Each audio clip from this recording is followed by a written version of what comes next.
It's Thursday night, and it's the NBA here on 2K Sports. Alongside Stan Van Gundy, Greg Anthony, and David Aldridge, this is Kevin Harlan. And we've got a quick moment now to take a look at the long-term rebounding numbers over several seasons for Julius Randle. We've seen him regress as a rebounder these past few seasons. His numbers have come down in that department, and I'd like to see him concentrate on bringing them back up. I'm sure the team would as well. You can never have enough rebounding. And the starting lineup for the Timberwolves. Edwards on the wing. He's joined by McDaniels. Gobert is out there with Randle, and it's DiVincenzo in at the 1. And for Memphis, Santi Aldama is out there with Edey. Then it's Morant. Then there's Jackson. And what a matchup we have here in the front court, Greg. Yeah, each of these teams are anchored by their big men. I think it's going to be physical and highly intensified.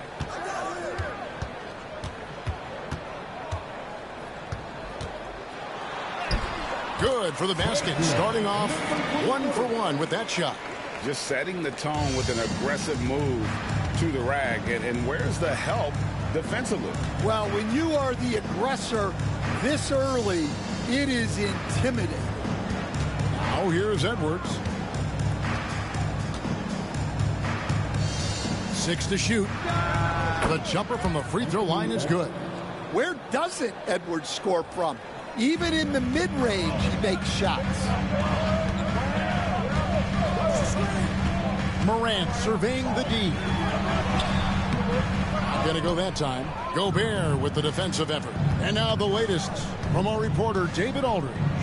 Thank you, Kevin. Well, I caught up with the Grizzlies head coach, and we talked about the tall task of facing Anthony Edwards. Coach said he is so physical. Ant looks more like a linebacker than a wing, so we can't foul Edwards too much. That's playing right into his hands. So we'll try to play him tight without sending him to the line. Not easy to do. Back to you guys. Thanks so much, David. And the Grizzlies with possession here. Anthony Edwards making his last shot. Puts up a deep 3. And it's McDaniels with the rebound. Timberwolves on offense. They put up a nice win against the Bucks the last time out. Tremendous poise on the offensive end. Overall, they did not settle for bad shots. No, you're not going to lose many games shooting the percentage they did. That takes a disciplined effort. And Morant gets it to go. Morant using that quickness to his advantage. That time he gets that one to fall. Now here's Randle, defended by Aldama. Outside Edwards. It's deflected. To the middle. Aldama passes to Morant. Aldama with the ball. Now Morant. A 38-point game for him in the win against Charlotte. Count the bucket. And he's got a free throw coming up as well. Sounds good. So Morant, he'll go to the free throw line. It's going to be on Rudy Gobert. Greg, with how explosive Ja Morant is, he has certainly taken his fair share of awkward falls. And that's what worries you with guys like that. He's already had a number of injuries in his young career, but we all just want to see him at full health.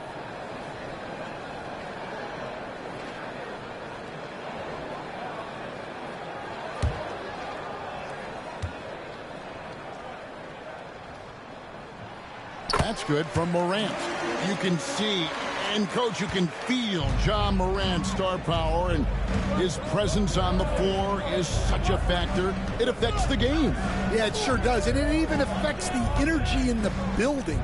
His play is so dynamic, athletic, energetic. I mean, you can't sit and watch a Ja game. He's going to get you on your feet. He is one of a kind for sure. So it's the Grizzlies now, following the bucket by the Timberwolves. And I love the way he uses his size there to make sure he gets that board. DiVincenzo against Morant. Pass to Edwards. Nice pass. Led him to the rack perfectly for the layup. Edwards got 6. And he is really in a zone right now, playing and scoring. Timeout. And the Grizzlies call their first timeout of the game. They defeated Charlotte in their last game. Well, on the road, you don't expect to look so comfortable on the offensive end, but that was the story of the game. Well, it comes down to preparation. They were ready for that game and kept the crowd out of it for the most part.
And a chance to check out the numbers for Randall. He's putting up about 20 points per game, 6 rebounds, and 4 assists. To have a scorer like him consistently deliver you points makes such a big difference for a team. Yeah, he gives you something to build around night after night. Reliability is huge in this league.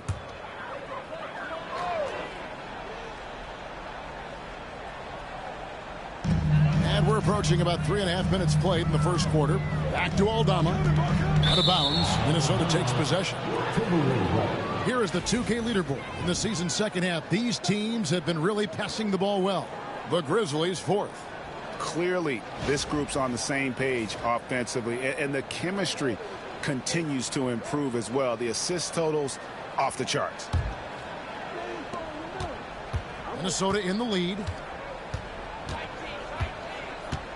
DiVincenzo passes to McDaniels. Randall right side. Pass to DiVincenzo. Just 5 on the clock. Come to me. Shoots from the high post. The shot misses.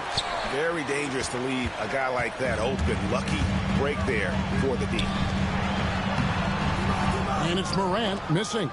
Oh, this is exactly the kind of opportunity you don't want to waste. A nice shot by McDaniels. An aggressive move by McDaniels, a guy who keeps growing his game. Out to the right wing. He draws iron on the dunk. And you're just not going to see him do that very often. Usually when he rises up, there's a guarantee it's going down. Now here's DiVincenzo. An 11-point game for him in the win against the Bucks in Milwaukee. Gobert finds Edwards.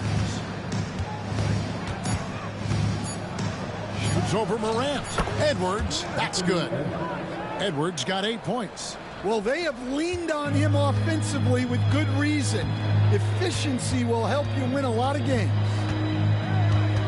Pass to Jackson. Floats it up there for Morant. Stolen by McDaniels. And now Minnesota on the fast break. Now DiVincenzo. Now here's Gobert. Guarded by Jackson. And the rebound goes to the Grizzlies. This time they faced off, it was right here at home where they couldn't get it done. Rough game defensively. I mean, they lost a lot of the individual matchups, and the help was slow to rotate.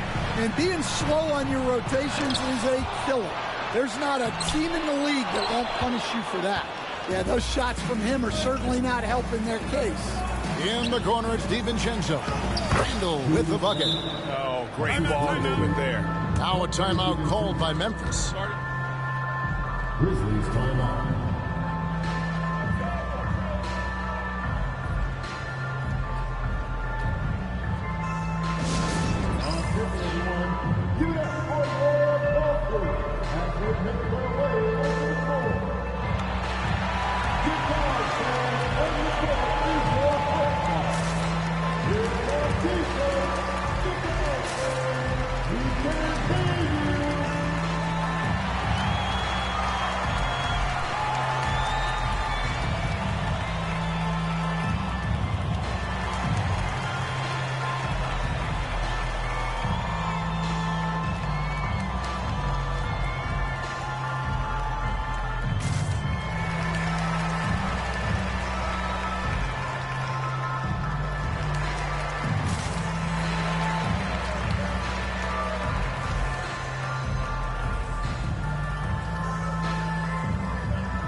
Jerome. He's checked in for Jackson.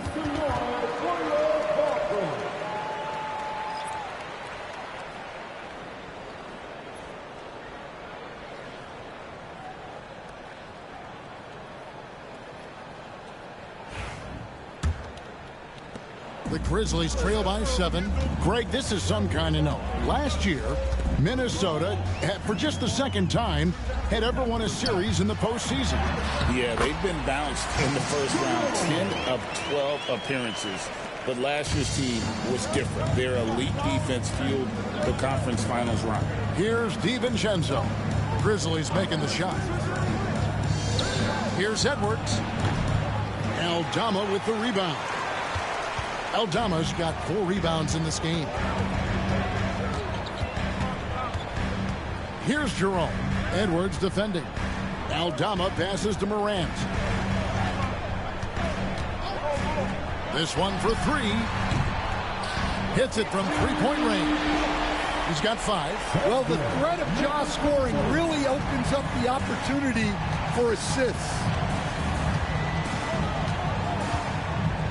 Now here's DiVincenzo. He's guarded closely. And Edwards slams it in. Wow, look at how quick he flashes to the rim there for the finish. Morant outside.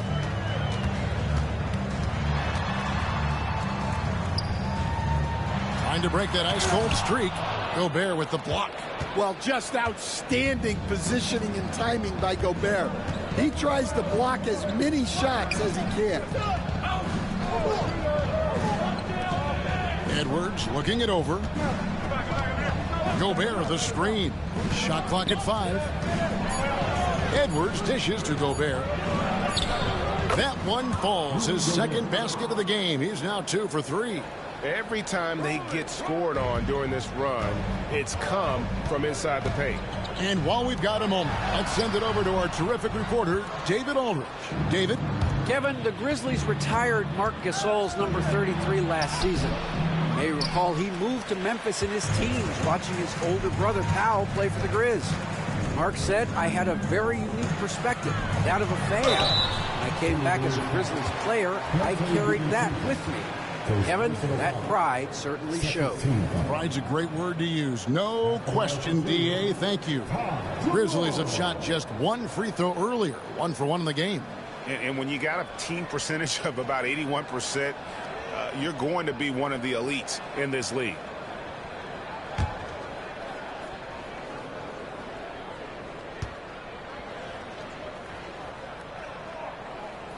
First one falls for it. Stan coming right down to it. Finish line is in sight. The playoffs are within sight. The warmer weather, I think, signals that the playoffs are right around the corner. Yeah, Kevin, that's exactly right. And neither team here needs any extra motivation in this one. You want as high a seed as possible in the postseason. You want as many of these crucial games to be played in your own building. And that's the norm for him. He's pretty much automatic when he's at the line. Here's Randall, and it's blocked. And so it looks like the Timberwolves will retain possession here.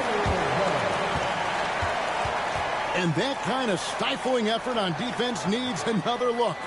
And that is a huge block. Given how close this game is, a stop like that was right on point.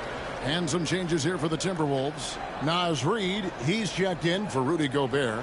Bones Highland comes in for McDaniels. And Mike Conley subbed in for Dante DiVincenzo.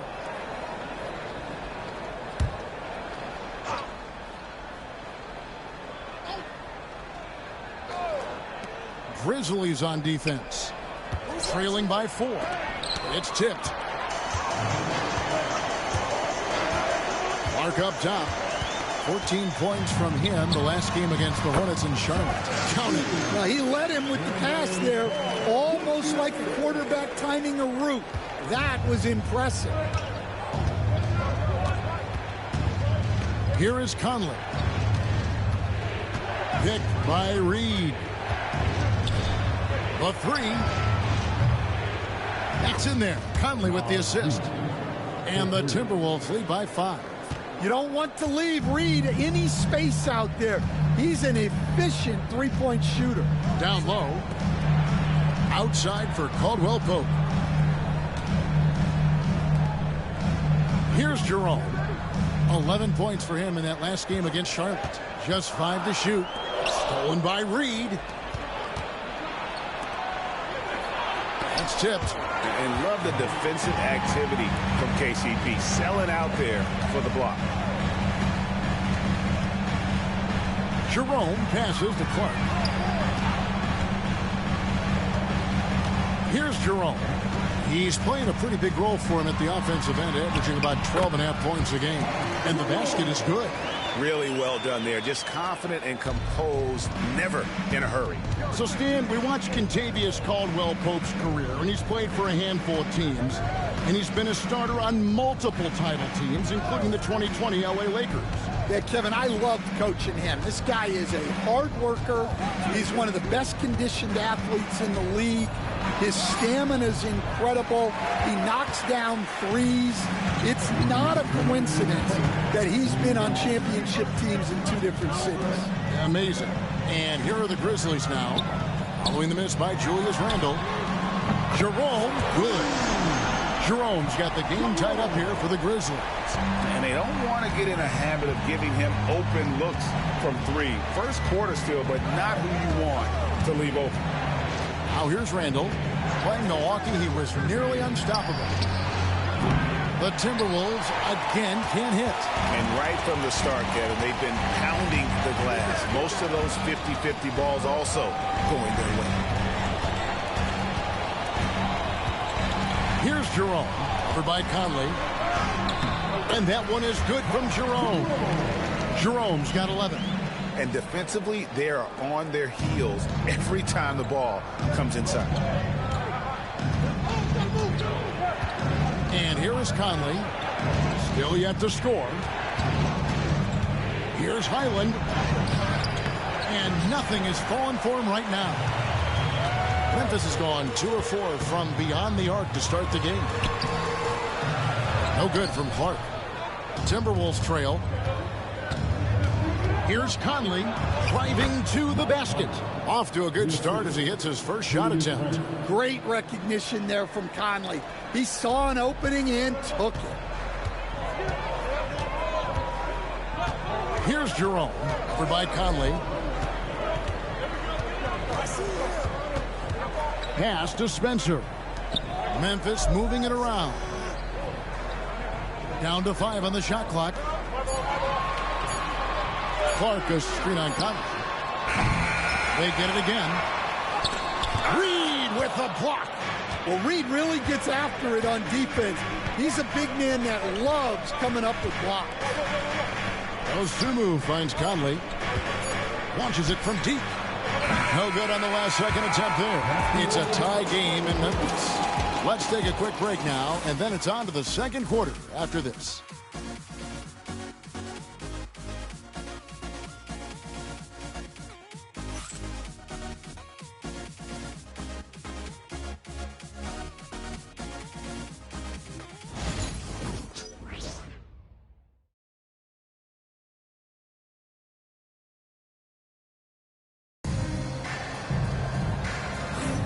And close game underway so far. We'll see if either of these teams can jump out in the second quarter. And for Memphis, guys, what jumps out to you stat-wise? I mean, the rebounding was the difference in that first period. You've got to block these guys out.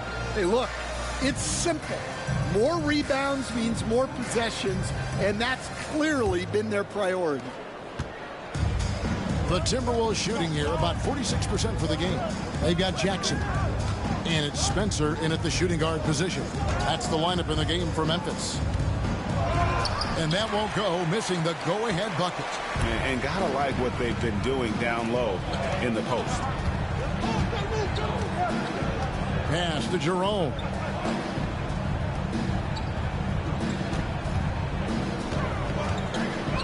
To the paint. Here's Jackson. Lays it up and banks it in. And they've repeatedly probed inside in the first half, guys, and it's paid off. To the inside. Edwards getting the close range, too. Well, when Edwards gets this hot, all an opponent can hope to do is limit the damage. Here's Jerome. He's defended by Highland. Clark sets a screen for Jackson. And that'll be 2 free throws coming up. Officials on the call with the foul. It's going to go on Dosunmu. Yeah, easy call. Memphis shooting their 4th and 5th shots at the foul line in the game. Taking 2 shots.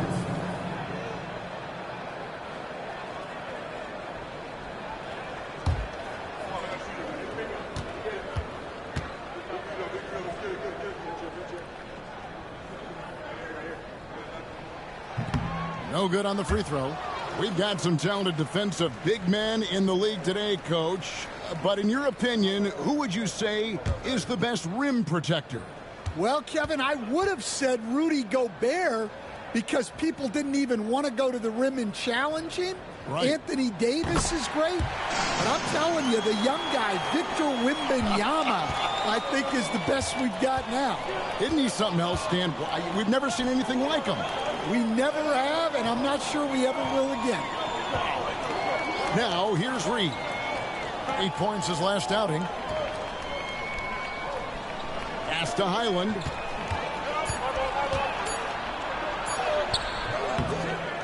The kick out to Anderson. Fires the 3. Highland misses. And the great shooters know when they've got enough opening to go for the 3. I didn't think it was a bad choice on that possession. Jerome passes to Jackson. Inside, here's Clark. Reed with the block. Pass to Highland. Back to Edwards. We're now about 2 minutes into the second quarter. Now Reed from deep three-point land. Rebounded by Jackson. Here's Hendricks. Here's Jerome. Edwards defending. Ball's knocked loose. Hendricks passes to Clark. Here's Jerome. Edwards defending. Shot from the top of the key. And another miss by Memphis. Minnesota's gone 0-2 from deep here in the second. Here's Anderson. And the shot is good. Dropping in off the front of the rim. Anderson's got his first points of the game. Well, as a scorer, that's where Anderson likes to operate. He has a lot of tricks in him. Now a timeout called by Memphis.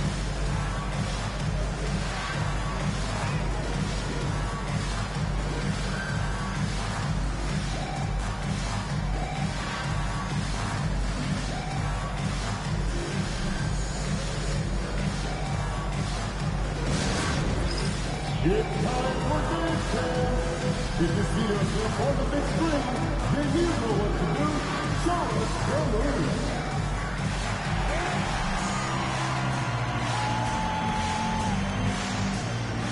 Bring on move.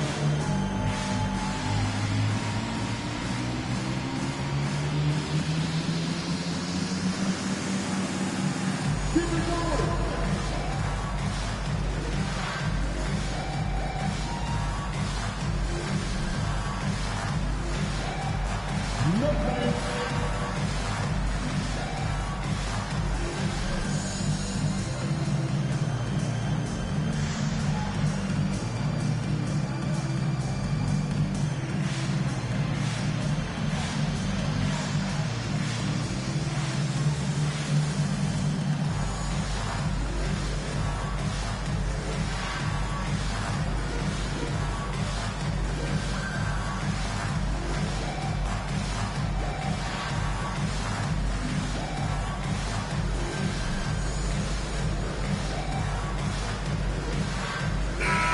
Checking out the numbers for Jackson. Breaking down his play since the All-Star break. He's right around 9 points a night, 4 rebounds, and 3 assists. He's been making the right decisions and letting the game come to him. Solid play all around. Well, he's found his groove. He isn't forcing anything, and he's making the most of his chances.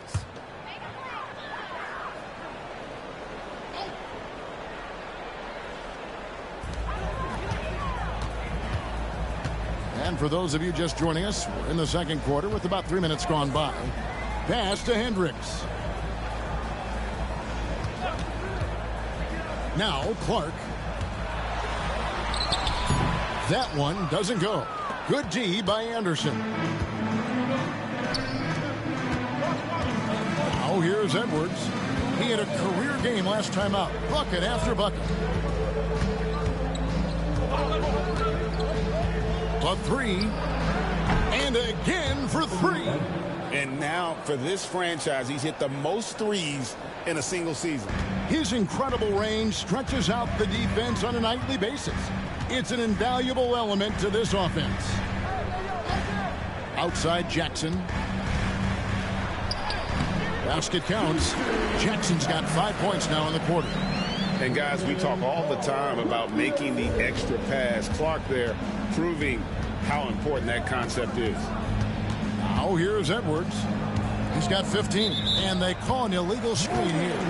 And guys, point of emphasis for the league is to really crack down on illegal screens. Yeah, and yet we still see it a lot. It's a tough thing to police. Grizzlies making a switch here. Caldwell Pope's checked in. Minnesota also making some changes. Rudy Gobert comes in for Anderson, and it's Dante DiVincenzo in for Highland. Like the pass from Clark there, showing he can be a piece of the puzzle. The Timberwolves have gone 3 of 7 shooting the ball here in the second quarter. DiVincenzo with it. No scoring in this one. Dosunmu, the pass to Edwards. Lock at 6. The muscle from Edwards. Just a ferocious play by Edwards, taking the contact but staying committed to his finish. And despite his young age, Coach Van Gundy, Anthony Edwards' leadership qualities growing day by day. Yeah, Kevin, and a lot of it's because he is great at both ends of the court. Confident, charismatic, upbeat. He's learning that delicate balance between taking over a game and bringing his teammates along for the ride. His 3-pointers off the mark. Memphis trailing here. To the inside. And he stuffs it. What a pass to set him up. Yeah, becoming better at setting up his teammates, and KCP delivers that pass on target. For Minnesota, they've gotten a little under 50% of their second quarter shots to find the mark. 4 of 9 all told. Dosunmu finds Gobert. Pass to DiVincenzo. Up and in on the layup. DiVincenzo's got his first bucket of the night. Yeah, nice read by Gobert. When he's providing an assist, that is a big bonus. Here's Jerome, defended by DiVincenzo. And that one drops for him.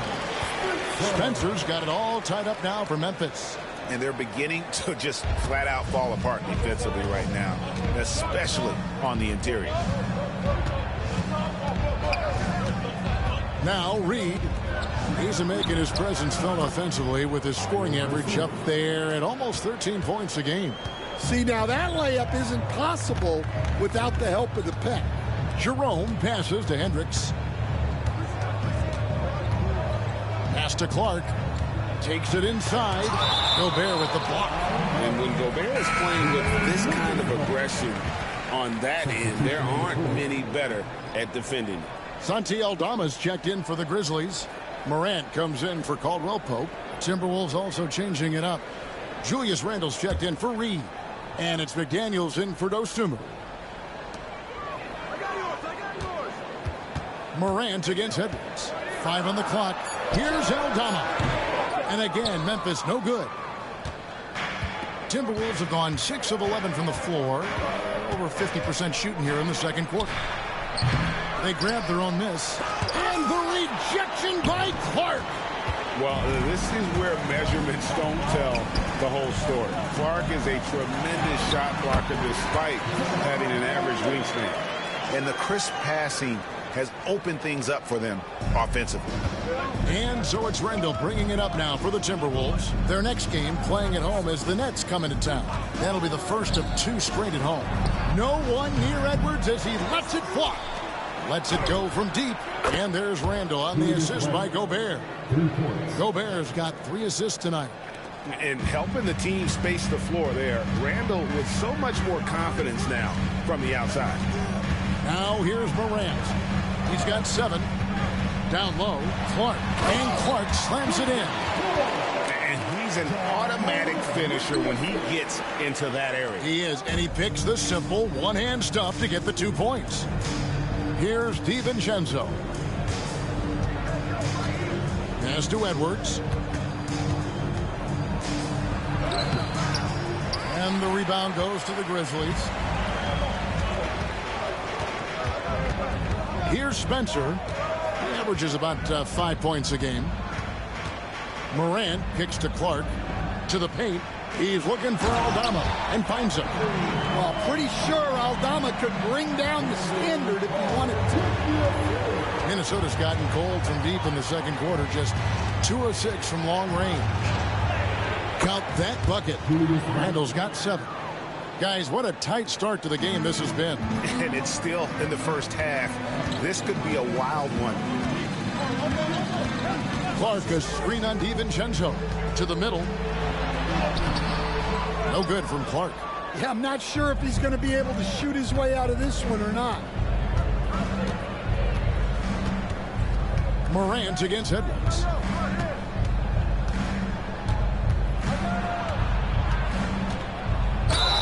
And he gets the basket. Officials blowing the whistle, so a chance at the line for one more.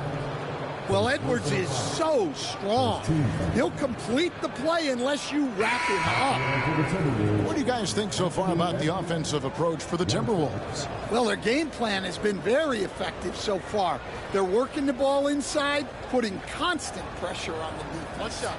And one more thing they've done well tonight. They've attacked the rim viciously and have gotten a lot of points by just going at the defender.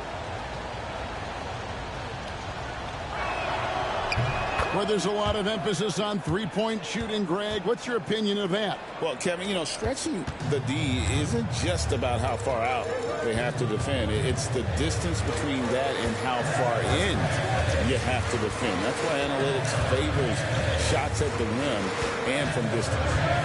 Now here's Morant. 7 points in the game. Here's Heaney. Gobert with the block. And the rebound battle split evenly thus far. Nick Daniels up top, guarded by Jackson. Outside Edwards. Gobert the screen. And slam dunk by Gobert. What a slam by Gobert. He's solid getting positioning inside and using it to his advantage.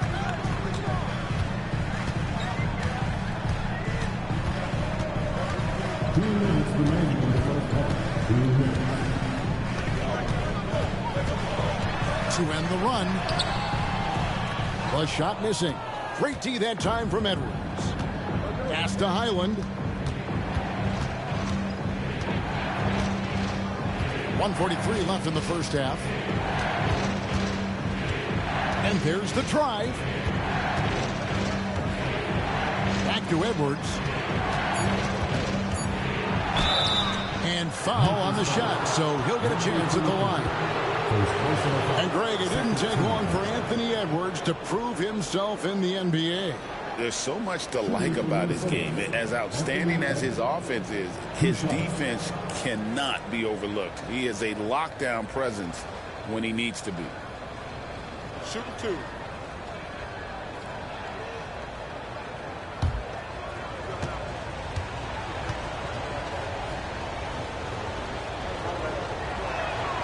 And he makes the first. Well, what you have to love about Edwards is his drive. This is a guy that wants to be an all-time great when it's all said and done. Dante DiVincenzo. He's checked in for Highland.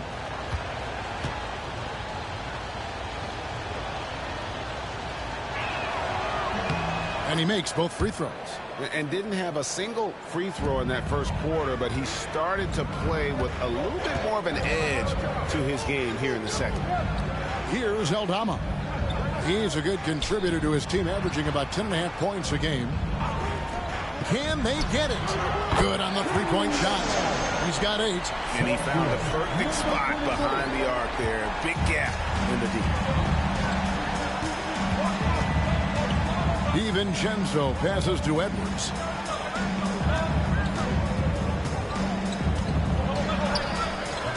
And the rebound goes to the Grizzlies. There's 49 seconds left here in the second. Pass to Edey. Morant against DiVincenzo. Morant drives in, and it's in there. Now it's just a 3-point Minnesota lead. And Kevin, they started the game shooting it so well. I'm surprised they haven't continued.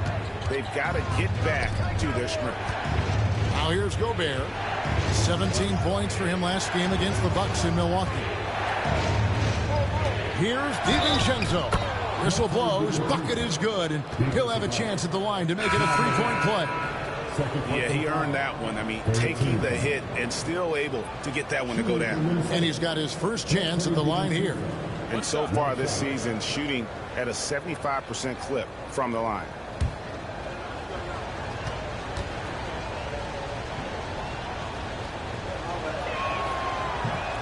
That one misses for DiVincenzo. And they're really getting more points at the free throw line here in the second quarter. Aldama passes to Morant. Stolen by Highland. And now the Timberwolves on the break. And foul on the shot. He'll shoot 2 at the free throw line. This is his first chance at the line tonight. At the line for the Timberwolves, Jaden McDaniel. 2 shots.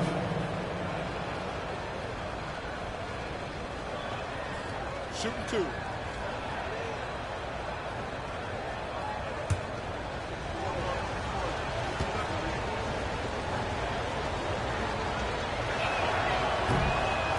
The first one falls.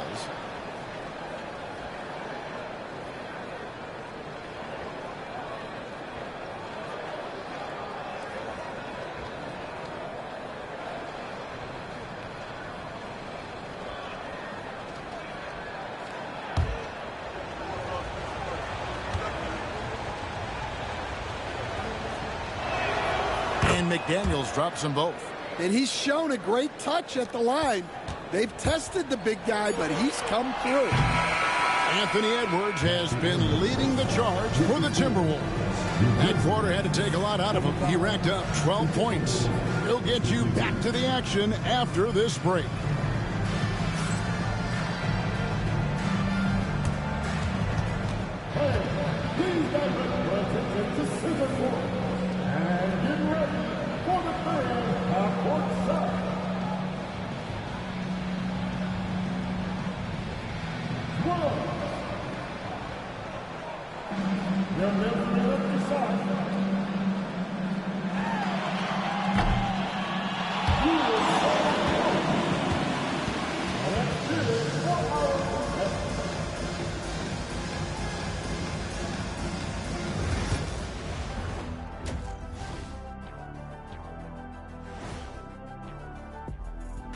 Welcome to halftime. First things first, a look ahead at other games on the docket tonight. Look, I know this is going off topic, but during the first half, we were doing some dribbling drills. So, Kenny, as the point guard here, I want you to rank our handles. Okay, obviously, first is me. Second, I'll get that to you, Ernie. Third, I'll go with our IT guy. He really surprised me. Then you, Shaq. There's no way I'm after Ernie. Shaq, if you want to be better, you can be. And now taking a look at that first half action, it was a less than ideal start for the Grizzlies. We haven't seen any urgency in this team so far. That's why they find themselves losing at home. They need to come out with some fire in the second half and let this crowd back into the game. Otherwise, they're giving away their home court advantage.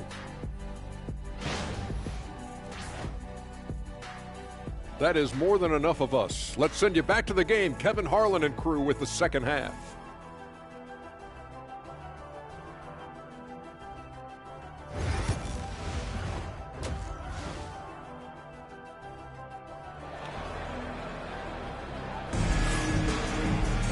And we hope you've enjoyed the broadcast so far. We're halfway through the game.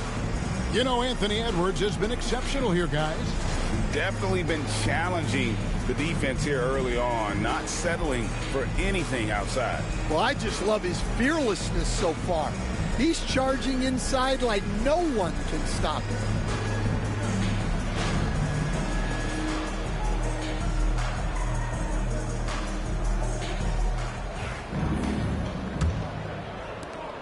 Timberwolves leading by 7. So on the floor for Minnesota. Edwards on the wing. He's joined by McDaniels. Randall out there with Rudy Gobert. And it's DiVincenzo in at the point. Shot from free throw range. Edey with the rebound. Edey's got his 6th rebound on the night. To the inside. Aldama gets the bucket. And at 7 feet tall, Aldama can burn you inside. Even with the contact, he's tough to contain at times. Now, here's McDaniels. And standing 6'9", Jaden McDaniels possessing tremendous length for a perimeter defender. Yeah, Kevin, and he can really move his feet, too. Jaden McDaniels is clearly one of the best and most versatile perimeter defenders in the league.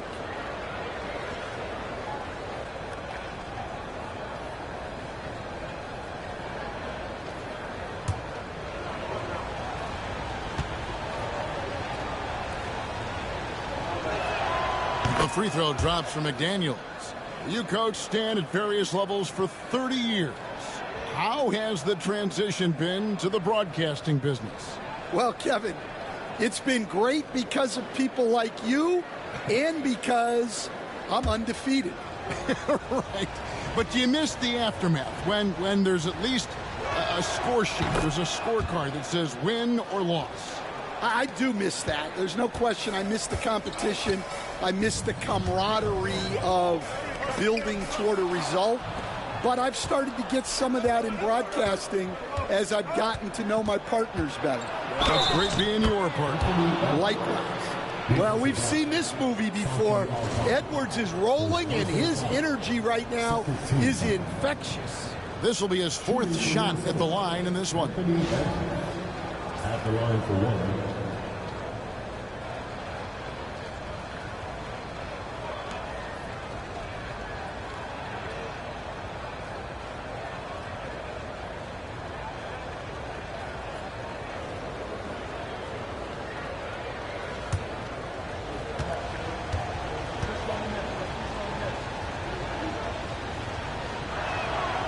Well, we know Edwards has an outstanding skill set, but what makes him truly special is his competitive will and ability to handle high-pressure moments. Aldama with the ball. He's defended by Randall.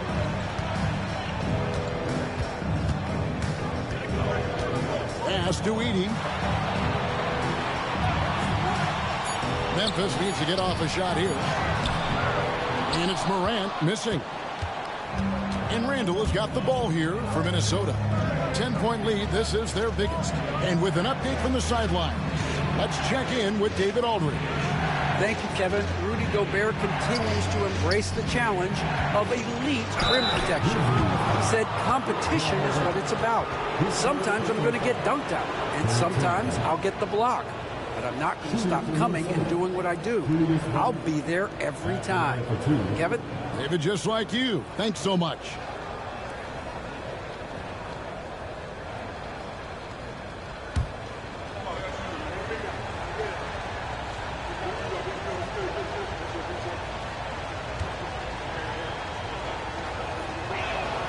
That free throw good from Randall.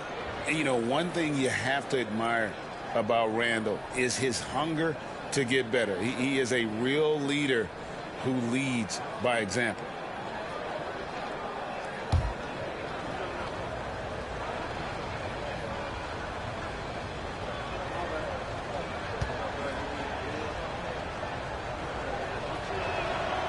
Both free throws good from Randall. Third quarter of play with just over a minute and a half gone by. Pass to Aldama. Outside Jackson. Will it go? Rebound Minnesota. Gobert's got rebound number 9 now. What an effort here tonight. Randall passes to DiVincenzo. Outside Edwards.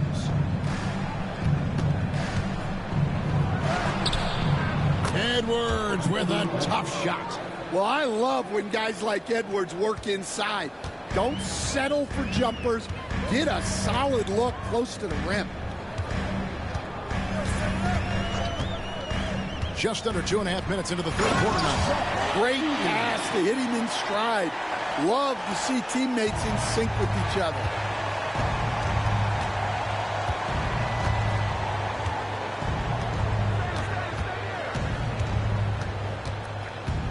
Edwards slashing inside. Doesn't go that time. The Grizzlies trail by 12. Puts it up from 15 and off the front, and in it goes. 10 points for him. Well, that's taking full advantage of the opening. The defense probably willing to give him that one, but I like that he's capitalizing on it. And we've got a timeout called from Chris Finch. He's ready to talk things through with the team.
And now let's take a look at the most efficient scoring teams in the NBA.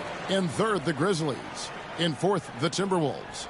And here we've got two teams shooting the ball so well on the season, and neither one hesitates to pull the trigger. This is a great matchup.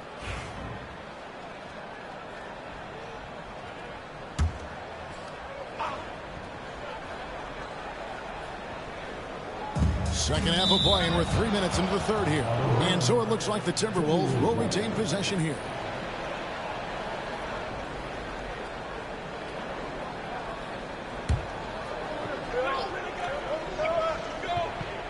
Here's McDaniels. He's got 6. Outside Edwards. McDaniels passes to DiVincenzo. 4 on the shot clock. Takes a 3. Sinks the triple. DiVincenzo's got his third basket of the night right there. Another good play. This is how they built the lead, calling on the right guys at the right time. Yeah, come on. They're just having their way out there and continuing to press the advantage. Here's Jackson, and the dunk by Jackson. Well, Morant's acrobatics often get the attention, but his passing is also elite. Randall outside. Pass to McDaniels. Randall outside. Here's Edwards. And the layup is good. That's 29 points for Anthony Edwards. Yeah, he's in such a great rhythm right now. Makes sense to get him the ball any way you can.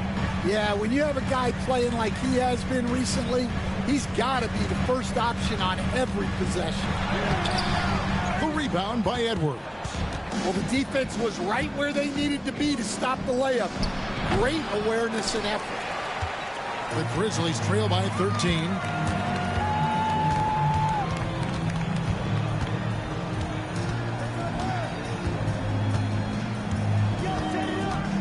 Drives to the hoop. Out to Morant. Jackson, a screen on McDaniel. The three from Morant. DiVincenzo with the rebound. Morant against Randall. Pass to McDaniels. And here is DiVincenzo.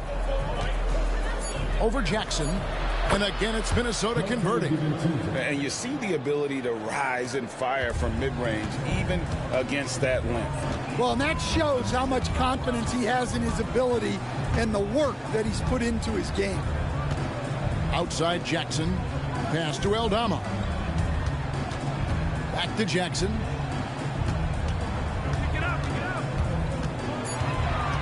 Now here's Morant. Three-pointer. Gobert pulls it in. Gobert's got 10 rebounds here tonight. So active. You know, Coach, what more can you ask? The reigning four-time Defensive Player of the Year, Rudy Gobert. Well, Kevin, since you asked, his impact in the playoffs hasn't always been the same as during the regular season. That's got to be the next step. Now here's Morant. 9 points in the game so far. Yeah, when I was coaching, this guy was a nightmare. It was hard to game plan for him. His quickness causes major issues. And breaking down some numbers here, the hustle stats for the Timberwolves. Well, I love how connected they've been defensively. They're right into shooters and piling up block shots. Another place they've had the upper hand tonight is in transition. They've gotten a bunch of their points off the fast break. Well, Morant is so athletic, and he finds himself at the free throw line a lot. And the Timberwolves making a change here. Dosumu's checked in. He's off on the second. You know, when Rudy Gobert is down low, it strikes fear into the opponent. This is a guy who has led the league in blocks and rebounds at different times. Inside the paint, he is just a nightmare to battle with. Man, just adding insult to injury. He just waltzes inside and extends this lead. Well, it's not going to get any easier if they can't improve their defensive intensity. They got to show some fight. Now a timeout called by Memphis.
And the Grizzlies with some changes. Spencer's checked in, and it's Ty Jerome in for John Morant.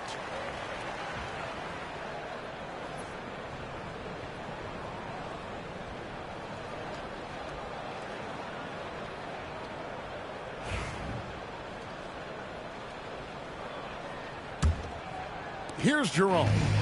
He's got 11. Pass to Edey. Here's Spencer. Edwards defending.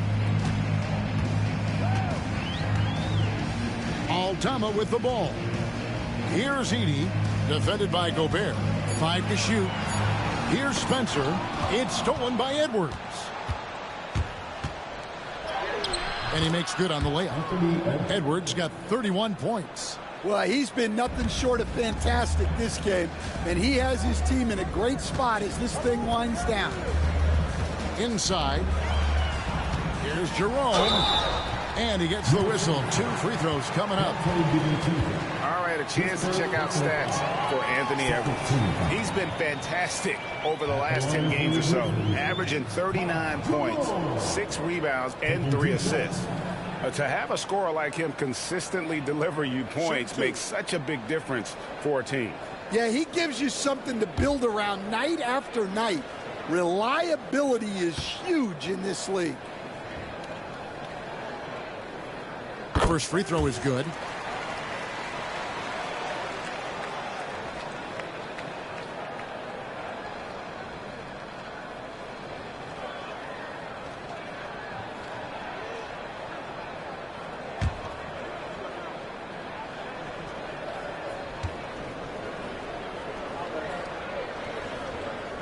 That's also good, so he hits both free throws. Well, Stan, I know you made the transition from college to the NBA as a coach and were successful, but how hard is that transition for the players to go from college to the pros?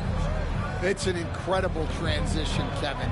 In college, let's think about it. The very best teams may have 2 or 3 NBA caliber players. You know how many NBA players are on NBA teams? 15 of them. And the pace of the game, everything happens faster, so all of your reads and decisions have to happen faster. That's what I think takes the time more than the skills themselves. And here are the Grizzlies now, following the bucket by the Timberwolves. Some nice passing there by Memphis. 4 on the clock. Tries it from the top of the key. Jackson misses. Timberwolves leading by 18. Pass to Randall. Make it 5 for 10 with him in that bucket. Offensively, defensively, they are in total control. Absolutely. They're playing their game and executing at a real high level. Everything is working for them right now. Here's Edey following the basket by Julius Randle. And here's Jackson, defended by Dosunmu. And contact on the shot, so he'll be shooting free throws here. And now let's bring up the 2K leaderboard so we can see and check out some of the most feared defenders in the league. The steal leaders among shooting guards. The 4th spot held by Anthony Edwards. Take a break. And this is a very intense group. I mean, those steals don't come by accident. I mean, they've gotten them through the effort, and they're willing to expend that kind of energy on that aspect of the game. Yeah, and you just love having guards like these guys. Your defense starts on the perimeter, and they have made it tough on opponents. And Memphis making a change here. Clark's checked in. Reed, he's checked in for Minnesota. Bones Highland comes in for Edwards.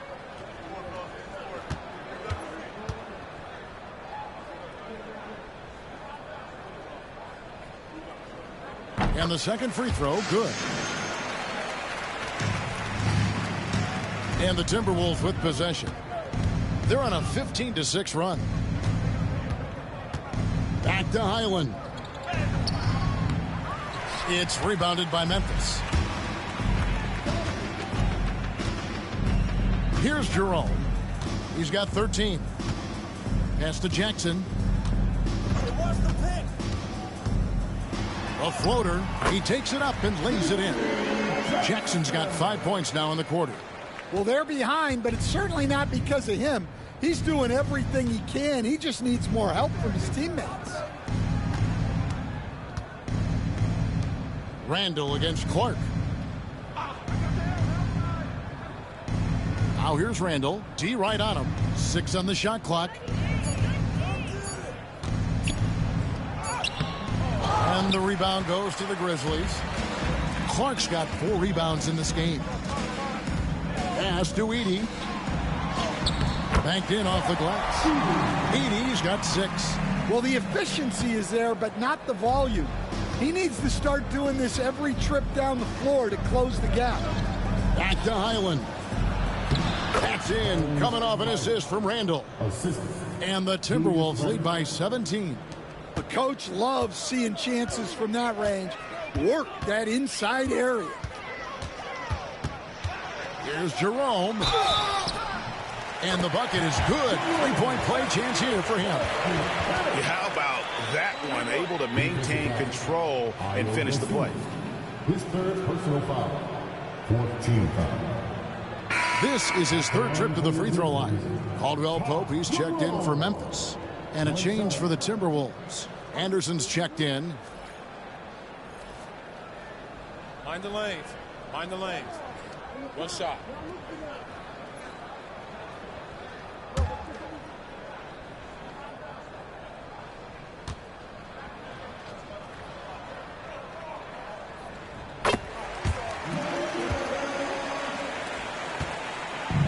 And so it's Highland with it. He brings it up for Minnesota. They led the game at 1 point by 20. Pass to Randall. Good for his sixth make in a dozen attempts, shooting 50% with that basket. And they've had assists now on their last 3 baskets. 1:51 left in the third quarter. Here's Edey, guarded by Reed. And no doubt they'd love to see him get a lot more of those opportunities. And that deficit will go away quickly if he does, Greg.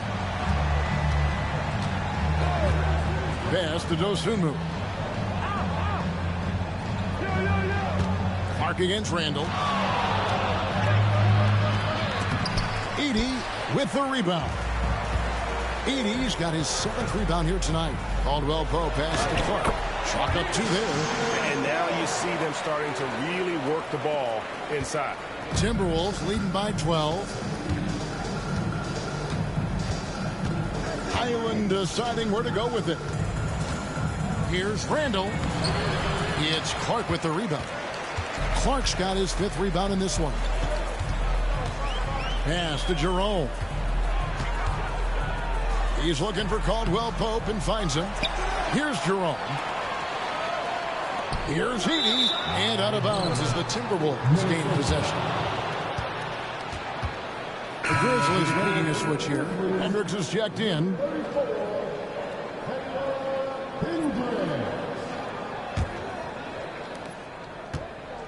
Trying to add a few more points to their lead. And they should just stay with what they've been doing. Randall finds Reed. Here's Highland.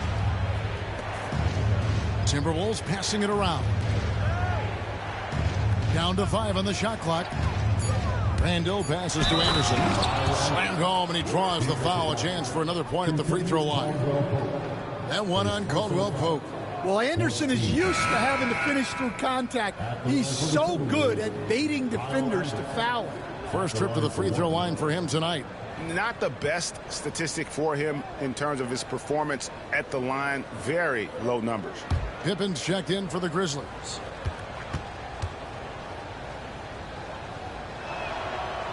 Well, a player like Anderson will always have a role because he's a glue guy who can do a little of everything, and he doesn't need the ball to make an impact.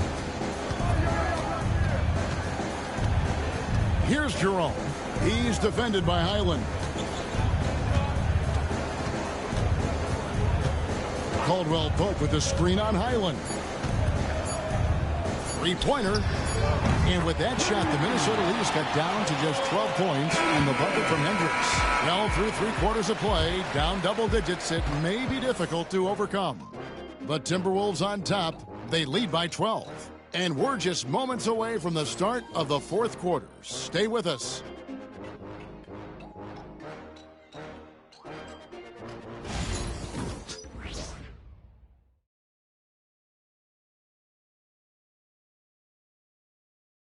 And let's take this chance now to show you the State Farm assist of the game. And how about the big fella here showing us he's got some point guard skill here with the tremendous setup. Yeah, well, this is the diversification of positions in this league. Everyone does everything now. And as we head into the 4th, we'll see if there's a comeback in the works or if it's more of the same from the first 3 quarters. They've got Clark. Pippen is out there with Contavious, Caldwell Pope, and Hendricks in at the 4-man position. That's the lineup in the game for Memphis. Pippen against Edwards. Pippen misses. Timberwolves leading by 12. Pass to Dosunmu. Island with it. Right side, Edwards. Edwards drawing the double team. Island misses.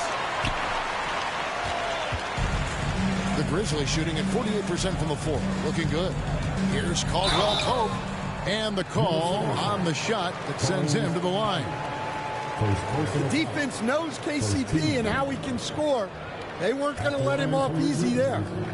Caldwell Pope. 2 shots. Shoot 2.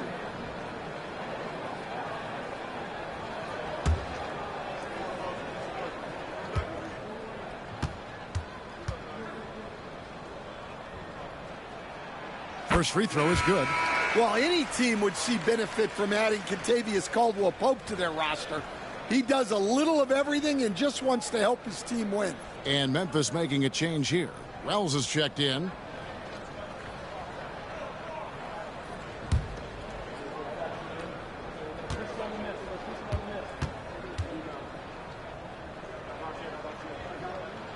And Caldwell-Pope drops them both. And so Edwards will bring it up for the Timberwolves. They led the game at 1 point by 20. Over Pippen.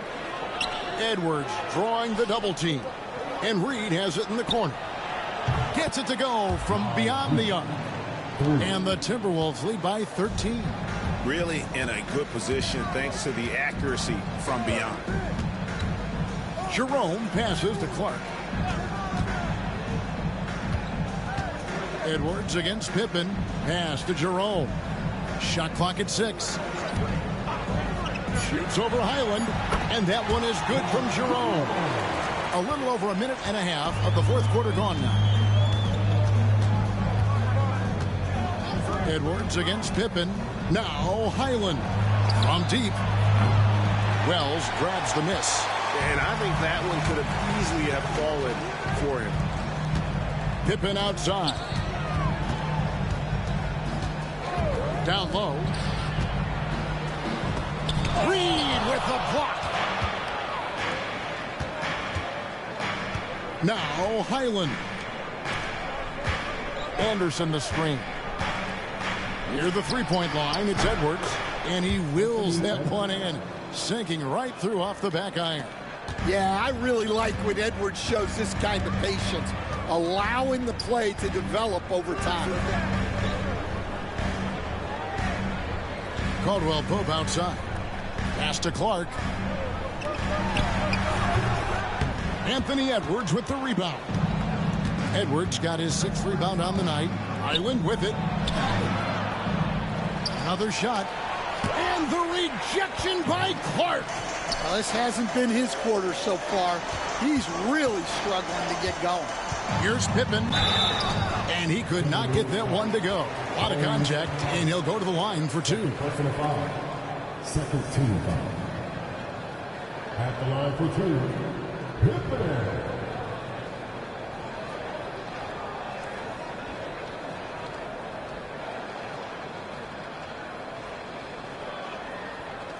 Shooting 2.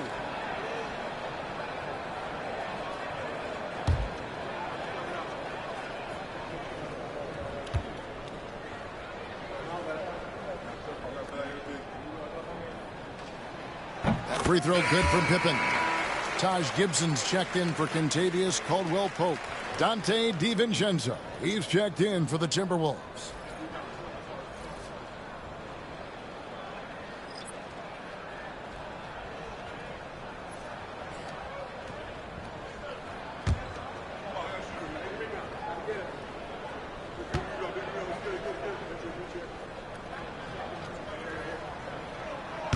And that's good as he hits both of his shots. So it's the Timberwolves now. 11-point game. Reed with a screen for Edwards. Shoots over Pippen. Edwards no good. For Memphis, they've gone 1 of 4 since the end of the third quarter.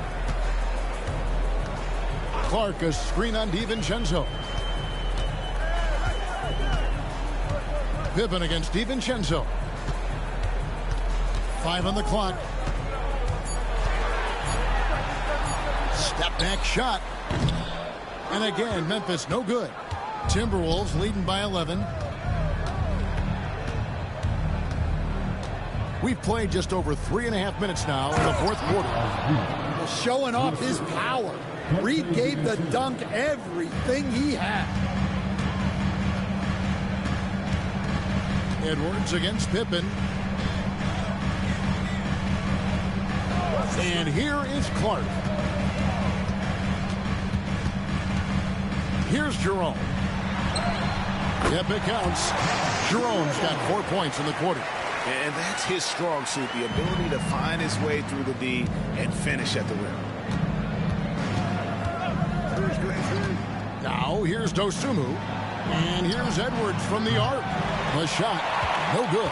And close to making the defense pay for the lax coverage that time. Pass to Gibson. Gibson had a chance there to cut it to single digits, but it's off target. Minnesota's gotten just 1 of 4 3-pointers to go down for them here in the fourth. Edwards' shot is good. Well, you can see why he's a go-to guy for them. They trust in his ability to shoulder the offensive load. The Grizzlies trail by 13. Here's Jerome. Pass to Gibson from downtown. Gibson with another miss. Edwards against Pippen. Edwards inside. Yep, that one goes in there. Edwards got 15 points in just the second half. Yeah, that was the third straight high percentage look the defense has allowed. The defenders have got to start putting bodies on bodies. Now here's Gibson. Clark finds Pippen. Clark a screen on Edwards. Back to Clark. 6 to shoot. And slam dunk by Clark. Quick off the floor and powerful. Clark loves to attack that rim. Dosunmu, the pass to Edwards. To the paint. And Reed throws it down. And in terms of size, not your typical center, but man, he plays as big as any of them thanks to that terrific leaping ability. Clark against Anderson. On the wing, DiVincenzo. Outside, Edwards. Knocked loose.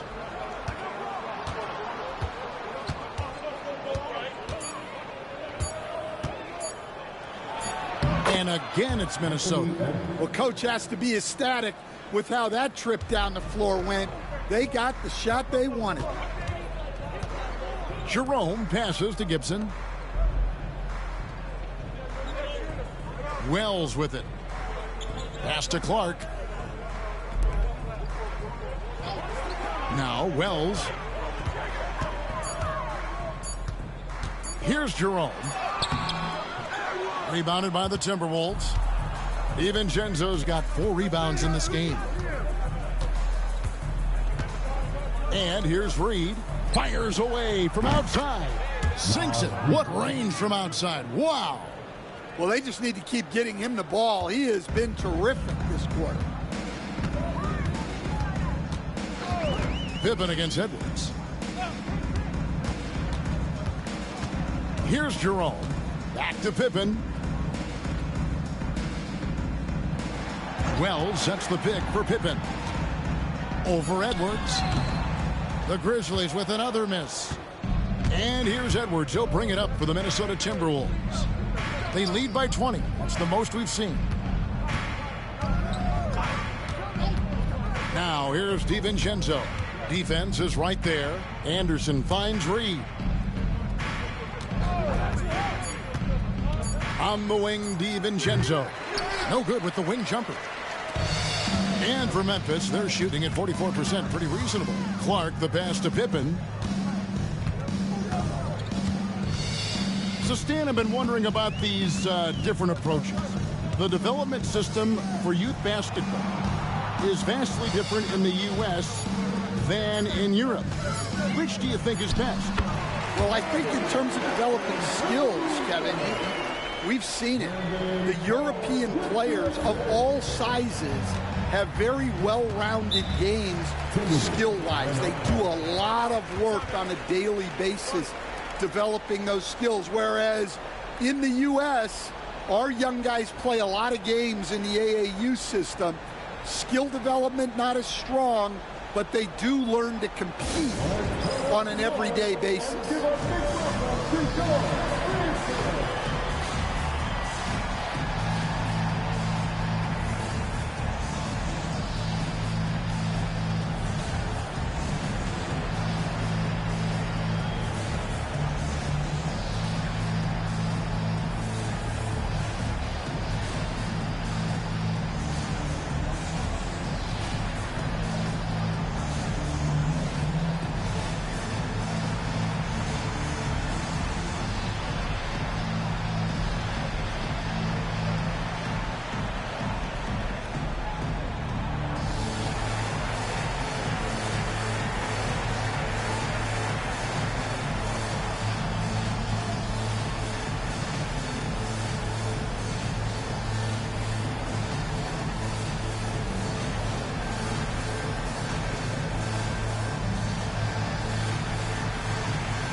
And now a moment to present the New Balance Player of the Game, Anthony Edwards.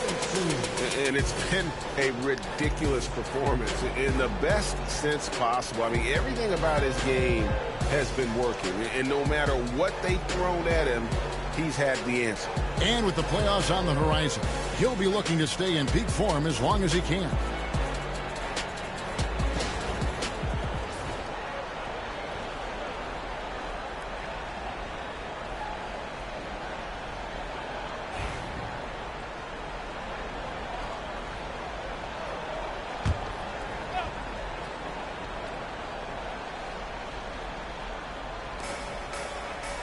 DiVincenzo kicks to Gobert.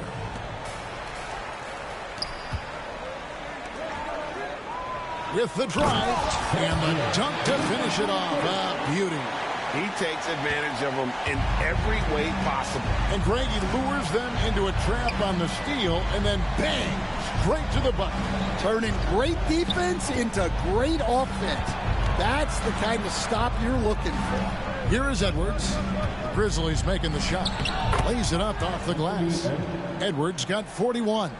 Well, he has owned this quarter. A major reason they're up right now. Jerome passes to Aldama. Here's Jerome. Defended by DiVincenzo. To the right side. 6 on the shot clock. Here's Morant. Drops in the layup for 2. Yeah, really nice finish there with contact. Morant with great body control. And here is DiVincenzo. McDaniels finds Gobert. Pass to DiVincenzo. Driving in. That one is good again. He's 6 for 8 from the floor with the basket. Love the pass there from Gobert. Always nice when your big man feeds his teammates. Here's Edey. Morant with a wide open look. Off target from three-point range. Well, the defense got lucky there. More often than not, he's making that shot. And it's out of bounds. They say it was last touched by Randall. Jackson, he's checked in for the Grizzlies. For your Grizzlies, number 45, G.G. Jackson. The Grizzlies trail by 18. Pass to Edey. 1:46 left in the fourth quarter.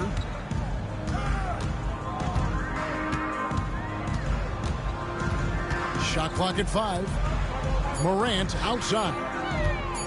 Shoots over DiVincenzo. And Morant gets it to go. Morant's got 4 points this quarter. Probably wasn't the shot they were looking for, but they'll take the bucket. And so just rolling to the finish line now in what has been a very confident-looking performance for the Timberwolves. And, guys, the fast break was run, I thought, beautifully all night by these guys. I think that was a big part of their success. Yeah, they definitely ran the break well. A big advantage in that category, and they continually put pressure on the defense. And counting tonight's game on the season, they'll now have won 57 games this year. And they've really had a dominant run of games against this opponent this year. They played them 3 times and won every one. And one of the key components to this victory, if not the biggest, was the incredible performance for Anthony Edwards. Every time he shot it, it seemed like it was going to drop in. And if it didn't, everyone was surprised. Here's DiVincenzo. Following the basket by John Morant. DiVincenzo finds Gobert. Here's McDaniels. And a miss there on the triple. And here's Morant. He'll bring it up for the Grizzlies. They trail by 14. Some guards are absolutely fearless working inside. And Morant very high on that list. At the line for 2, Josh Morant.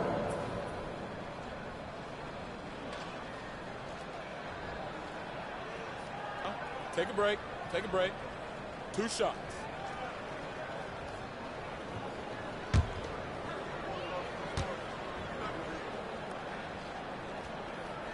And the first one drops. And it's hard to pick a more electrifying player in the league than John Morant. He explodes off the floor.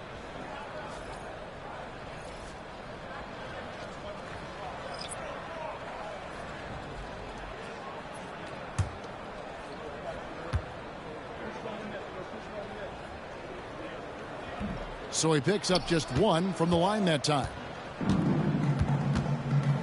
4 seconds separating the shot and game clocks. Looking to get back on track here. And it's Highland laying it in. And the Timberwolves lead by 15. They just blocked out the noise, kept on grinding, and this is their reward. It is always a special feeling winning on the road. The degree of difficulty adding to that sense of accomplishment. So it's Minnesota winning this one easy. This was a very strong showing for him, Greg. Not necessarily a runaway win, but one they'll feel very good about. And let's face it, anytime you can go on the road and win in the fashion they did, you have to feel good about it. Really an outstanding effort all the way around. And a chance now to send it over to David Aldridge, standing by courtside. David. Thanks very much. Rudy, your impact on the game defensively, always something to watch. What's your approach at that end? Just try to win games, you know, and my teammates brought out trusting me, being aggressive on the balls and try to be aggressive at the rim. And, you know, when we play as a team like we do tonight, it's tough to beat us. You were in full Stifle Tower mode tonight, man. Congrats. Back to you. All right, David, thank you. And that about does it for the final game of the NBA regular season.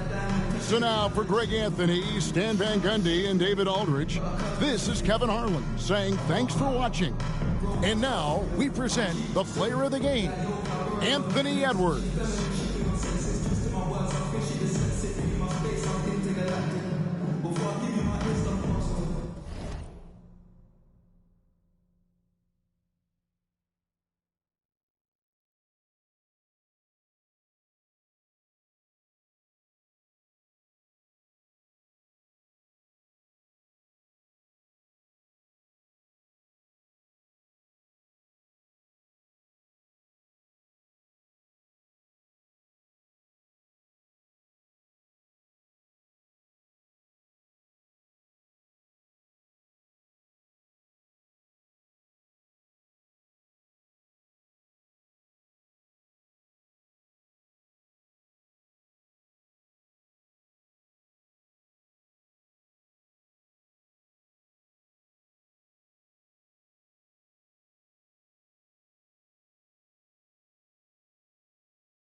It's time to introduce the starting five for your Detroit Pistons.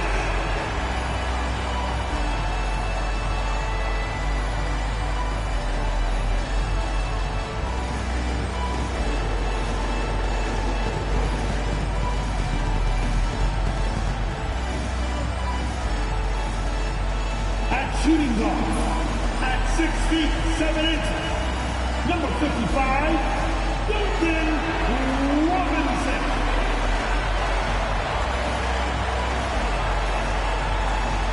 Starting at the power forward, standing 6'8", number 12, Tobias Harris.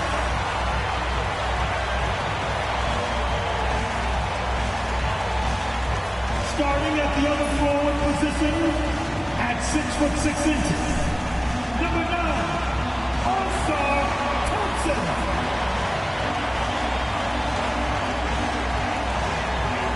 The big man, 6 feet 10 inches, number 0, Ted Duran.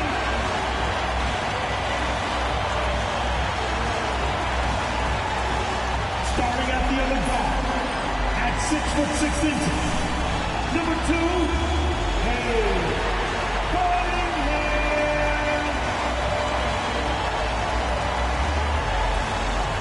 A festive atmosphere inside the building as we bring you Friday Night Basketball on 2K Sports. Hi everyone, I'm Brian Anderson alongside Clark Kellogg and Grant Hill. On the sidelines, Ali LaForce.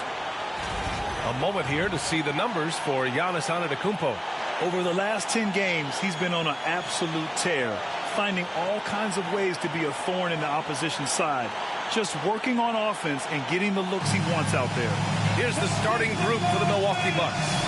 Giannis plays the 4 with Portis in at center. Then it's Gary Harris. Then there's Kevin Porter, and it's Rollins in at the 2 spot.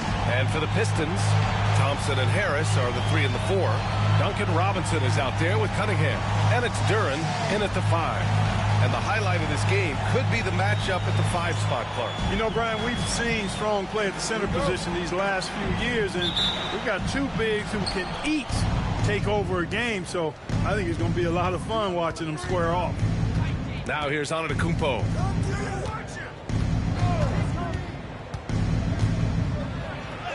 Goes up and lays it in nice and easy. Boy, the added work in the weight room for Giannis coming into play there. I mean, you got to send an army to try to stop this guy. Cunningham passes to Duran. And here's Robinson. It's good. Setting an aggressive tone early, challenging the heart of that defense. And so it's Antetokounmpo with it. He brings it up for Milwaukee.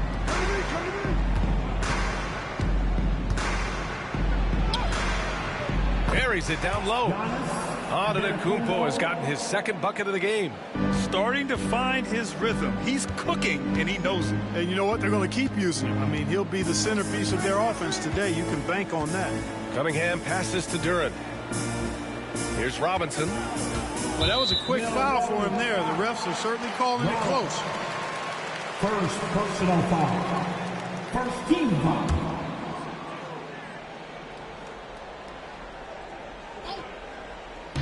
A little over a minute gone here in the first quarter. Pulls it. Ooh, pops the J after a cagey pass fake. Love to see that kind of activity. He just makes things happen. Now Antetokounmpo. 37 points his last time out. Low block shot.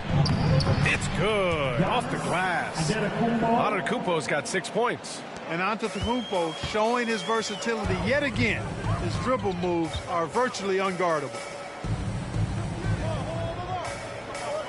Here's Robinson taking a look at his numbers, averaging about 11 a game. Porter pulls it in. Let's check in with our reporter, Ali LaForce. Well, J.B. Bickerstaff had a few moments to share with me. Of course, we talked mostly about Giannis Antetokounmpo, the focus of this one.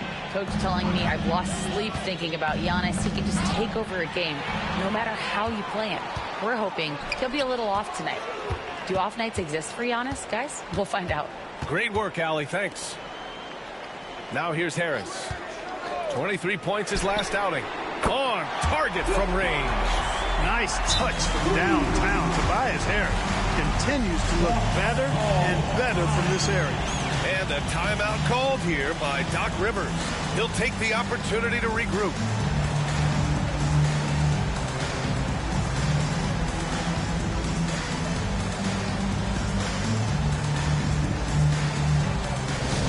Here comes your Pistons Hot Squad. Showing some love, man. A Pistons fan. Now on the court, it's your Hot Squad. Everybody get loud. Let them hear you. It's time to fire up the T-shirts, everybody.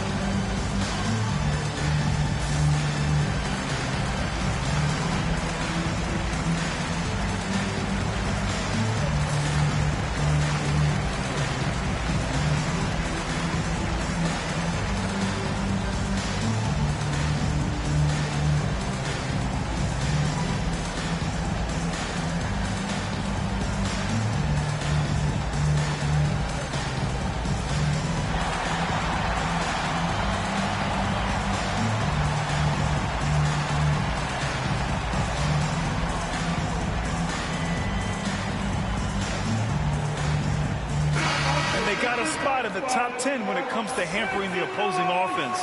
They create solid coverage that doesn't allow for a lot of easy shots. And they are #1 in rebounding for a reason. They pound the glass with aggression, and they attack the boards with a fearlessness. Here in the first, just under 2.5 minutes played so far. Antetokounmpo, the pass to Portis.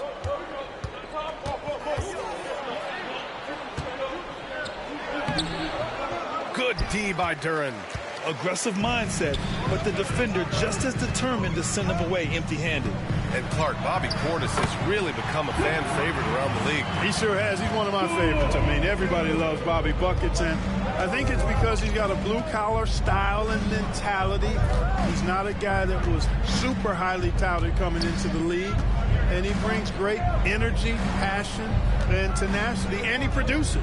Antetokounmpo. Pass to Harris. 4 on the clock. Here's Antetokounmpo. No good that time. Good D by Harris. Here's Thompson. And the slam dunk by Thompson. The athleticism of Thompson is showing up right there. I mean, just explosive off the bounce. Antetokounmpo against Harris. Harris, a screen on Harris. Here's Antetokounmpo. Good efficiency. He's drained 4 out of 5. Just taking it right to the rim, and no one was there to greet him. Well, this early, they should be showing a lot more energy on defense. It's not there. Now here's Cunningham. No made baskets yet. Duren, the screen. To the middle. Tipped. Portis with the steal. Here's Rollins. And he was fouled while in the act of shooting, so he'll take 2 free throws. Cade Cunningham picks that one up. Heady play to stop that easy layup right there. I mean, make him earn it at the line. Yeah, exactly. I mean, free throws are always better than a layup, so I'd agree with you there.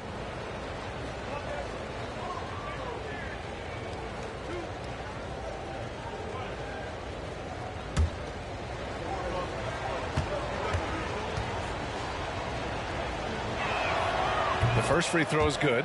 All right, Grant, coming down to the final few games now. This playoff push sure will be interesting. Oh, no doubt. And I'm looking forward to it, B.A. The teams trying to make the playoffs will be going all out. And that kind of intensity in these games will be fun to watch.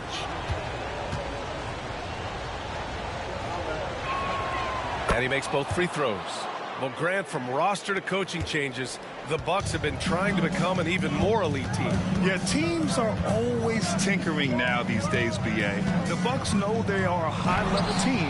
They want to dominate the competition on another level. Well, that's a sweet spot for Harris, guys. I mean, all he needs is a little separation. He's good to go. And Giannis with the jam. Seems to have a knack for hitting guys in their spots. His vision excellent.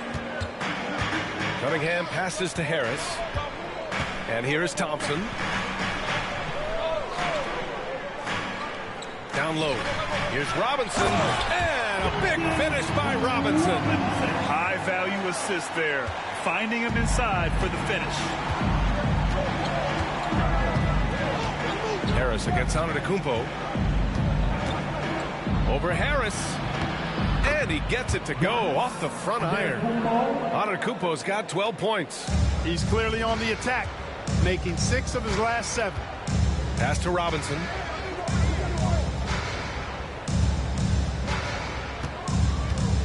Inside. Here's Duren. And the dunk by Duren. He just rises up and throws it down hard with one hand. That is such a go-to move for him. He holds nothing back on those. Does it as well as anybody, fellas. Tremendous skill while in the air. And so it's Milwaukee with it, following the score by Detroit. Porter's shot is off. Boy, I'm absolutely shocked he didn't get that one to go. Usually he's money from deep. And it's Cunningham missing. The Bucks trail by 3. Here's Antetokounmpo. That shot missing. Good D by Duren. The Pistons have gone 8 of 10 shooting.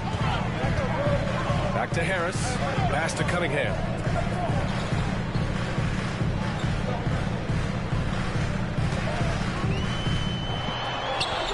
The shot, no good.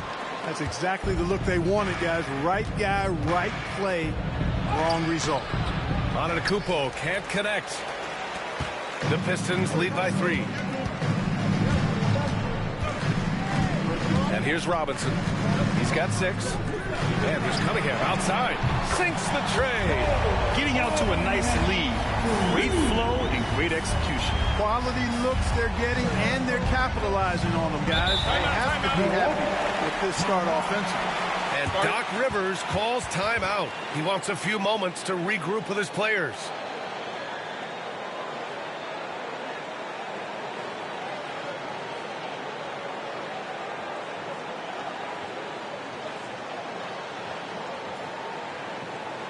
Keeping us all in motion.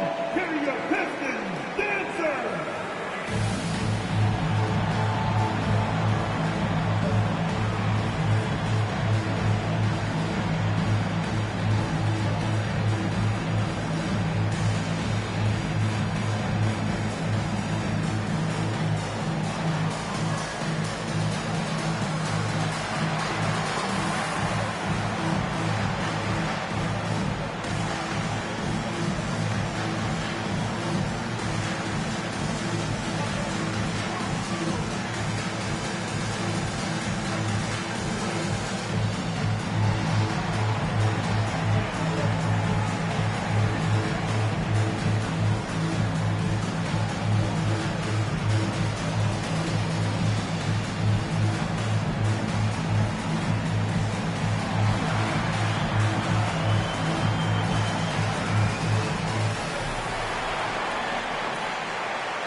Here are some of the best and most intelligent shooters in the association. Jalen Duren, number 1. And this guy just flat out knows how to score. A high IQ offensive player with a strong feel for what shots to take, which is why his field goal percentage leads the league.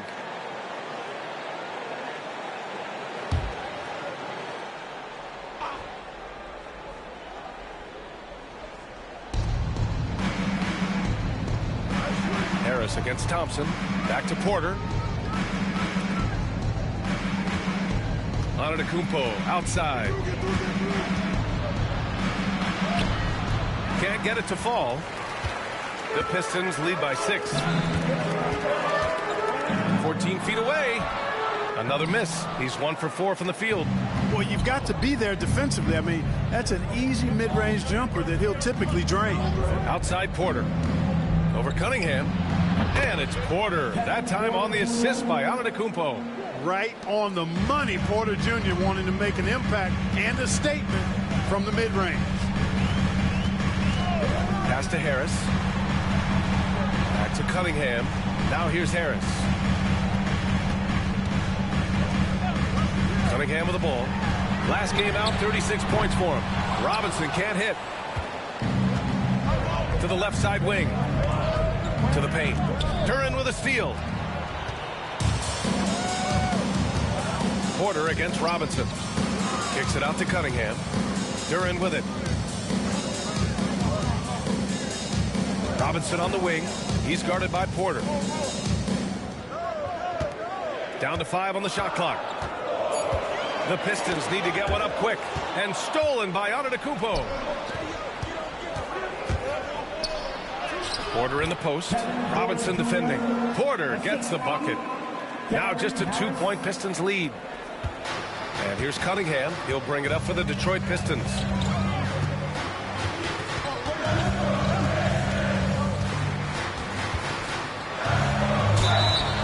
And count the basket.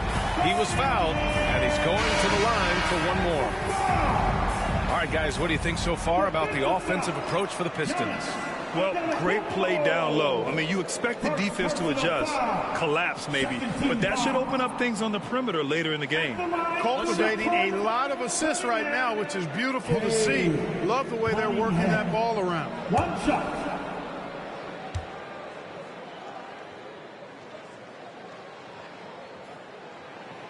Yeah, can you say total package? Cunningham, the prototype guard these days.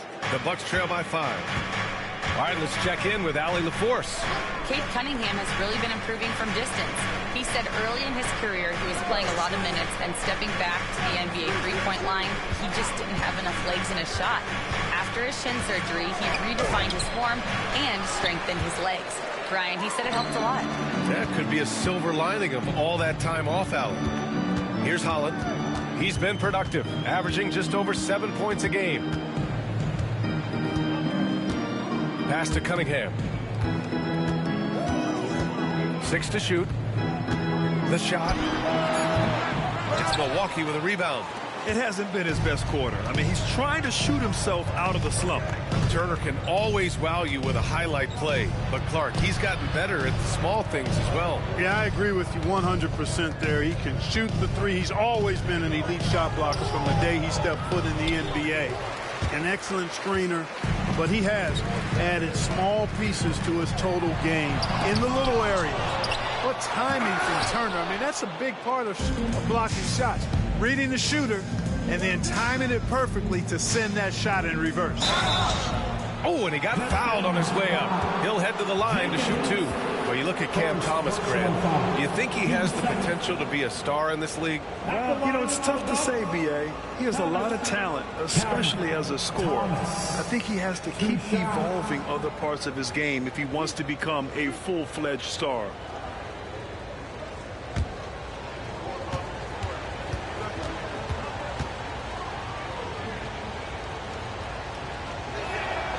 Free throw good. Thomas. Herter's checked in for Cunningham.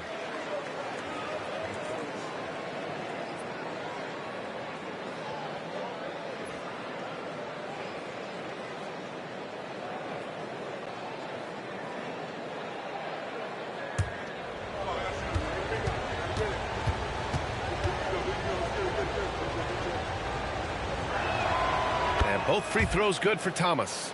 He's as solid as it gets from the line. I mean, give him the opportunity. He's cashing in on those.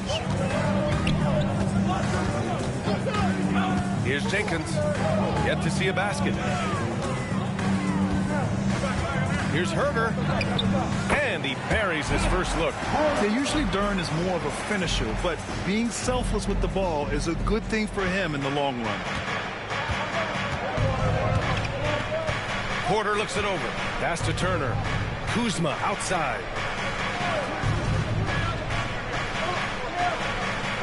We've got 1:48 left now in the first quarter. Holland with a rebound. Grab that one. However, so far they're getting a little out-hustled on the boards. And because it's still early, I wouldn't read too much into it. There's still a lot of game left. Now here's Herter. Here's Jenkins. Stewart, a screen on Porter. Here's the three. And it's Thomas with the rebound. Bucks trail by 5. Shoots over Holland. Thomas, that's good. Thomas. 1:05 left in the first. Here's Jenkins, providing this team some offensive stability. A little over 10 points a game. It's Herder on the wing. The three is up. And the ball out of play. The Bucks will have it. And while we have a second, let's take a quick peek at the rebounding numbers for Isaiah Stewart. It's not a great trend for him. Not rebounding nearly as effectively anymore. Maybe it's his effort, or who knows, but that's something that needs to change. Kate Cunningham's checked in for Detroit. Antetokounmpo's checked in for the Bucks. Gary Trent Jr. comes in for Porter Jr. Turner against Stewart. Thomas outside. There's a screen by Turner. Takes a three. Thomas, that's good. Thomas has got 7 points. I just love his approach coming into tonight. Focused and aggressive. Now 5 seconds separating the shot clock and the game clock. Pass to Herder. Here's Jenkins. Thomas defends. Here's Jenkins. No points yet. Clock at 6. Stewart, a screen on Thomas. Jenkins misses. Tie game in Detroit. And we'll be back in just a minute with the start of the second quarter.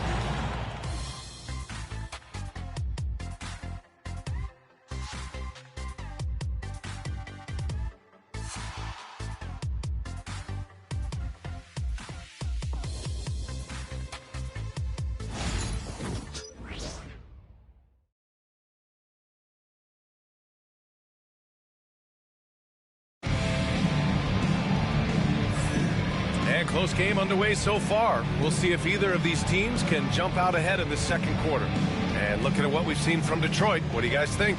Well, clearly they played well in the first period because of their selfless attitude. Yeah, and you know, so many of their hoops came off an assist, which is a good sign of ball movement and sharing that ball.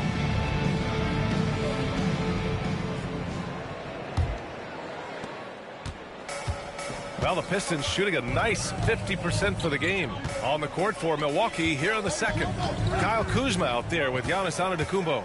Then it's Cam Thomas. Then there's Gary Trent. And it's Turner in at the 5. Here's Jenkins. Thomas defends. Pass to Stewart. Outside Herder. Beyond the arc. The rebound by the Bucks. They're fresh off a win against the Pelicans. Talk about strong offensive production. They went out, played to their strengths, and were successful as a result. Yeah, you know, not deviating from the game plan is critical. You got to trust in the system. Here's Cunningham. After the basket by Milwaukee on the other end. Here's Holland. Antetokounmpo covering. Holland can't hit. It can be tough to find space in the mid-range area. Probably should have passed that one up. Oh, look at Giannis power in. He is certainly one of the few true franchise cornerstones in the league. Few guys can take over a game like the Greek Freak. Here's Holland. Antetokounmpo covering. Trent against Cunningham. Picked by Stewart. Shot from the top of the key. And that one's good. Cunningham's got his third basket on the night right there. Pretty clever move by Cunningham, calling for the play to get himself some space to work with. Antetokounmpo finds Kuzma. Here's Thomas. Shoots from 14. Connects. The jumper drops. Thomas has got 9. And, you know, he's going to take that shot every time. The defense has to respect him from the mid-range. Herder, a screen on Thomas. Herder gets the bucket. Herder's got his second bucket on the night. That's been the story of their offense so far. Getting a number of looks from point-blank range. I just love the strong finish there inside. Man, he's got that dunker's mindset, doesn't he? Always ready to pounce. an absolutely tremendous athlete, able to go up and finish over the biggest of defenders. Herder passes to Cunningham. And he's going for the lob. Thomas with a steal.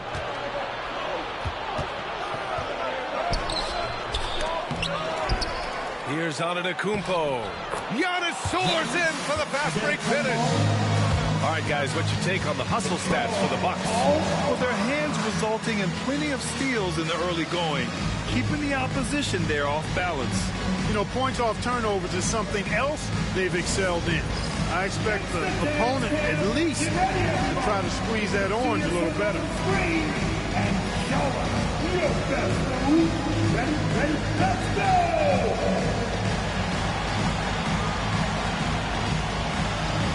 No thanks.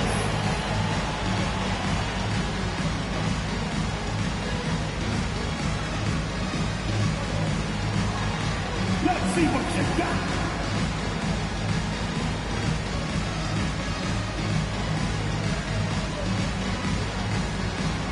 Keep on dancing.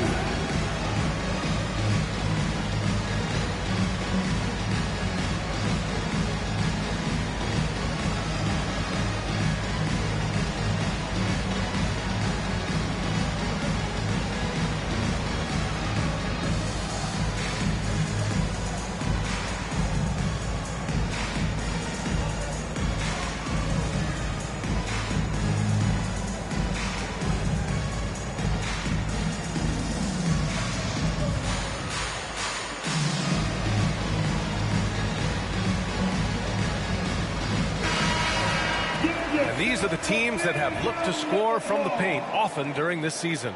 The Pistons second. This team has done a great job of hitting the boards, and they do tremendous work boxing out.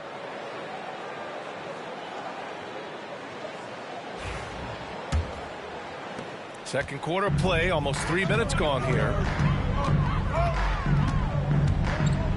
Cunningham on the wing, guarded by Trent.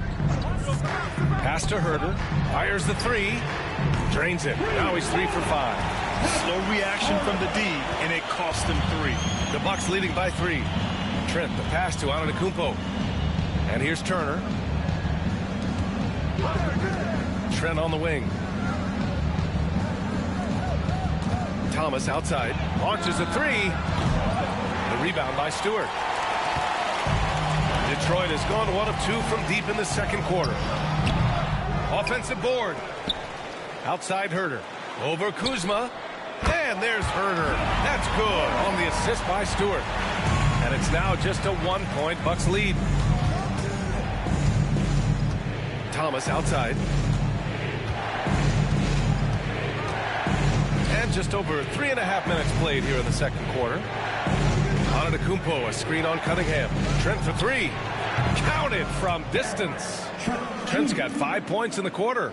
An excellent job of taking what the defense is given. Cunningham against Trent. Pass to Holland. It's Herder on the wing. And Detroit again with the bucket. Now here's Thomas. 9 points in the game. Clark, one topic that gets its share of attention, illegal screens. And with good reason, because guys are bigger, stronger, a lot of pick and roll action. So you've got to be more diligent in cracking down on those screens that are illegal. The game is extremely fluid. Guys are in constant motion. But I think it's a hard call to make consistently, but the officials have to keep working at it. Now here's Thomas. He's got 11. And the big finish by Giannis. How about the flash by Antetokounmpo? I mean, just an insanely talented athlete who loves to punish that rim. Ooh, a great look there. Brought to you by the AT&T 5G Slam Cam. So it's Detroit now. The Bucks getting their last shot to go. And he's going to the line for 2. The official saw contact while he was going up. First personal foul. Man, he made sure to get his money's worth on that foul. He got him good there. I mean, that's why the shot was so far off. Cunningham. 2 shots.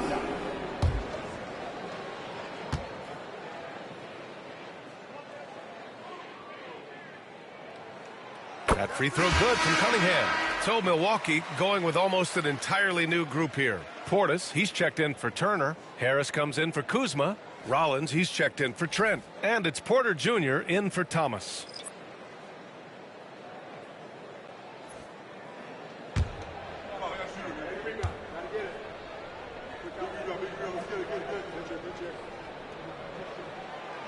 And so he's able to get 1 of 2. And so Porter will bring it up for the Milwaukee Bucks. Their last encounter was in Detroit, where they were able to handle the Pistons. Oh, that was something else, man. Wow, showing some power. I tell you what, it's absolutely foolish and futile to let Antetokounmpo get space to sprint towards the rim. I mean, the dunks he jams home are just downright filthy, ugly, nasty, wicked. Here's Portis. Cash. Assisting on the play was Porter. Porter's got 3 assists in the game. I'll tell you what, they are on fire this quarter, taking total command of this game. Now, I don't know if this field goal percentage is sustainable, but if they can stay close to what they've done in shooting the ball, they'll run away with this one. And Doc Rivers calls timeout. He wants to review the game plan.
And overall, you like what they've done on the offensive glass, extending possessions. They're top 10 in second chance points. And their transition offense really mirrors what's happening all around the league. Teams trying to get 2-on-1s, 3-on-2s, any numbers advantage possible. Milwaukee leading by 4. Pass to Rollins.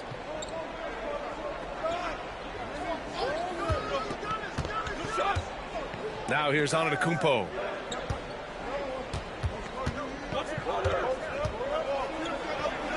Oh, Giannis, a rim rocker. Giannis always trying to impact the game at both ends, but really has become a workhorse on the offensive end. Well, Grant, they say early in Giannis's career, he had to work not just on his game, but his attitude. And that's true, B.A. It wasn't a bad attitude. He just lacked an edge.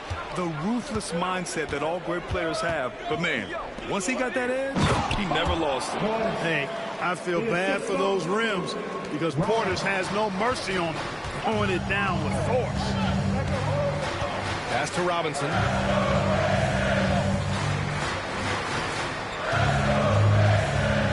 To the inside.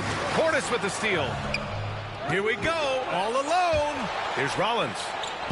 And a great assist by Antetokounmpo, and that one goes in. And now it's a 10-point Milwaukee lead. Harris outside. Duran the screen. The baseline J. They grab their own miss. Kicks it out to Cunningham.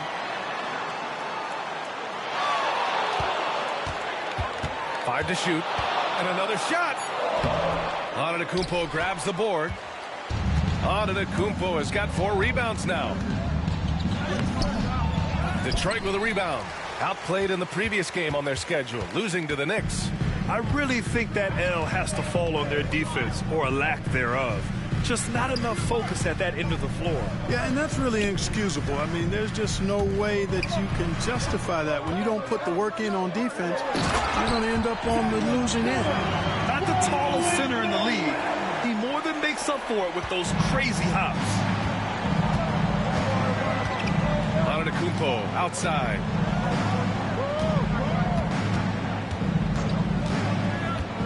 Back to Porter. And stolen by Cunningham. Over Porter. Nice touch by Cunningham inside. Man, that right there gives you a sense of just how quick Cunningham really is. Harris against Antetokounmpo.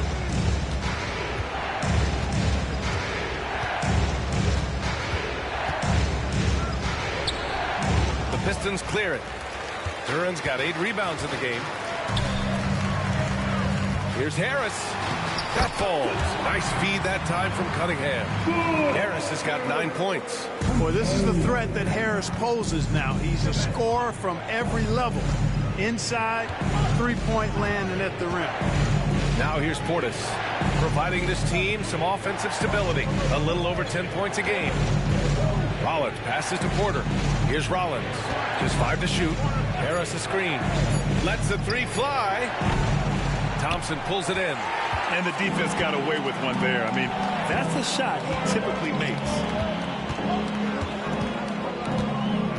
Right side Robinson.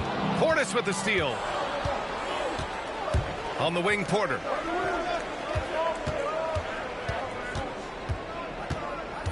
Pass to Antetokounmpo. Oh, Giannis using his size inside. He's putting on a show this quarter, and the team's feeding off his energy. And the timeout called here by J.B. Bickerstaff. We might see him looking to make some tweaks to the strategy here.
Checked in for the Bucks. And this break lets us see the teams making the most of their second chances this season. In the third spot, the Pistons. You've got to respect the work ethic of these guys on the offensive glass. They don't give up on possessions and hit the boards with aggression.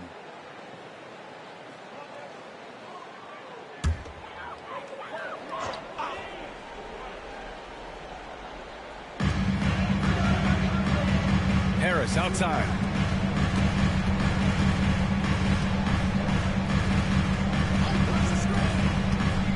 For 3. The rebound by Turner. Defense dodged a bullet that time. Total breakdown. Harris passes to Rollins. And here's Turner. 2 minutes remaining in the first half. Pass to Harris. Shot clock at 6. Portis outside. Cash. Assisting on the play was Porter. 3 points. Porter's got assist number 5 here tonight. 1:43 left to play in the half. Here's Jenkins. He's guarded by Porter. Harris Harris against Portis. Now Harris. He's got 9. Shoots over Portis. Harris misses. And so Porter will bring it up for the Bucks.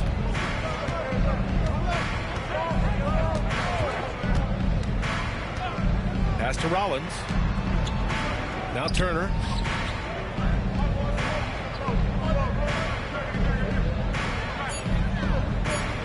The Bucks need to get up a shot here. And here's Porter outside. Duren with a rebound. Duren's got 9 rebounds in the game. Boy, he's getting it done. To the middle. And he takes that one up and powers it through. I tell you, a little extra pressure on D when you're up against a point guard who can elevate. It doesn't make it easy, does it? And you know, guys, showing how dynamic a weapon he is for this offense, they feed off of that energy and ability to make plays. It gets them going. Pistons trail by 7. And the Pistons pushing it up now. Harris' shot is good. No wasted motion with Harris. He's so smooth and polished as a scorer. He gets those catch-and-shoot jumpers off nicely. Outside Porter.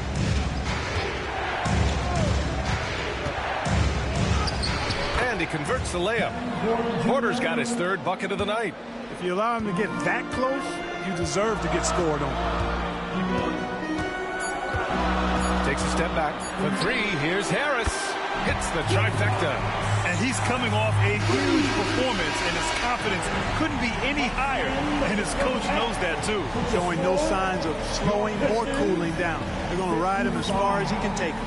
Giannis Antetokounmpo has been on display for Milwaukee. He made a big impact, scoring 12 points in the quarter. All right, now let's check in with Allie LaForce. Allie, what do you have? Thanks, guys. I'm here with Doc Rivers. And, Coach, you guys came out aggressive in the first half. What stood out to you? You know, we're getting to the paint and making plays. They're a great team as far as rotation, so we just got to make the right passes. It all starts with attacking the basket. Thanks, Doc. Thanks very much, Allie. We'll be back soon to start the second half of basketball.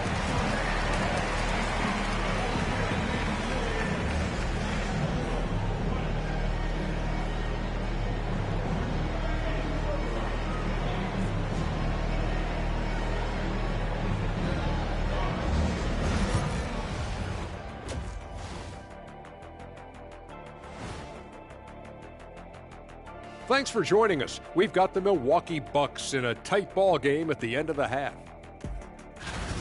Love that they're taking high percentage shots, and it hasn't been easy for them. It's hard to score inside when the defense is collapsing on you. Who needs 3-pointers anyway? Kenny did. So thank you, Ernie.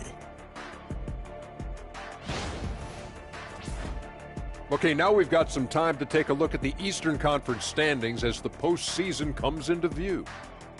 When I look at Milwaukee, they've been just solid at times, and at other times they've been awesome. Fun team to watch when everything's in sync. Are they a true championship contender? We'll see.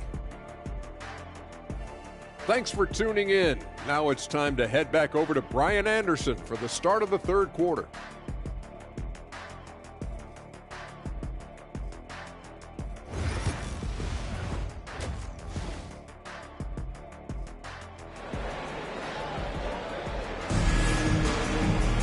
Second half of basketball is upon us, and we may be in for an exciting finish based on how close of a game we've seen so far. It's been a clinic out there by Giannis Antetokounmpo. Yeah, they've done an amazing job of creating room to operate for him. And then, of course, executing. You know what? It helped that they had a few guys with very hot hands on the perimeter, too.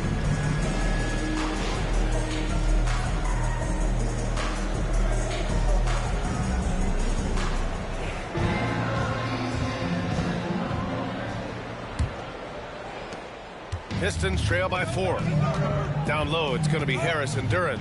Cade Cunningham out there with Duncan Robinson. And it's Thompson in at the 3 slot. That's the group for Detroit right now. Here's the break. Antetokounmpo with it. Now guarded by Harris. Good on the shot. Antetokounmpo has got 26 points. That pull-up shot is unguardable. Can't lay off Giannis for even a second. Outside Robinson. The basket's good. Off the assist from Thompson. Thompson's got 3 assists now in this one. The Bucks leading by 3. Portis with a screen on Harris. Up top, Portis shoots over Duran. Portis' shot is off. Detroit has got 6 of 13 shots to go from outside the arc. Here's Harris, and there's a whistle. He'll head to the line to shoot 2. Okay, so Tobias Harris, 6'8", 225, a capable jump shooter. That sound familiar, Clark? Yeah, it's got some of my same profile. I was about the same size when I played back in the ancient days of the early 80s. I see a few similarities. Solid, consistent, pretty mobile, can put it on the floor, can do a lot of good stuff. He came into the league so young, only 1 year in college, and he's had a long, productive, steady career, a pro's pro. And that's high praise when you've done it for as long as Tobias has.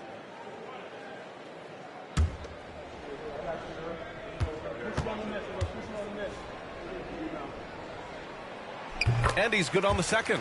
You know, over time, I think Harris has become really good at accepting more responsibility, and that's part of learning how to be a leader.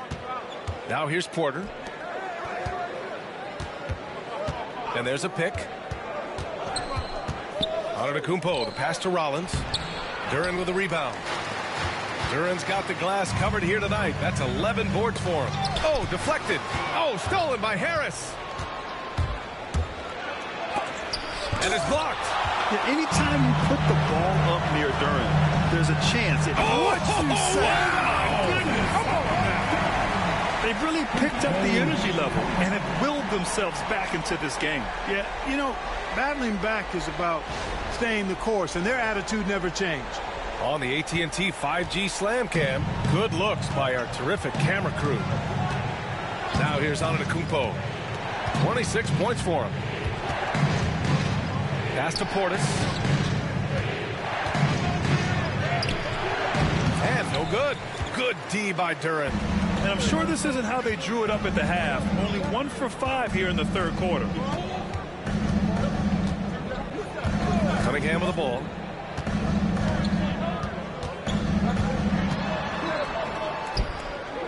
Five on the clock. Robinson for 3. The rebound by the Bucks. And he probably thought he was going to bury that one. Here's Antetokounmpo. Finds the bottom from 13 feet out. Antetokounmpo has gotten 4 this quarter. We've seen that more than once today.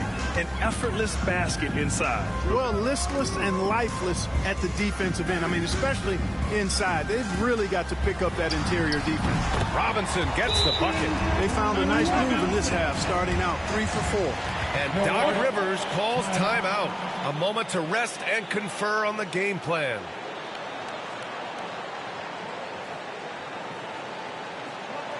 Keeping us all in motion. Here you go, Pistons dancer.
It's worth looking at the league's top scorers for the past month. These guys have been on a tear.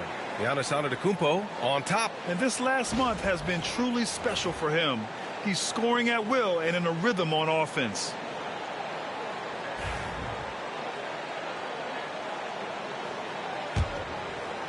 Well, we're into the third quarter, just over 2.5 minutes played. Outside Porter. Porter with a screen on Harris. Here's Antetokounmpo. Duren with a rebound. Duren's got 13 rebounds in the game. Glass eating. Gotta love how they've been crashing the boards, fighting hard for every miss. I certainly do. You know, I like to see guys do their work inside. Their rebounding has been excellent, and that's always important in a close game. Such an energetic play from Cunningham, going right up for the slam. Outside Porter. And there's the lob. Whoa! Antetokounmpo flying. Love the read there from Antetokounmpo. I mean, his basketball IQ is really impressive when it comes to alley-oop attempts. Antetokounmpo against Harris. Robinson passes to Harris. Duren with a screen on Antetokounmpo. Harris with it, guarded by Antetokounmpo. And so he draws the foul, headed to the line to shoot a pair. Second in rebounding, and they're in the top 10 for field goal percentage. They pick their shots well and do a good job not forcing things on that end. And just to touch on their rebounding again, the energy they put into that aspect of the game is remarkable. A lot of what they do starts with their work on the glass.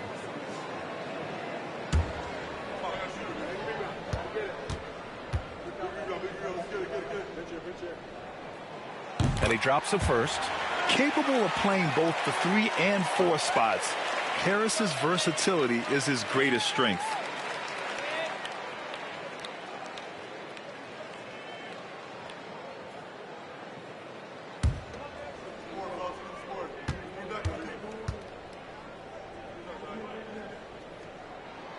And Harris drops them both. In the third quarter with just over 3.5 minutes off the clock. Portis. And then Portis with the dunk. And that's unselfishness right there. Full display. Giannis wanting to get it to open teammates. Pass to Duren. Now Harris. Three-pointer. The shot, no good. Here's Rollins. Defended by Thompson. Rollins passes to Harris. Back to Antetokounmpo. Portis with a screen on Harris. Goes up at the stripe. Shot's good by Antetokounmpo. Antetokounmpo's got 32 points in the game. With the threat of his drive where he's lethal, the defense has to live with Giannis shooting the mid-range jump shot. Duren, the pass to Robinson. The three-pointer off the mark. Milwaukee in the lead. Pass to Antetokounmpo. On the wing, Porter. Defended by Thompson. Porter, pass to Antetokounmpo. Another one falls for Milwaukee. Wow, they're really being taken advantage of defensively out there. No rim protection whatsoever. Thompson, a screen on Porter. And here's Cunningham. He's got 13. Up and over Porter. And that one's good. Cunningham's got 15. And getting up close and personal, Cunningham knows he can get his shot to go inside. Out to Harris. Good. And Antetokounmpo gets the assist. Antetokounmpo has got assist number 5 here tonight. It's tipped. Oh, stolen by Harris. Here's Rollins. Pass to Porter.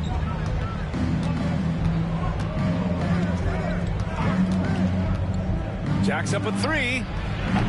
They get it again. That's what you need your bigs to do. Step up and control the defensive glass. Now here's Duren. Cunningham outside. Porter with the steal. Jumps up. And he lays it in off the breakaway. Give him 8. And guys, let's get your take on the hustle stats for Milwaukee. Yeah, they've collected an impressive number of steals so far, using fast hands to force some turnovers and then scoring on the other end. The shooting's been great, but also how about the energy level? That's what's impressed me the most. They've been getting it up and down in transition, and that takes effort. And J.B. Bickerstaff decides to call timeout. Coach wants to speak to his guys, maybe alter some of the game plan. Get ready to dance like everybody.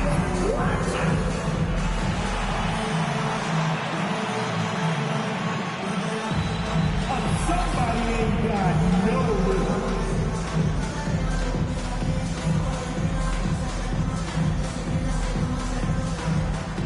Bring those moves.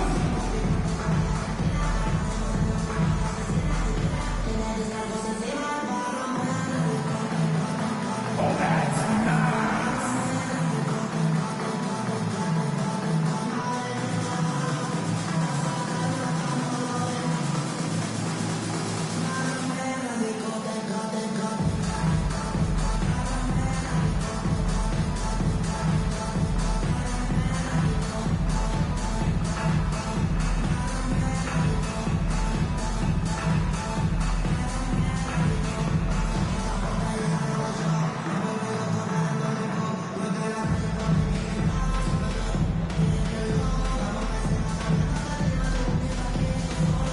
Pistons making a switch here. Stewart's checked in. The Bucks also with a sub. Thomas, he's checked in for Harris.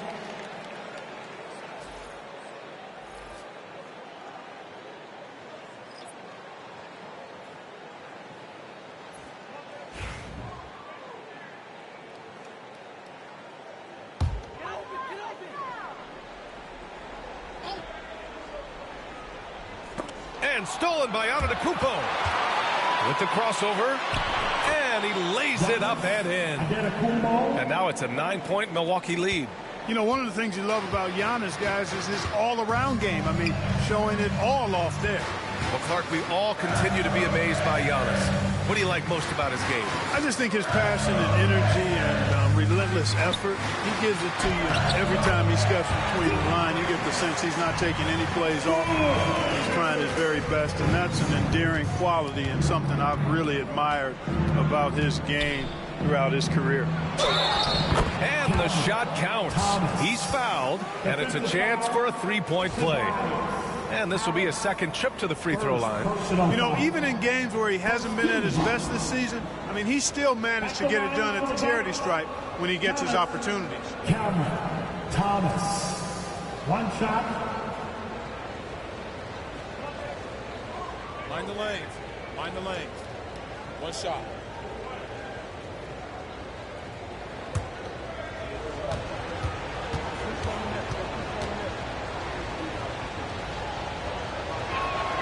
Free throw good. Thomas.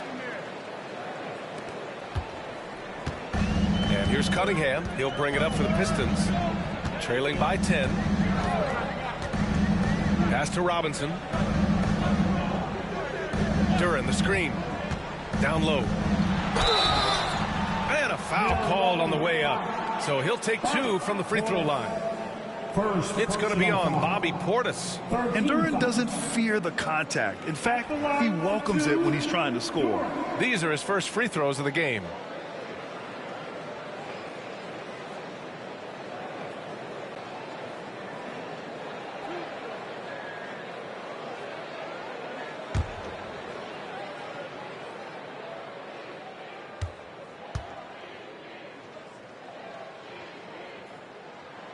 The free throw drops for Duran.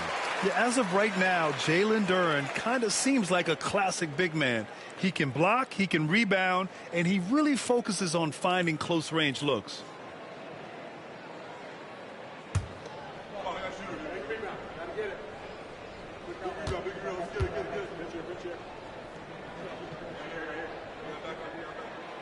He's off on the second. Staring at this deficit, they're trying to be more aggressive and get themselves to the line. That's exactly when you need to be aggressive.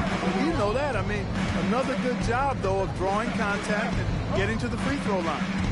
Now here's Porter. Give him 8. 6 on the shot clock. Here's Rollins. Robinson defending. Rollins no good. Pistons trail by 9. 16 feet out. Antetokounmpo grabs the board. Antetokounmpo has got his 6th rebound on the night. The the rebound by Stewart. The Pistons have gotten 6 of 10 shots to fall in this third quarter. Harris outside. From deep. And the three-pointer goes. Harris has got 8 points here in the quarter. Boy, this is something that Harris has really enhanced in this game over time. Hard work, paying dividends.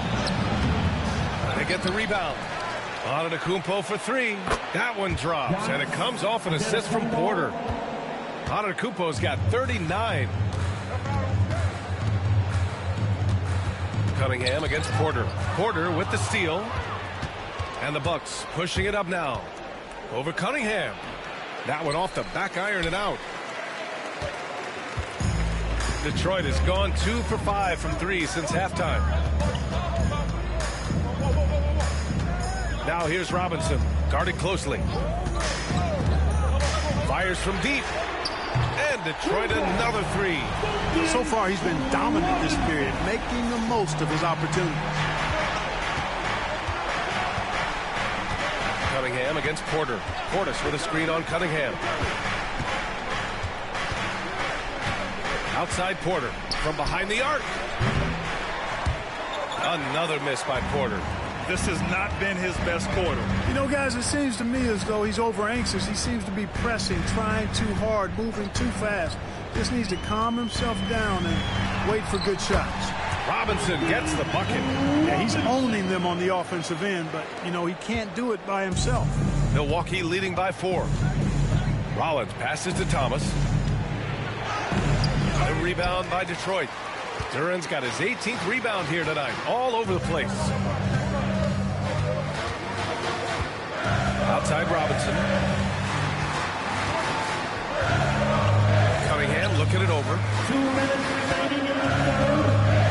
Just 5 on the clock. Lets it go. And again, it's Detroit converting. They're making smart adjustments, setting guys up for success. It's certainly been an impressive run. They finally found the right formula to break down the defense. Now here's Antetokounmpo. Give him 39. He gets it in there. That's a nice little shot to have in your repertoire. Just a lovely touch on that little flop from Antetokounmpo. And the timeout called here by J.B. Bickerstaff.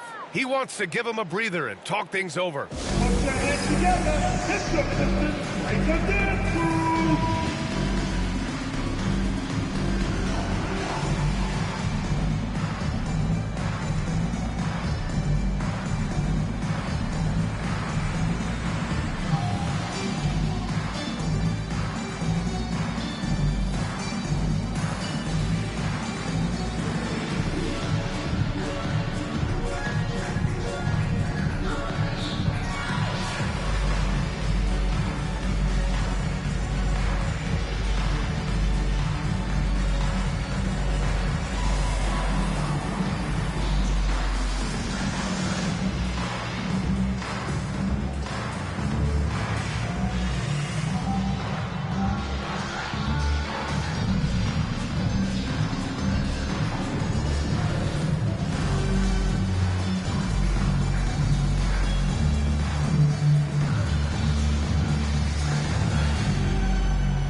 Turner, he's checked in for Milwaukee. Kuzma comes in for Rollins. All right, let's have a look at the assist leaders among bigs since the midseason break.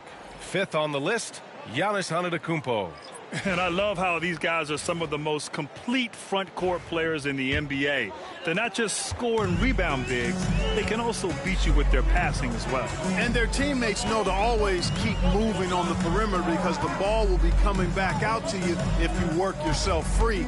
You're looking at some of the masters of the kick-out pass right there. And it's Porter with the ball for the Bucks. Thomas passes to Antetokounmpo. Back to Thomas. And a great assist by Antetokounmpo. And that one goes in. And now it's a 6-point Milwaukee lead. Detroit has gone 3 of 7 from deep so far in the third quarter. Stewart outside. Pass to Holland. Duran the screen.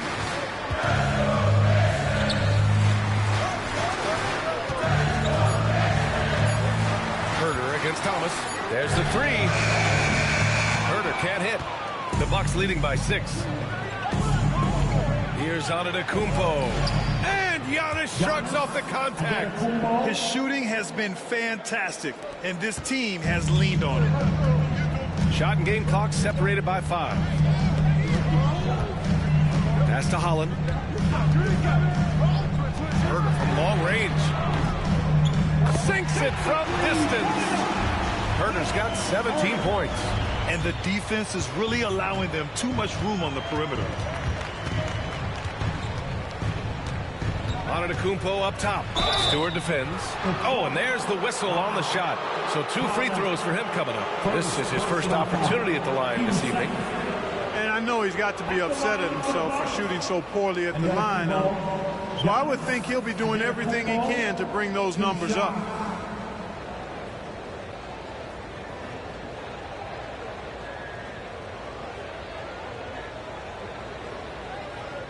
Shooting 2.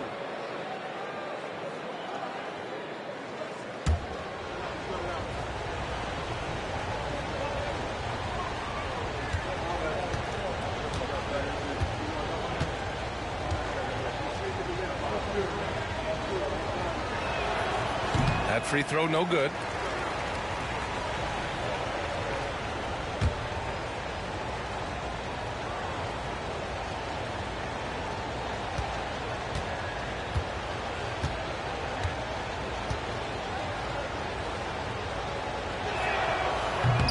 Good on the second one. 7 seconds left in the third quarter of the game. 1 second left. And that's not going to go. Misses at the buzzer. And so it's the Milwaukee Bucks leading by 6 as we wrap up the quarter. Their defense has forced a number of key turnovers, giving them a clear advantage on possessions. We'll be right back after this word.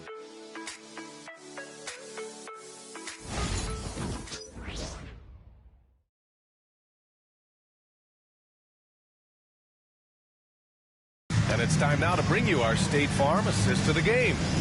You have to love his unselfishness and ability to make those around him better. Well, clearly he's the guy that stirs the drink for him, and that's how he does it, with his dynamite passing skills.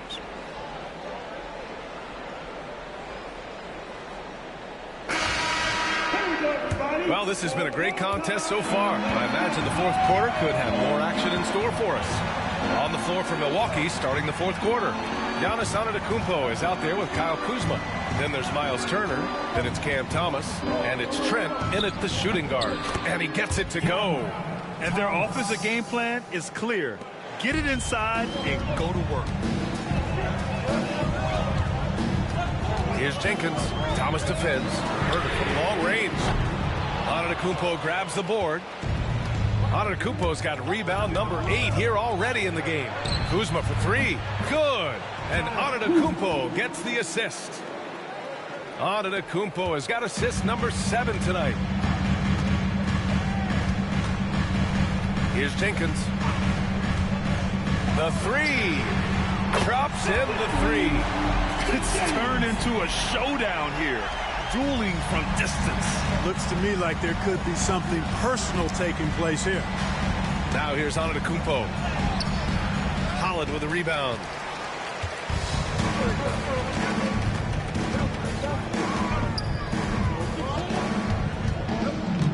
Pass to Jenkins. Here's Cunningham. And here's Herder. The 3 is up. The rebound by the Bucks. Turner's got 5 rebounds in the game. Antetokounmpo, left side. It's good. And he drew contact on the shot, so he will go to the line. A 3-point play opportunity. Second personal foul. First team foul. At the line for the Bucks, Antetokounmpo. Giannis Antetokounmpo. 1 shot.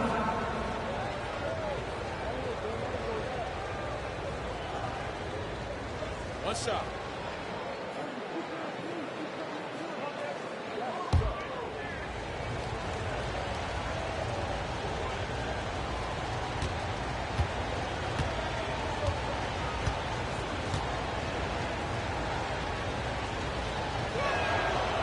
You really have to appreciate and respect the spirit Giannis plays the game with. A beacon of energy and enthusiasm for his team. They all feed off of him with an attitude of joy and unselfishness. Now here's Herter.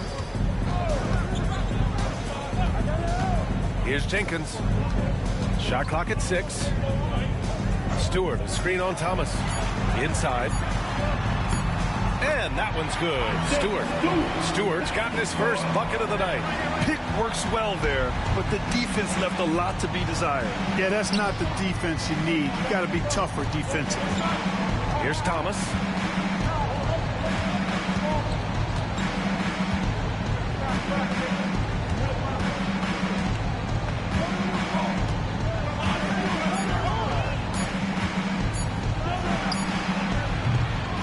Rebound by Detroit.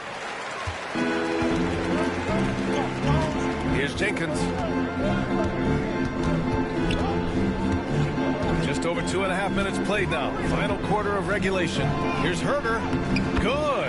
And he's hit 8 of 14 now. A solid offensive performance. They're going at it on offense. Neither team backing down. Hey, defense is taking a back burner. Oh, my. Big time right there. Giannis is a monster around the rim. Too easy there. Pass to Holland. Now here's Herter. Cunningham with the ball. And he got the whistle on the way up. So he'll be headed to the line for a pair. And I like how tough Cunningham is. Welcoming the contact on the way to the hoop. For your Pistons, Cunningham. Cunningham. 2 shots.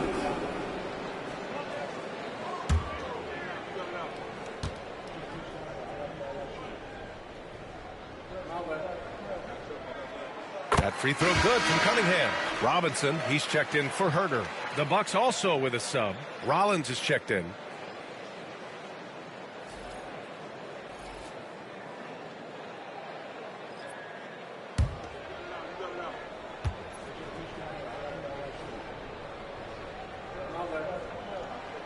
Both free throws good from Cunningham. And here's Milwaukee now. They lead by 7. A look at the clock. A little under 3.5 minutes gone by in the 4th. Antetokounmpo, a screen on Robinson. Here's Kuzma. Holland with a rebound. Holland's got 4 rebounds now.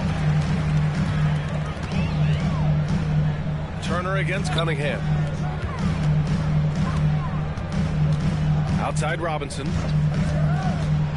Over Kuzma. The rebound by the Bucks. Antetokounmpo has got 9 rebounds now. Holland with a rebound.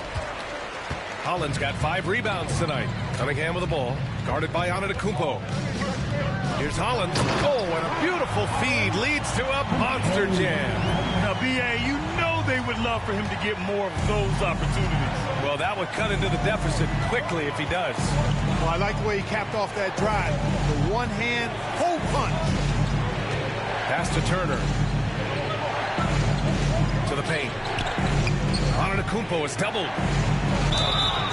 So it'll be 2 free throws. He was fouled in the act of shooting. That's on Isaiah Stewart. Grant, Kyle Kuzma is an instinctual scorer who gets it done in a variety of ways. He's especially skilled inside the painted area, but he's a capable shooter from mid-range and beyond the arc. Plus, he's someone you can rely on in the clutch.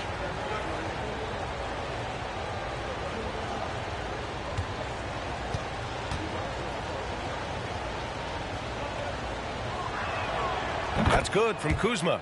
Could be better from the line. Kuzma, a smooth shooter, but needs work from there.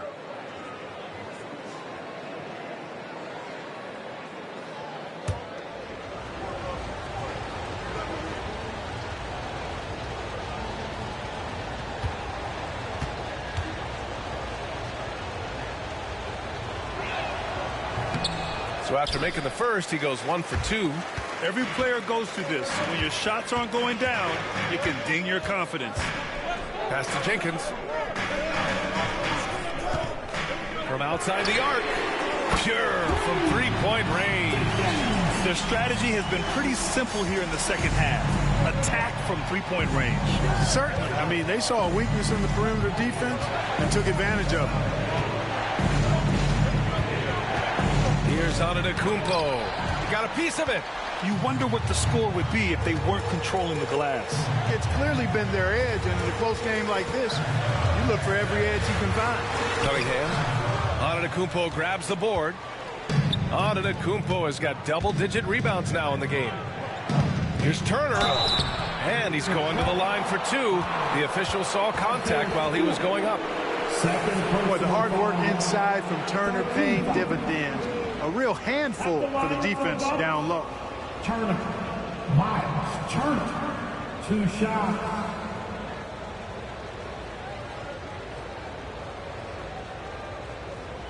Shooting 2.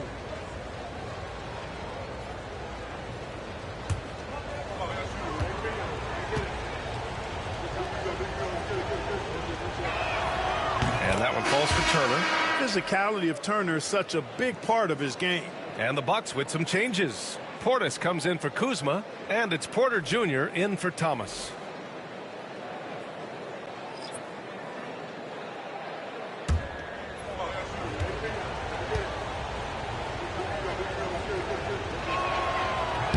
So he gets them both. And, you know, because Turner is such a good free throw shooter for his position, defenses really can't send him to the line too often. He'll make them pay. Pass to Duren. For 3, Robinson. The rebound by the Bucks. Portis has got 6 rebounds in the game. Porter against Cunningham. Here's Rollins. To the inside. Good. That's his 5th bucket in 9 attempts. Slick moves inside by Portis to avoid the defense for the hoop. Cunningham passes to Duren.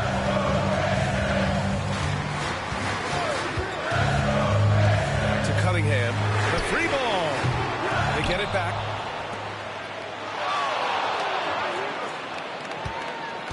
Cunningham steps on the gas. And the layup is good. Cunningham's got 19 points. Yeah, he's very quick on his feet. You can see it when Cunningham's moving through the defense on his drives. Pass to Rollins. Now here's Porter. He's watched by Cunningham. Turner, a screen on Cunningham. Porter, the pass to Turner. Duren with a steal. Cunningham finds Robinson. Back to Cunningham. The floater tipped. The timing from Porter Jr. on the rejection, you couldn't ask for better defense from him.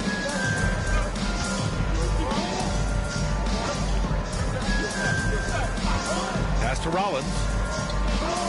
And here is Antetokounmpo, pounded by Harris. Yet another bucket. An incredible performance tonight. He's at 50. And tonight ties him for the 5th most 50-point games in NBA history. Harris outside. Outside Robinson. Porter against Cunningham. Inside, Duren. And the dunk by Duren. And nice work there in the pick and roll. Cunningham demonstrating improvement in knowing how to break defenses down. Porter, the pass to Turner. Here's Rollins. Pass to Antetokounmpo. To the middle. And it's Turner, that time on the assist from Antetokounmpo. Antetokounmpo has got assist number 8 now on the night. Pistons trail by 7. Cunningham passes to Duren. Outside Robinson. Cunningham against Porter. And that one's good. Cunningham's got 10 points here in the second half. Portis outside.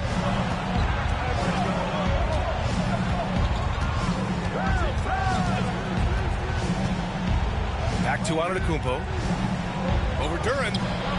And it's Antetokounmpo with the miss. Detroit has gone 2 of 6 so far in the fourth. Robinson passes to Cunningham. Stewart against Antetokounmpo. And here's Harris outside. Porter pulls it in. And so Porter will bring it up for the Bucks. They've led by as many as 11. Pass to Rollins. Down low. The jump hook. And Portis finishes. And the Bucks lead by 7. The Pistons have gotten 8 of 16 attempted shots to go here in the fourth. Stewart outside. Here's Harris. Soft touch off the glass. Harris has got 24 points. The bigger the moment, the more Harris wants the ball. Big time shot there. He's comfortable in that role. And the timeout called here by Doc Rivers. No doubt he's going to utilize the opportunity to make sure they're all on the same page here. Here comes your Pistons High Squad. Show them some love, fans. Now, Pistons fans, now on the court, it's your High Squad. Everybody get loud. Let them hear you. Only the loud respect. Only the noisy respect. Go get T-shirts. Just break it up. Break up the noise now.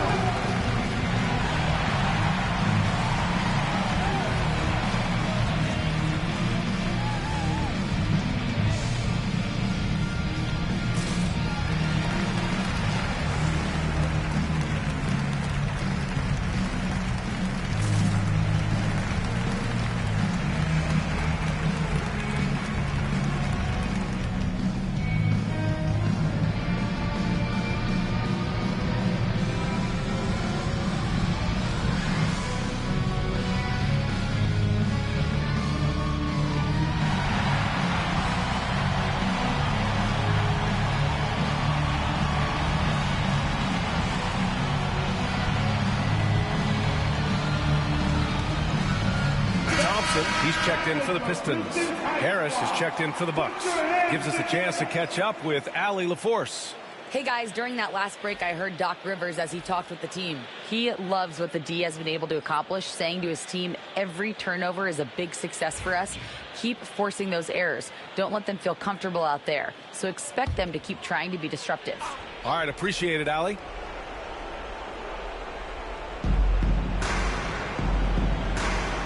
Porter against Cunningham. This one for 3. And they get it back. Porter's shot is off. To the inside. Here's Thompson. And the slam dunk by Thompson. Flying high, Asar Thompson. I wish I still had hops like that. The Bucks leading by 3. Antetokounmpo, the pass to Portis.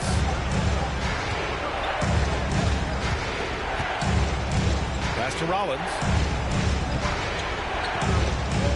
Antetokounmpo, a screen on Robinson. Here's Rollins. Just 4 to shoot. Man, that one drops for him. Antetokounmpo's got 53 points. For Giannis, his length and instincts on defense make him a feared shot blocker. Cunningham against Porter. And it's Cunningham missing. Milwaukee has gone 1 of 2 from deep in this quarter. Here's Rollins. Thompson pulls it in. Thompson's got 4 rebounds now. Pass to Cunningham. Outside Robinson. 3-pointer. Ooh, he's looking good tonight. He's drilled 9 of 15 so far. Gotta fight harder to get over those screens. Well, I'm going to credit the screen. I mean, that's a good, strong pick he lays there. Here's Porter. Antetokounmpo. Oh, the foul by Giannis. Man, the attitude of Antetokounmpo, really impressive. Really what you want to see in your team's best player. He's a guy that doesn't back down when the game gets tight and things are on the line. Duren with a screen on Porter. Inside. And the dunk by Duren. That gives him a double-double in this one. What an injection of energy from Duren. Working hard to find points for his team. Antetokounmpo looking it over. It falls! Great to see guys don't back down under pressure. Cool, calm, collected, and confident in the biggest moment of the game. Yes. And the timeout called here by J.B. Bickerstaff. There is a lot on the line, and he is determined to make sure everyone's on the same page.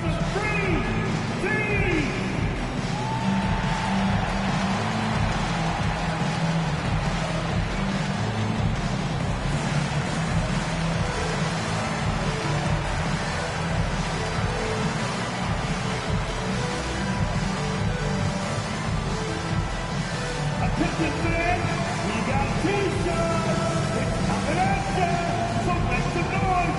You don't want one. Make some noise.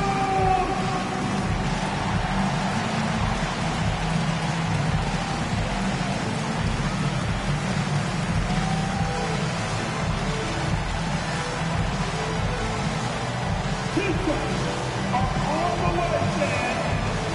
Who wants a free tee?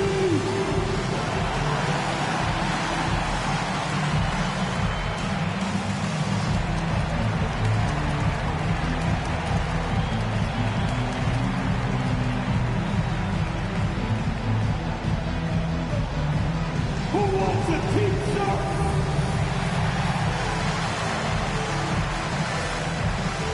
Let's go! But we're the best fans in the NBA! Everybody now, get low!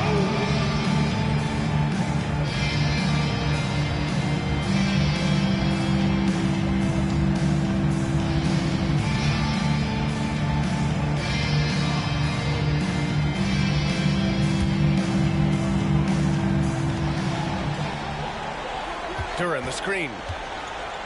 Pass to Cunningham. Oh, he nails it! And he's brought them within 2 points now. And you can tell Cunningham is a very determined player, refusing to give up on the situation. Here's Antetokounmpo. And it's good! You know, feeling very comfortable taking a big shot when his team needs it.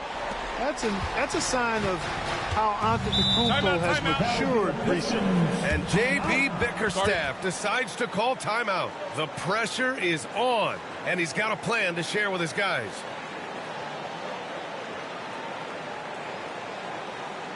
I want to hear everybody make some noise because this is dancing.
Robinson.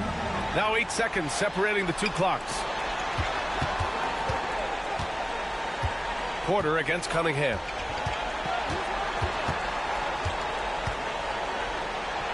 Deflected. And they commit an intentional foul. We'll see another one of those, so they get into the penalty. Yeah, no, you had to do that. I mean, you can't allow them to dribble out the time. Exactly. I mean, got to stop the clock any way possible. and hope they alligator arm a few of those free throws. And he commits the intentional foul. Second personal foul, 15 foul. At the line for the Bucks, Antetokounmpo, Giannis Antetokounmpo, 2 shots. Shooting 2.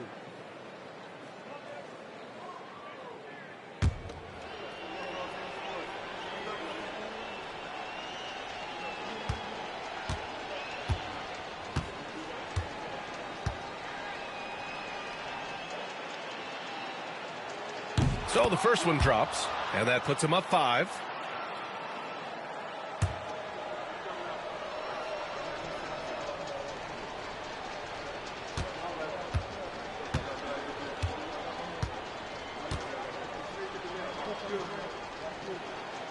And the second free throw, no good. Tough break there. Harris passes to Cunningham. There's the triple.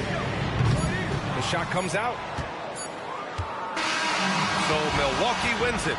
This was a hard-fought, well-earned victory for them. They had to dig deep to come out on top. Yeah, you know, some teams might buckle under the pressure towards the end. The crowd was so amped up, such a hostile environment. But they stood tall and got the win. All right, let's send it down to Allie LaForce, who's with our player of the game. Giannis, you said these games start to matter more as you come down the stretch. Can you tell me more about that? Just coming out here, try to play good basketball, try to play together, and try to get better. You know, we just try to get in that playoff shape and just get better. Championship always on your mind. Thanks, Giannis. All right, Allie, thank you. Thank you for joining us. That'll do it for now. For Allie LaForce, Clark Kellogg, and Grant Hill, this is Brian Anderson thanking you for watching the NBA presented by 2K Sports. And time now to introduce our player of the game, Giannis Antetokounmpo.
star-spangled banner yet wave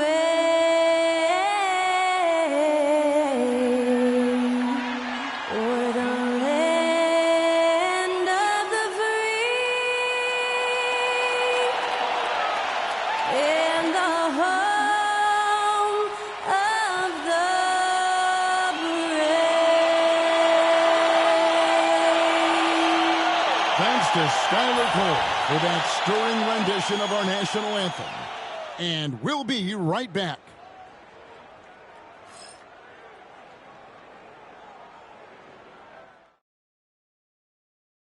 It's NBA basketball on 2K Sports. We're glad you could join us on this exciting Friday night matchup. Alongside Doris Burke and Greg Anthony, this is Kevin Harlan. And on the sidelines, Hall of Famer David Aldridge. And here's a look at some numbers for Tyrese Halliburton. And guys, how about the surge of offense he's experiencing right now? These last 5 games, he's been a machine at the offensive end. A different score than he had been earlier in the season. We'll find out if he can keep it going. That's good tonight. A look at the Magic starting group. Wagner and Banchero are the forwards. Suggs out there with Desmond Bane. And it's Carter in at the 5, down low. And for the Pacers, Halliburton in the backcourt, Nembhard to his side. Ivica Zubac is out there with Pascal Siakam. And it's Walker in at the small forward position. Doris, here we are looking ahead to the postseason. Do you have a favorite right now? Well, Kevin, like anyone, I definitely have some ideas of who I think could be there and the last one standing. But I'm staying neutral. Number one, it's my job, and predictions only lead to the possibility I'm wrong, and I don't want to do that. You cannot be overzealous when you're trying to guard Jalen Suggs. He's so crafty, so good at drawing fouls. It's his first trip to the line. Jalen Suggs, 2 shots.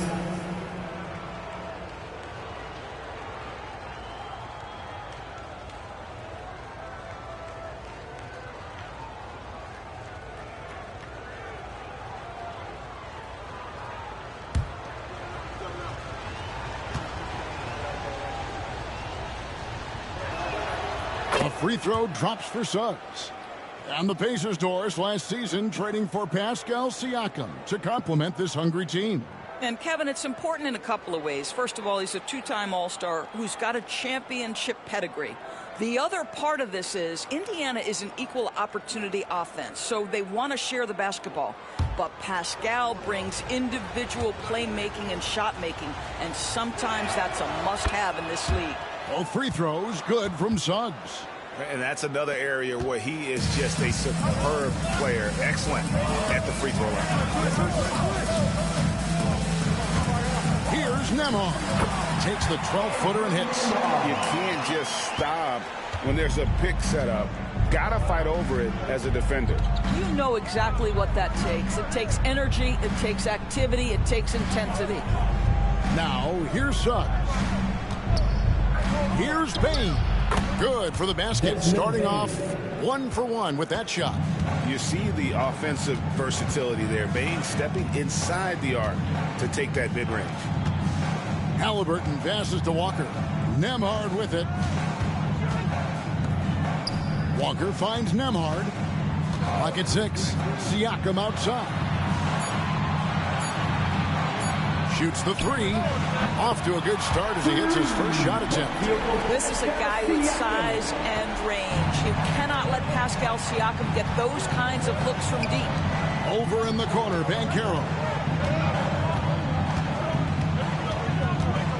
First 1:30 gone here in the first quarter.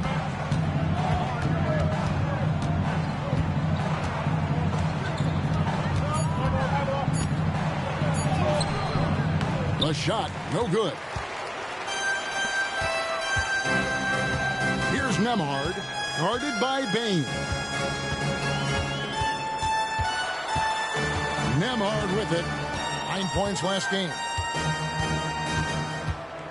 Zubac, a screen on Bane. Walker with a clean look. Off target with his 3. Banchero against Halliburton. And then Carter with the dunk. In his vicinity, I promise you, Carter Jr. is going to catch the basketball. Indiana's gone 1 of 2 from long range in the first quarter.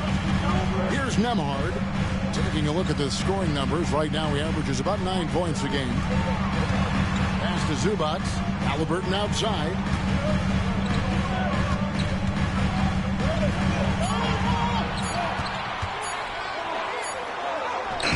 Up again. He hangs in there and cashes in on the second chance points. And those second chance points really become almost like bonus points when you can get them. Carter with a screen on Siakam. Inside.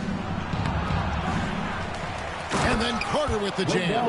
Boy, you see Carter Jr. use every bit of that 7'5" wingspan. Boy, is tough to guard around the rim. Look out. And so it's Rick Carlisle here calling timeout. He wants a minute here to get things straightened out with his team.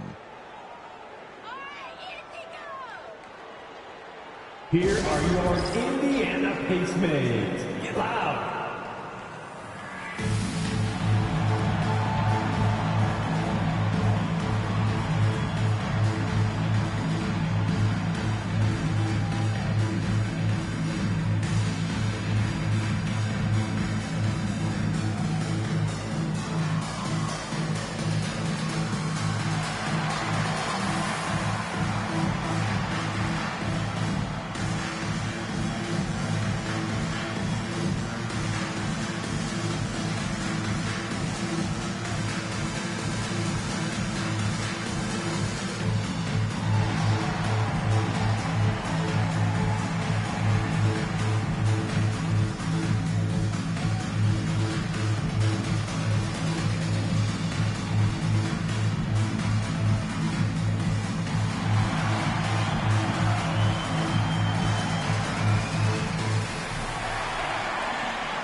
The stats today.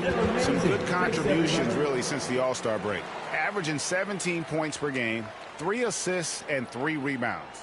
He's been nothing short of fantastic during that stretch. Offense coming very easily for him. And so much of it to me is his ability to read the floor, make the right decision, and then go right after the action he wants. And so it's Indiana with it. They trail by 1. Look at the power of Pascal. Put it on the deck and with authority. And talk about victors and guys who play to their strengths. What about Zubac? He does a great job. He does, Kevin. A 7-footer who wants to play like a 7-footer. He's an outstanding rebounder. He doesn't need the ball offensively. You know he's going to show up and give you great effort every night.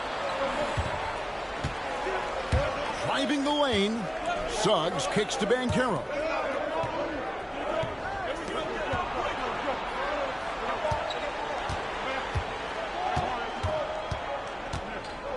Just 5 on the clock. It's rebounded by Indiana. A fadeaway, not a terrible idea, but he needs to make the game easier on himself. He's overcomplicating things. And you don't ever want to get into the habit of letting the offense get to the rim.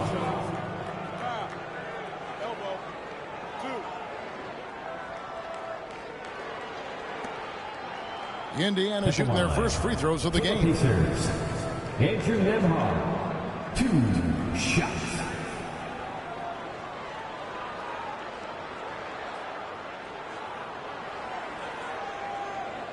Take a break. Take a break. 2 shots.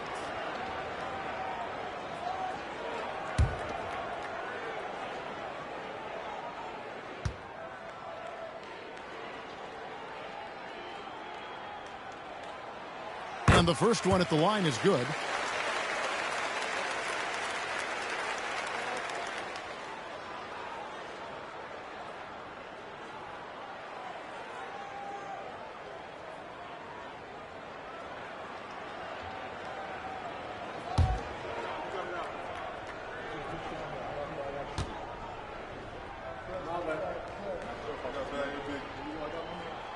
And both free throws good for Nembhard. Here's Wagner. Scoreless thus far.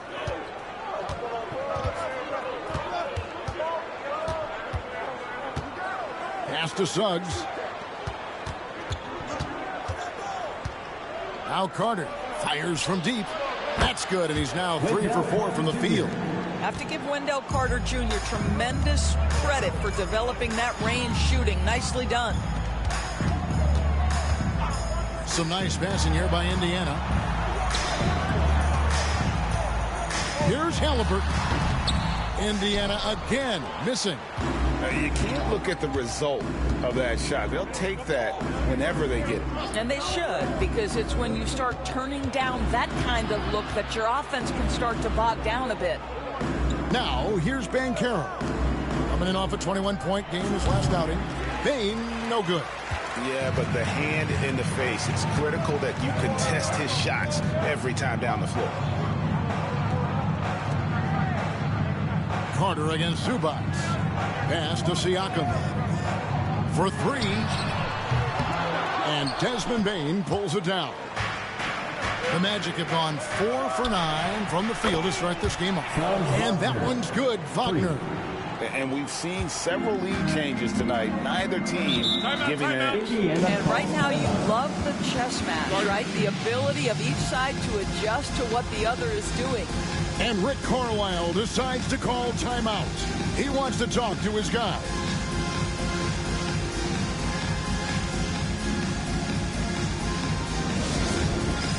It's time for Dance Cam. If you see yourself on the big screen, then you know what to do. Show us your moves.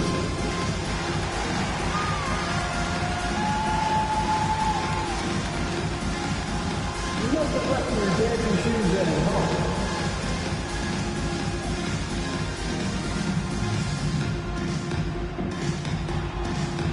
Show us those moves.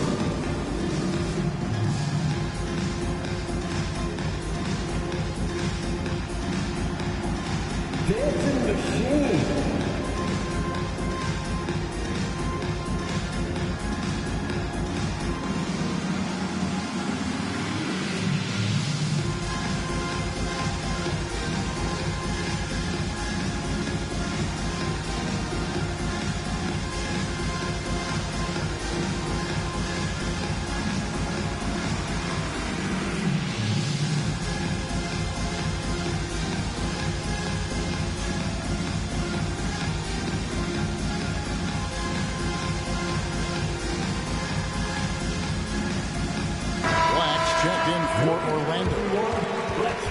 We have a chance now to look at the teams that have created the most points off turnovers this season.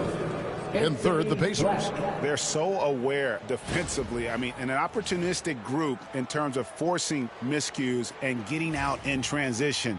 And boy, do they do a great job of taking advantage.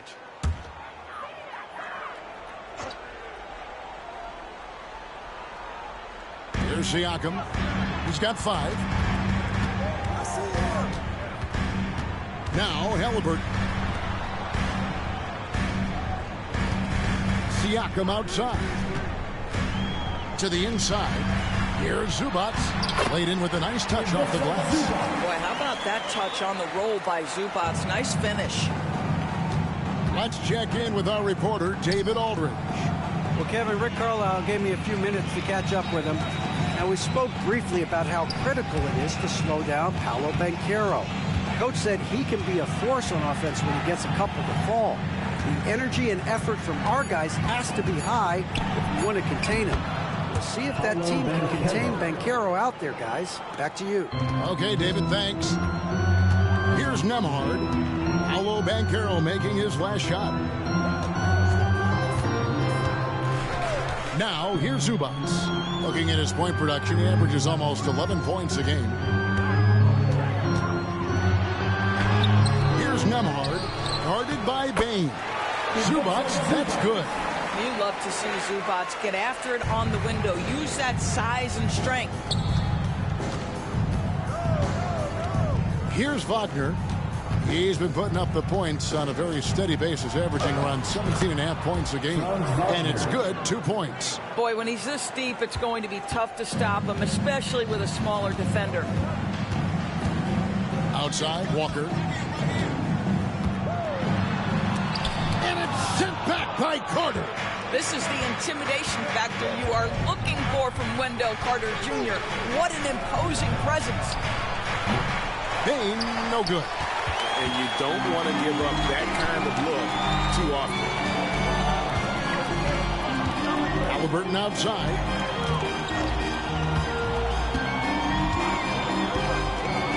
Launches a three, and the three ball is good.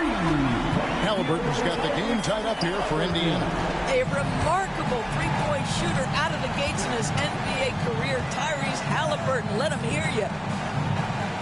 Carter with a screen on Siakam. Back to Carter. And then Carter with the jam. And that's what you want to see. Good, fundamental, sound basketball with the bounce pass. Halliburton passes to Zubac. Here's Nembhard, guarded by Bain. Nembhard with it. 6 on the shot clock. Halliburton kicks to Siakam. They get it back.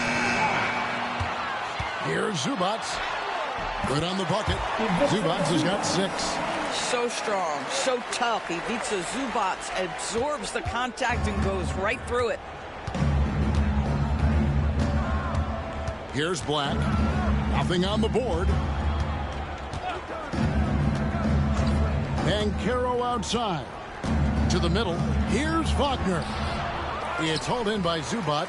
Well, you have to like their work on the boards, Kevin, particularly here to start the game.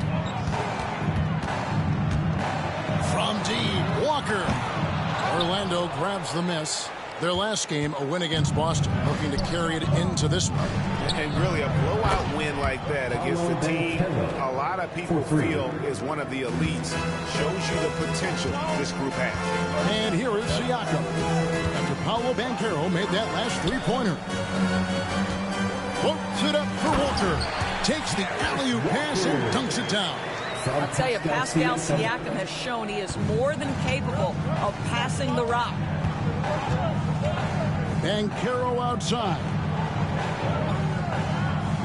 Back to Black. And he converts the layup. And really, it's been a major aspect of their offense in the early stages here. Their success working the ball inside and getting points from close range. From Rookie of the Year in 2023 to an All-Star grade in 2024, Paolo Banchero. And, Kevin, that really says it all, doesn't it? Few players hit the ground running like Banchero has. Becoming an elite competitor, people fear almost instantly. And so here is Indiana. After the miss from Desmond Bain. And the officials calling for a 3-second violation. Looking now at some numbers for Zubac. The past month has been surreal. Averaging 12 points, 14 rebounds, and 2 assists. And what is crazy is that these numbers might not even do his game justice. He's been phenomenal. Feels like every night this guy does something that just blows your mind. So fun to watch. Someone the other players look up to. Looking at who's out there now for the Pacers. Obi Toppin's checked in for Zubac. Neesmith comes in for Walker. Jackson, he's checked in for Andrew Nembhard. And it's T.J. McConnell in for Halliburton. And he's not going to miss that sort of an opportunity from deep. McConnell scanning the floor. Pass to Neesmith. Toppin against Banchero. Toppin can't get it to go. Magic leading by 6. Puts it up from 15. Here's Carter. 2 free throws coming up, and they call the shooting foul. It's going to be on Obi Toppin. Well, we know Wendell Carter Jr. offers a lot on the offensive end. This guy's got to continue to improve as a low-post defender. And, guys, what do you think about the offensive approach so far that we've seen for Orlando? Well, they haven't wasted any time getting into a groove from deep, putting up and hitting a healthy amount of three-pointers thus far. Yeah, what an excellent display of passing in the early stages of this game. A good deal of their points coming directly off quality passes. Indiana making some changes. Off's jacked in. Halliburton subbed in for Jackson. The Magic also changing it up. Mo Wagner's checked in for Franz Wagner. And it's Bain in for Richardson.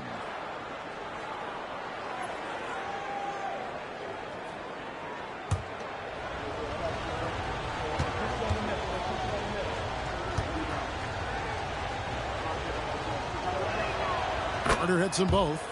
It's been a really good day for him at the line. Some other bigs have well-documented problems on their free throws. He's not one of them. Now, here is Halliburton. What a tremendous game he played against Cleveland. Bain with the steal.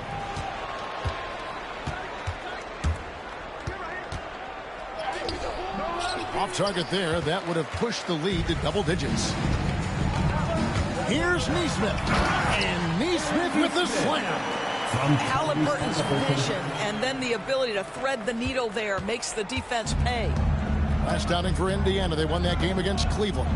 Yeah, and that one, their intensity on the offensive end was not matched by their opponent. That led to some easy buckets. Well, let's give some credit to the coaching staff as well, recognizing the weaknesses in that defense and going after each one of them.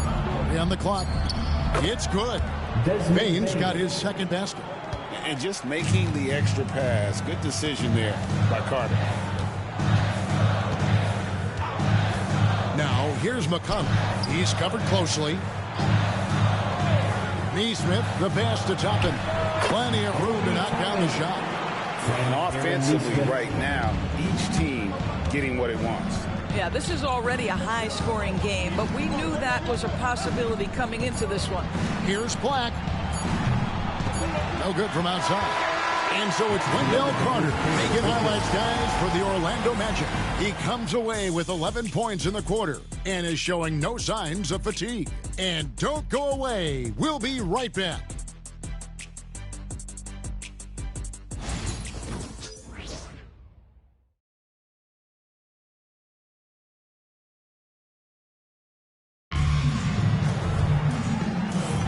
And hope you've enjoyed the broadcast so far. Halfway through the first half in this one. And guys, for the Magic, what jumps out to you so far, numbers-wise? Just stretching out the floor in that first. They had the defense scrambling. And that was obviously the plan coming in. Now the big question, can they maintain that efficiency from range as the game goes along? Pacers trail by 6. This is how the floor looks for the Magic starting the second. They've got Richardson. Desmond Bain out there with Mo Wagner. Then there's Black. And it's Bitadze in at center. Now, here's Toppin. He's coming off a 13-point game against Cleveland. It seems every season, Doris, we have players speak out on being unhappy with their role. Well, consider, Kevin, that if you're one player on a roster in the NBA, how coveted each of those spots are, but also how competitive they are. You don't get there without that nature, which means you want to play. And they haven't been able to turn it into a big lead, but their rebounding advantage is starting to add up. Pass to Neesmith. And here is Toppin. It took some time, DB, but it's starting to come together, it seems, for Obi Toppin. Kevin, the athleticism has always been there for Obi. I think the question was, how could he help his team beyond being a vertical threat at the rim? He now is in the perfect spot. You play with pace. He's starting to be able to put it on the deck, and now he's got to improve his defense.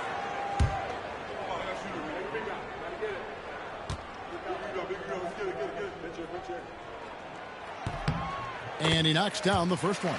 I think one thing that's clear with Obi Toppin is he has a drive to keep improving. He knows he's got some talent, but it's about the work you put in.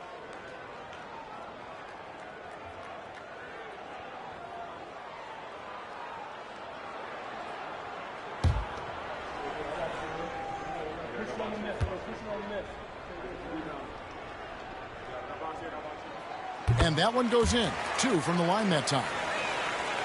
And around a minute gone here in the second quarter. And let's head over to the sideline and catch up with David Aldridge. Kevin, the Pacers obviously push the fast break. Tyrese Halliburton says the emphasis is getting outlets and running, playing fast. That's a good identity to have. It's a team that people want to play for, and it's a style you don't play against. You've got to be ready to play us. Kevin, the idea is for them to wear you down. They fly, David. Baseline to baseline. It can really go. Just 2 to shoot. A nice shot by Huff. Guys, 7 times the lead has changed hands here now. Yeah, and that number should easily top double figures before it's over. Here's Black. His last outing, he had 8 points. Wagner with a screen for Bain. Lets it go with a 3. Drops in the tray. Bain's got 7 points. And he just lights it up from downtown. Bain, so dangerous from out there. He lobs up the alley-oop pass. Bain with the steal.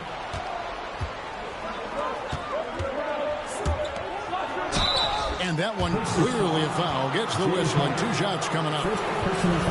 Now, here's a look at the last few months of assist numbers for Tyrese Halliburton. One aspect of his game that's suffered the past few months has been his passing.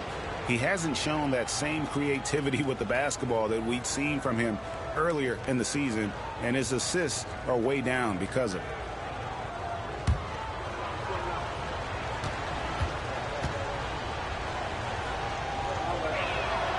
The first one falls, and Orlando making a change here. Suggs is checked in.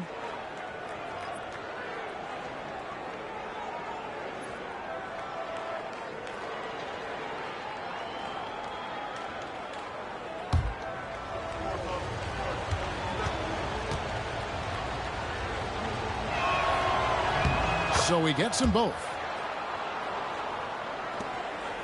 Pacers trail by 4. Here's Neesmith. No good with the layup. Toppin against Bain. It doesn't go for him. Excellent defense there from Halliburton. Well, when you've been struggling as he has, you love that your teammates have really stepped up and taken the challenge.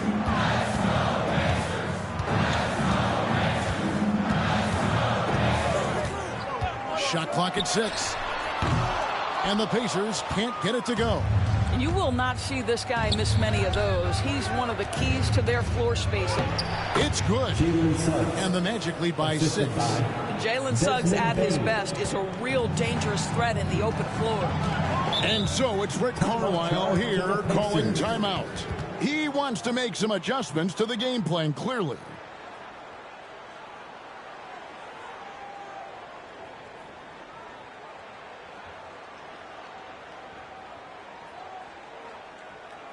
You know what time it is, Pacers Nation.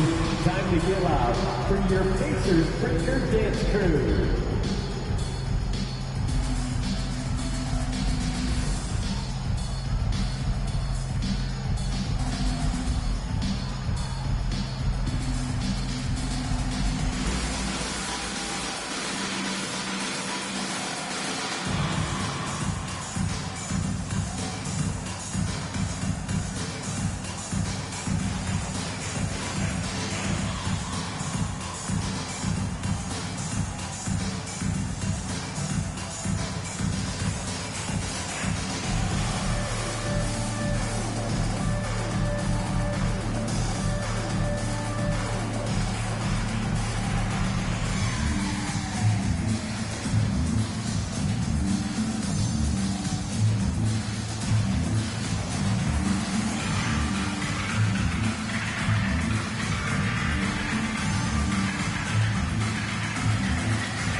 A moment now to see the stats for Tyrese Halliburton. An amazing run for him the second half of the season.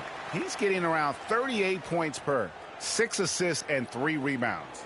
And most important of all is his passing. He's a terrific distributor in their offense.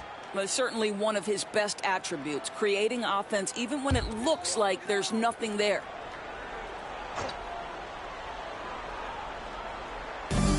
Number 2, around 3 minutes gone by.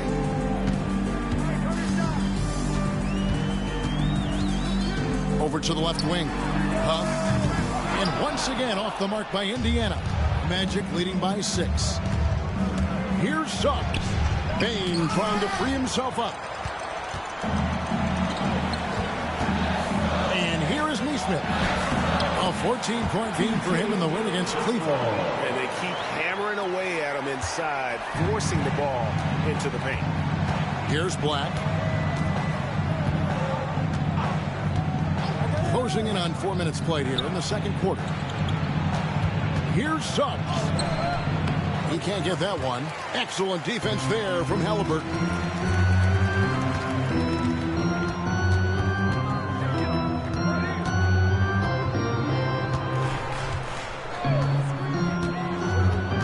There's the pick. Puts up a three. Hands it from downtown. And it's now only a 1-point Magic lead. We've seen him shoot at 40% from deep for a season. So Halliburton accurate from three-point land. Now, here's Suggs. He picked up 12 points in their last win against Boston. Now, here's McConnell. Tight defense on him. Tapping a screen on Suggs. And Toppin throws it down. The coaching staff encourages Halliburton to get involved in pick and rolls because he will pick you apart. The Magic have gone just 2 of 8 shooting here in the second quarter. Here's Black. He's covered by McConnell. Kicks it out to Wagner. Cranes it from beyond the arc. Wagner's got himself on the board with 3 there. Well, this guy has the green light to take that shot. Wagner capable of hurting you off the catch and shoot. Halliburton looking around. Pass to Toppin. Back to Halliburton. Just 5 to shoot. 14 feet away. The rebound by Bataze. Well, that's a blown defensive coverage, but it doesn't matter. He cannot answer the bell. A nice shot by Black. This guy, a tough cover for any defender. Creative and assertive, scoring the ball. And so it's Halliburton who brings up the ball for Indiana. 4-point game. Now, here's Halliburton. He's got 8. Neesmith, the pass to Toppin. Now, here's Halliburton. A shot. Set it up with the fake, but it's offline. Magic leading by 4. A floater. Fouled in the act of shooting. Gets the bucket anyway, so a 3-point play chance for him. But you can see the willingness of Jalen Suggs to seek out contact and try to get himself to the foul line. Ooh, that's nicely done. The Magic shooting their 7th attempt at the foul line in this one. You've got to appreciate their ability to make free throws. 81% as a team. Catching up on the changes for Orlando. Paolo Banchero's checked in for Goga Bitadze. And Wagner subbed in for Bain.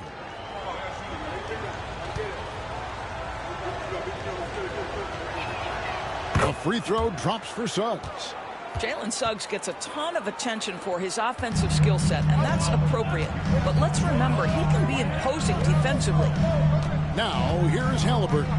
Incredible numbers looking at his scoring averages. He's currently scoring more than 28 points a game. Down low to stop the run. And Siakam with the layup. Siakam's got his 3rd basket of the night. You know, this is where the length of Pascal Siakam makes him so hard to stop. Even with contact, he's able to get through or around. And we've got a timeout called by Jamal Mosley. He's made the decision. He wants to huddle up with this guy. Everybody, make some noise. On the court, it's your hot squad. The last section, their kick only one. They're getting set. Let's find those fans.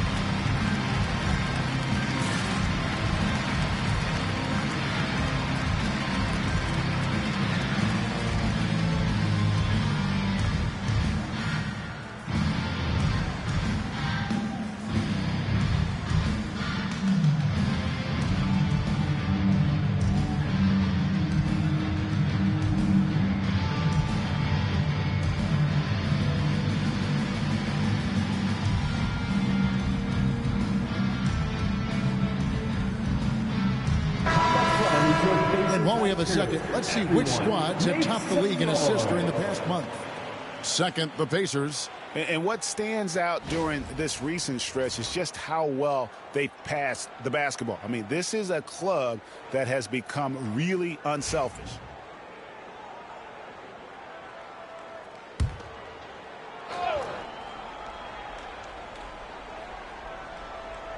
Here's Suggs. He has 7.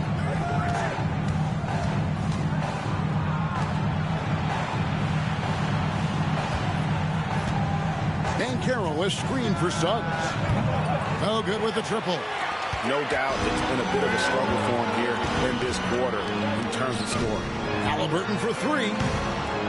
Gets the three-pointer to fall. Oh, just a 2-point Orlando lead. And he's on a good pace here for three-point range. Made 1 in the first, 2 more here in the second. It seems like with more to come. Here's Suggs. That's a good shot, and now he's 3 for 7. Displaying some solid body strength and balance. Jalen Suggs to the cup. Halliburton passes to Siakam.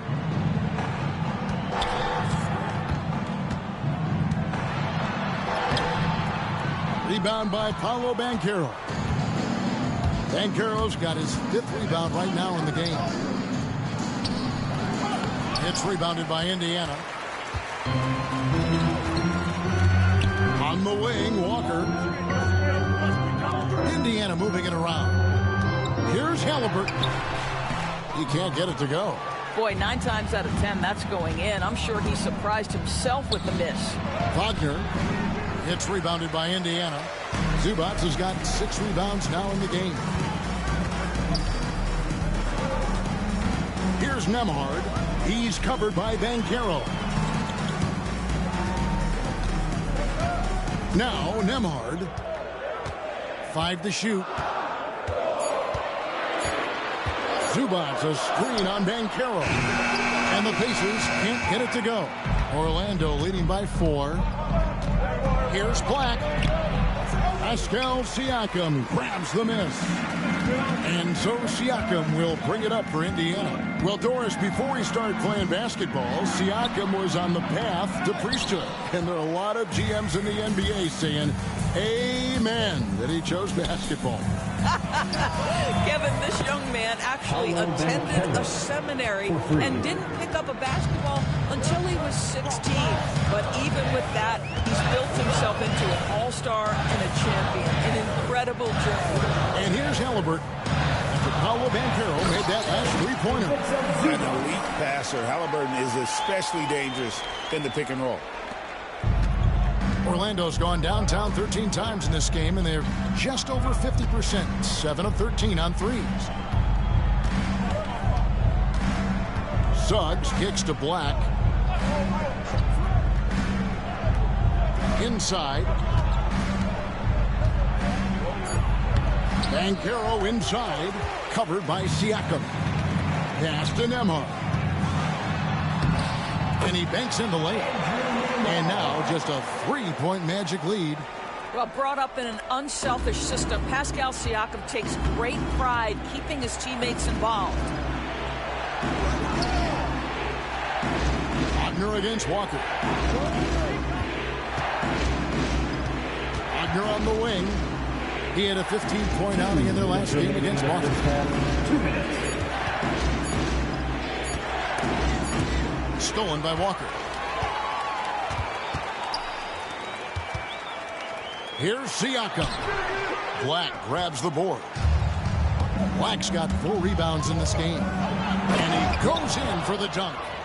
And he can do a lot more damage to the rim than that when he wants to. Oh, you're right. When with the lead they're enjoying, I'm surprised he didn't put a little something extra on that one. Pass to Zubac. Lays it in off the pretty alley-oop. And what an alley-oop. Those two read each other so well. It's a play I'm sure they love to run. Suggs passes to Wagner. To the left side wing. And it falls over the rim and in. That's 10 points for Paolo Banchero. And this is the type of go-to scorer this team wants Banchero to be. They love his confidence.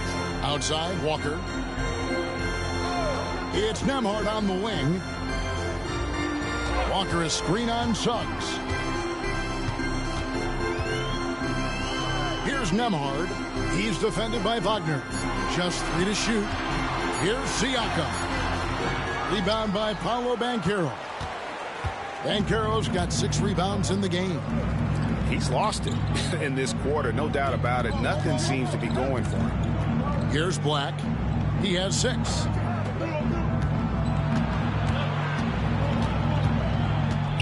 Back to Suggs. Puts up a deep 3. The rebound by Halliburton. Halliburton's got 6 rebounds here tonight.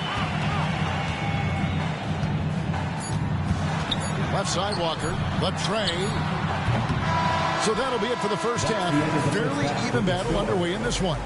Magic lead by 5. It's time now to go courtside as we send you over to David Aldridge from the sideline. David, take it away. Thanks very much. With Rick Carlisle. Coach, what needs to happen on the defensive end to get back on track? Well, a lot of things need to get better. Our level of force defensively is not there. We got to pick it up. We got to play with a lot more collective force. We'll see if you can bring the noise more as the game goes on. Thanks very much. Back to you.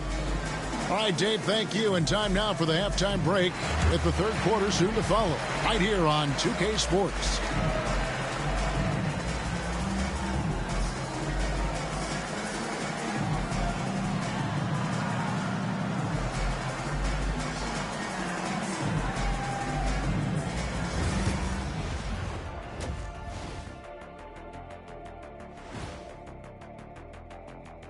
Welcome to halftime. First up, let's check out what games are tipping off tonight. It'll be the Hawks against the 76ers out in Philadelphia. That one gets going at 7 p.m. Eastern. I think this game is going to be closer than many people think. The kind of game where the underdog often comes away with the win.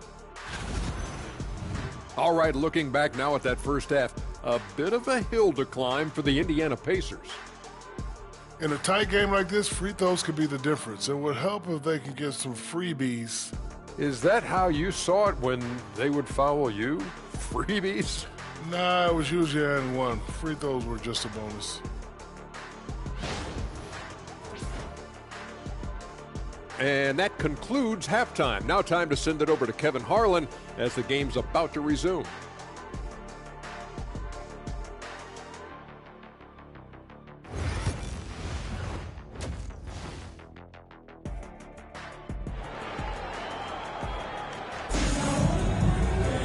And we're halfway through this one. Plenty of basketball left in a game that's been fairly even so far. A fantastic game from Wendell Carter in this one.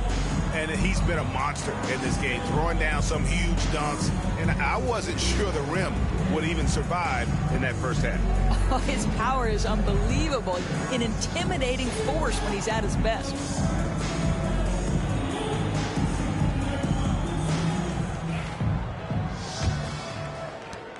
Pacers trail by 5. Halliburton in the backcourt. Nembhard to his side. Siakam is out there with Walker. And it's Zubac in at the 5. So that's who Rick Carlisle starts the second half. Zubac with the screen for Halliburton. Nailed from three-point land. Halliburton's got 14 points for the game. And just one of those nights for Tyrese Halliburton. He's kept his foot on the accelerator, and he's putting it to the defense. Shooting foul as the whistle blows. He'll shoot 2 free throws. And every year, and Greg, we agree, Bane seems to get better and better as a playmaker. Doesn't overdo anything with his passing. Looks more and more comfortable creating off the driving kick. He's become a large part of this offensive engine.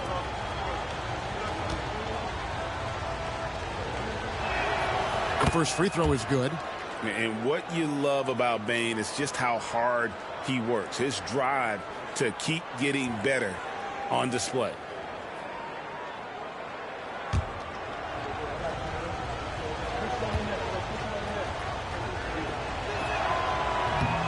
That That one is no good. And Siakam has got the ball here for the Indiana Pacers. They trail by 3. Here's Walker. That one doesn't drop. Nice defense from Wagner. Orlando's gotten a positive outcome on 7 of their 14 three-pointers in this game. Not bad at all. Indiana's gone 6 of 14 with the 3-ball tonight. Just a little over 40%. Pass to Siakam. Now Nembhard, guarded by Bane. Magic leading by 3.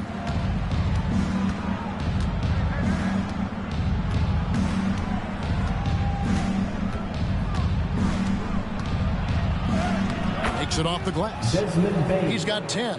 Striking fast inside. Bane isn't going to miss a chance at a look like that. Pass to Zubac. Nembhard with it. And Siakam has it in the corner. Walker with his screen for Siakam. Looking to get it going. And it's good on the way in. Siakam's got 9 points. And that is tenacity from Pascal Siakam. He was simply undeterred. Banchero outside.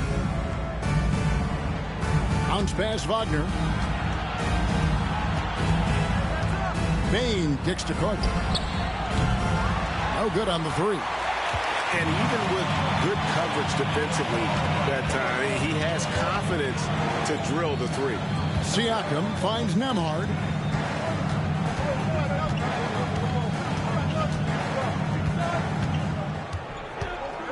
Six to shoot.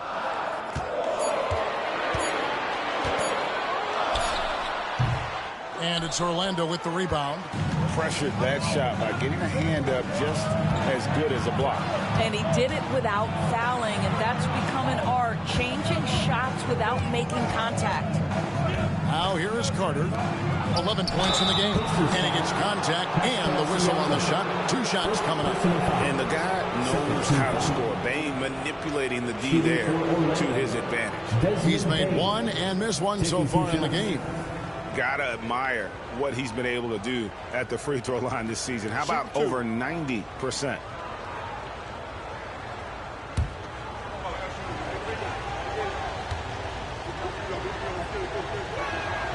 Free throw good, Bane.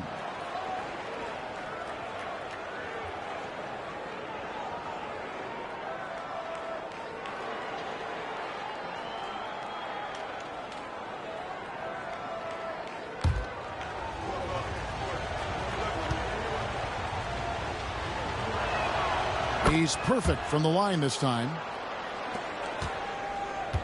Pacers trail by 5. And so it's Rick Carlisle here calling timeout. He wants to regroup and go over the strategy.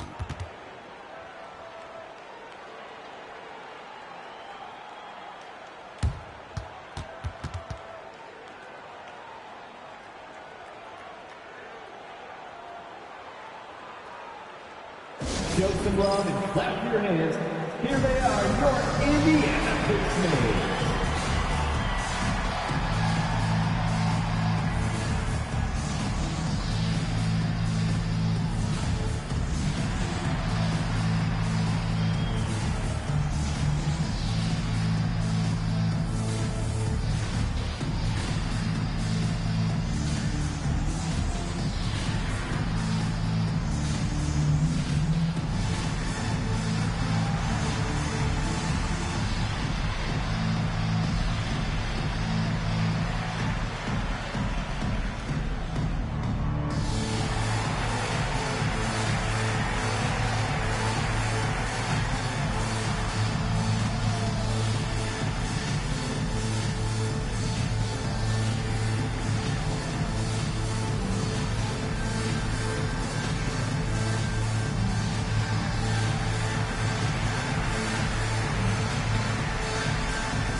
This break in the action gives us a chance to show you the NBA's current fast break specialists. The Pacers in 5th.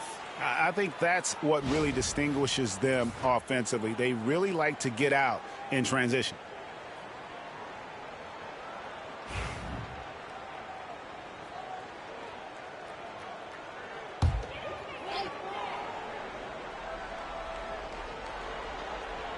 Three minutes gone now in the third quarter. Acton Emhard. To the paint. Here's Halliburton. And he floats in for the easy two. Credit the assist on that one. Well, that's not an easy finish. Defense, an excellent contest. Halliburton looks like he's bottled up, but comes away with a bucket. Suggs passes to Banchero. Carter with a screen on Siakam. Here's Banchero. It's rebounded by Indiana. Zubac has got rebound number 7 for him tonight. All right, time now to pick it up. You're 1 for 4, and you certainly don't want to give your opponent momentum. Now, here's Siakam. He's got 9. That doesn't go on the chance to tie. He is too good a shooter, guys, to be left open like that. The defense just dodged a bullet there. Now, here's Suggs. He's got 9. Suggs with the steal. And now we've got some time to check in from the sideline. You got for us, DA? Thank you, Kevin. Now, Pascal Siakam is nominally a power forward, but his versatility at both ends of the floor allows him to play a number of roles. Siakam says that's where the NBA has been going. It's always positionless basketball, and I feel like I can do anything. And in today's game, Kevin, that means tremendous value for Siakam. Back to you. Doesn't it? My goodness, David, he is something else. Thank you very much. And he makes the first.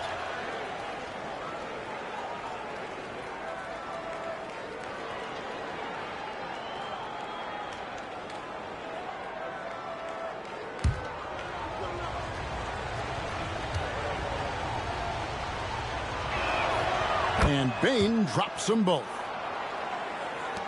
Pacers trail by 5.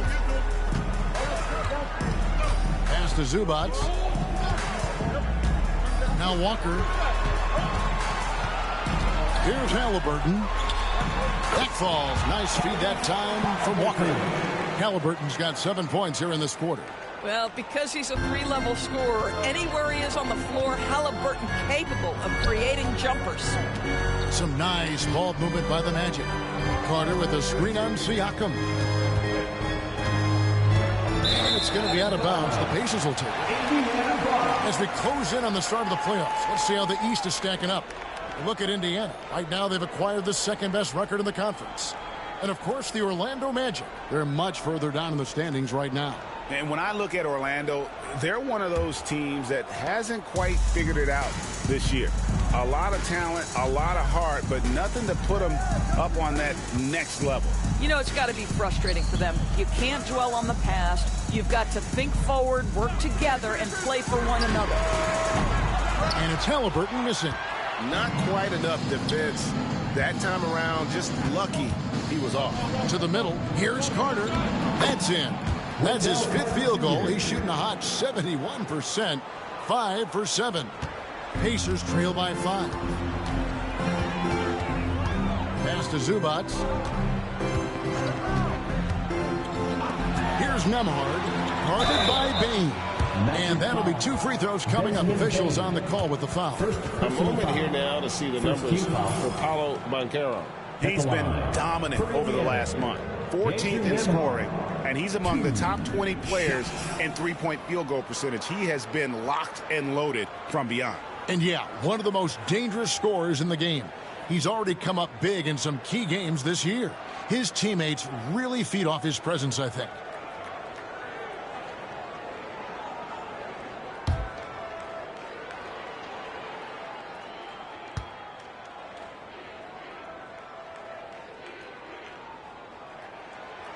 That free throw, no good.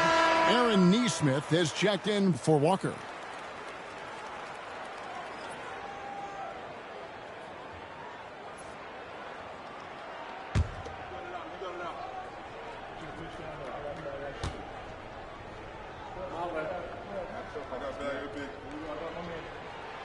And he sinks the second.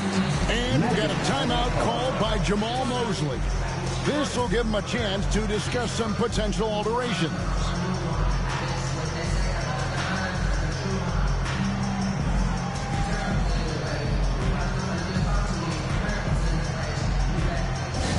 It's time for T-shirts.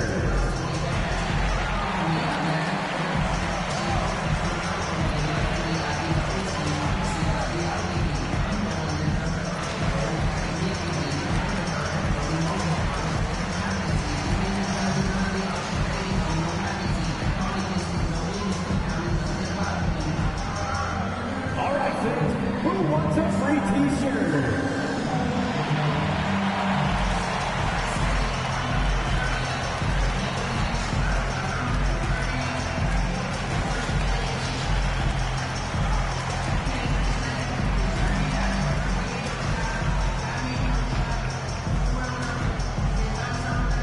T-shirts, freshly printed, ready to go.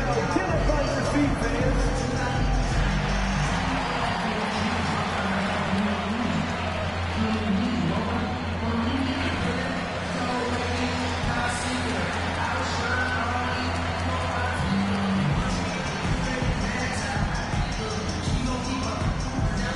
The loudest sections get T-shirts.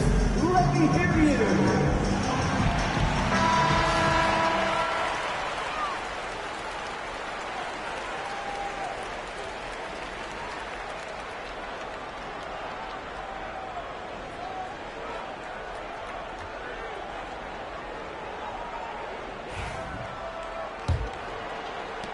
Magic leading by 4. Carter outside. Pass to Bain. It's tipped. And so it looks like the Magic will retain possession here. Active hands from him as he's able to deflect that pass out of bounds. Well, that's what you call a game of inches. They talk about it in football. We see it right there.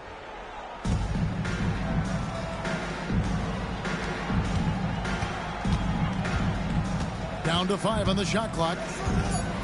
Here's Banchero. Count it, number 5 from the floor this game. He's now 5 of 11. And the paint is where you love to watch Banchero work. With his size and athleticism, he can attack so effectively inside. And the Pacers can't get it to go. And here's Banchero. He'll bring it up for the Magic. 6-point lead. Pass to Wagner. Siakam against Banchero. The rebound by Halliburton. Halliburton's got rebound number 7 for him tonight. The Pacers have gone a somewhat subpar 4 of 10 on their shots in the second half so far. Now here's Nesmith. He's defended by Wagner. Here's Halliburton. Here's Zubac, and the dunk by Zubac. Yeah, if you allow Zubac positioning near the cup, look out. This is what you can expect. Banchero outside. Wagner wide open. It's good from long range. Wagner's got 8 points. And the lack of effort to fight over the screen there makes that an easy shot. You know, we see this all the time. You're basically, as a defender, hoping the man misses rather than putting in the work to get over screens. Back to Halliburton.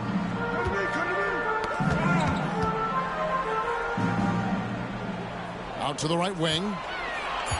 Zubac with it. Picked up by Suggs. A nice shot by Halliburton. Well, I'm telling you, this guy is doing everything he can to get them where they want to be. He's been on a mission in this period.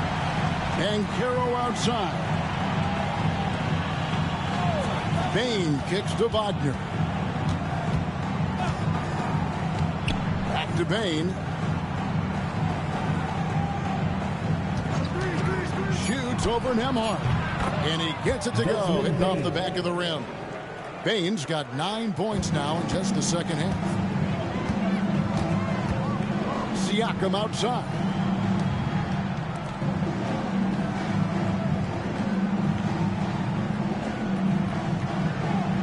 Zubac with the screen for Siakam.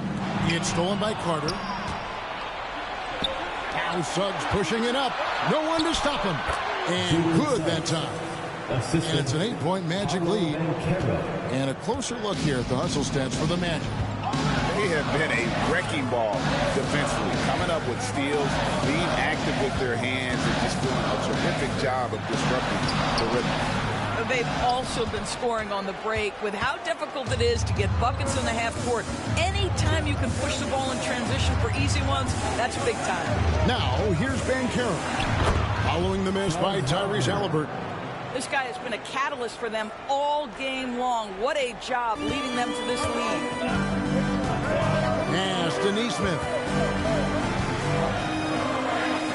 Bounce pass Nembhard. Trying to find Halliburton and gets it to him.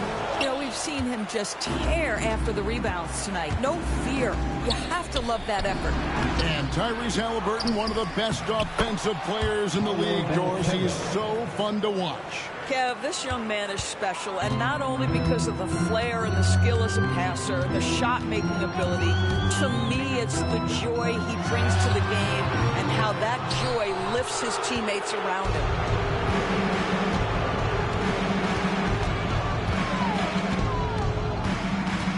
Wagner a screen on Halliburton. Banchero up top. He's covered by Halliburton. Banchero against Zubac. And it's Banchero missing. Now, here's Siakam. Guarded close. Minutes remaining in the third. Pass to Nembhard. Zubac with it.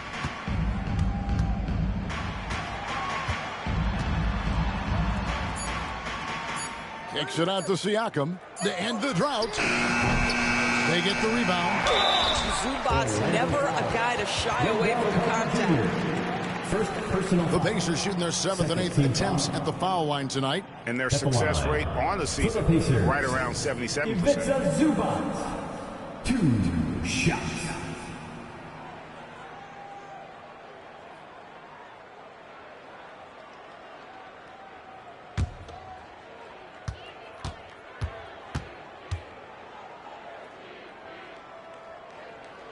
First free throw is good. What you love about Ivica Zubac is he knows who he is. Big, strong body, mixes it up on the glass, sets solid screens. Just an understanding of who he is. Looking at who's out there now for the Pacers. Jackson, he's checked in for Andrew Nembhard. And it's T.J. McConnell in for Halliburton. So Orlando going with an almost entirely new group here. Goga Bitadze's checked in for Wendell Carter. Wagner comes in for Banchero. Richardson, he's checked in for Franz Wagner. And Black's subbed in for Suggs. Maine kicks to Black. Wagner a screen on McConnell. Black dishes to Richardson.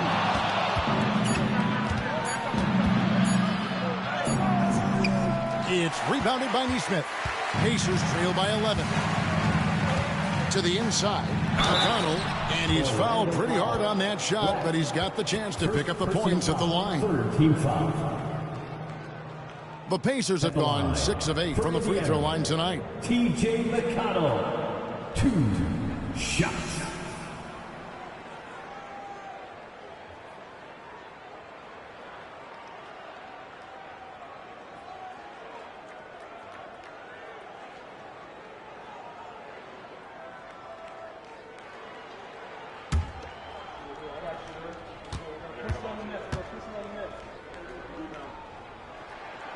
That's good from McConnell. Toppin, he's checked in for the Pacers.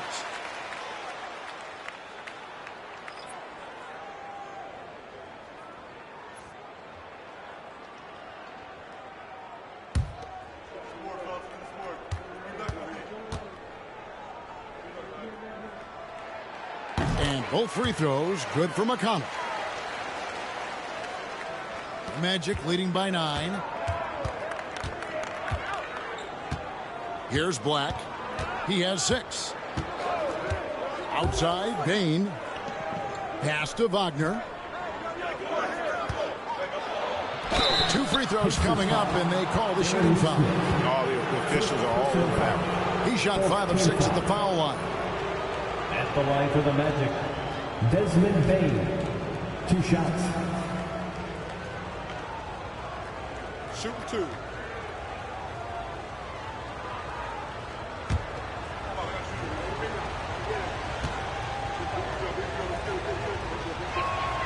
Free throw good, Bain. Jalen Suggs is checked in for Richardson.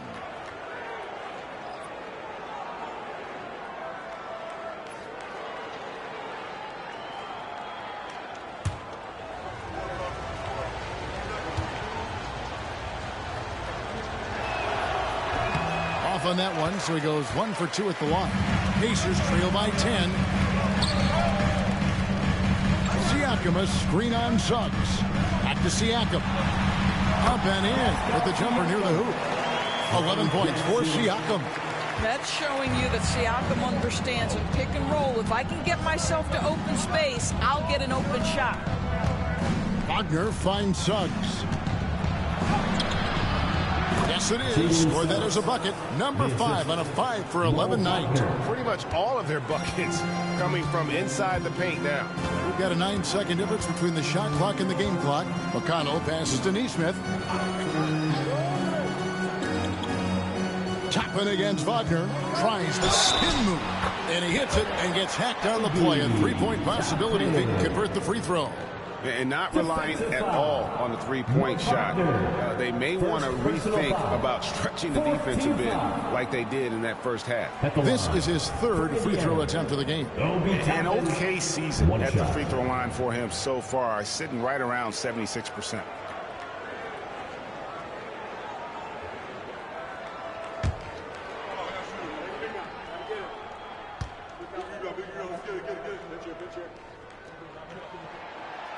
Free throw no good for Toppin.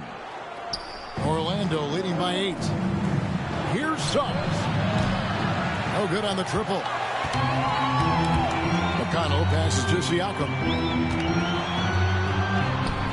The layup missed. And so it's Orlando holding on to an 8-point lead heading into the break. They're playing a bruising game inside, and it's working for them. We come back right after this.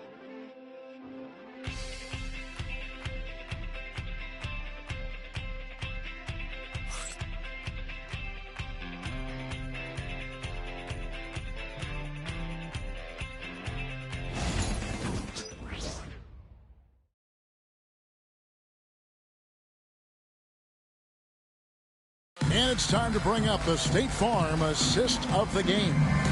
And definitely deserving of the prize tonight. How about the read he made here? Looking like a point guard with the pass right on the money.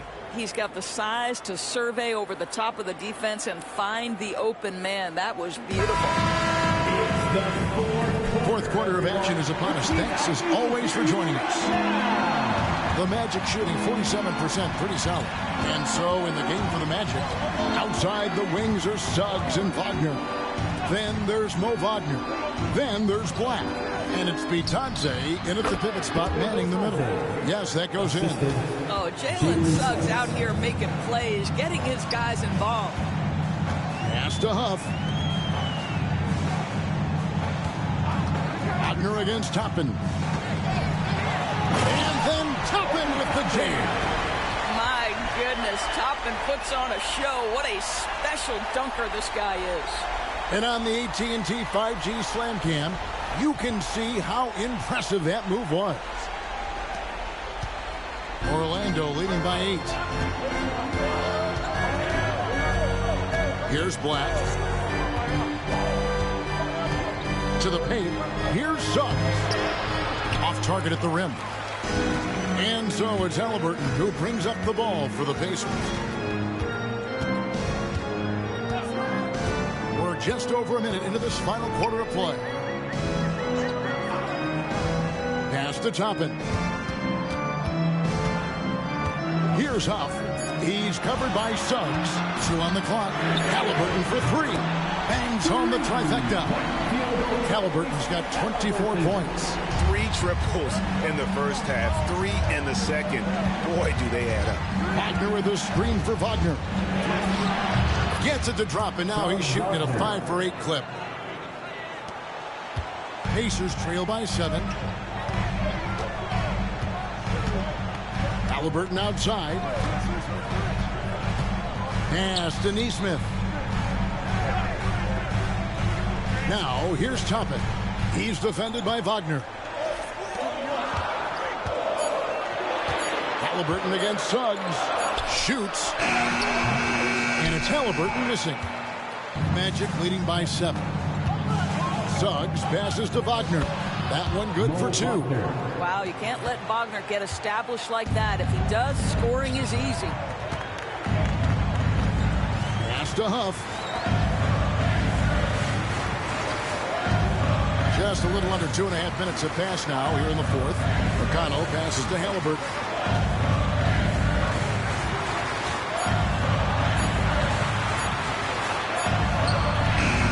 As the shot clock ticks down. He's got 26. And there's a pattern starting to take shape here. They're working it inside and getting good shots from close range. Here's Wagner over Neesmith. And it's Wagner missing. Pacers trail by 7. Halliburton with it. Pass to McConnell. And here is Toppin. There's a good screen. Indiana needs to get a shot off. Halliburton inside the three-point line.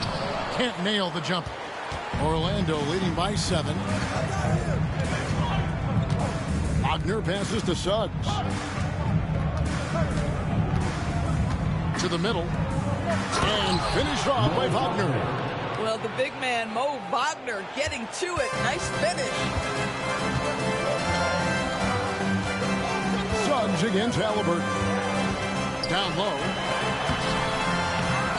Toppin can't get it to go. The Magic have gotten 4 of their 6 shots to fall so far here in the 4th. A pretty nice efficiency there. Here's Black. Wagner outside.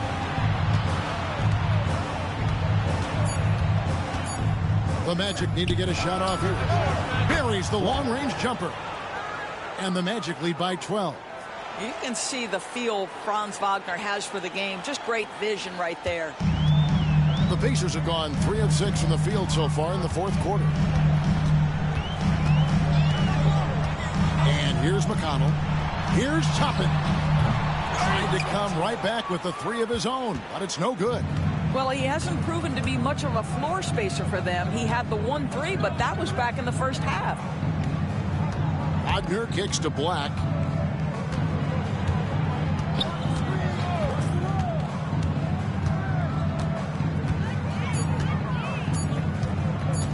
From deep three-point territory, the Pacers pull it in. And he's a good shooter from outside, but not sure from that deep. Boy, we're seeing it more and more. Guys looking to create additional space by stepping back further from the line. Now, here's McConnell. Halliburton right side. Over Suggs. And it's Halliburton missing. Magic leading by 12. Here's Black. Here's Wagner. It's rebounded by Neesmith. Indiana's gone 1 of 2 from three-point range here in the 4th.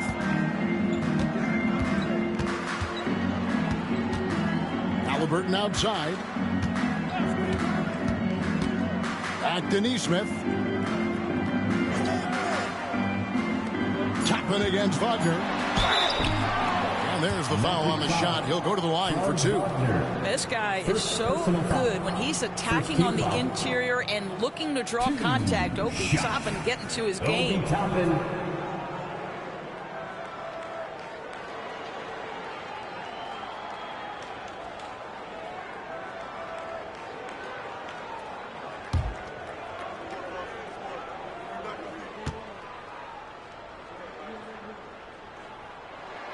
And the first one at the line is good.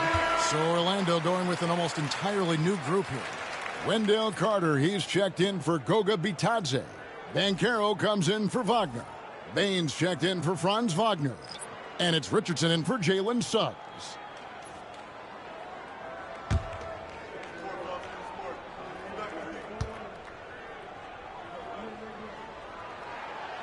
And both free throws good for Toppin. Here's Richardson. And we've got a timeout called by Jamal Mosley. And that timeout by Coach was carefully measured, wanting to make sure that everybody is on the same page here.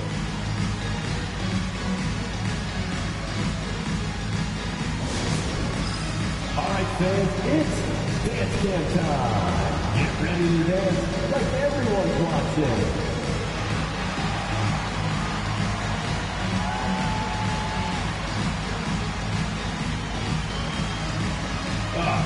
Sit up.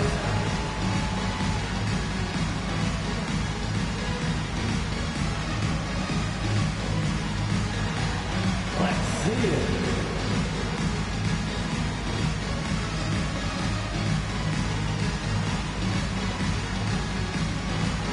Keep it going.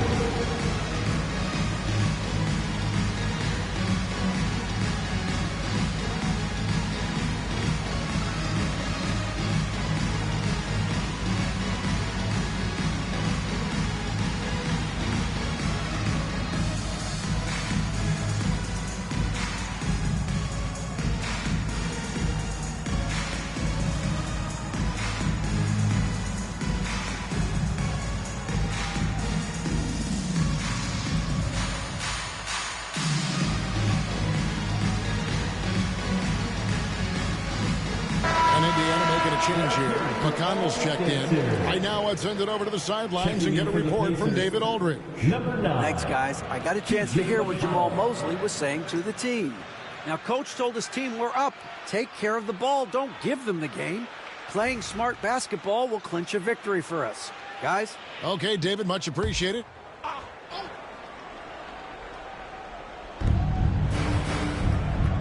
It's tipped. Stolen by McConnell.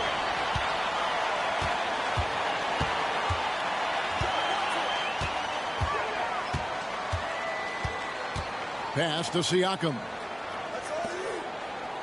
Zubac's with it, poked away, and that'll be Indiana as it goes out of bounds. Pacers retain possession. Jarris Walker, he's checked in for T.J. McConnell, and the Magic making a change here as well. Franz Wagner's checked in for Richardson. Here's Halliburton. Clock at 4. Goes up on the wing, and dead on that time. Beautiful shot. Halliburton's got it back down to a single-digit deficit for Indiana. Banchero outside. Back to Black. Walker against Wagner. Pass to Black. Banchero outside. A three-pointer off the mark. Well, he had the defense's attention, dropping 2 threes in the first half, but he hasn't made one since. Siakam looking around. Walker with the screen for Siakam. Outside, Walker. There's the three. A three-pointer is right on target. And now it's only a 5-point Orlando lead. Boy, we have seen Pascal Siakam really elevate his passing skills. What an outstanding distribution right there. Wagner has screen on Zubac. Here's Bain. And 2 free throws coming up, unable to get that one to go with all the contact. First personal foul. First team foul. At the line for the Magic, Desmond Bain. 2 shots. Take a break. Take a break. 2 shots.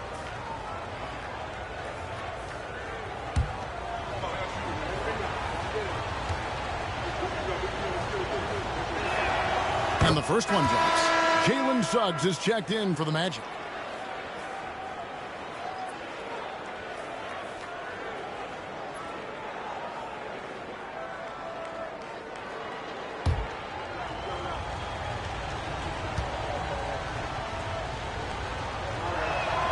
And Bain drops them both.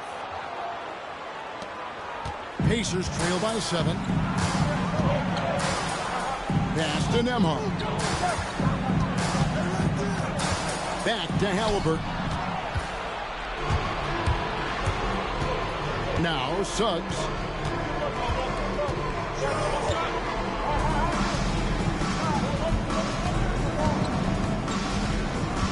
Carter sets the pick for Suggs. Just 5 on the clock. Shoots over Nembhard. And it's Suggs missing. It's Walker with the ball, bringing it up for Indiana. 7-point differential. Halliburton against Suggs. From 15 feet away. Count it. Good. Halliburton's got 9 points now in the quarter. He's shooting the lights out down the stretch, trying to keep them competitive. To the wing right side. Inside. That's good from Wagner on the assist from Banchero. 14 points for Franz Wagner. Now, here's Siakam. To the inside. Here's Halliburton. The kick out to Walker. Launches it. Buries it from three-point range. Walker's got a couple of three-pointers now in the fourth for the Pacers. Suggs looking around. Wagner passes to Carter. And that one is off. Excellent defense there from Zubac. Nembhard with it.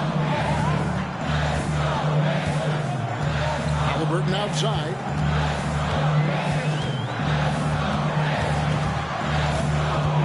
Oh boy, a lot of contact there, but he gets the call and will shoot 2. It's on Jalen Suggs. Now, this is part of the evolution of Tyrese Halliburton getting an opportunity at the free throw line. 2 shots.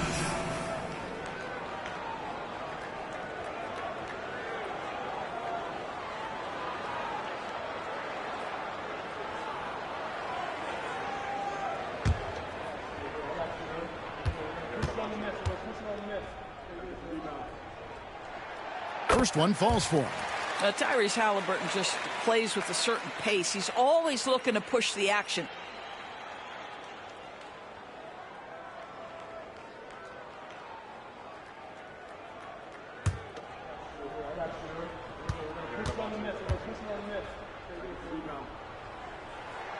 Halliburton hits them both.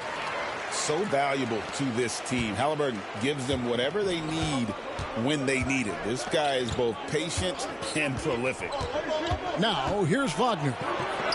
And they pick up 2. And the Magic lead by 4. Franz Wagner seizes the moment, fearless in the face of pressure, big-time shot. Here's Halliburton. Rejected by Banchero. Here's Suggs. And he gets the whistle. 2 free throws coming up.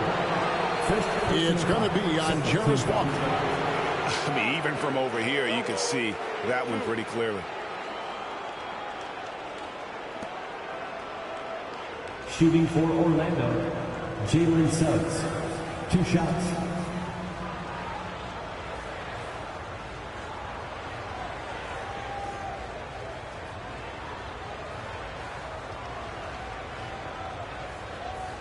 Shooting 2.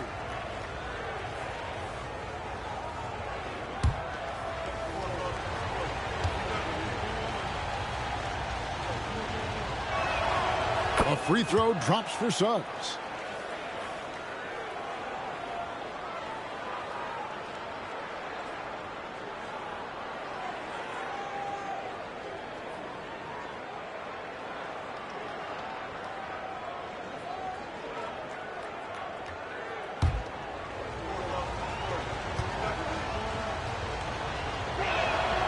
Both free throws good from Suggs. Pacers trail by 6. 2 minutes remaining in the Halliburton outside. Siakam outside. Pass to Nembhard. Screen by Zubac. And once again off the mark by Indiana. Orlando, they've gone through the fourth quarter shooting 50%, 7 of 14. And then Carter with the dunk. And playing with some force on the interior. You gotta love Carter Jr. playing with that level of physicality. Now, here's Halliburton. Pass to Zubac. Suggs with the steal. 1:24 left to play in the final quarter. Wagner outside. Teardrop shot. Score the basket. His 8 for 13 from the floor. Unwilling to let up even for a moment. That's his killer instinct, just fanning the flame. One thing I enjoy is watching players who don't pay attention to the score. You lock in on the moment and play the right way. And it's the Magic's ball. They've got an 8-0 run. And we'll just watch the clock wind down, guys, in what will turn out to be a win here for Orlando. This is a game where defense, steals specifically, generating a lot of opportunities. And it created possessions for them, scoring opportunities, and that effort, a big part of what will be a nice victory here tonight. And when it's all said and done here, this will mark their 38th W on the year. And they're going to bring this season series to an end with a very nice victory here today. These teams spent a lot of time on the floor together this year. And a lot of players tonight helped contribute to this performance, but in particular, a real good game it was for Jalen Suggs. Well, I think his contribution clearly came at the defensive end, right? He came up with a bunch of huge steals. He was a menace all night long. Zubac, a screen on Suggs. Halliburton kicks to Siakam. Looking to end his cold spell. Pascal Siakam from Tyrese Halliburton.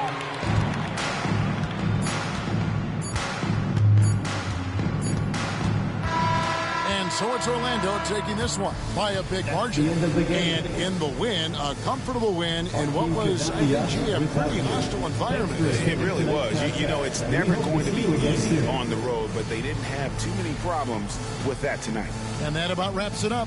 For Greg Anthony, Doris Burke, and David Aldridge, this is Kevin Harlan. Thanks for tuning in. But first, let's reveal our player of the game, Paolo Banchero.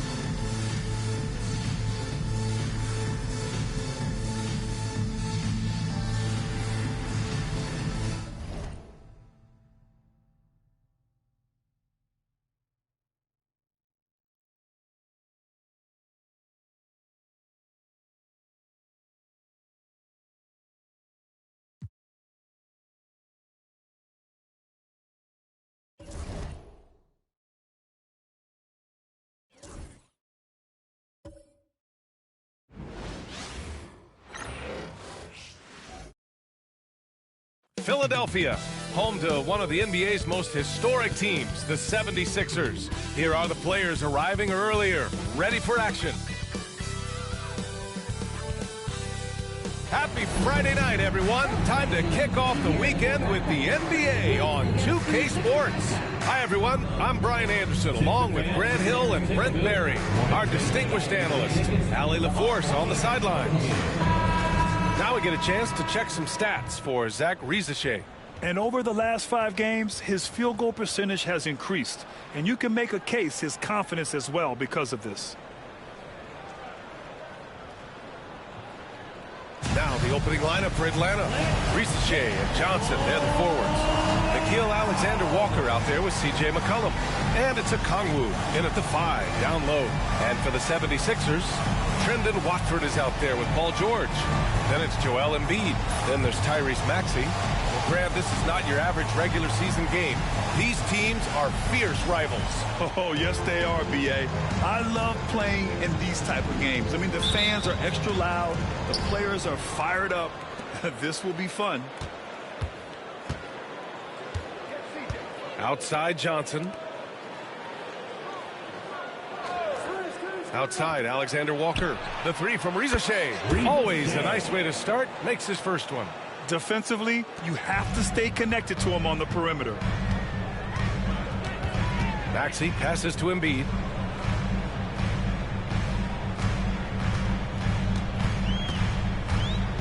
Back to Maxey. Screen by Embiid. Shot clock at 5. From the wing. And it's Maxey missing.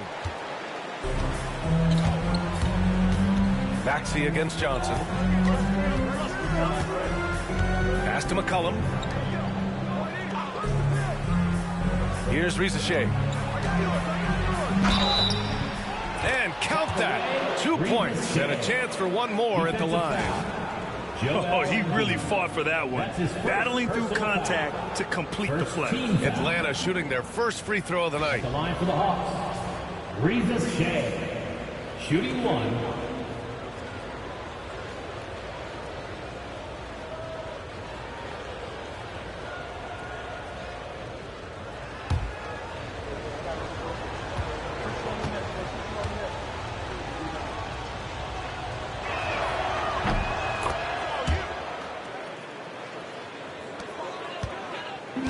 Here's Philadelphia. 6-point game. Out to the wing. Watford outside. Embiid from outside. And he buries his first look. Without missing a beat, Embiid gets the shot up. That's the work of an assertive offensive player. Pass to Rizashea. Johnson a screen on George. The three from Rizashea. The rebound by Maxey. And so it's Maxey with it. He brings it up for the Philadelphia 76ers. Rebounded by Johnson. I'm not going to see that very often. The defense in the vicinity, but still, he's not one to blow layups. Right wing. McCollum outside. Shoots from 14. It's hauled in by the Sixers. Oh, can't punish the defense for leaving him open that time. That's a frustrating miss for a really steady jump shooter. Pass to Embiid. And the sweet roll that time on the rim. That one falls. Embiid's got 5 points. Yeah, the big man Embiid just capable of sticking it from these in-between spots. And Grant, I know you played a part in Embiid's decision to join Team USA. Yeah, B.A., I spent a lot of time talking to Joel Embiid and convincing him to play for us in the U.S. men's national team. Now here's Johnson. Checking the numbers, he's averaging close to 15 a game. Great open look there.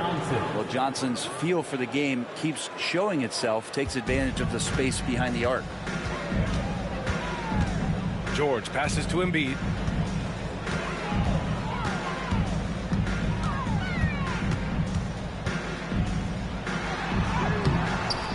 Alexander Walker grabs the board. The Hawks lead by 4. About 3 minutes gone in the first quarter. Johnson for 3. Joel Embiid pulls it down. Surprising to see him miss here, but they'll be happy with that shot in most possessions. Pass to George. Now here's Maxey. McCollum defends. You know, one thing about Maxey is that he always is looking for an outlet. For Atlanta, they've gone 3 of 6 from the floor. Outside Johnson. Just over 3.5 minutes gone here in the first. McCollum outside. Clock at 6. Okongwu a screen on Maxey. For 3, McCollum. Okongwu. Oh, the dunk by Okongwu. With the explosive leaping ability, he's able to play center despite being undersized. And so it's Nick Nurse calling timeout here. And we might see some changes. Coach potentially looking to adjust. All right, fans, it's halftime. Get ready to dance like everyone's watching.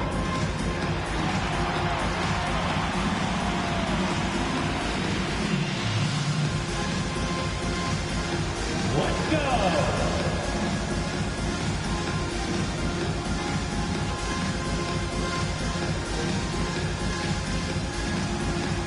You need dance lessons.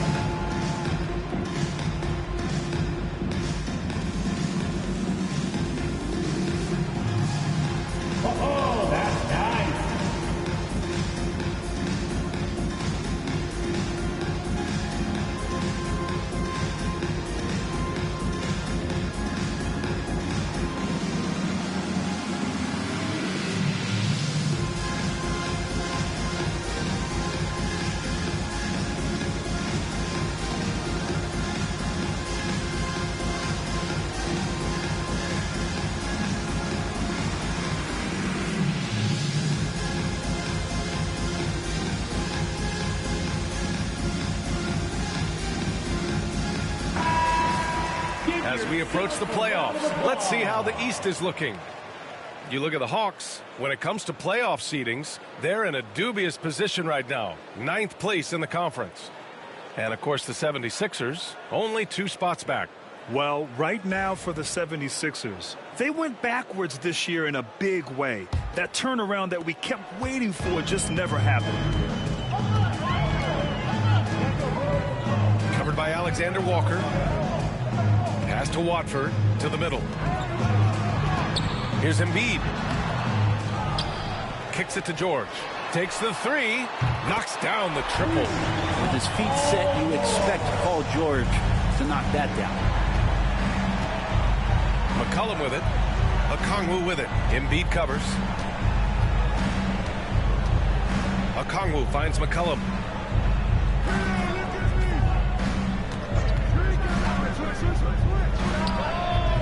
Joel Embiid with the board.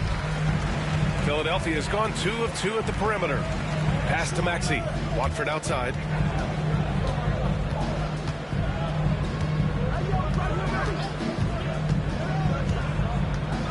Screen by Embiid. Now here's Watford. Not a lot of room. Lets it go from deep. The rebound by Atlanta. They come into this one following a loss to Brooklyn. In this league, you have to stay active at both ends of the floor. I thought their lackluster defense was the difference in the game. You can't allow any opponent to shoot that kind of percentage.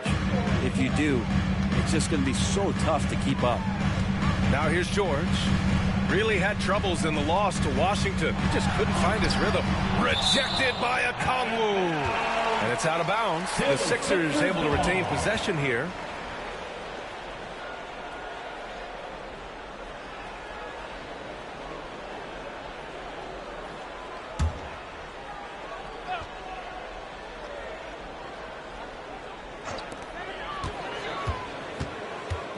George against Okongwu.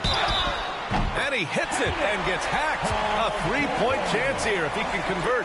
What great body control there. George, tremendous athlete, takes the hit, and he makes that one count. And he's got his first opportunity at the line here tonight. First team foul. At the line for 1, Paul George.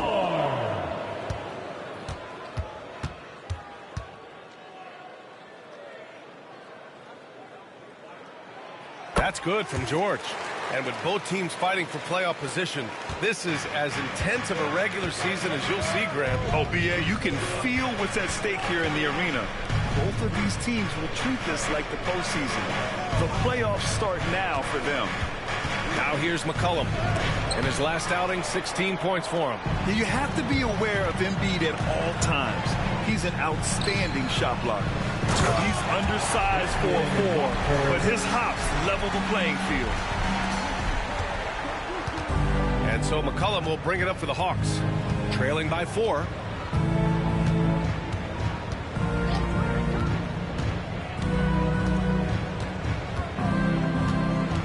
Picked up by Okongwu.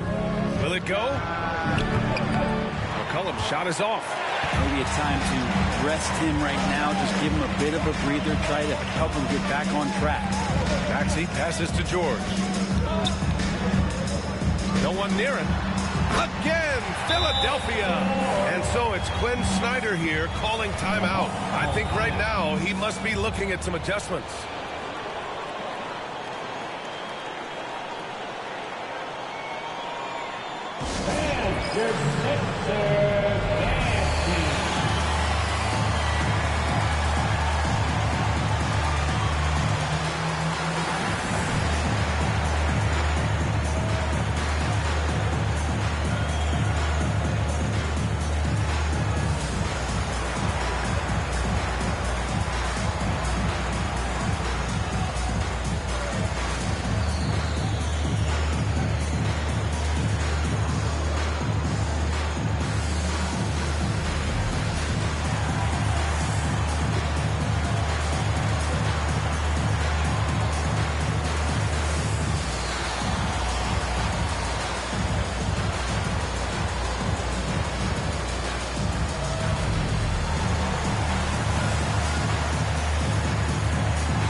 And here's a look at the shooting guards who have collected the most assists during the last month.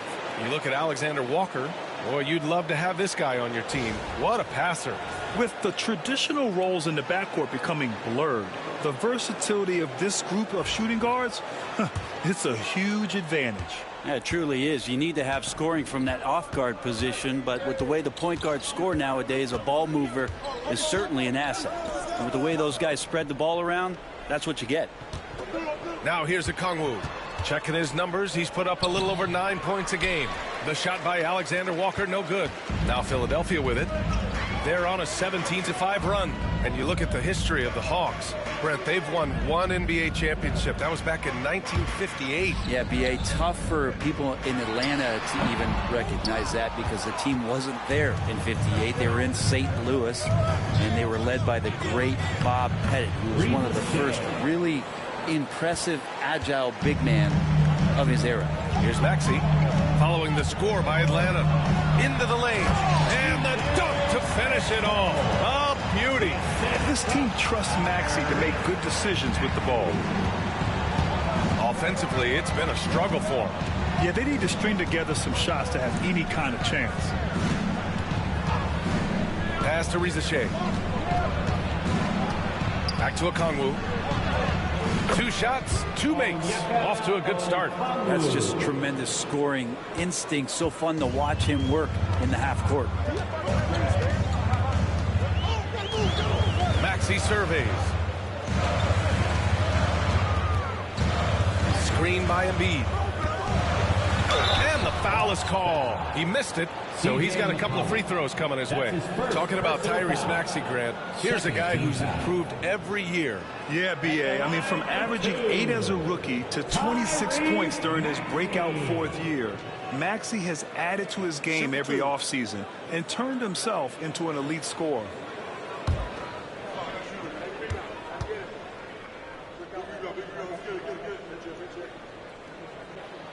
First one falls for him. You really can't understate the energy Maxey brings to his game. Not just effort level, but his attitude and how that spreads to his guys out there. And the 76ers making a change here. Drummond's checked in. And a change for the Hawks. Kuminga's checked in. Both free throws good from Maxey.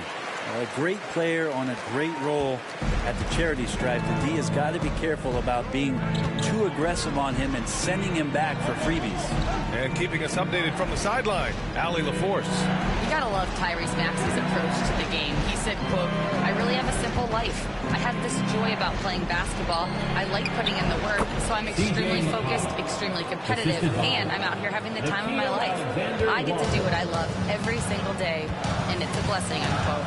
Brian, he's such a positive guy. Yeah, he really is. Thanks for that, Allie. So it's Philadelphia now. After the Hawks picking up a basket just moments ago. Pass to George. Fires for 3. Drills it from deep. George has got 11. George, a volume three-point shooter. He possesses outstanding confidence and leans into that perimeter game. Outside Kuminga to the paint. And Riza Shea, the bucket on the assist by Kuminga. 10 points for him. Man, that's now 10 straight points in the paint. I'm not sure what's happened to their defense, man. Watford outside. George for 3. He buries it from 3. And the 76ers lead by 8. George has been assertive in this one, shouldering the load offensively. And so it's Quinn Snyder here calling timeout. He's going to talk it over with his guys.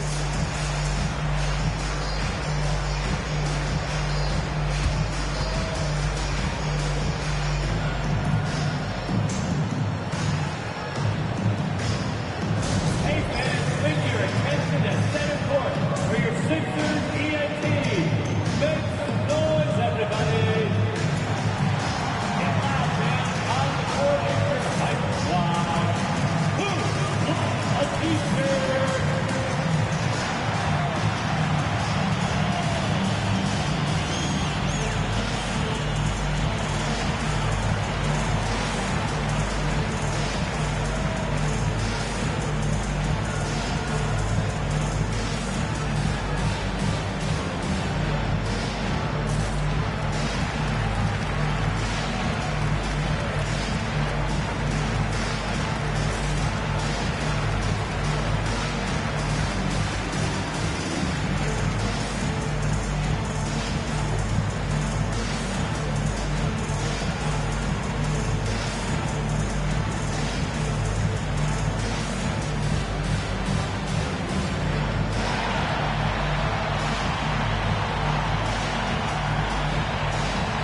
Daniels passes to McCollum.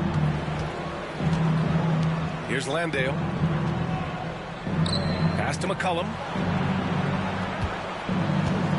6 to shoot. Knocked away. It's stolen by Maxey. Now here's Oubre, defended by Kispert. Maxey passes to Oubre. Now Drummond. Double team on Drummond. Here's Barlow. Clock is at 3. Here's Grimes. Blocked! And so it looks like it'll be Philadelphia ball. And it's time to take another look at that powerful block. Yeah, obviously he had the shot well anticipated, able to shut it down with authority.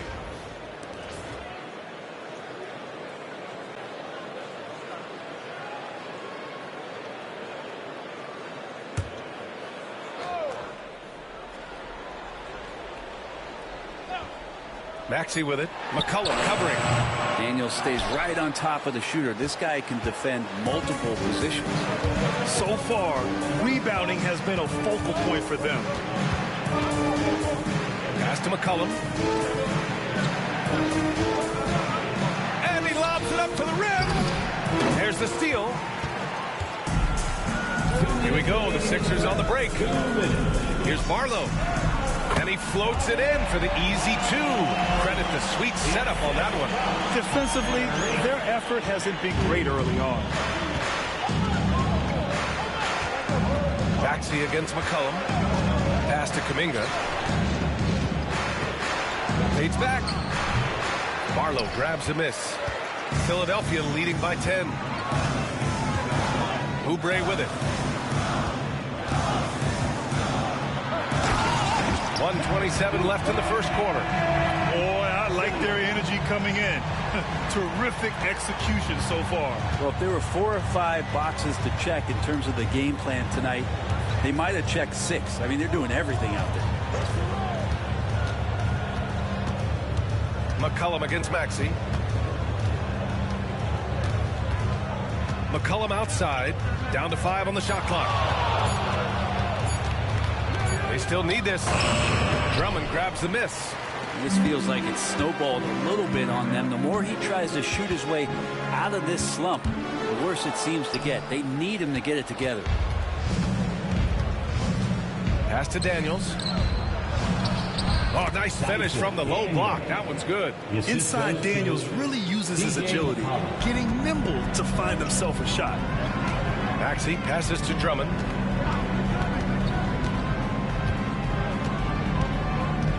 Back to Maxey. 4-3. That one falls. Coming off a Drummond feed. Maxey's got 5 points. This defense is getting spaced out. 3 of the last 5 buckets have come from way beyond the arc. 2 seconds separating the shot clock and the game clock. Maxey against McCollum.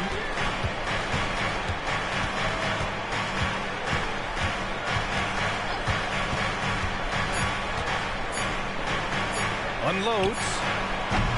Nice fake there to create the shot, but it's no good. Paul George, he's feeling it tonight. He's been the driving force for the Philadelphia 76ers. Absolutely carrying the offense. He ends the quarter with 14. And don't go far. We'll be right back.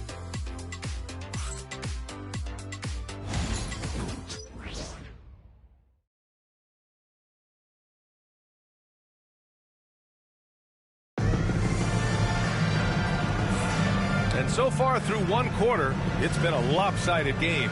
We'll see if that changes here in the second. And let's take a moment to get your take, guys, on the scoring so far for the 76ers. Well, in today's NBA, the three-point shot is so valuable.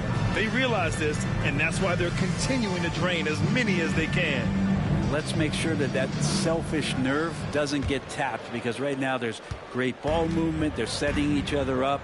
Let's see if that maintains. We've got Kelly Oubre, Kyle Lowry out there with Joel Embiid. And it's Grimes in at the 2 spot. That's the group on the floor for Philadelphia. Hawks trail by 13. And he'll draw the foul. He'll head to the line for 2. That's on Joel Embiid. And you watch Jalen Johnson. His athleticism, man, it's unique. Pretty unique at his size, right, B.A.? He just glides around the court. He's got great speed when they play in transition and can get above the rim. So this guy, a bit of a matchup nightmare. Just think when he gets his confidence.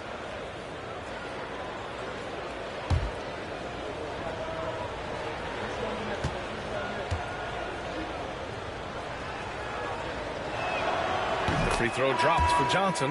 Well, Brent, something we've all noticed lately is the small ball era starting to wind down. Well, B.A., I think in people's minds when you say small ball, they're thinking about 6 foot, 6'1" guys on the court. That's not what we're talking about. It's a skilled game, and I don't think the small ball skilled game is going anywhere anytime soon. And Johnson drops them both. The Sixers lead by 11. Outside Payne, pass to Oubre. Embiid, a screen on Kuminga. Up top, Embiid. Outside Payne, 4 on the clock. Fires the 3. Rebounded by Johnson. Johnson's got 4 rebounds now. Here's Daniels, defended by Payne. And we're now about a minute into this second quarter of play. Fields from outside. It's hauled in by the Sixers. They beat the Hawks during their last encounter in Atlanta. They flat out dominated the last time these teams squared off, particularly on the glass. We'll see if the other team will address that problem in this game, because last game, man, they just got smoked on the boards. Now here's Oubre. Taking a look at his numbers, averaging about 11 a game. On the push, here comes Atlanta. From 10 feet away. Count it. Good. Johnson's got 7. Closed the net on 2 minutes played here in the second. Payne with it. Still without a bucket. Embiid, high post. Launches it.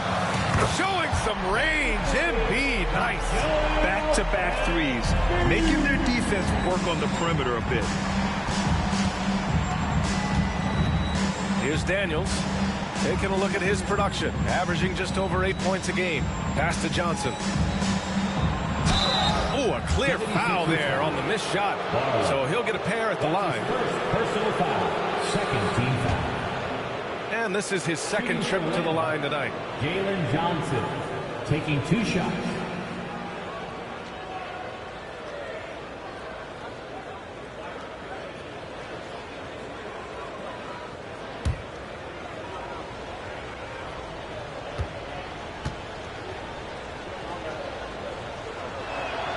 First free throw is good. Lowry, he's checked in for Payne.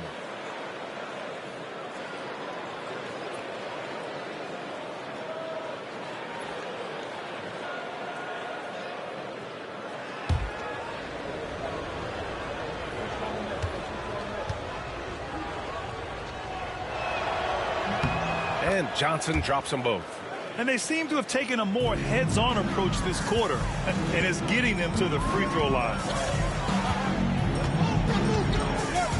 Lowry outside. Pass to Oubre. Now Embiid. Outside Oubre.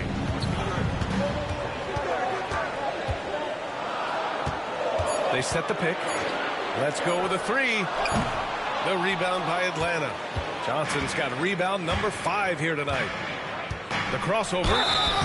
And he got the whistle on the way up. So he'll be headed to the line for a pair. The officials were right on top of that one. This will be his 3rd trip to the free throw line. Jalen Johnson at the line for 2.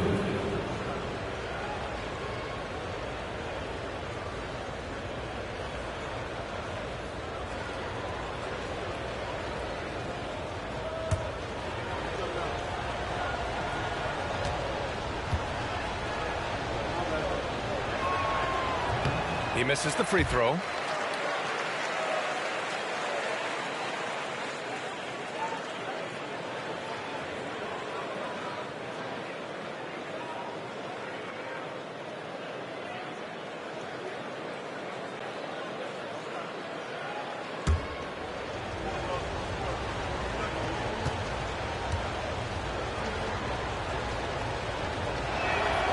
He hits the second from the line. Here in quarter two, we've played a little over 2.5 minutes now. Lowry surveys the D. Embiid, high post. Picked his pocket. Here's Daniels.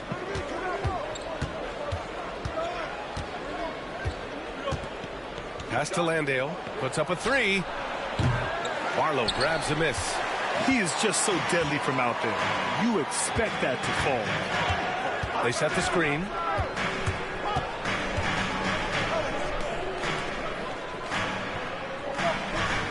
Screen by Embiid. The three. The Sixers again can't hit. Hawks trail by 9. Here's Kuminga. The shot no good. Good work defensively by Oubre. Lets a floater go. Count it. That's been typical of their performance today. They're sharing the ball and creating good shots. Atlanta's gone 0 for 2 from outside in the second quarter. Here's Daniels. He's guarded by Lowry. Outside Johnson. 6 on the shot clock. Down low. Here's Landale. After missing his first attempt, now 1 for 2. And that's how you draw it up right there. A screen to shed the defense, a quick move to the bucket, and you get the lay-in. Now Lowry. Still no points. Pass to Embiid.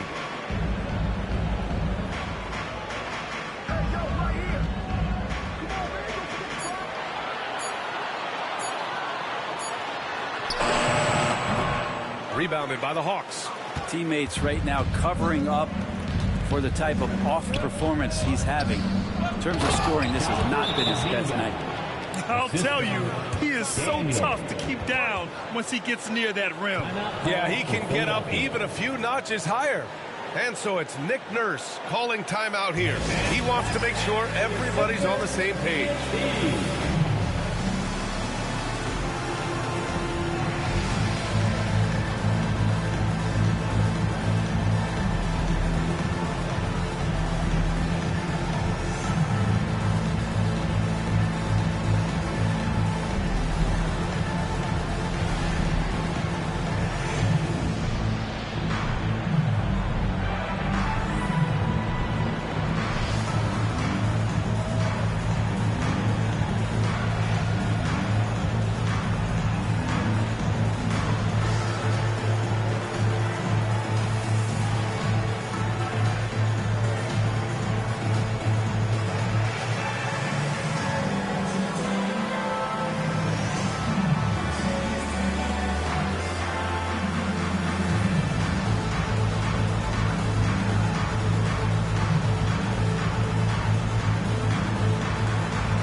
Checked in for Atlanta. Alexander Walker comes in for Hield.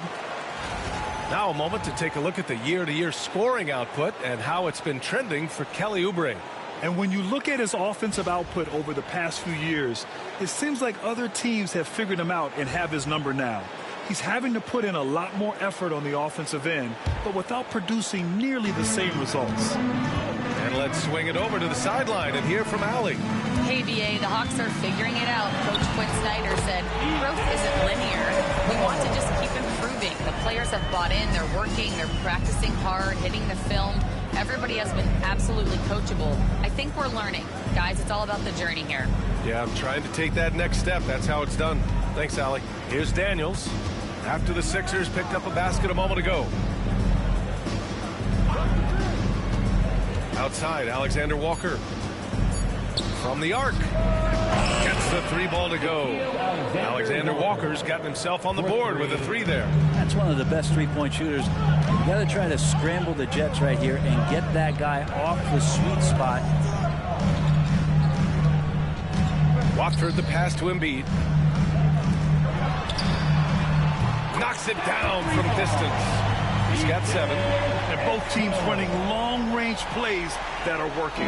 Well, both of them looking towards the three-point line, and I like to see that, especially when the results are made buckets. Now here's Alexander Walker. 26 points for him last game against Brooklyn. His passing, another high point in that game. He made sure it wasn't all about him. He wanted to get his teammates involved. Johnson with a bucket. This is not a player who likes to be trailing in any game. That lights a fire. Watford outside. Pass to Grimes. Outside Oubre. From downtown. Alexander Walker grabs the board. Yeah, and the defense has really got to tighten up on him. I mean, he's just too dangerous from the three-point line. Oh, the dunk by Okongwu. His hang time on the rim puts a sweet cherry on top, BA. It's a close game, and those displays of explosiveness can jumpstart a team. Now here's Embiid. 17 points for him last game against Washington. And he also controlled the boards. He just seemed to be in the right position every time the ball came off the rim. Here's Kuminga. From deep, Johnson nails it from beyond the arc. And now just a 1-point 76ers lead. Pretty much poor defensive effort there. You have to get a hand in his face when he's spotting up from distance.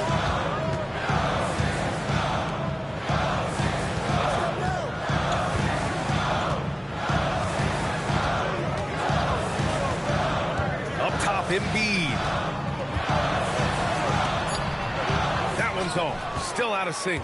Something's off about him this quarter. Well, he's missing, and it's starting to affect a little bit in his body language, and you just don't want to see that. And just a great job of getting there first and absorbing the contact. Some changes for Philadelphia. Paul George, he's checked in for Oubre, and it's Maxey in for Grimes. Risache, he's checked in for the Hawks. C.J. McCollum comes in for Daniels. And timeout is called by Nick Nurse. He's going to gather the troops and talk it over. Defeated by Washington in their last game, they'll try to put that one behind them. Just a tough road loss. You're going against players who are comfortable shooting in their own building. You have to find a way to disrupt their focus. Yeah, they couldn't do it in that one. Always a step slow, closing out the shooters, and maybe even recognition of who was on the floor. Just not enough energy, and that's a tough way to win on the road.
For Philadelphia.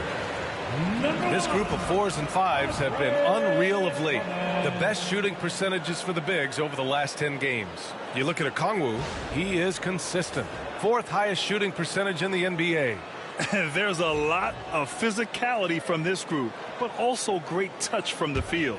Most of these guys possess a nice blend of strength and finesse. Well, you can pretty much count it when they get the ball down low like that. You got to give them credit for working hard to get themselves open. Their percentages certainly wouldn't be as high as they are if they couldn't knock down those open 15-footers. Now here's George. 14 points for him. Just 5 to shoot. Shoots over Johnson. Philadelphia with another miss. And it's Atlanta's ball. They're on an 18-7 run. You know, Brent, C.J. McCollum is just a natural leader, a classic connector. Well, C.J. has been amazing since day one coming into the NBA. I have no doubt that C.J. after his playing career is over with, is going to spend a lot of time either in the front office or in the league office, the way he presents himself and promotes the game. Class act. Atlanta's gotten 5 of 11 threes to drop so far in this game. Pass to Rizachet. Outside Johnson. McCollum on the wing. Maxey covering. 19-footer. Rebound by Philadelphia. 13 points was their biggest lead of the game. Watford with a screen. Let's go with a three. And he can't get that one. Well, the D really getting away with one there. No one on him. And that's going to be good 9 out of 10 times. And he lobs it up top. George with a steal. Fast break, Philadelphia. Up ahead. And he caught that pass in full stride on his way to the big slam. Oh, that's impactful defense right there. Finding a steal and instantly turning it into offense. To the middle. Drummond grabs the miss. The Sixers lead by 3.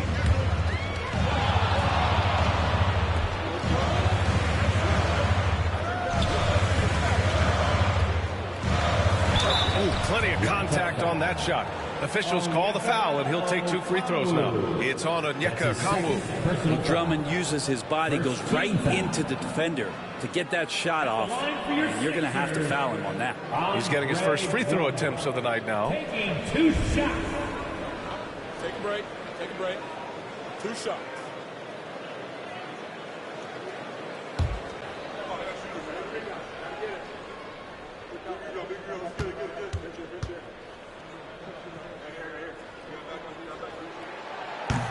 And that one falls for Drummond.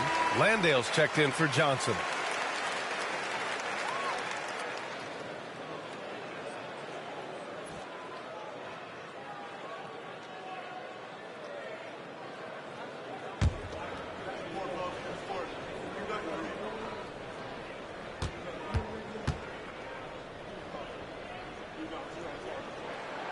Second free throw, no good. Hawks trail by 4. Pass to McCollum. And it's good. Fought through contact. Hit the shot and will go to the line. That's his first personal foul. First trip to the free throw line for him tonight. And something I remember from their last outing, he was excellent at the charity stripe. At the line for 1.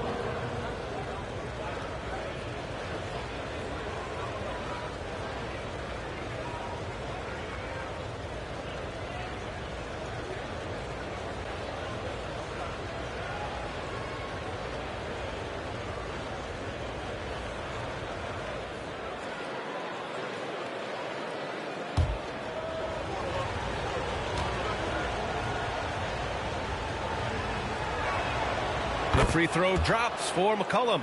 And C.J. McCollum just relied upon for the incredible leadership qualities he possesses. And that kind of respect comes right away when C.J. steps into the locker room. And Drummond with the jam. Just a big man playing big. No way to stop it. Now here's Drummond. Looking at his stats, he's putting up about 7.5 per game. And here's McCollum. Alexander Walker with it. Pass to Rizachet. McCollum outside. 2 minutes remaining in the first half. 2 minutes. 5 on the clock. He takes it in. Misses from short range. I think he rushed that one just a little bit, thinking the defense was going to get close. They weren't. George finds Maxey. Drummond with the ball. McCollum covering. Here's George. He's got 14. Rebounded by the Hawks. 1:31 left in the second. Maxey against McCollum. Pass to Rizachet. Picked up by Okongwu. From deep. Rizachet, no good. And Maxey's got the ball here for the Philadelphia 76ers. 13 points was their biggest lead of the game. Now here's George. The D's right on him. Back to Maxey. Drummond, the screen on McCollum. For 3, Maxey gets it to go. His second make in 6 tries. Ooh, the range of Maxey is pretty impressive. He is consistent from beyond the arc. Inside. Oh, the dunk by Okongwu. There are only a few players who can hit a teammate like that in stride. Beautiful assist. Here's Maxey. And he was fouled while in the act of shooting, so he'll take 2 free throws. And what a slash by Maxey. I mean, so good at forcing the defense's hand. He's gone 2 for 2 at the line so far. In their previous game, he simply couldn't miss from the line. 2 shots. Take a break. Take a break. 2 shots.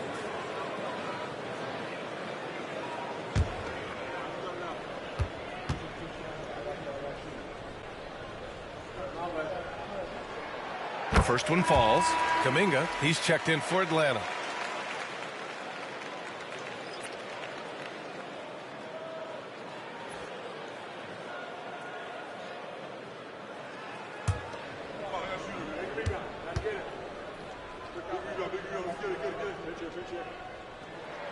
Both free throws good from Maxey.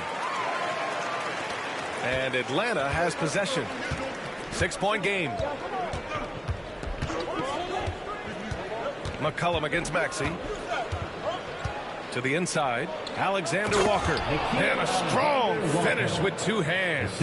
Such a luxury to have McCollum be able to play both guard spots. So not just a scorer, solid passer too. About 3 assists for his career. The Sixers with another miss. Hawks trail by 4. The smart play. Wait and take the final shot. Every second right now is valuable to you. That should be their strategy.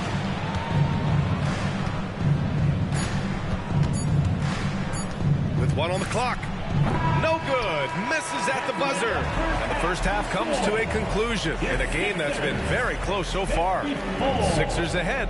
Up 4. All right, Allie's ready to go. She's courtside. Hey, Allie. Joel, some fireworks early.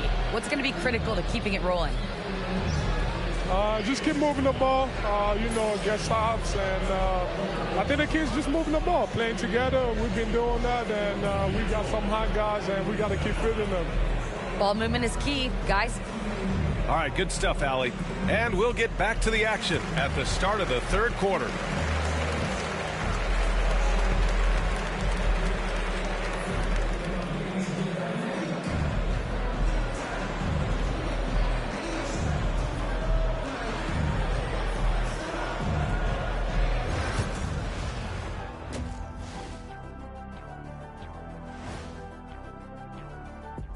Hey folks, welcome. The Atlanta Hawks find themselves here in a close one at the half.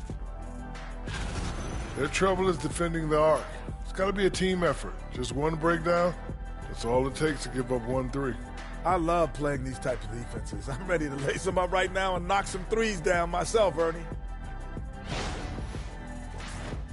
All right, and now that we are in the later stages of the season, here's how the standings are looking in the East. When I look at Atlanta, they played okay, but unfortunately, that's not getting you into the playoffs. They were hoping to take the next step this year. That led to a lot of frustration for everybody. Their fans are hangry. They wanted to eat. Thanks for joining us. Time to head back over to the 3rd quarter with Brian Anderson.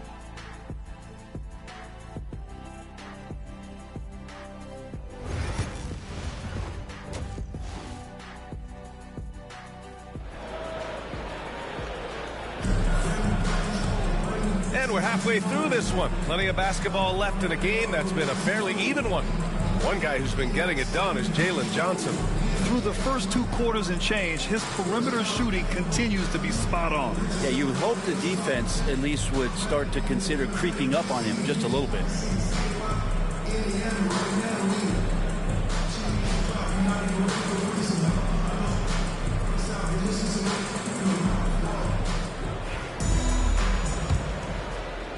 The Sixers lead by 4. On the floor for Atlanta. Johnson at the 4 with Okongwu at the 5. C.J. McCollum is out there with Nickeil Alexander-Walker. And it's Risache in at the 3.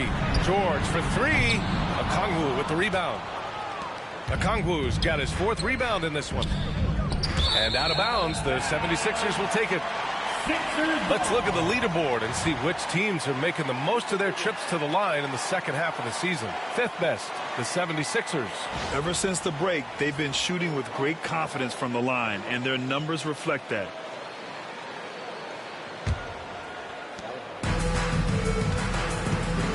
Now Maxey. George outside. Screen by Embiid. Beyond the arc. George, no good. Hawks trail by 4. Down low. Oh, the dunk by Okongwu. Willing passes, unselfish play. You have to appreciate this kind of offense. Screen by Embiid. George with it. McCollum covering. Looking to get it going. Embiid can't hit. Coming out stone cold here. Sometimes the break will do that to you. Johnson passes to McCollum. Here's Rizachet. George defending. And there's the drive for the tie. And the layup is good.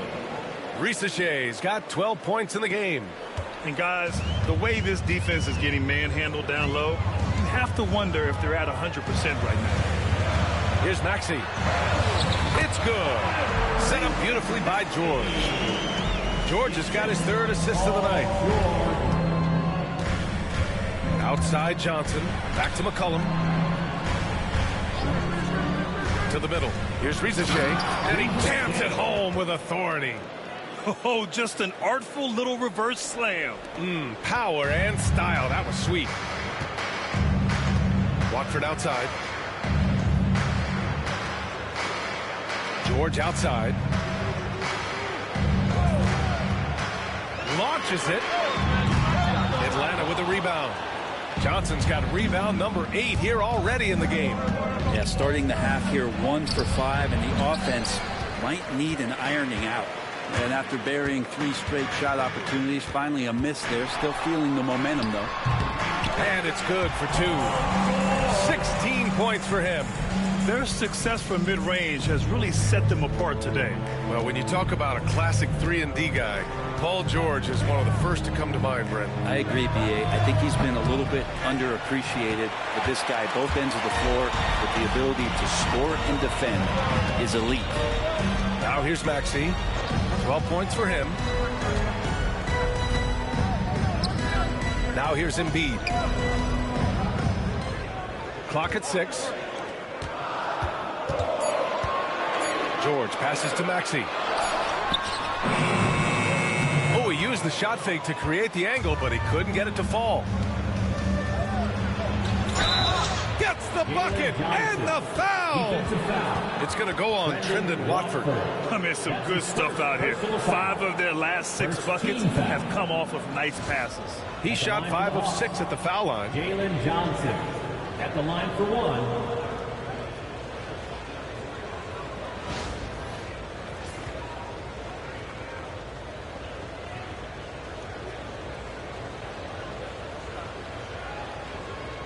What's up?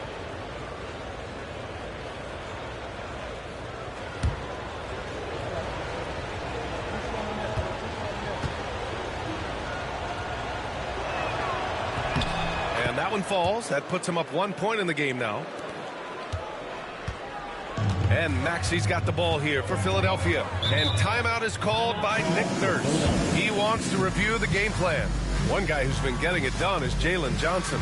They gotta be using this timeout to think about a personnel change or a game plan change to try to slow him down.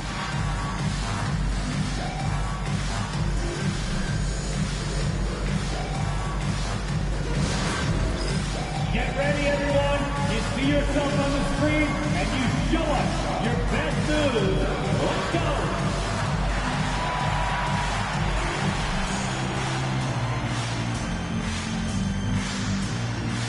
You have the camera on you.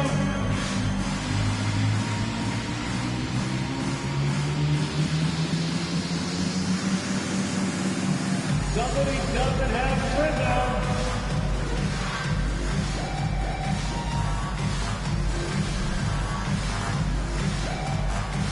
Shake it.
Pass to Watford.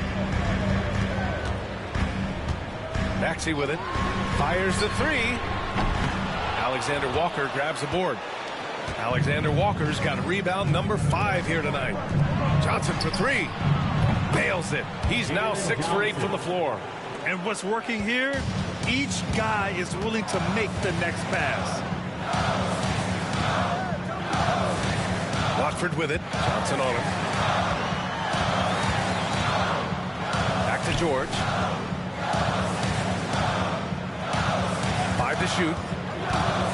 Pass to Embiid for 3. It's good. Set up beautifully by George. George has got his 4th assist with that last one. Outside, Alexander Walker. Back to McCollum.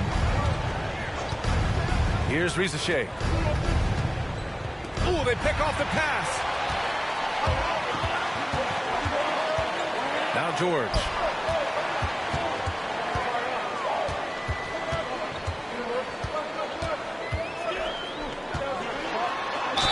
Count it, and 1.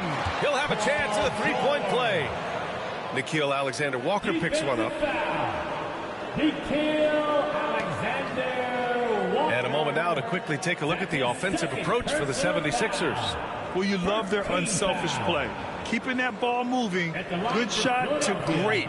That's winning basketball. Well, the three-point shot has been absolutely huge for them this entire game. And let's be honest, you have to knock down threes to win games these days.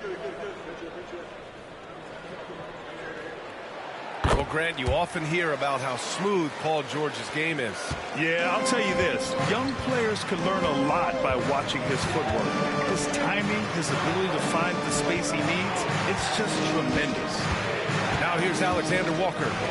He's got 5. Picked up by Okongwu. Shot clock at 6. Outside, Alexander Walker. Another 3 for Atlanta. The defense really fell apart there. You can't afford to leave them all alone at the arc.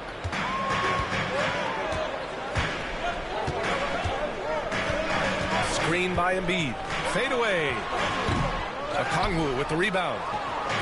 Okongwu's got 6 rebounds in the game. Gotta love how they've been crashing the boards, fighting hard for every miss. McCollum against Maxey. McCollum, pass to Okongwu. Oh, the dunk by Okongwu! You just don't want to give away points by giving away passing lanes. McCollum right there, waiting for one, then threads the needle. Pass to Embiid.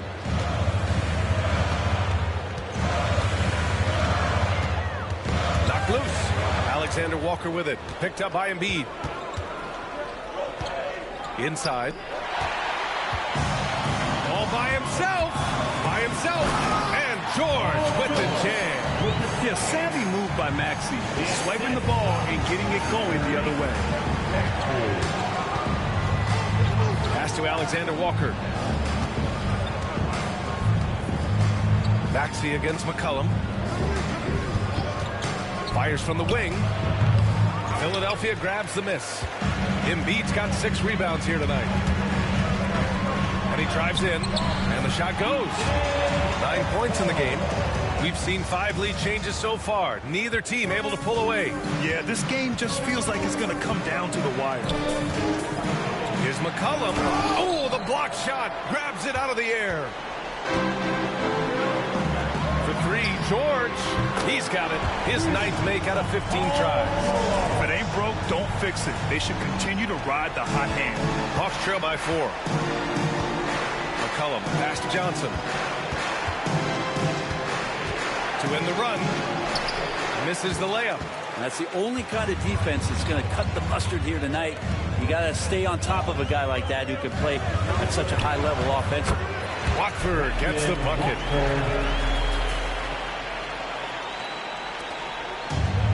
Atlanta's gone 2 of 3 from outside so far in the 3rd quarter.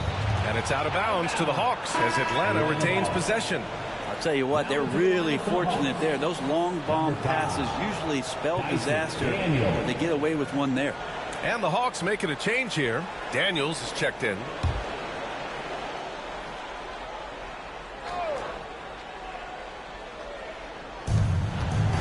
Alexander Walker, the pass to McCollum. Oh, and he took a hard foul on the shot. So he'll head to the line to shoot a pair. I think the defense let up a little bit. Thought CJ was an easy cover inside, but he's too crafty. He gets the foul. And these will be his second and third shots at the line here.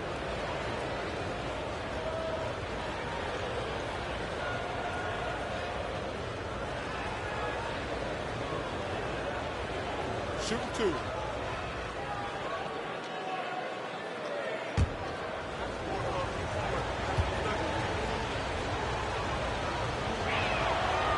And he can't get the first one.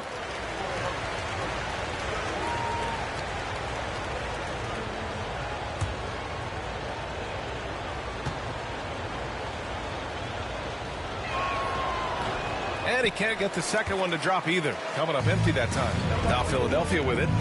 They're on a 15-5 run. George outside.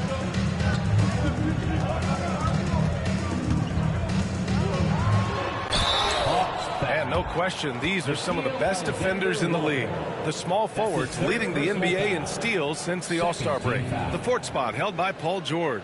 These guys do as much damage with their defense as they do with their offense. I mean, they can swoop in for the steal anywhere on the floor. Just a great job of anticipation. These guys defend the entire court in transition, in the half-court set. It doesn't matter. They're out there agitating, disrupting, doing everything they can to unsettle an opposing offense. And the first one at the line is good. Now, Paul George, really a true two-way player in the NBA. He gives you so much on both ends, so you get all-star value offensively and defensively.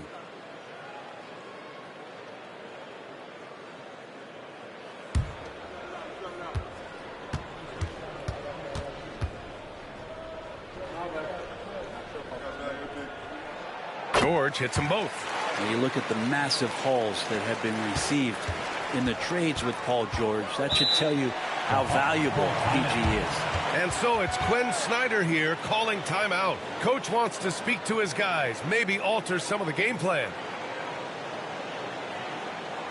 Your Sixers dancing.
Put your hands together for your Philadelphia 76ers TNT.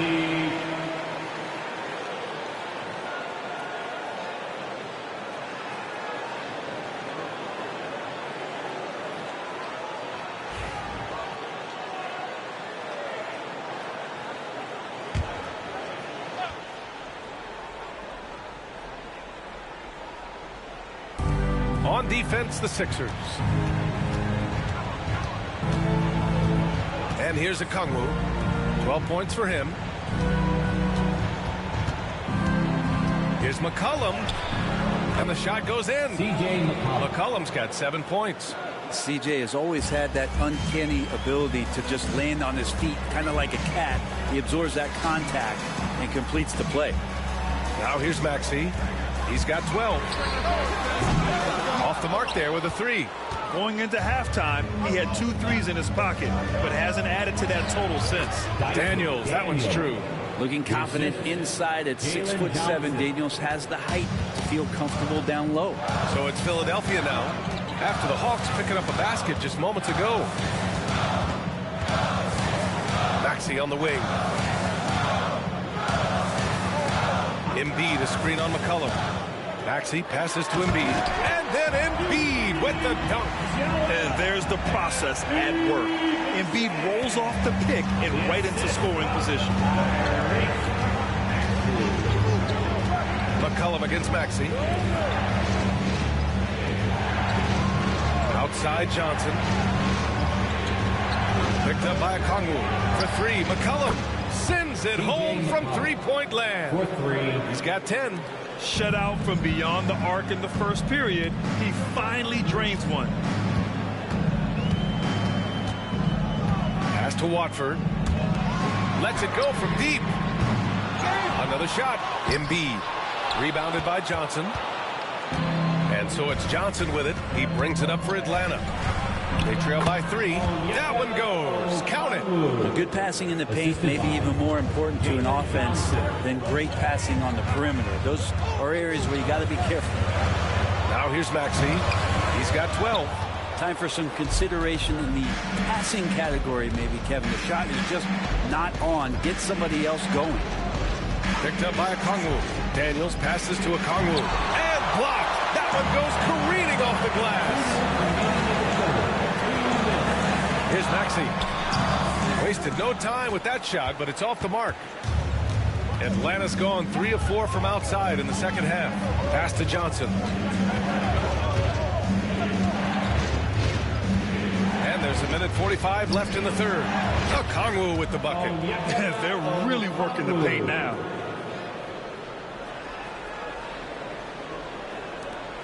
The Sixers trailing.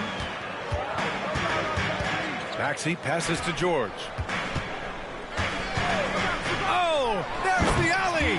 Alley-oop up top, hammer it home.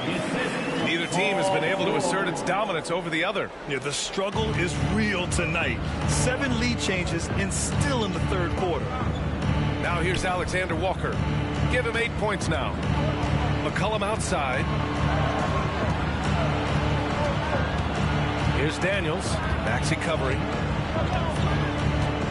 Just 5 on the clock. Deflects the pass. McCollum's shot is off. Close game here in Philadelphia. Now here's Maxey. Covered by Alexander Walker. And that one good. Sometimes the D likes to get physical with Maxey, but he has no back down in him.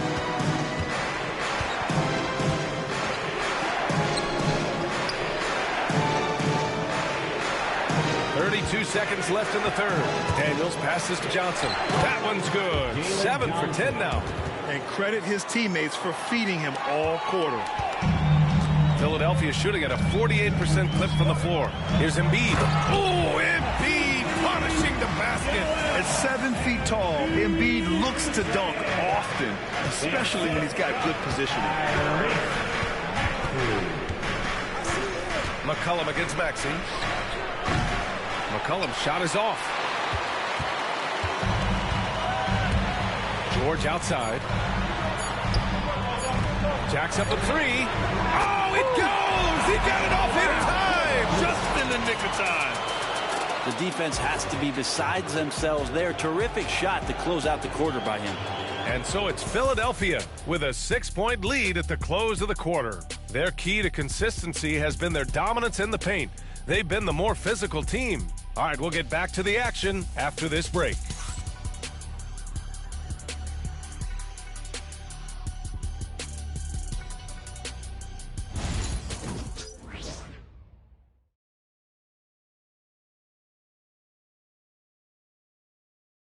And a worthy candidate tonight as we take a look at our State Farm assist of the game. Talk about painting a magnificent picture with that dime. Just a great decision and a perfect delivery. Yeah, those are the kind of plays that you want to put on a canvas. Just beautiful basketball. And with 3 quarters behind us, we'll start the fourth in what is still anybody's ball game. We've got Kyle Lowry Kelly Oubre out there with Joel Embiid. And it's Barlow in at the 4. That's the group on the floor for Philadelphia. Here's Daniels.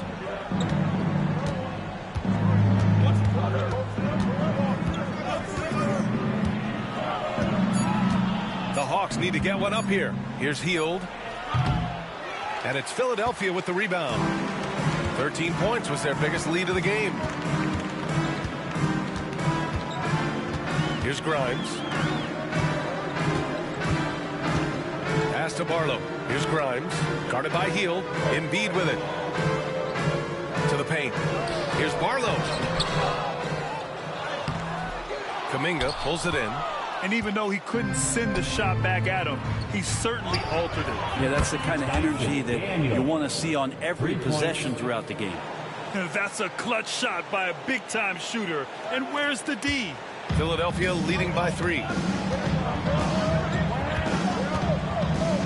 We played just over a minute here in the 4th. Here's Lowry. The rebound by Atlanta. Johnson's got 11 rebounds in the game. Pass to Daniels. Lowry against Johnson.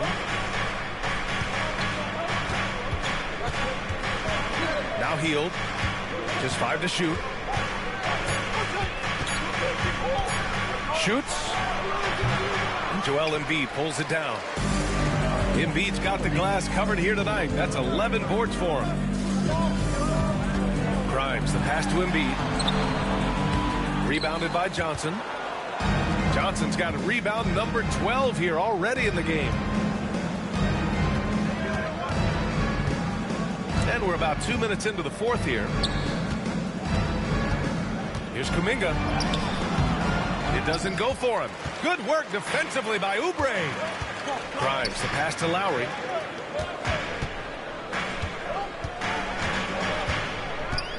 Pass to Embiid. And Embiid gets the double team. Strong finish by Embiid. I love the confidence Embiid plays with, especially this close to the rim. Here's Daniels. He's guarded by Lowry.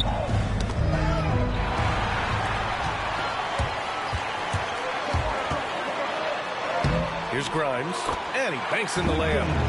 And now it's a 7-point 76ers lead. And now almost all their points coming from the paint. Here's Daniels. He's guarded by Lowry.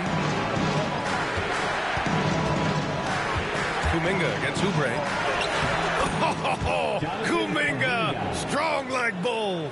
Really showing some strength on that bucket. Kuminga getting more used to finishing through that kind of contact.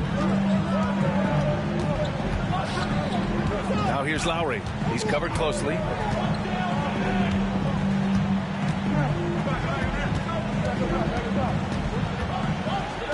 Clock at 6. Pulls it from the top of the key. Embiid misses. Hawks trail by 5. Johnson passes to Kuminga.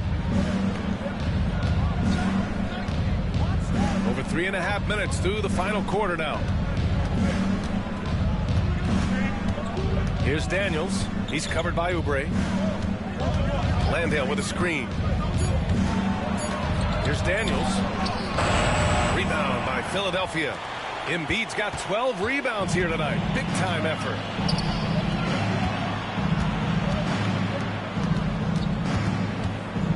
Lowry, the pass to Grimes.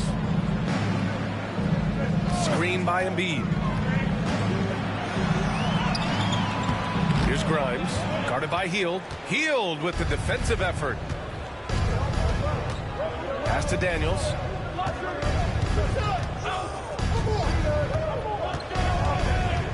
Kuminga with a screen on Oubre. Down low. And a foul called on the way up. So he'll take 2 from the free throw line.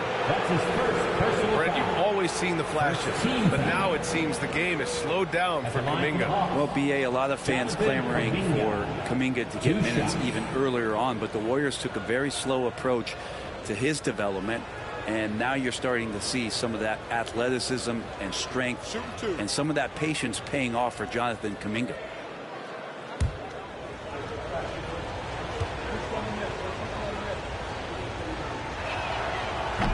one's off. Here in the second half, they've really gone cold from the line, and it's hurting their chances. And the Hawks making a change here. Alexander Walker's checked in.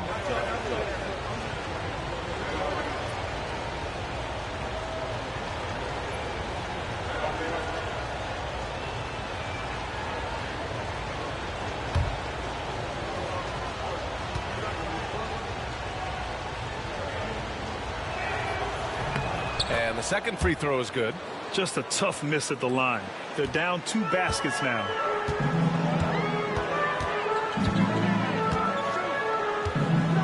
Pass to Barlow. Now Embiid. It's hauled in by Landale. Right side Johnson. Philadelphia foul. Barlow. That's his 3rd personal foul.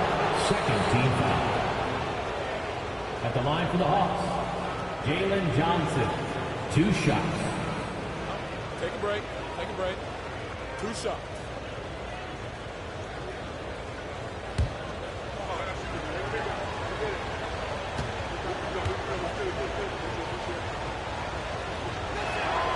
And he knocks down the first one.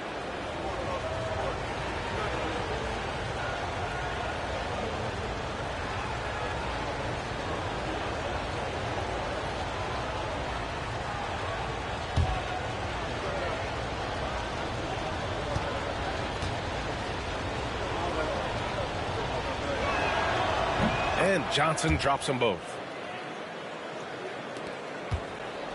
The Sixers leading. Inside. And then Embiid with the dunk. He's so tough to stop. Even when you hit Embiid, he possesses the strength to muscle shots in. And some changes here for the 76ers. Watford comes in for Barlow, and it's Maxey in for Grimes. Okongwu's checked in for Atlanta. McCollum comes in for Kuminga. Joel Embiid. Shooting 1.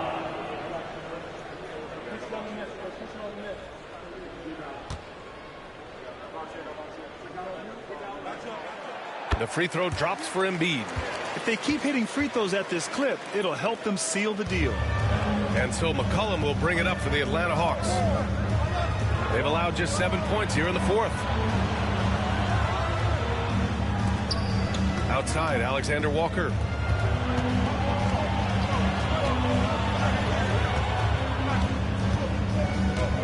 Maxey against McCollum. Looking to end this cold spell. Some solid defense from Maxey. Philadelphia leading by 5. Oubre on the wing. Maxey passes to Embiid. The second effort. No stopping Joel Embiid. Wow. Flat out dominant. Joel Embiid having his way tonight. McCollum against Maxey to the middle. Here's Johnson. Oh, and Johnson slams it in.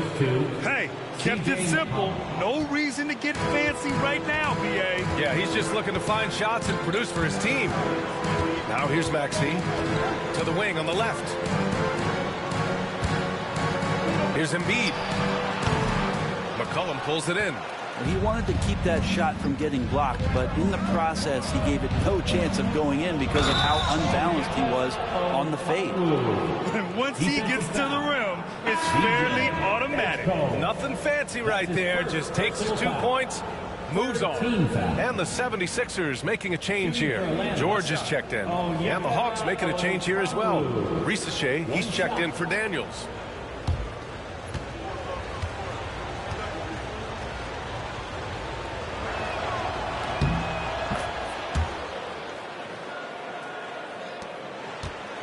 They're just trying to hold on to this lead, Grant. And right now, you just can't afford to be careless.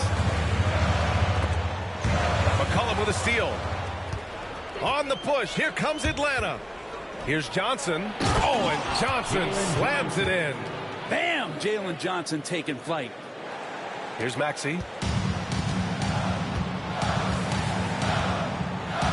George outside. Takes the 3. Rebounded by Johnson. The Hawks have got 5 out of 10 shots to drop here in the final quarter. Pass to McCollum. Here's Rizachet.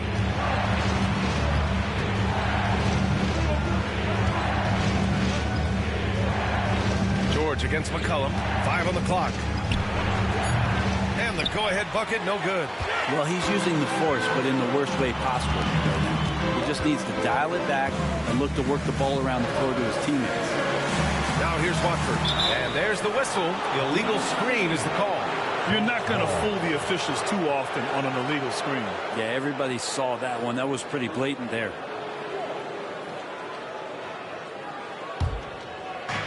Atlanta's gone 1 of 2 from deep in this quarter.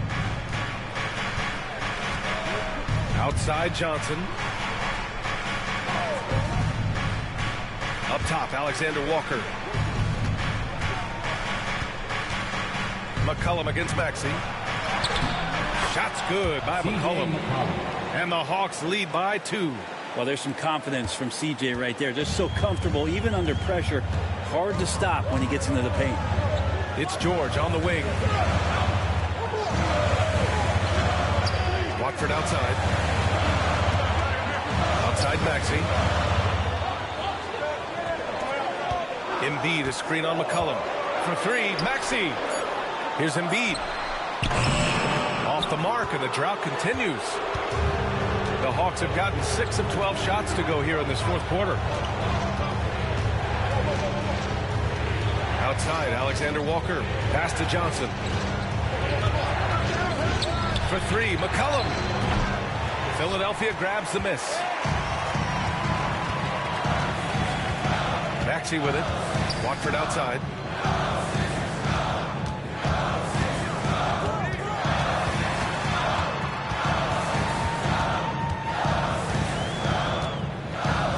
Back to Maxey. Oh, and there's the whistle on the shot. So 2 free throws for him coming up. That's his second. It's going to be on C.J. McCollum. And just a very well-built guard. You know, Maxey is so hard to slow down around the rim. Maxey.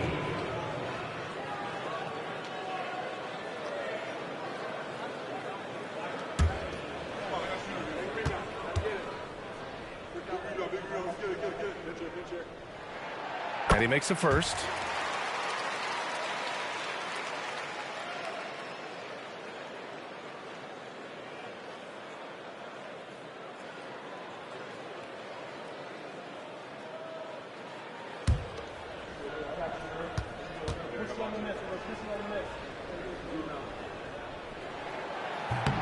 And he makes the first, but misses the second. One reason this game is so tight is because both teams are hitting the boards with reckless abandon. Here's Rizachet. George defending. Fires from deep. The rebound by Embiid. Embiid's got 15 rebounds here tonight. Covered by Alexander Walker. Pass to Embiid. To take the lead. And so he draws the foul. Headed to the line to shoot a pair. It's on Onyeka Okongwu. He can be such a physical force. It's so hard to keep Embiid from getting to the free throw line. The line for your Sixers, Joel Embiid, taking 2 shots.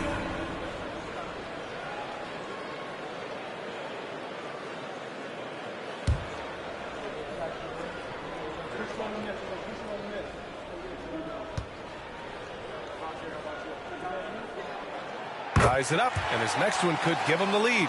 Molding himself into one of the most dominant centers in the league, Embiid has really come into his own.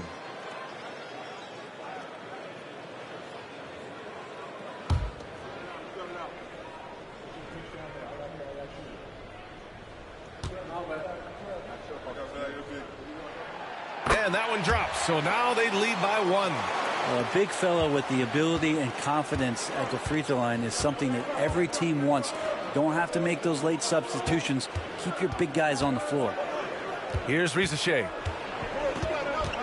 Back to McCollum.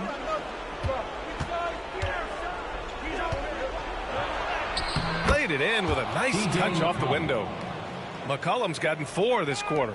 Well, fearlessness by McCollum there, willing to take those big shots in the game's biggest moments. Embiid high post over Okongwu. The Sixers with another miss. And so it's Johnson with it. He brings it up for the Hawks. They lead by 1. Okongwu, no good.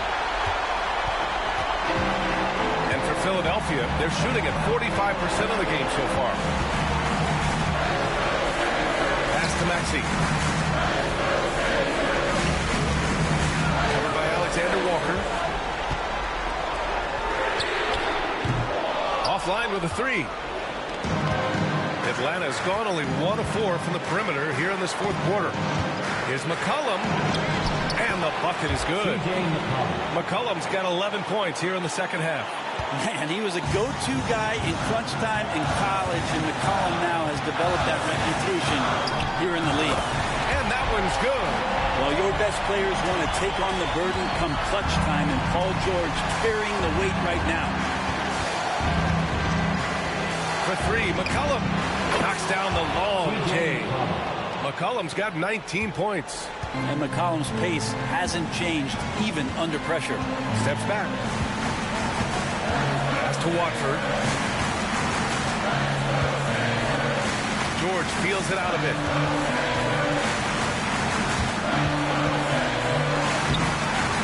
And it's Maxey missing. And so they choose to intentionally foul. Tyrese Maxey. That's his 3rd personal foul.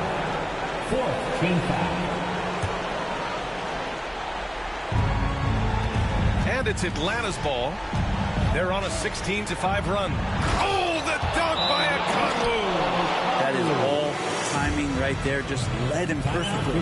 And so it's Nick Nurse calling timeout here. He's looking to make some very important adjustments here. Let's hear from our analyst. Give us your take on the strategy being discussed right now. Score quick, then foul. Then you have to hope for some missed free throws. Yeah, this won't be easy, so a little bit of luck will go a long way for them to get back in. Now on the court is your high squad. Get loud and let him hear it.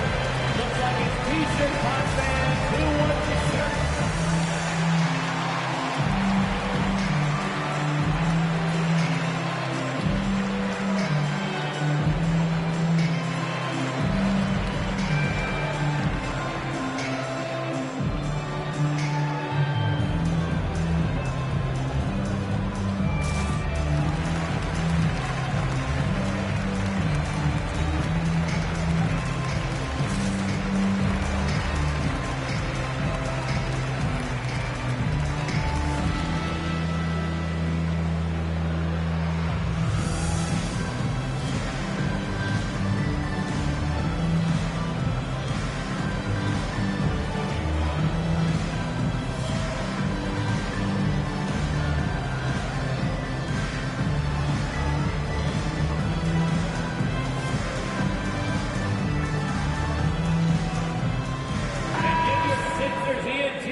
There's 38 seconds left to play in the fourth. George, good. That's why you turn to Paul George. These moments are for PG. Now McCollum. They double team McCollum. Back to Alexander Walker. Down to 5 on the shot clock. Pass to McCollum. Here's Rizachet. Puts up a 3. And Watford pulls it down. Time called here. The 76ers decide to talk it over. 11 seconds left in the fourth. Any speculation on what we're going to see coming out of this timeout? No doubt. They've got to get a quick bucket here. It's funny, at this point in the game, the coach is asking the team to be perfect. They haven't been to this point.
11 seconds left in the fourth quarter here. He connects! Terrific movement off of the dead ball situation and a great play to get the bucket. And now they decide to foul intentionally. Getting a little desperate at this stage. I mean, the clock's the big factor. At the line for the Hawks, C.J. McCollum taking 2 shots.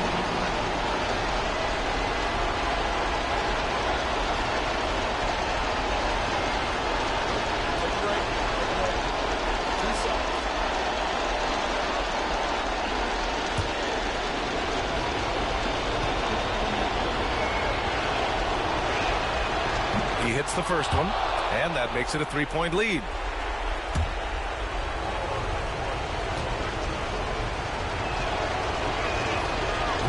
Second one is good, getting both at the line, and it's a 4-point ball game. Breathe easy now. The biggest free throws in the game, and he's coming through. And George launches it from deep. Can't connect. And so it's Atlanta who scraped by with a win. They played the villain tonight, and they played it well.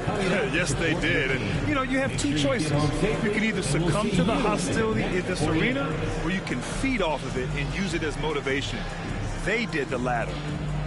Well, now a minute to check in with Allie LaForce. She's courtside. Hey, Allie. All right, thanks, guys. CJ, you had to work for your points tonight, but were you getting the looks that you wanted to generate? You just got to stay poised. I had some good looks all night, and some of them went down, some of them didn't, but at the end of the day, I just try to get to my spots and live with the result. At least you got the shots you wanted. Congrats on the win. Allie, thank you as always. And that'll wrap it up, folks.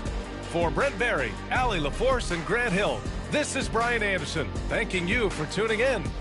And as we leave you, here's a look at our player of the game, Jalen Johnson.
4, number 9,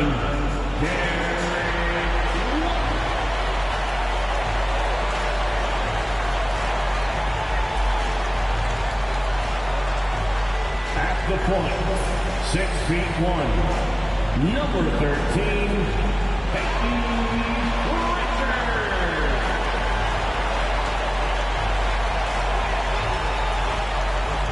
middle, 6'10", number 4, Nikola Vucevic.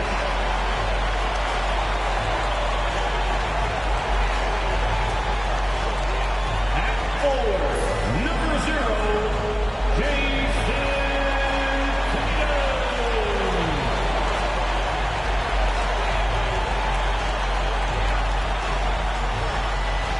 At the small forward position, at 6'6", number 7,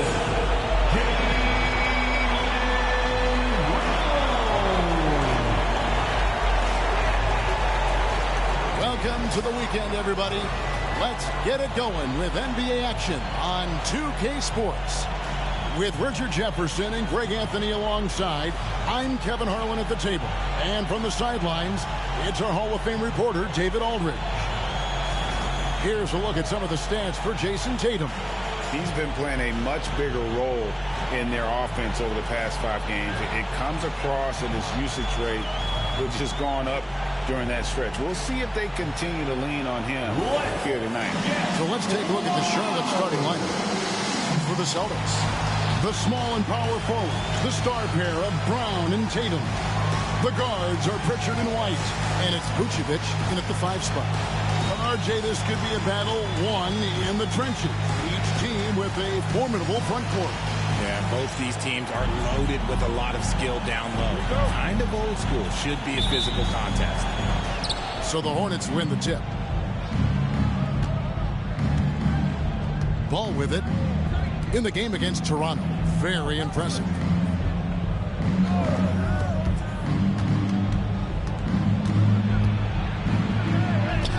Good for the basket. Starting off 1 for 1 with that shot. He's really a smart offensive player. You have to respect Ball's strong sense for when to take that jumper. Now here's Tatum, and it's good for 2. Yeah, that's a good way to start the game. Nice inside bucket right there. So for the Hornets, their last game, a win against the Raptors in Toronto.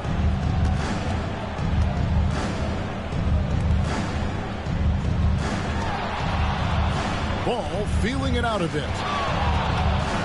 And Ball slams it in.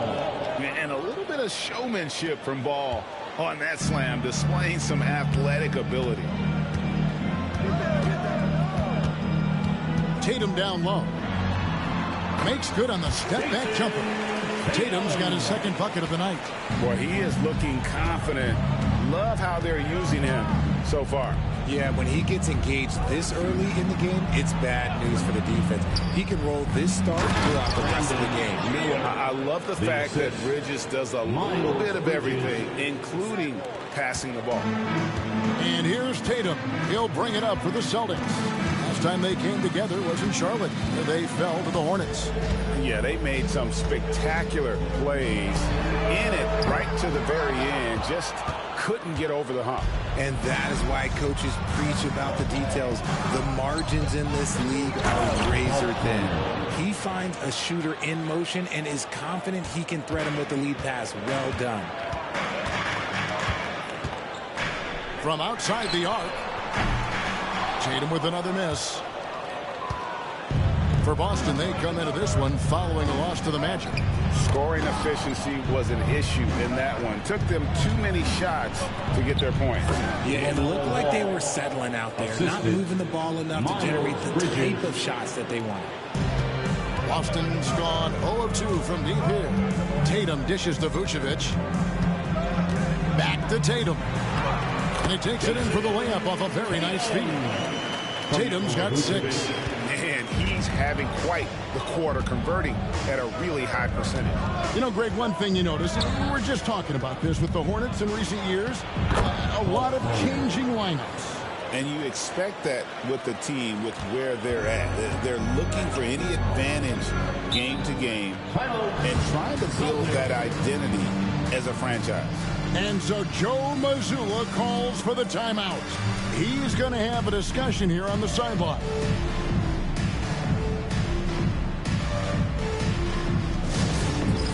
It's Cam. Get ready, everyone. You see yourself on the screen and you show us your best moves. Let's go.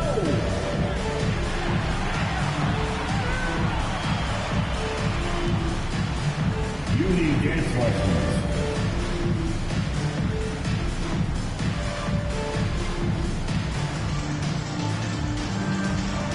Everybody get down.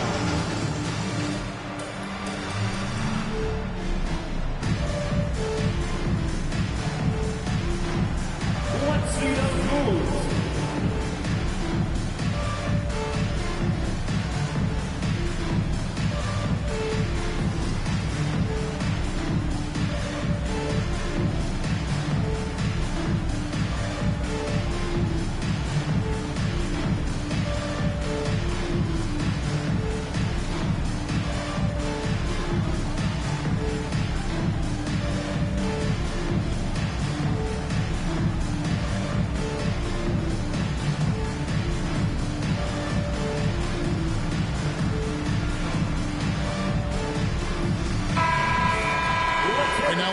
Standings in the Eastern Conference and see how the playoff race is shaping up. Taking a look at the Hornets, they're trying to get in the playoffs here. If they stay the course, they will. And, of course, the Boston Celtics. Not really any threat right now as their record showing a lot more losses. And I think for the Hornets, they've stayed right there, just in sniffing distance of the conference leaders. That's a solid accomplishment at this stage of the season. But it's something we expected. This team was built to compete with anyone. Here's Pritchard. He gives the team some steady offense, a bit under 10 points a game. Brown with the screen on Bridges. Shot clock at 5. And here's Tatum for 3. It's rebounded by Charlotte. And he didn't punish them for the weak coverage there, but they can't count on him to continue missing. And it's out of bounds. The Celtics will take it the other way. With a break in the action, let's go to the 2K leaderboard. These squads have been lights out this month. The Hornets, number 1. I just love their offensive flow lately. I mean, this is a dominant team offensively because of that rhythm and pace. And first quarter, we're about 3.5 minutes in. Pritchard passes to Vucevic. Outside, Tatum. Good on the triple. Tatum's got 9. An accurate shooter from distance. Tatum's teammates want him to keep looking to pull the trigger. Outside, Ball. And Tatum pulls it down. And here's Tatum. He'll bring it up for the Boston Celtics. It's a 3-point game. Count that one. Obviously, this guy has a talent for scoring. Able to problem solve for whatever the defense tosses at him. Let's send it over to David Aldridge, who caught up with head coach Joe Mazzulla. David. In talking to Coach, he discussed the hidden talents of LaMelo Ball. Coach said he's still a young player in this league, but we can't take that lightly. We've seen what he's done to soft defenses.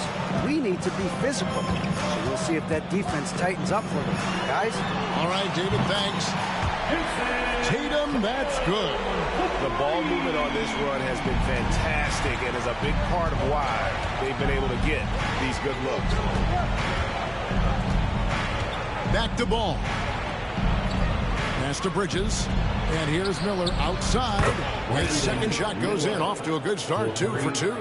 A huge reason Miller went so high in the draft. His three-point stroke. It's exactly what you want in a wing. Outside, White. From deep three-point land. Bridges with the board. The Hornets have gone 7-9 from the field. A really nice start offensively for them. Here's Ball. The step-back jumper is good. He's got 8. And shooting-wise, he's been fantastic, helping to build this lead. One thing about LaMelo Ball, he can really take over at times, Greg, when he's healthy and playing well. And a lot of that is just his feel for the game. He processes quickly and then has the talent to execute. It's pretty hard to stop him when he's in the flow.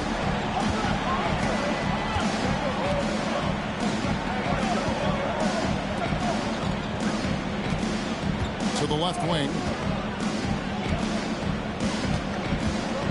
Vucevic defending with the fadeaway. And there's another one for the Hornets.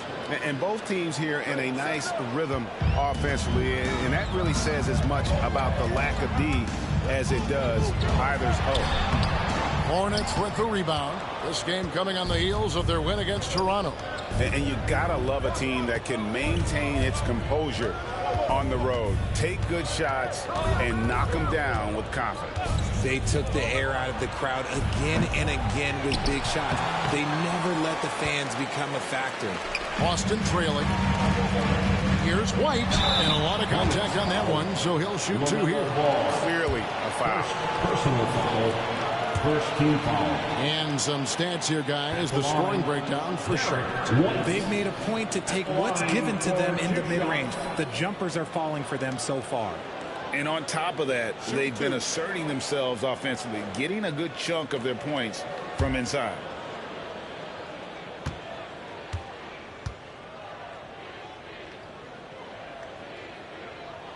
And the first one at the line is good. These teams will be playing 2 in a row against each other. Sometimes familiarity breeds contempt. Whatever happens tonight, there might be some bad blood next time around. And the Hornets making a change here. Diabate's checked in.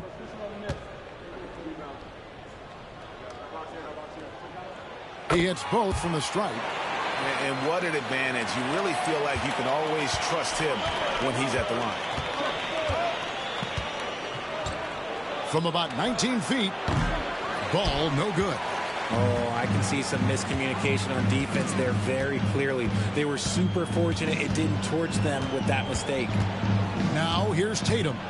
He's coming off a 19-point game against Orlando. And we'd be remiss not to mention his incredible rebounding, just a force on the backboards. And so it's Charlotte with it after Jason Tatum missed on that last three-pointer. Miller, right side.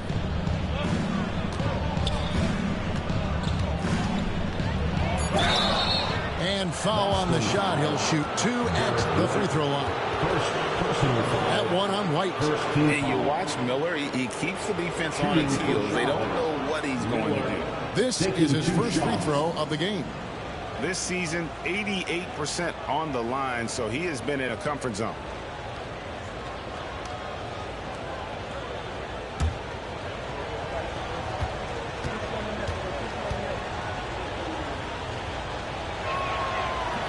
That free throw, no good. The Celtics making a switch here. Hauser's checked in.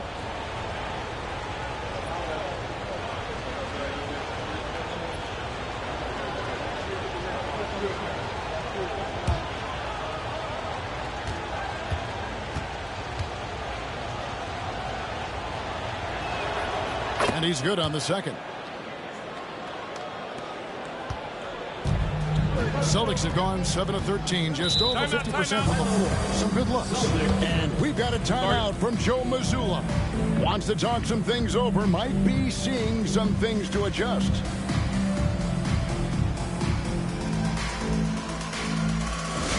All right, fans, here comes Celtics entertainment.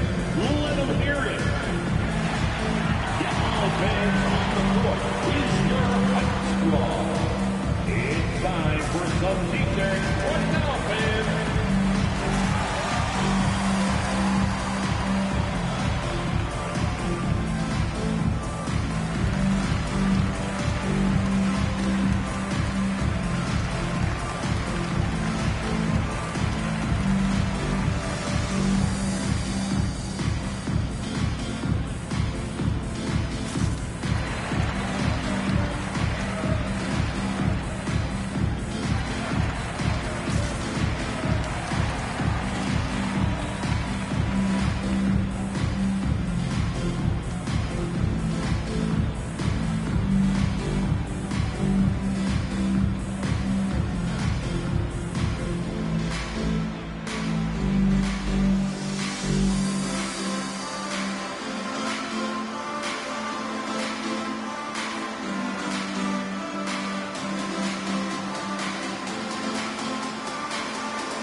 Kobe White, he's checked in for Brandon Miller.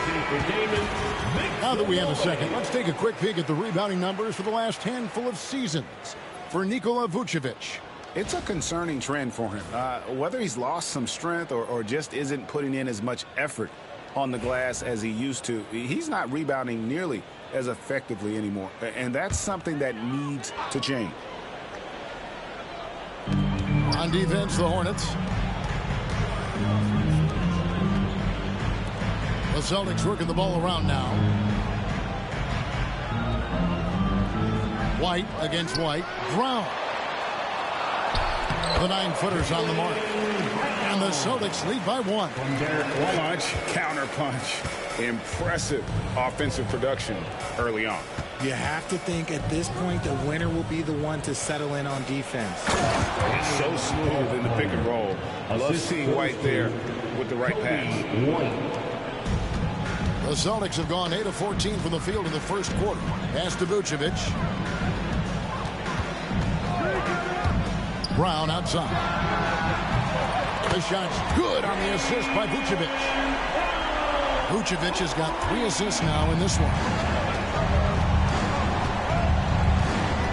Here's Ball. He's got 8. It's White on the wing.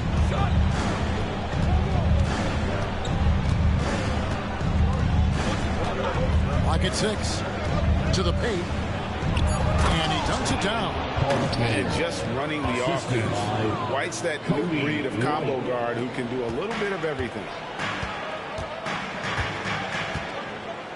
Here's Pritchard. He's covered by Ball. Pass to Vucevic. Fires the 3. Diabate grabs the board. And already they've staked out a noticeable advantage in terms of aggression and controlling the backcourt.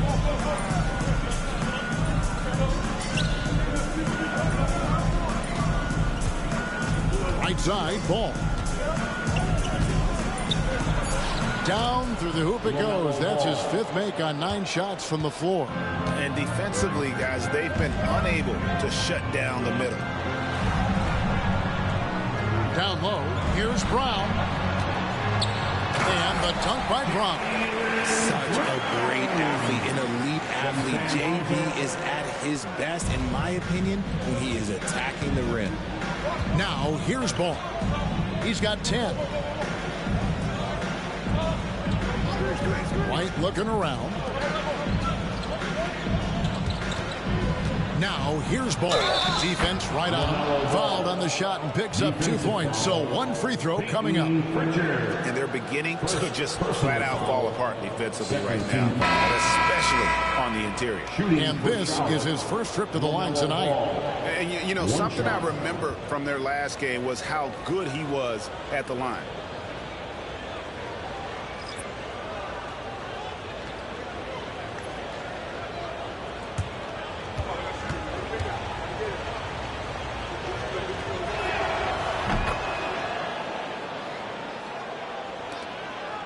Celtics trail by 3.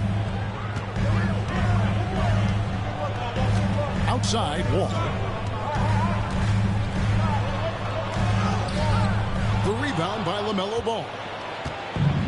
Charlotte's gone 1 of 2 from long range in the first quarter. And taken away by Brown. 2 minutes.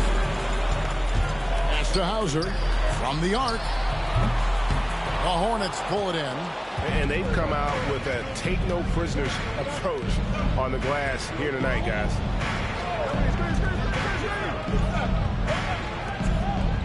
Miller with the ball. And again, the Hornets missing. The defense just giving him the easy look there. He's not going to miss that. Pass to Hauser. 1:24 left in the first. To the middle. Here's Cada. Power down with both hands. Yeah, just solid work on the back end of that play. Yep, you're right. Finished hard with 2 hands on that stuff. Miller, the pass to Ball.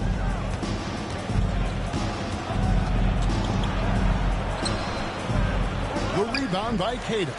And he's usually able to score on that type of defense rather easily. Surprising to see him come away empty. Over over to the wing. Here's Wall. That doesn't go in. Had a chance, though, to take the lead. Charlotte in the lead. And it's Ball in the corner. Pass to Salon. Inside. Here's Miller. And it's out of bounds to the Hornets as Charlotte retains possession. James checked in for the Hornets. White comes in for Ball.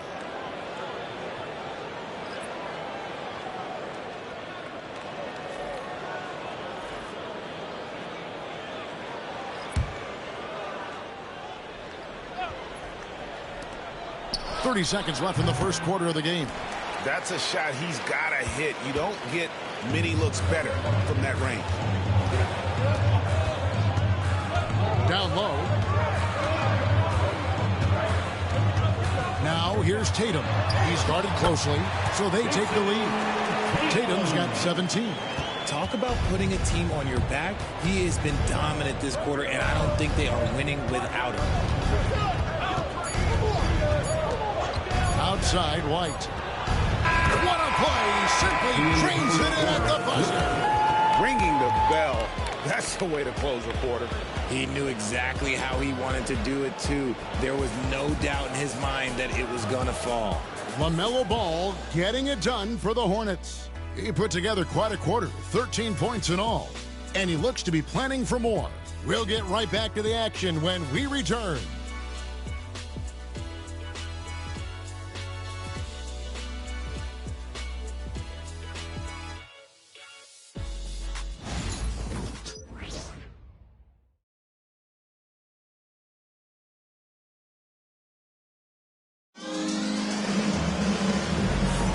Some good action already in this one, but a fairly even matchup after the first quarter of play. What stands out to you guys from the Hornets in this one? Aggressive at running guys to the backboard. You could tell it was part of their game plan coming in. Yeah, it's clearly a focus for them in this one, and no question that all the second chance looks are paying off. Here's Tatum. So on the floor for Charlotte to start this second quarter. We've got Brandon Miller. He's out there with White. And it's Salon in at the power forward. Now here's Tatum. Hornets foul. Diamante. First personal foul. First team foul. Coming onto the floor for the Celtics. Number 27, Jordan Walsh.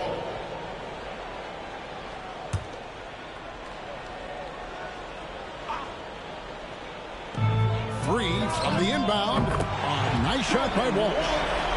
Walsh has got the opening field goal of the second quarter for Boston. Charlotte trailing. Pass to Diabate. And here's White. Over Wall. And he gets that one to go off the front iron. White's got his second basket of the night. And that set them apart today, guys. Their success with the mid-range. Tatum on the wing.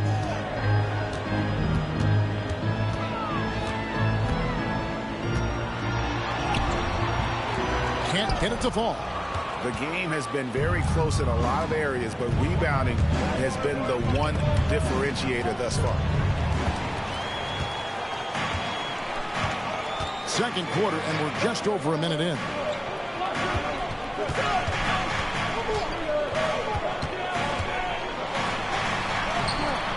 It's rebounded by Salon. Charlotte shooting impressively throughout at 62%. And the layup's good off the glass. And now a three-point Hornets lead. I mean, the number of points they've scored in the paint already here is eye-opening.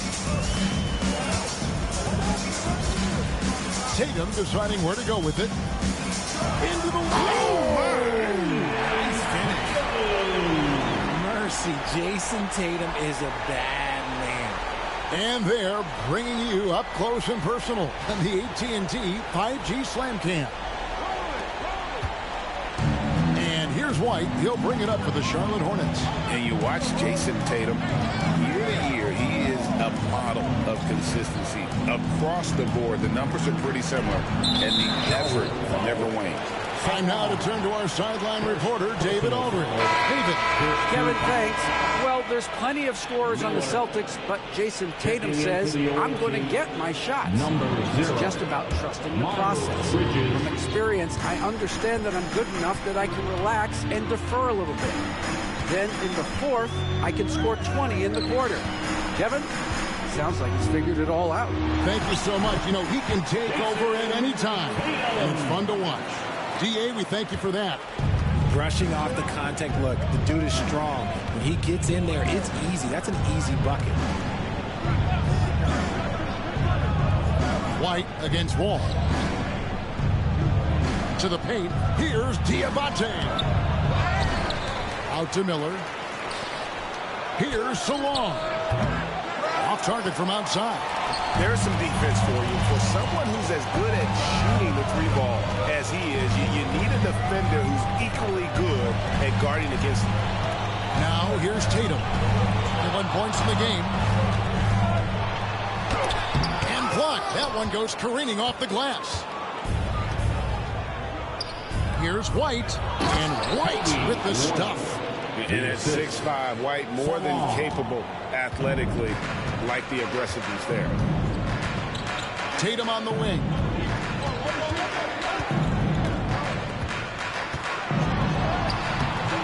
It's rebounded by Charlotte. Salon's got his 5th rebound right now in the game. Miller kicks to Bridges. Off the mark there with the three-point shot. And the defense dodged one right there. Not the guy you want to leave open. Tatum with the screen on White. Wall passes to Tatum. Over Miller. Not enough on that one as it misses. I'd like to see him a bit more efficient. He has not been great this quarter. It's White on the wing. Bridges deciding where to go with it. Shot clock at 6. Out of bounds, Boston takes possession. Let's take a second to see the teams that have been the toughest inside this season so far. 5th on the list, the Hornets. I mean, terrific rim protection. I mean, they rotate and help on the inside as well as anybody. And, of course, you want to keep offenses on the outside shooting jump shots, and that continues to be the goal. Celtics trail by 3. Outside Tatum. Again, the miss by the Celtics. I wonder what the score would be if they weren't controlling the backboard. Miller finds White, and the shot goes in. Moving it around, 8 of their last 10 coming off assists. Second personal foul. Richard, the steady improvement of Kobe White certainly has been fun to watch. It certainly has, Kevin. He's starting to put it all together now, and it can take multiple years. We all knew he could score, but now his passing and his rebounding have also improved. Celtics making a switch here. Walsh is checked in.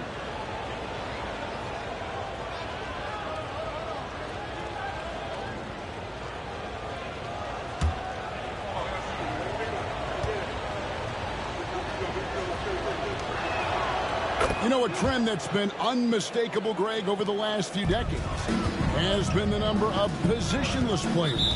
Yeah, and I think that's a great thing, right? So many players now with diversity in their skill set, and there's no need to commit a player to a certain role just based on their size.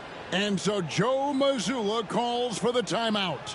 He wants to check in with his team and regroup. All right, fans, give it up for something entertainment.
who doesn't love stats? Here are some numbers for Bridges.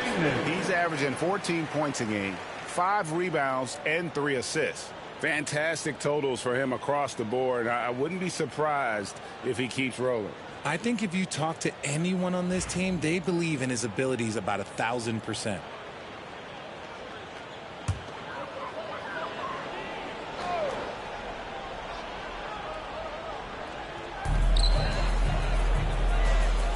Here's Hauser. Last game he had 12. Right wing. Oh, Tatum in position. We see this from Tatum often, and it never gets old. Just scoring at will. Hornets leading by 4. White with it. Now guarded by Vucevic.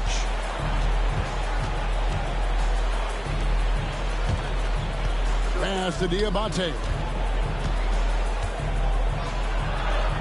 And he uses the glass on the layup.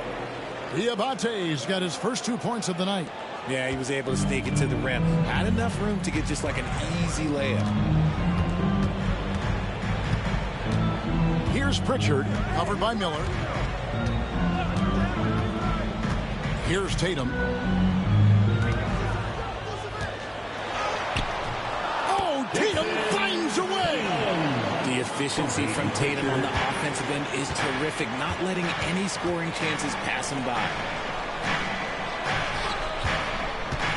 Outside, White.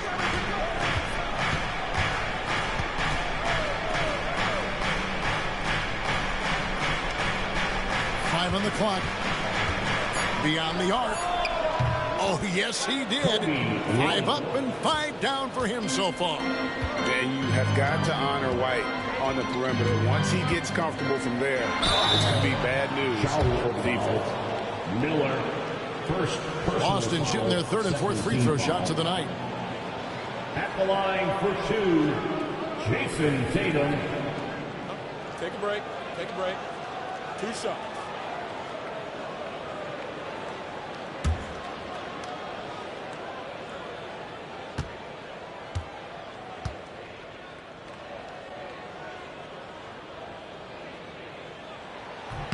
And he knocks down the first one.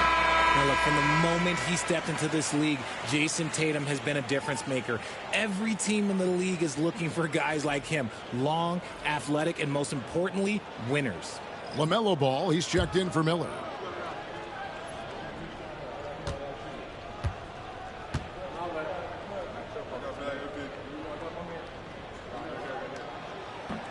Both shots good from the stripe. Now, here's Ball. 13 points in the game. From past the arc. And Vucevic pulls it down. Celtics trail by 5. Here's Pritchard. Now, Tatum. He's got 27. Here he goes. And Tatum takes the hit and still converts. And he's clearly led the way offensively. The question is, can they ride him and get back into it? Ball, the bounce pass. White, wide open. He fired. And Charlotte again with the bucket. He's been meticulous on offense, and it's paid off with a flawless shooting percentage for him so far in this game. Brown outside.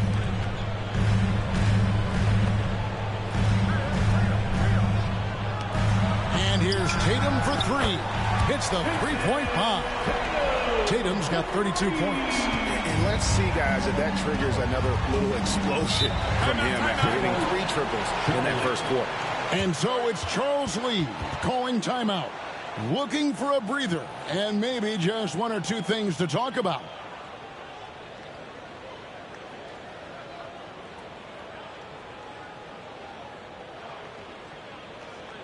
All right, Celtics fans, give it up for Celtics Entertainment.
The Celtics making a switch here. Hauser's checked in. For Celtics Entertainment.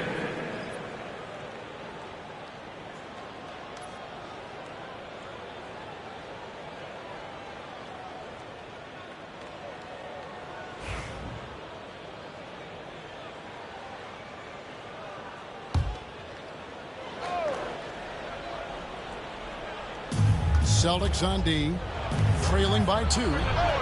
Ball with the bucket. And he can carry a team. We've seen it from Ball before, and we're seeing it again. Out to the right wing. Up top, Brown. He's coming off a 25-point game against Orlando. Brown jams it in. Was it just me, or was there a little bit extra on that slam by Brown? And Greg, we were talking Jaylen Brown making the 2023 All-NBA second team. That was big for him, wasn't it? Yeah, Kevin, it made Jaylen eligible for the Supermax, signing for that 5-year extension in July of 23. At the time, the largest contract in NBA history.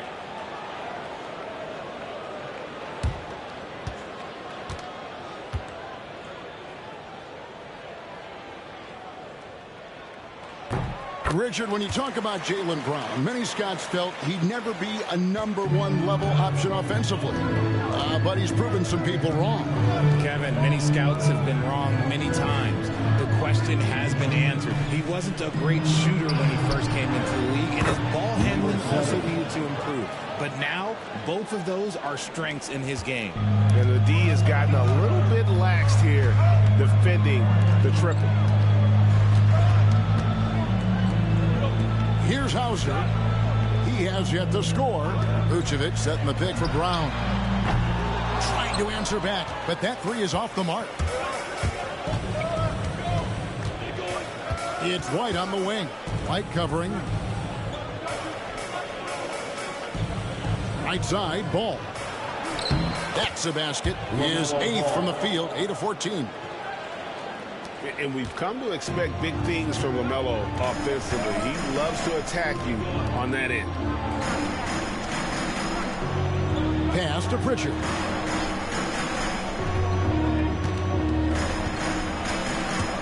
To the inside. And Vucevic throws it down. When he's within range, Vuce is going at the rim, and he's going at it hard. Bridges outside. Back to Ball.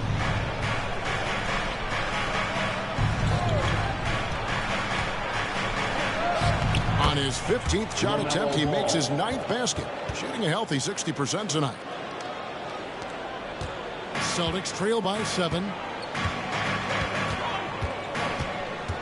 Here's Pritchard. Pass to Hauser. And here's Brown outside. Diabate grabs the board. Diabate's got his 4th rebound in this one. Jaylen Brown with the rebound. Boston's gone 2 for 5 from three-point land since the end of the first. White against Ball. Pass to Hauser. Now Brown. Nice ball movement by Boston.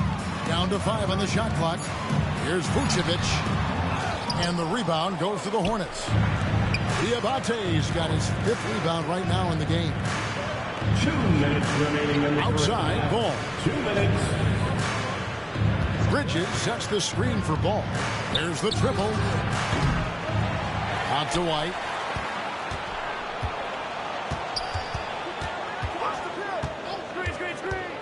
Shoots over White. And it's White missing. Celtics trail by 7. Here's Pritchard. Still scoreless. Pass to Vucevic. He made that one. Basket number 3 for him. He's also missed 2. And despite the hot start from beyond, they've gotten away from shooting the triple. Here's Diabate. Now here's White. They set the screen down low. And he takes the fantastic lead pass up strong for the slam. He gives up a bit of size at the center position, but his leaping ability, well, let's just say that makes up for it. Out left to the wing.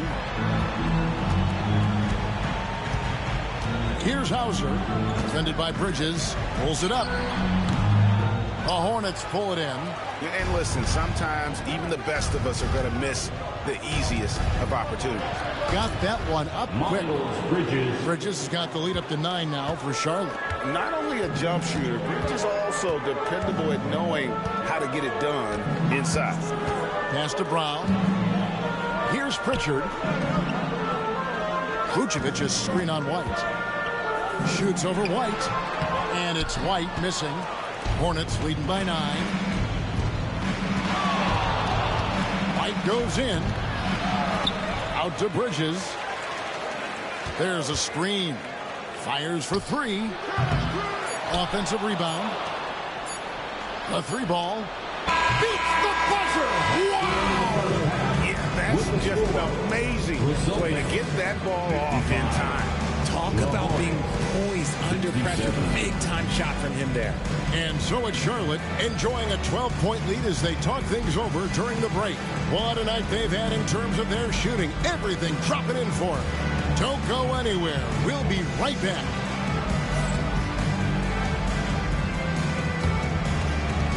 Fans, please direct your attention to center court. And get ready for the fan half-court shot. Give me a beat. Their measurement of the shot. Someone left the window open. Let's hear it for our contestant.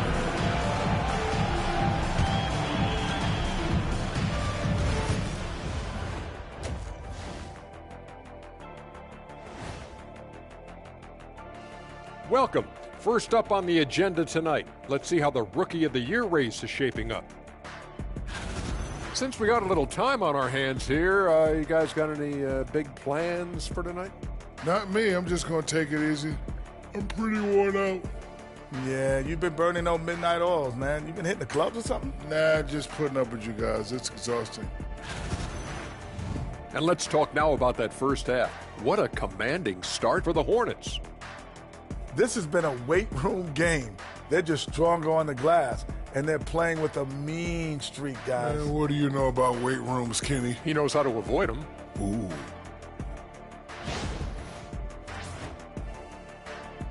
That is more than enough of us. Let's send you back to the game. Kevin Harlan and crew with the second half.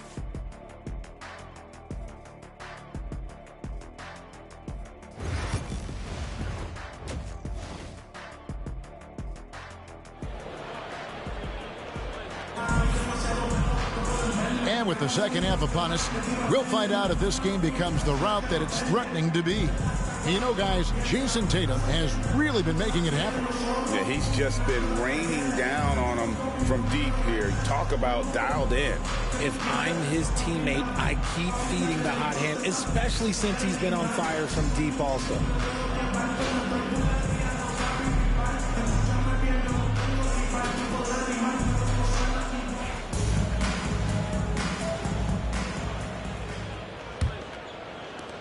Celtics trail by 12.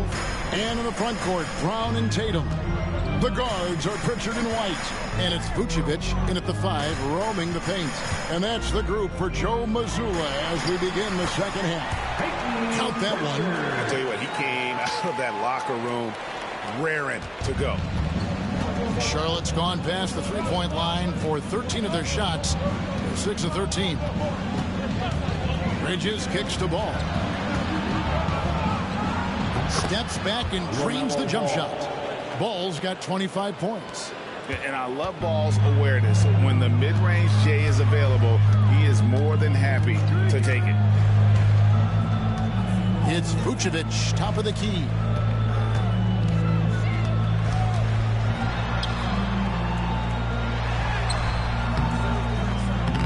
The Hornets pull it in. And not allowing the shooter even an inch of breathing room on that one. I'm sure they'll think twice about shooting against him next time. Now, here's Ball. The 12-point lead, their biggest of the game. Can't connect from short range. It's time now to hear from our Hall of Fame reporter, David Aldridge. What's the latest, David? Hey, Kevin, Celtics coach Joe Mazzulla has talked about the two J's, Jaylen Brown and Jason Tatum. He says they've been lumped together because they play a similar position, but they don't have to be similar. They've got to be able to express who they are and not constantly be compared to each other. They're not the same. Kevin? That, David, remember a couple years ago, there was some thought that maybe one would be traded. I'm glad they're still together. And here is Tatum following LaMelo Ball's three. Good on the shot, and with that, the Charlotte lead is cut down now to just 11 on the bucket from Tatum.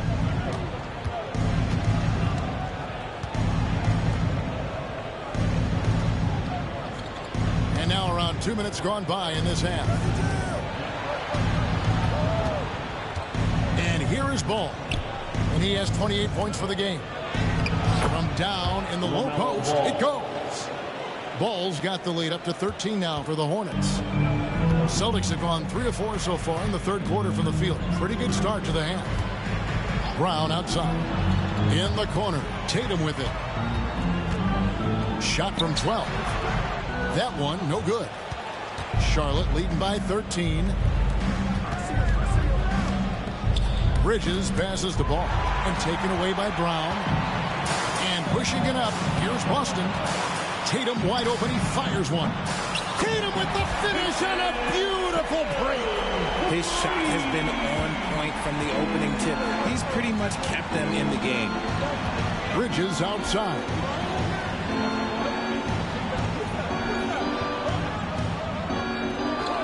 Back to Ball.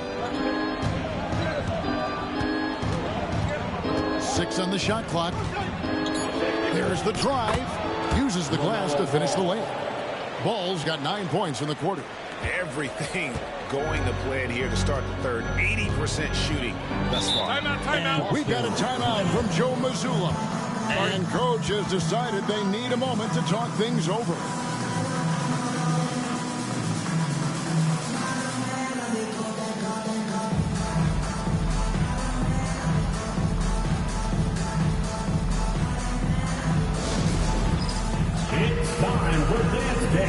If you see yourself on the big screen, then you know what to do. Show us your moves.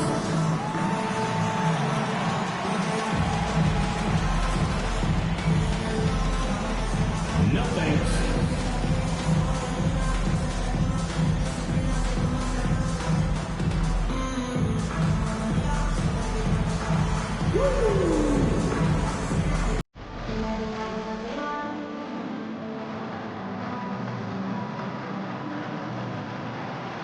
Let's see it.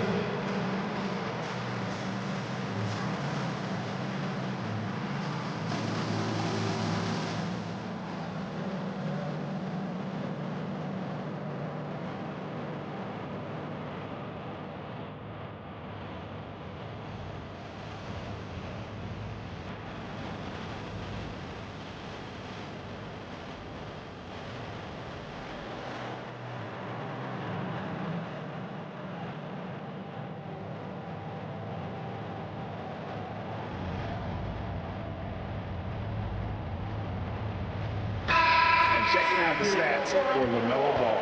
This last month, he's been positively spectacular, averaging about 32 points a game, 6 assists and 4 rebounds. And you look at his huge role in their offense, a major contributor as far as putting up points. He's just a natural scorer and someone this offense leans on to help shoulder the load and lead the charge. Third quarter of basketball here, and just a little under 3.5 minutes gone by. Brown kicks to White. Outside Tatum. And again, Boston with the triple.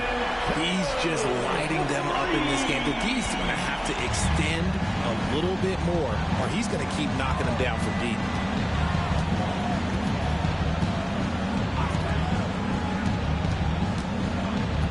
Miller up on top. White covering. Miller dishes the ball. And it's White with the rebound. Celtics trail by 9. And Derek White, he's one of the most valuable guards, Richard, in the NBA. White can play the one, he can shoot the ball, plus he is an all-league defender. So Derek White gives you everything you want in your backcourt.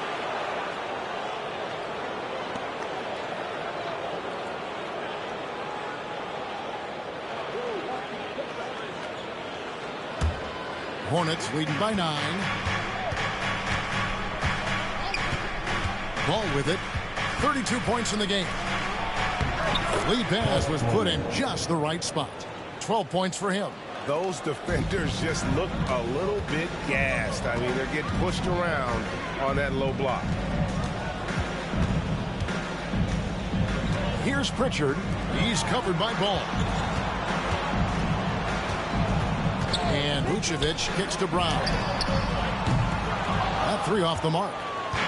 And so it's Ball with it. He brings it up for the Hornets. There's the lob to Bridges. An emphatic alley-oop jam. Good anticipation from this crafty wingman. Bridges enjoys taking chances and going for the alley-oop. Now here's Tatum. He has 40. Through contact, Tatum. You really got to tip your cap to him in terms of how he's played today, even if they end up losing this game. Pass to Miller. Bridges outside.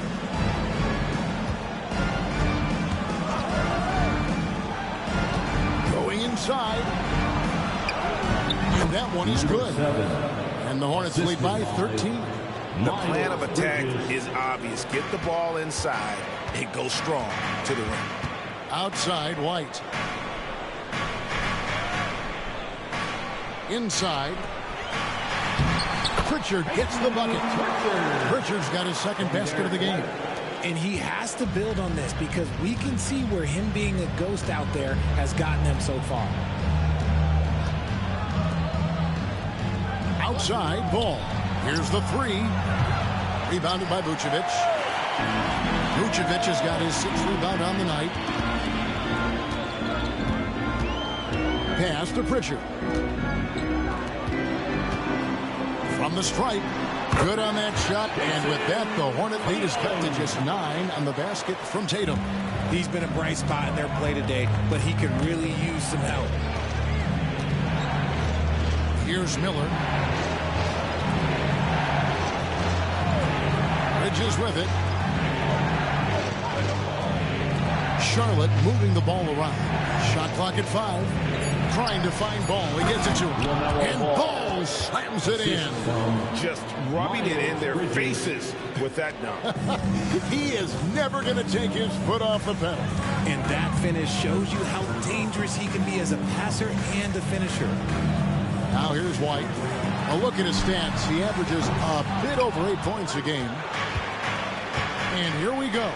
Bridges with it. He's picked up by White. Back to Ball. He takes it in, and he finishes nicely on the layup. Ball's got the lead up to 13 now for Charlotte. Brushing that right off. Tough to redirect Ball on that drive. Outside Tatum. And foul on the shot, so he'll get a chance at the line. Yeah, good job to take it right at the knee. And a chance for just a second to check out the scoring breakdown for the Hornets. I like how they've been attacking the lane. It's been beautiful. All game long, they've been successful penetrating and getting offensive production. And tonight we've also seen a lot of great play from them inside. They've been consistent in terms of attacking the interior of this D. And he makes the first. Celtics making a switch here. Hauser's checked in. And a switcher also for Charlotte. Diabate's checked in.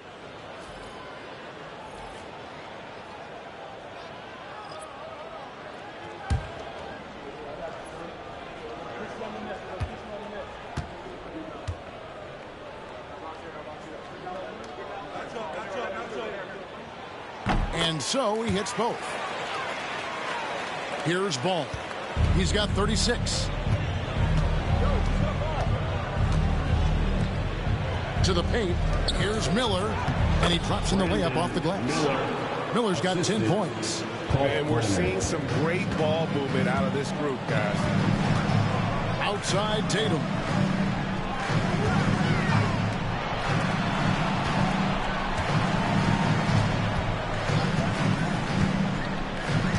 Swiped away.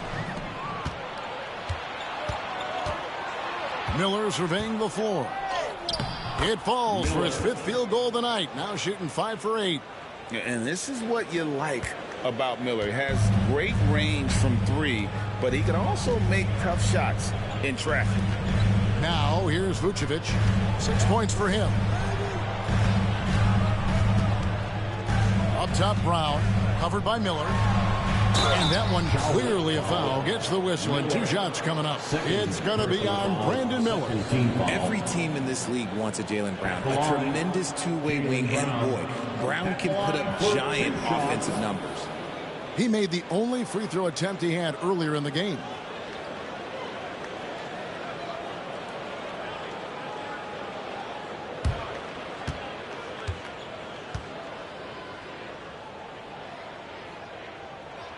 That free throw missing. A fearless athlete. Jaylen Brown competes every single night on both sides of the ball. Something you want as a teammate.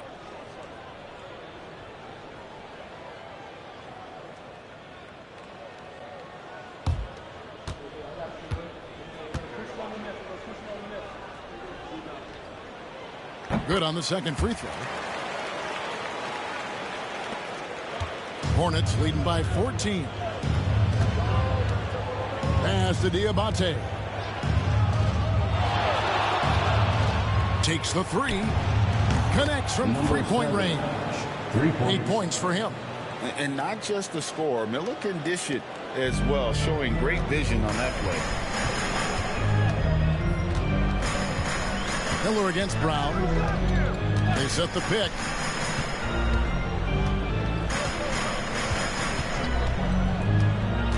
To the middle. Here's Queta. The shot's good. Brown making the play. Queta's got his second bucket. Love to see Brown facilitate out of a pick and roll, and I'm sure his coach feels the same way. And there's the foul. It's on Peyton Pritchard. And that'll be his 3rd foul so far. And the Celtics making a change here. Ball's checked in. Substitution on the court.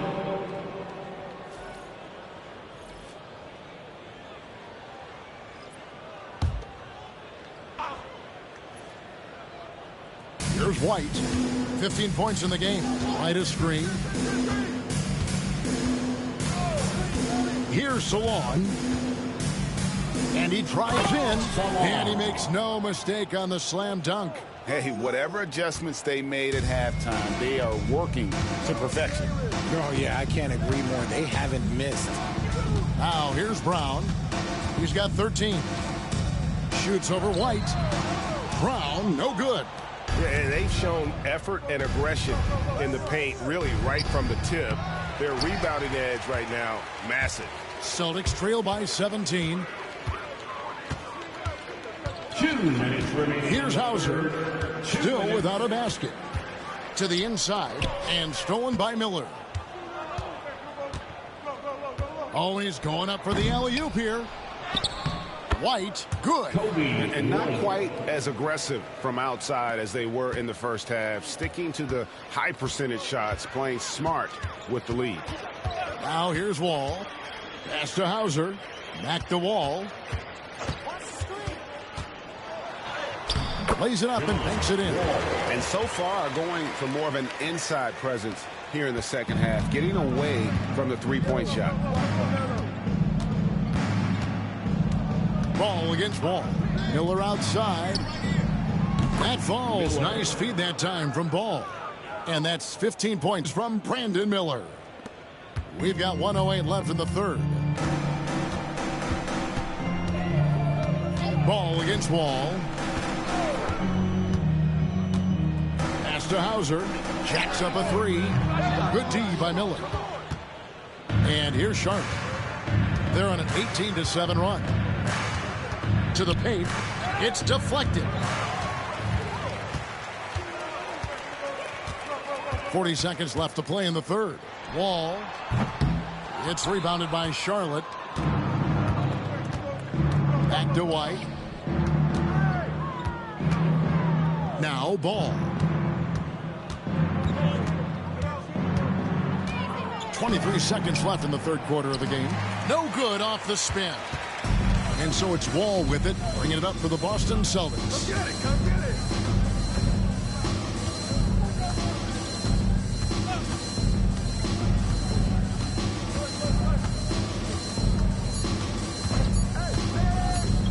with a three. And that would have counted, but his shot is off the mark this time.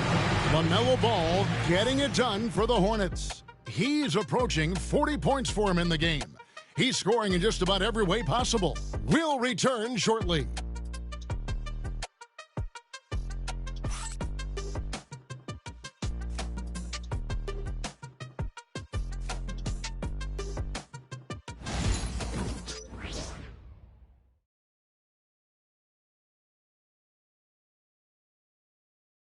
Now let's take a look at our assist of the game presented by State Farm. And I'm glad this was the pick because I love this pass. Such a great dish. That's what I call court vision. That wasn't a better pass in the game, almost like he had a sixth sense. And with the fourth quarter upon us, time is running out for this game to become competitive. Hornets leading by 20. And on the court for Charlotte as we start the fourth. James is out there with White. Then there's Miles Bridges. And it's Diabate in at the center. Well, a lot of former NBA players have a hard time, RJ, giving credit to current NBA stars. Why do you think that is?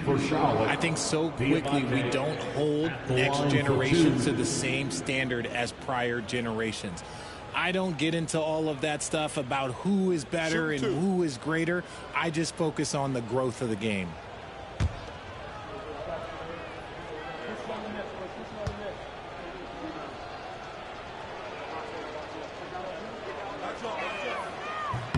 The first free throw is good.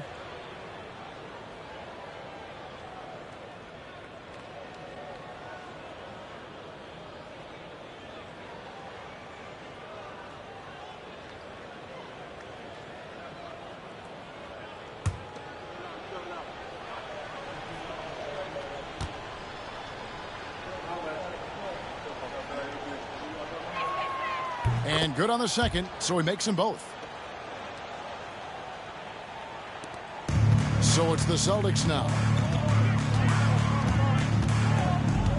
Now here's Wall. Pass to Tatum.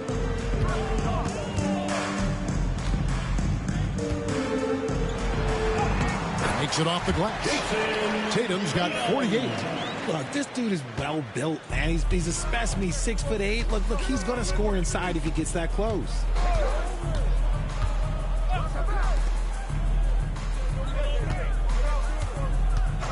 And the league clearly focused on making regular season games matter. Right? You think more steps are coming? Well, let's give the league credit because they've left no stone unturned. The play-in, the in-season tournament, the 65 games rule, all implemented with that in mind. And he comes up with the deuce. Clever play by Tatum, drawing the attention to him, only to give it away. Hornets leading by 20. Outside, White. Shot from the wing. Rebounded by the Celtics. Tatum's got his fourth rebound with that last one here tonight. Final quarter of play, about a minute and a half off the clock into it. Shoots a fader. It's rebounded by Charlotte. Bridges got his fourth rebound in this one. Pass to James. Back to White. 6 to shoot. And 2 free throws coming up, unable to get that one to go with all the contact. Hey, Greg, Kobe White has proven he can run the show. Yeah, well, he's more than just a scorer. He's become a quality playmaker with better decision-making. But his biggest improvement has been his efficiency. Take a break. Take a break. 2 shots.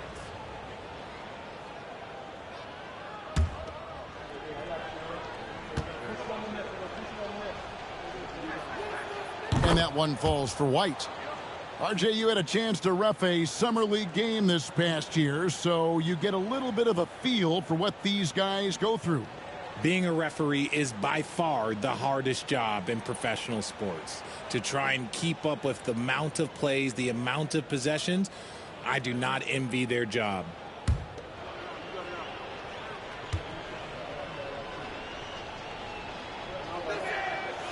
And he can't hit the second.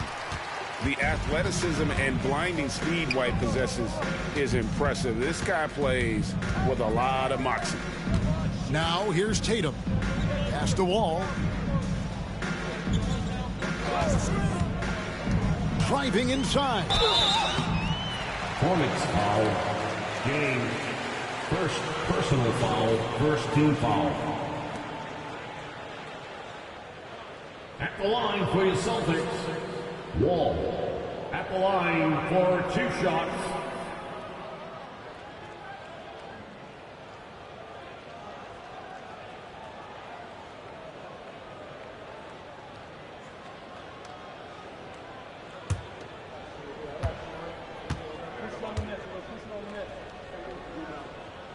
First free throw is good. Pritchard, he's checked in for Boston.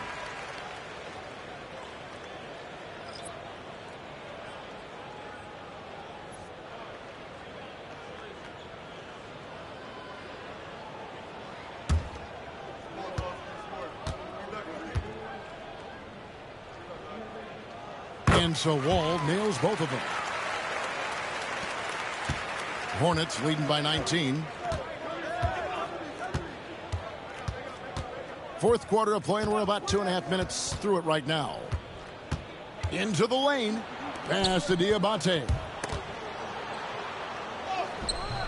Rebound, Boston. Here's Pritchard. The three from Tatum. Here's Queta. Whistle blows. Basket is good. So a chance here for a three-point play. Well, we've seen that movie a few times, haven't we? An easy bucket in the paint.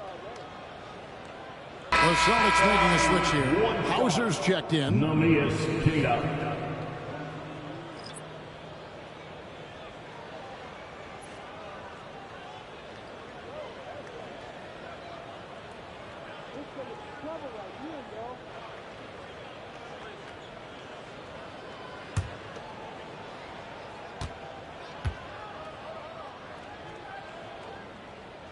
On the free throw, no good. Hornets have gone 1 of 3 from the field to start the fourth quarter. And contact on the shot, so he'll be shooting free throws here. Tatum, first personal foul, third team foul.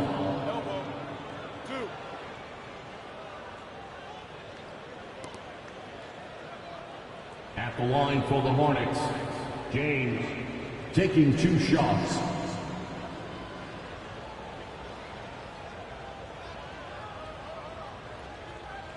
Shooting 2.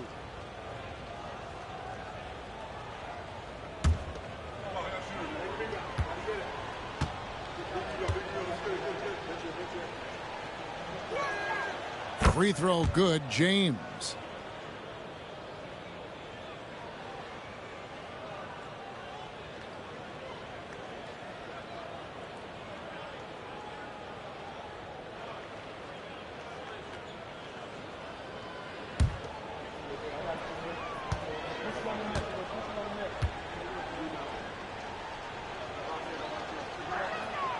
Both free throws good from James.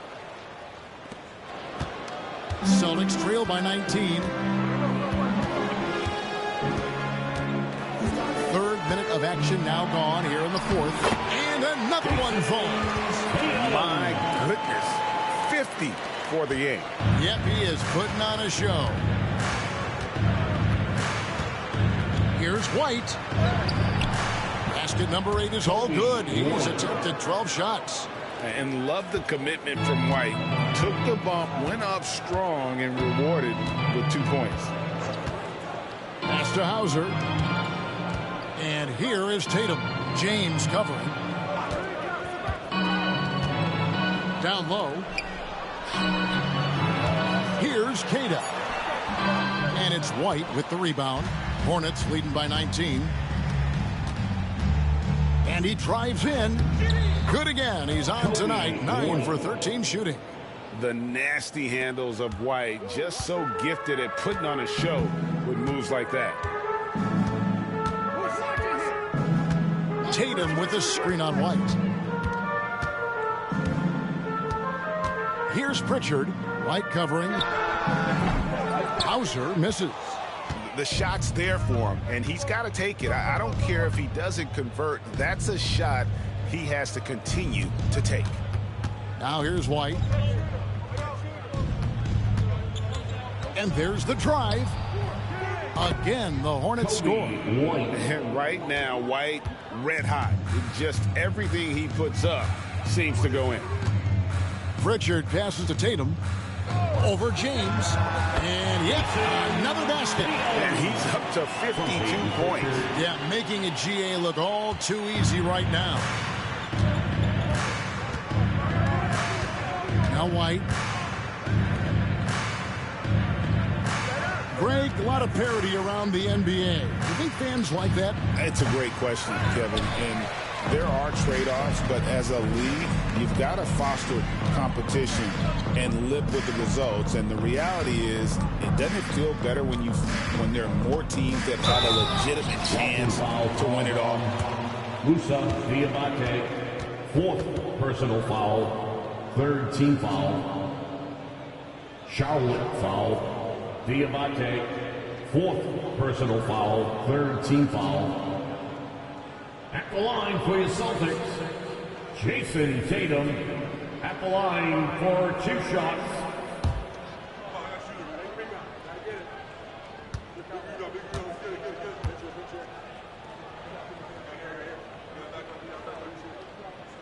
That one is off. We've heard some veteran players and coaches say the league is skewing too young.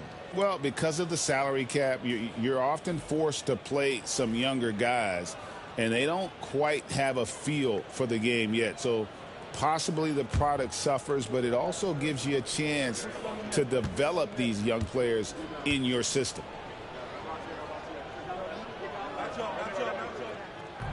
He hits the second from the line. Hornets leading by 20. Outside, White.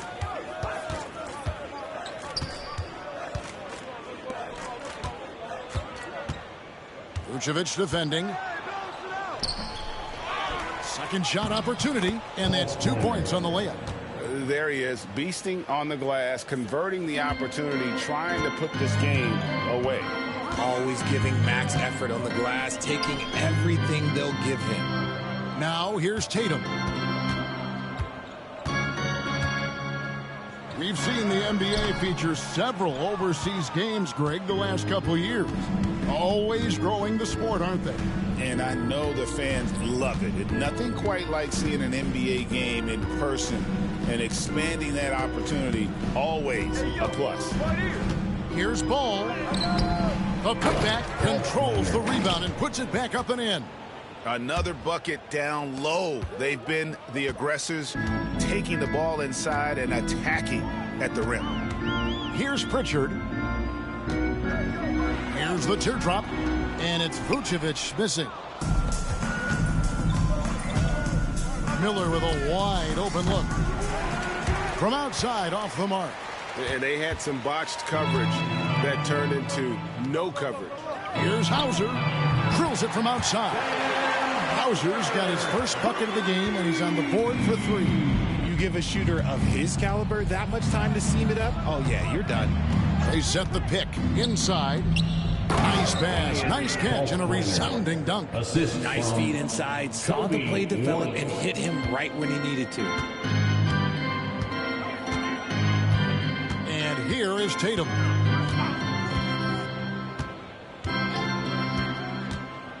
Lets the 3 fly. It's rebounded by Charlotte. And close to making the defense pay for the lax coverage that time. Pass to Salon. Ball with it. Now here is Miller. Takes the 3. And Tatum pulls it down. Tatum's got 6 rebounds now in the game. And the NBA helping establish academies and even leagues, Greg, on foreign soil. Do you expect more to come? I do, Kevin. I think the league recognizes it has a big role to play in the expansion of the game globally. Investments being made with the long-term view in mind. White, he's checked in for the Celtics.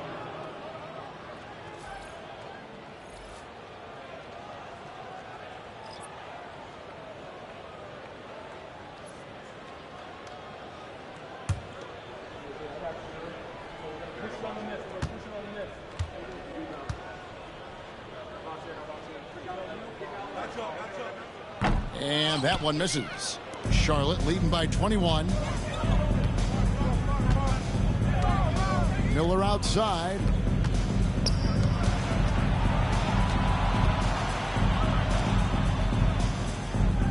Bridges against Tatum. They set the pick. 5 to shoot. And down it goes, jamming that one home. Nice ball movement there. Delivered the pass right on time. Right side, White. And he's fouled pretty hard on that shot, but he's got the chance to pick up the points at the line. No question, he got bumped on that shot. At the line for 2, Derek White.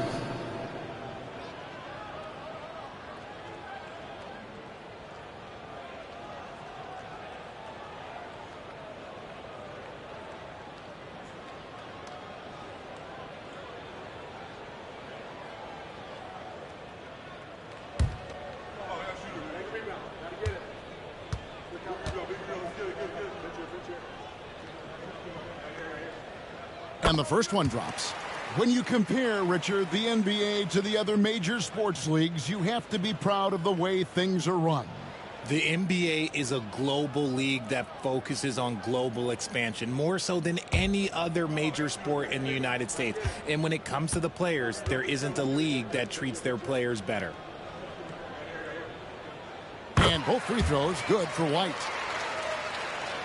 And the Hornets with possession here. Miller outside.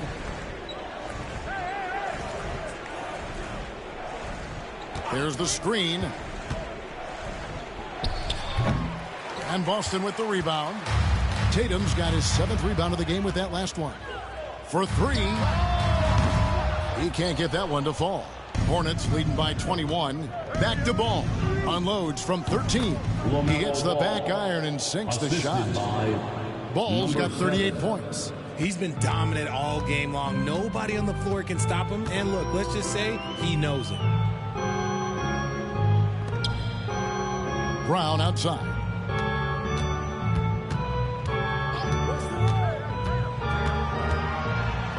Got a hand on it.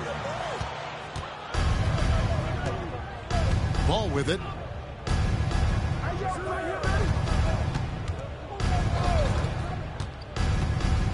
Vucevic defending.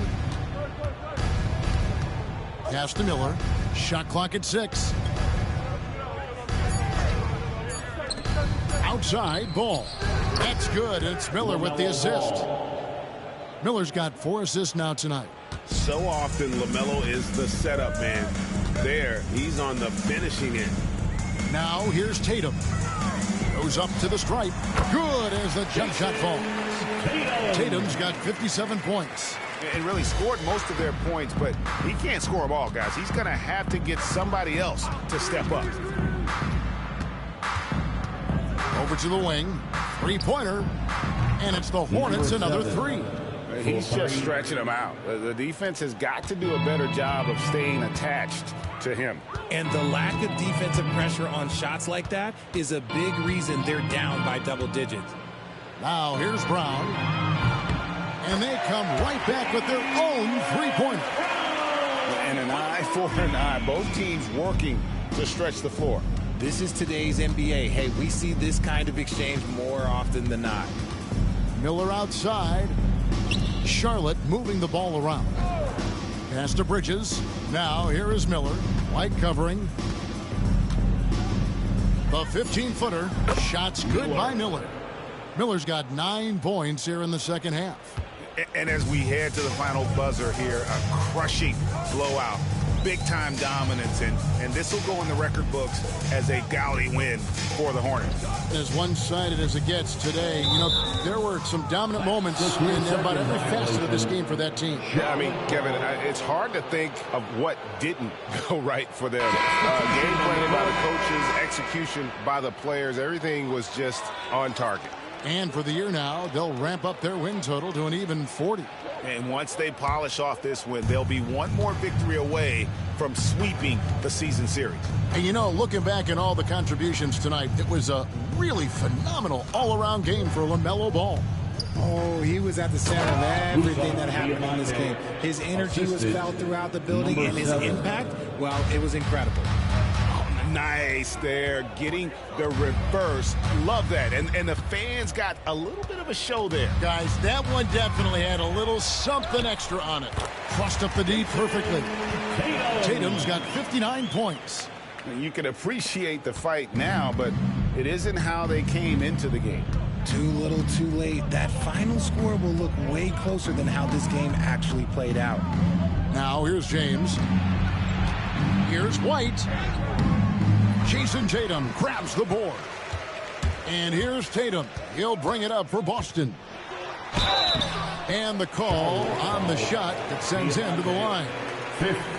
An active score, whenever Tatum forces the issue and goes at the defense, they have to compromise. At the line for your Celtics, Jason Tatum. At the line for 2 shots.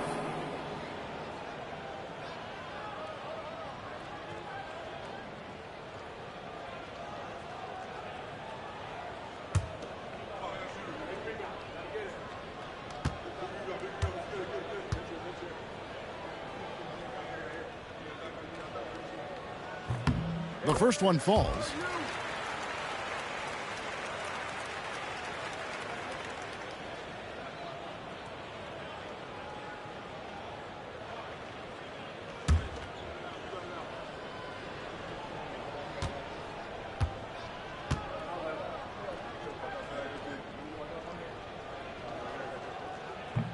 And so he makes both from the line.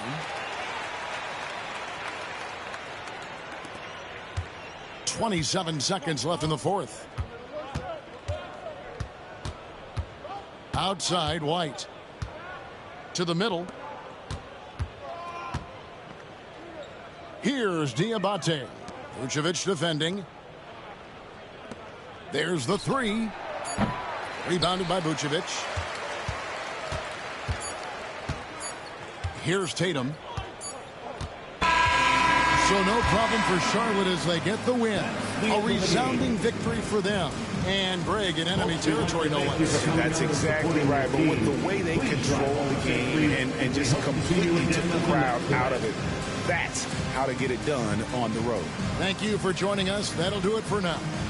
Along with Greg Anthony, Richard Jefferson, and David Aldridge, this is Kevin Hart. Thank you for watching tonight's presentation on 2K Sports. And now, our player of the game, LaMelo Ball.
New York City. The Big Apple is the destination for the Cavaliers. An outstanding young front court tandem, Jared Allen and Evan Mobley, will be prowling the paint as they await tip-off against the Knicks. Cavs, Knicks, it's next, right after this.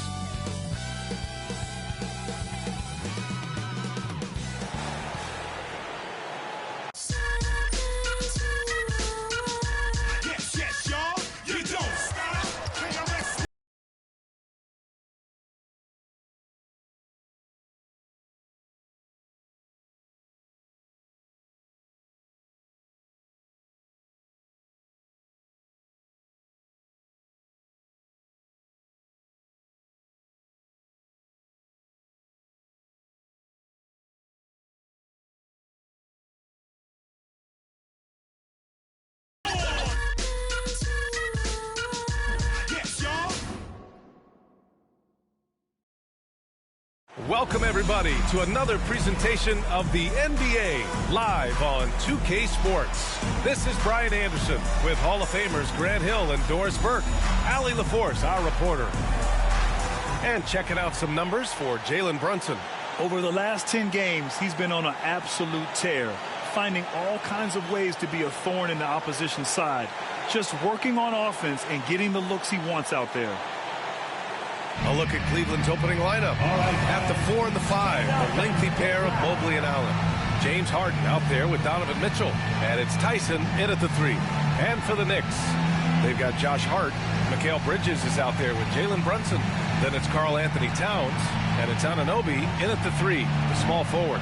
Well, Doris, we got a clash at the 5 spot here tonight. Can't wait to see these centers go at it. B.A., there was once a point in history where we were talking about, is the 5-man phased out of the game? And all of a sudden now you have several MVPs who occupy the position. It is unequivocally going to be a special matchup tonight. Here's Tyson. Back to Mitchell. 6 on the shot clock. Mobley, a screen on Bridges. Mitchell, and it's good. Off the back rim and in. There's a measure of composure with Donovan Mitchell, just so calm and focused, understanding how to manipulate the pick and roll. Now here's Brunson. Bridges passes to Hart. Back to Bridges. Pass to Anunoby. The 3 is up. Mitchell grabs the miss. Outside Harden. About a minute played here so far in the first. Brunson with the block. Mobley against Bridges. Outside Brunson. Pass to Anunoby. Towns on a screen. The floater. And rejected. And it's going to be out of bounds. New York will have another go. And the fans love seeing incredible moments on defense like that block. I mean, letting them know up front that he's on the hunt tonight and eager to knock away shots. I love it.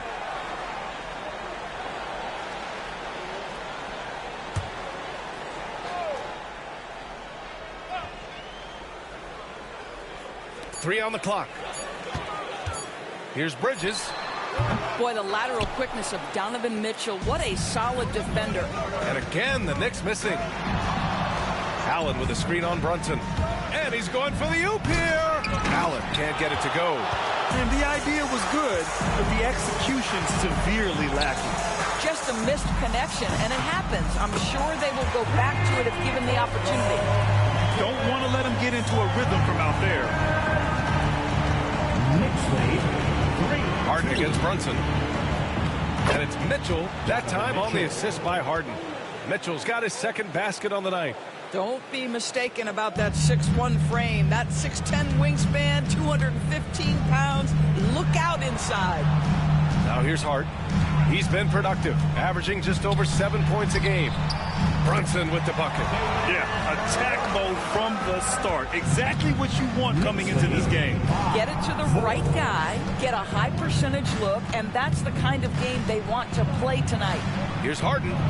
Oh, and Towns with the block. Love the hustle from Towns right there. Boy, engaged defensively. And Bridges, here we go. And the rebound goes to Cleveland. Last time they met was in Cleveland. Yeah, they were dialed in from deep in that one. The basket must have looked as big as the ocean because they were hitting everything. Well, and I think what that was a product of was their movement off the basketball. Just tremendous work on the perimeter. And we know Donovan Mitchell is a superb scorer. But, Grant, what do you think he's focused on at this point of his career? Well, B.A., it's all about championships for him. This is a guy that doesn't just want to be seen as an elite player. He really wants to compete for titles, too. Mobley. And Mobley throws it down. Well, we know this. Playing above the rim is a big part of Evan Mobley's game. Bridges outside. To the inside. Here's Towns. Counted. Just taking it right to the rim, and no one was there to greet him. And I think defensively, that is not the way you want to start. Giving up high percentage looks, that doesn't typically end well. And Kenny Atkinson has called a timeout. A moment to...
These are the best teams this season when it comes to converting points off turnovers.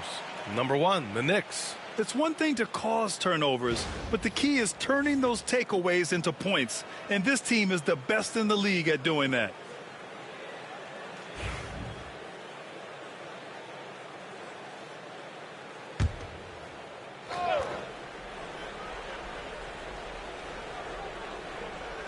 And here in the first quarter, a little over 3.5 minutes played. Down low. Here's Tyson. Oh, and there's a one-hand jam. There is an imagination, a creativity. This guy's passing drives the offense. Outside Anunoby. Back to Brunson. Takes a 13-footer. Hits the rim on the way in, and the bucket is good. Brunson's got 7 points. The Cavaliers leading. 10-9. Let's go now to the sideline and catch up with Allie LaForce. Earlier, I spoke with Mike Brown. We discussed how he wants his team to approach their matchup with Evan Mobley, and Coach said, we need to make him a jump shooter. Mobley is most effective around the rim. He's still developing his jump shot, and we need to take advantage of that. There should be a lot of resistance in the paint from his defense, BA. And Allie, thanks. Now here's Brunson. He's got 7. Outside Anunoby. Towns on a screen. 6 to shoot. Anunoby can't get it to go. The Cavaliers have gone 5 of 9 from the floor. Mitchell deciding where to go with it. Mobley passes to Mitchell. To the paint. And Harden with the slam. Okay, James Harden showing you I've still got the vertical in my bag of tricks. Outside Hart. Back to Brunson. Outside Anunoby. Pass to Brunson.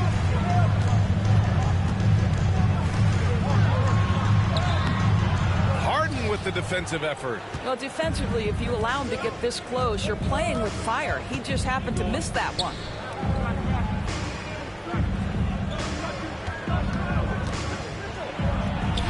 Banked it in off the glass. Harden's got his second basket. That's 10 straight points they've given up in the painted area. Knicks trail by 5. Doris, how about the emergence of Jalen Brunson? The Knicks got him as a free agent. BA, it's incredible because the Knicks, when they signed him back in the summer of 2022, many voices were out there saying it's an overpay, you paid Jalen too much. Well, guess what? All NBA performer, and that contract looks like a bargain. And that one's good. Mitchell. They're beginning to take control now, and this could be a crucial point in the game. Well, working hard, building out a small lead, but you can't afford any kind of letdown here. That one's good for 2. Now, the ability to fend off that contact by Mikal Bridges, that's a big-time play. And we've got a timeout called by Kenny Atkinson. We might see him looking to make some tweaks to the strategy here. They're moving on after a tough loss they took at the hands of the Pacers. I really think that L has to fall on their defense, or a lack thereof. Just not enough focus at that end of the floor. Well, the kind of low-energy effort they played with all night will make the coach absolutely crazy. You can't win if you don't play quality defense.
He's checked in for New York. And Cleveland with a change here, too.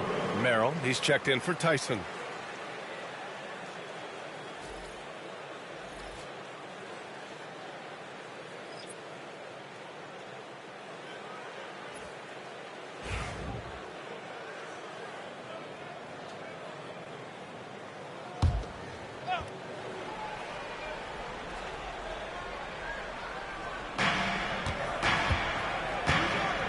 Here's Harden. He had a 27-point outing in their last game against Indiana. And guys, remember, remarkable passing the ball as well. He racked up a number of good assists. I love how they've attacked the boards here in the first quarter. And the regular season is almost over, Doris. What are you honed in on tonight? I think, Brian, whether we're talking about pre-All-Star break where things can get a little wonky or maybe the start of the season, to me, the best teams, regardless of the time of the year it is, they are focused on staying true to their habits and remaining competitively tough.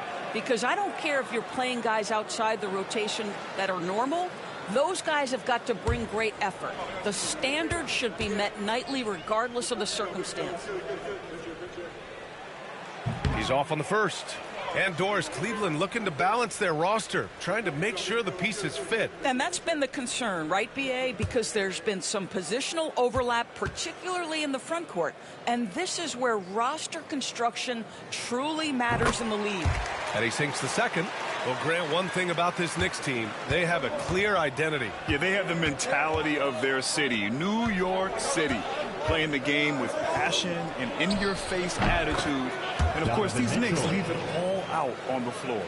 That makes them 5 for 5 so far. Could be a big night in store. Now here's Bridges, covered by Merrill. Pulls up at the elbow, and he hits the jump shot. Bridges has got his second basket of the night. Well, with the high release point on Mikal Bridges' jumper, it's very hard to contest. Just a matter of being consistent now.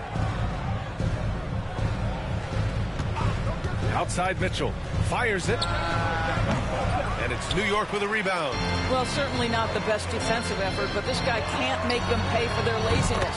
A nice shot by McBride. You know, Josh Hart, the very definition of unselfish. How about keeping his eyes up and finding his teammate? Cavaliers lead. Hart with it. His scoring ability is impressive, averaging 20 a game. And it's Allen who slams it home. Oh, my goodness, Jared Allen catch a body on the way to the cup. And so it's Brunson with it. He brings it up for the New York Knicks. They trail by 3.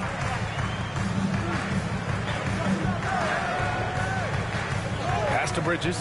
The 3 is up. Mitchell grabs a miss. Bridges has gone 2 of 5 from the field here. Here's Harden. And in 7 attempts, he's drained 3. Well, if it's James Harden taking the mid-range, I'm fine with it. This guy is a 3-level scorer par excellence. Outside McBride. High post Towns. He's against Allen. And he comes up with a bucket. And he can get that shot any time. He really can shoot over almost anyone. You want that mid-range game in your arsenal. You can't just be about threes and dunks. Sometimes this is a key shot. And it's Mitchell. The miss. Knicks trail by 3. Hart passes to McBride. Back to Hart. Outside McBride. Pass to Brunson. It's Bridges on the wing. Towns down low. Check by Mitchell. And out of bounds. The Cavs will take it. All right, a quick look now at how the point totals have looked over the last few months for James Harden. He's been on a tear offensively these past few months, and you know how much they love the extra points he provides. He's been shouldering a bigger load recently, and I think he's just getting started. New York making a switch here. Robinson's checked in, and a switch here also for Cleveland. Wade's checked in. Mobley outside.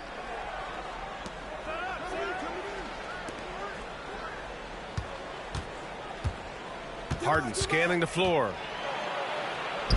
Now shooting 50% for the game. He's 4 for 8. James Harden, one of the best individual offensive players the game has ever seen. If he gets his feet in the painted area, it is always dangerous for the defense. And a big finish by Robinson. There's real synergy in play right now on the offensive end. The pass was right where it needed to be. Hey guys, let's get your take on the scoring breakdown for the Cavaliers. Ever since this game started, they've been attacking on the inside, looking for ways to bust up the defense and get high percentage looks. We've also seen them show a willingness to take advantage of the mid-range opportunities. The defense conceding these looks, and they're cashing in. Oh, free throw no good for Robinson. And Doris, you talk about the bounciest big men in the association. Mitchell Robinson's on the short list. Come on now, this guy is a game changer as a lob threat and rim protector. He's grown up so much in terms of avoiding foul trouble, and he's putting in the work on the offensive end. Mitchell Robinson is a big-time player. A moment to hear from Allie LaForce. The Cavaliers have great size up front. They have Evan Mobley and Jared Allen, who said, "We have each other's backs." That's the advantage of having 2 7-footers. If you blow by the first one, there's a second one waiting for you. Brian, they'll make it tough. No doubt. Waves and waves of length inside. Thanks, Allie. Now here's Bridges. A 26-point game for him in the win against Detroit. 1:33 left to play in the first. Hits a three-pointer. You've got to be aware and stay attached to Mikal Bridges beyond that arc. This guy's dangerous as a shooter. Now here's Harden. Tightly guarded. Pass to Allen. And he'll draw the foul. He'll head to the line for 2. That's on Mikal Bridges. And Doris, you think about the advantage for Jared Allen with that 7'6" wingspan. B.A., this guy is a massive presence in the paint. He's got length, he's got intellect, and he's got incredible anticipation and timing. The other thing is he can absolutely step out on the perimeter and keep a ball handler in front. He is a special defender.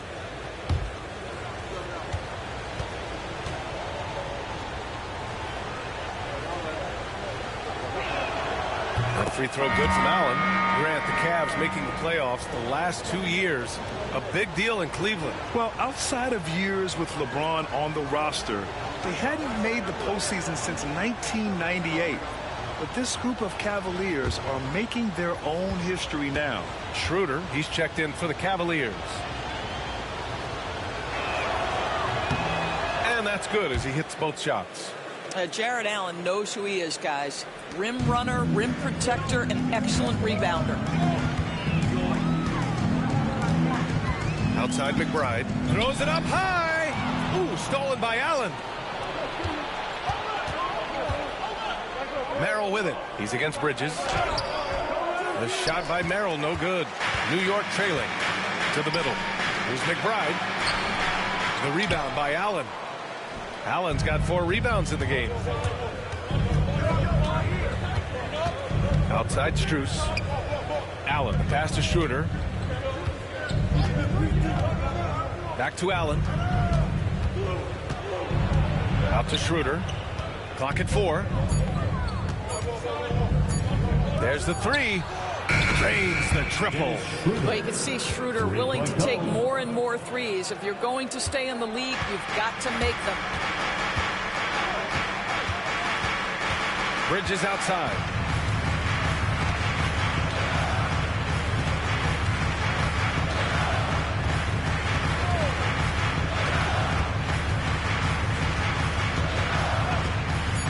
The 3 ball. He can't get it to go. And we've reached the end of the first quarter. Cleveland on top. They lead by 5.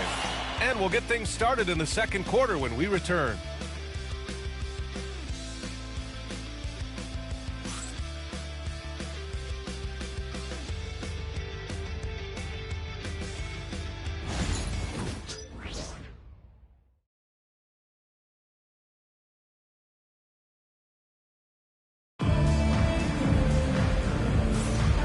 Thanks again for tuning in. If you're just joining us, we played through 1 quarter of action so far. All right, what do you guys think about Cleveland here in this one?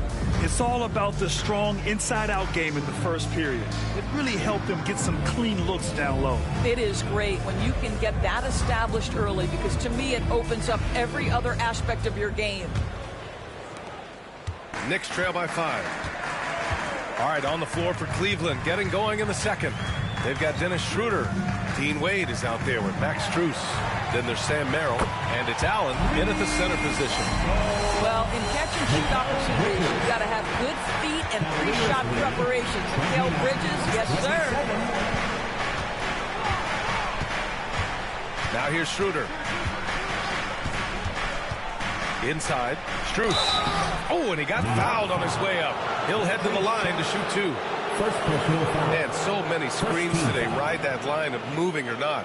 Doris, think players get away with too much movement on picks? I think, Brian, it definitely feels like there's a lot more gray area. You have these things now called drag screens. A lot of screens today feel like maybe 30 years ago they would have been a foul. So, hey, I always say, B.A., officiating in this league with the speed and the skill is really, really difficult. First one falls for him. And Doris, who can forget the 2016 Cavs, the team that brought Cleveland their first NBA title? And not just basketball. The city hadn't won a championship, BA, in any sport for over 50 years. And for LeBron, a homegrown talent, to do that with Kyrie, that is a team that will always have a special place in Northeast Ohio lore. This is about the last guy you want to send to the stripe right now. They keep fouling him, and he keeps making them. Outside McBride.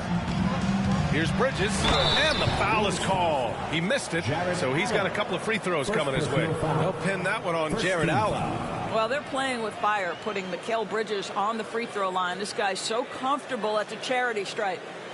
Well, when Mikal Bridges was drafted in 2018, his hometown team, the Philadelphia 76ers, elected to trade him after selecting him. And, B.A., he made no secret of the fact that that was a heartbreaking moment at the time. Consider that his mom actually worked in the Sixers front office in those days. But in the end, he has carved out one heck of a career. That's good from Bridges. Well, Doris, since he was traded out of Phoenix, Mikal Bridges' scoring numbers have skyrocketed. Why is that? Well, number one, he's worked hard to develop his skill on the offensive end. He came in as a 3-and-D guy, but what he's proven is he can handle the basketball, he can initiate action. You love the work ethic that went into that. Good on both. What you admire about Mikal is he's such a grinder. You watch his defense, you can feel the intensity with this guy. Now here's Schroeder. McBride covers. Shot's good by Schroeder. Schroeder's got 5 points. Terrific design and execution, leading to an opportunity right at the rim. Pass to Robinson. Just over a minute has passed here in the second quarter. Here's Bridges. The basket drops, and he gets fouled on the shot. One free throw coming his way. Guys, this young man does such a good job keeping his balance on the way up to the basket. Mikal Bridges solid at keeping his composure. New York shooting their 6th attempt at the free throw line tonight. OG Anunoby's checked in for New York. And Cleveland with a change here, too. Tyson, he's checked in for Strus.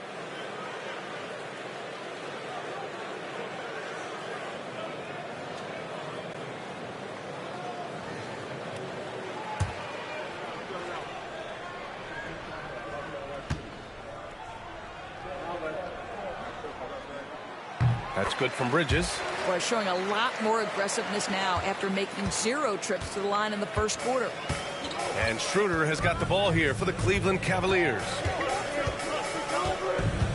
Pass to Allen. Back to Schroeder. And he lays it up and in. Schroeder's got 4 points in the quarter. Well, Schroeder is 6'1" with a thin frame, but make no mistake, he's got balance and the ability to play through contact. Screen by Robinson. Here's Anunoby. The putback.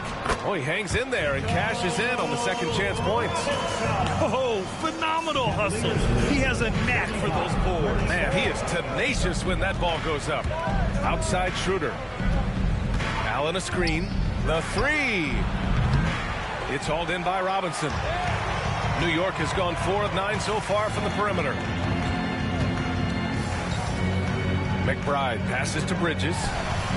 He drops it from range. Bridges has got 18. That's his second triple this quarter after hitting one earlier. This is how you space the floor.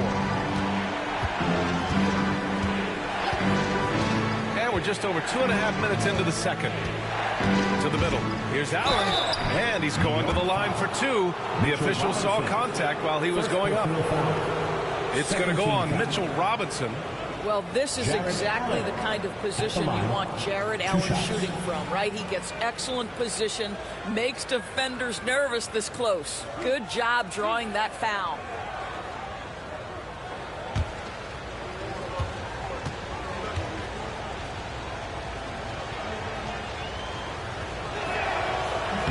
And he knocks down the first one.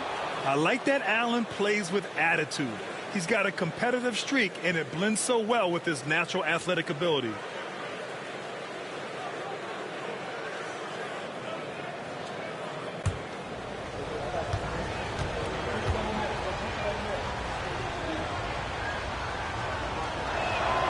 And so he makes both from the line.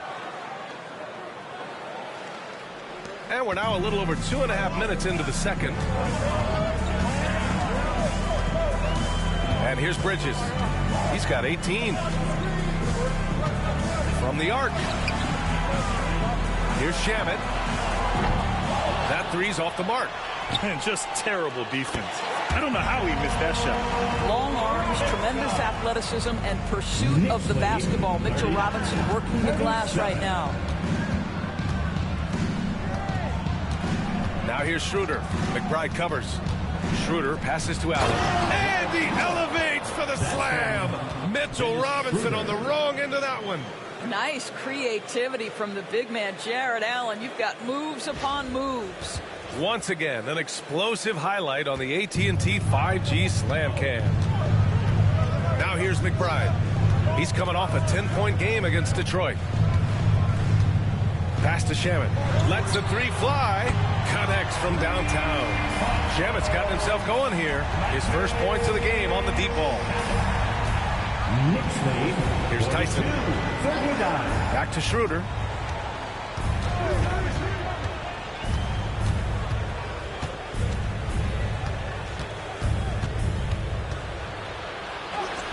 And he drops in the layup off the glass.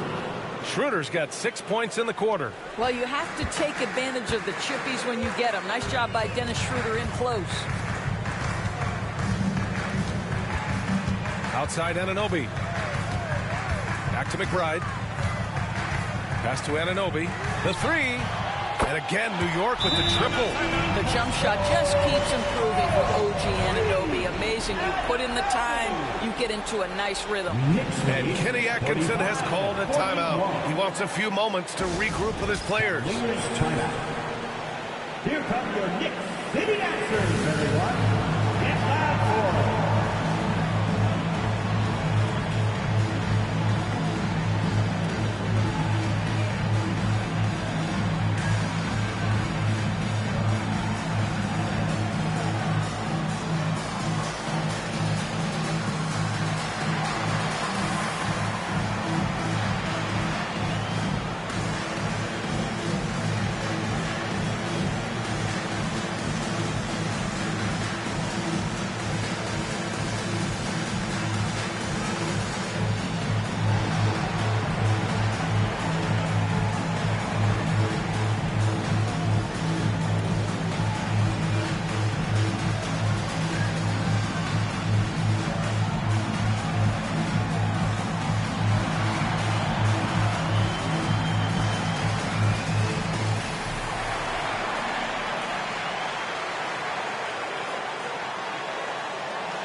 Making a change here.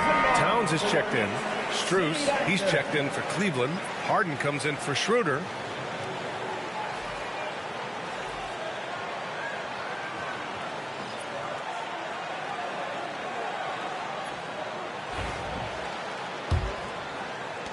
The Cavaliers trail by 4. Outside Harden. Back to Merrill. Down low. Now here's Strus. Defense is right there. Shot clock at 6. Launches a 3. And it's New York with a rebound. They defeated Detroit in their last game. And we all know that on the road, you don't usually look so comfortable on the offensive end. But that was the story of the game. It came down to execution. No wasted possessions, and that is absolutely essential trying to win on the road. Well, this is the night you look at your teammates and tap them on the back and say, good job, because for him, he's been struggling all night. Anunoby against Harden.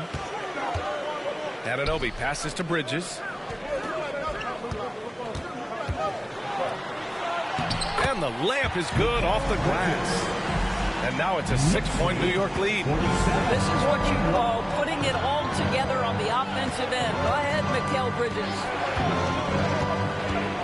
To the paint. Here's Allen over Robinson. Ooh, Robinson with a block. Strus against Anunoby. Towns outside.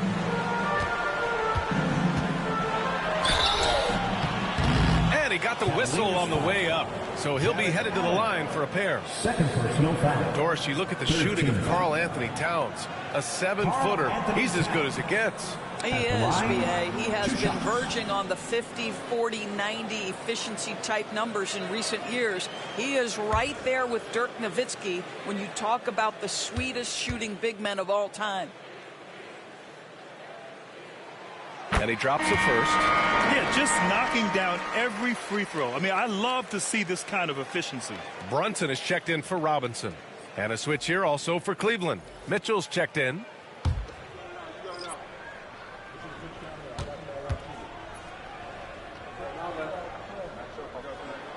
And so Towns nails them both. He's one of the league's best free throw shooting bigs. A performance like this certainly proves it. Harden against Brunson. Here's Allen. Up and in on the layup. Allen's got 10. Well, you like to see Jared Allen play to his strength. Just terrific at cashing in on the interior. Strus against Bridges. Towns is screen on Strus. For 3, Bridges. And it's Tyson with a rebound. Cavaliers trail by 6. Outside Harden. Here's Tyson. Anunoby covering. The 3 from Mitchell. Jalen Brunson grabs a miss. And Brunson's got the ball here for the New York Knicks.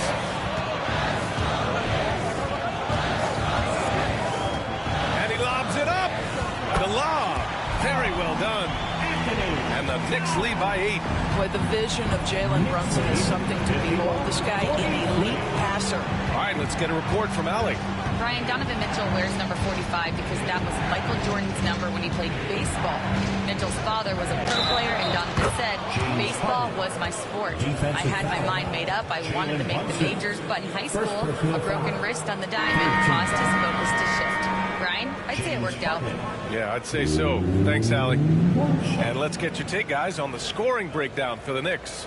Well, hey, guys, I mean, can we talk about how unselfish they've been? Just racking up the assist numbers, moving it around with great precision. The other thing that's gone exceptionally well for them tonight is the shooting they've displayed from beyond the three-point arc. That's good from Harden. Doris, looking back at James Harden's time in Houston, what an incredible individual run he went on. Come on, Brian. Finished in the top 3 in MVP voting 5 times with the Rockets. Came so close to getting to an NBA Finals. He's still beloved in the city of Houston. And that one's good for Brunson. We know that the defense in today's NBA wants to take away the rim and the 3. Mr. Brunson says, I'll take that mid-range. Now here's Harden. 11 points in the game.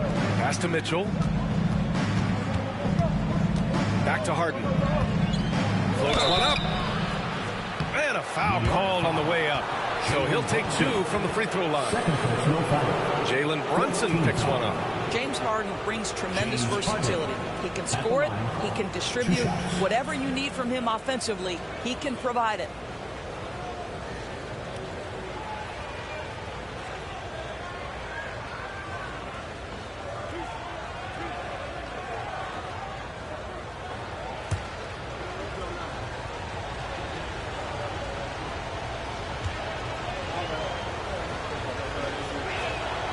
First free throw is good. Getting themselves to the line this quarter is a good way to get their offense rolling.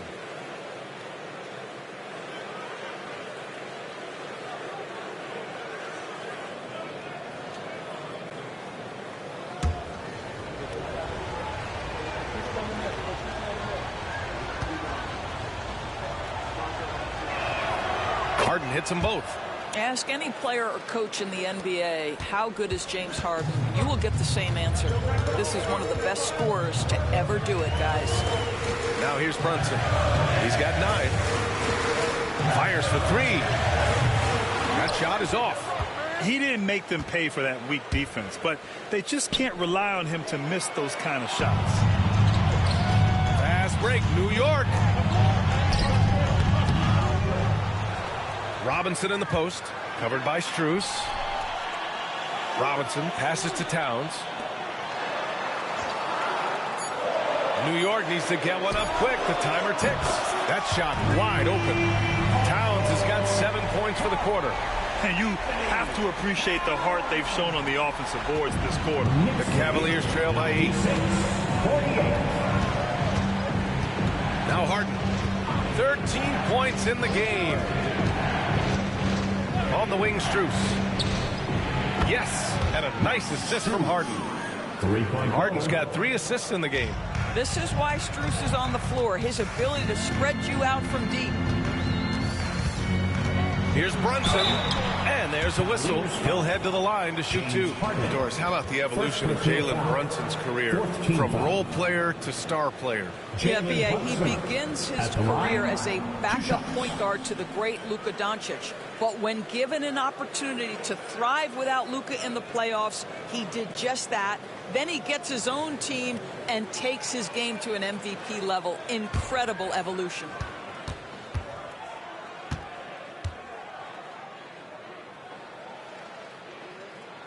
And the first one at the line is good. The hard work that Brunson has put in over the years, it really shows in his game, Doris. I'll tell you this about Jalen Brunson. As his coach likes to say, he may not pass the eye test, but he passes the win test. Unbelievable footwork, fundamentals, and a clutch gene. Love Jalen Brunson's game.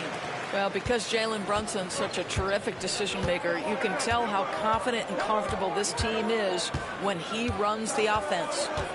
Now here's Harden.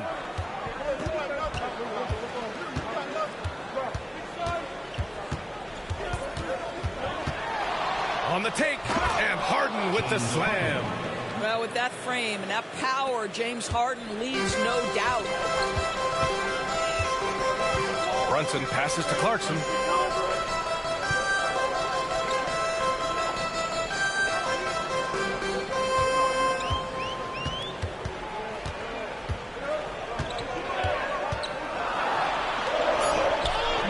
And the rebound goes to Cleveland. Here's Tyson. He had a 12-point outing in their last game against the Pacers in Indianapolis. And let's not forget about the assist. This guy is a playmaker, was a driving force for that offense. Outside Strus. Three-pointer, no good. Knicks leading by 5. Here's Shamet. Kicks it out to Anunoby. This one for 3. And Bryant pulls it down. Cleveland has gone just 1 of 5 so far this quarter from 3. Here's Tyson. Brunson defending from behind the arc.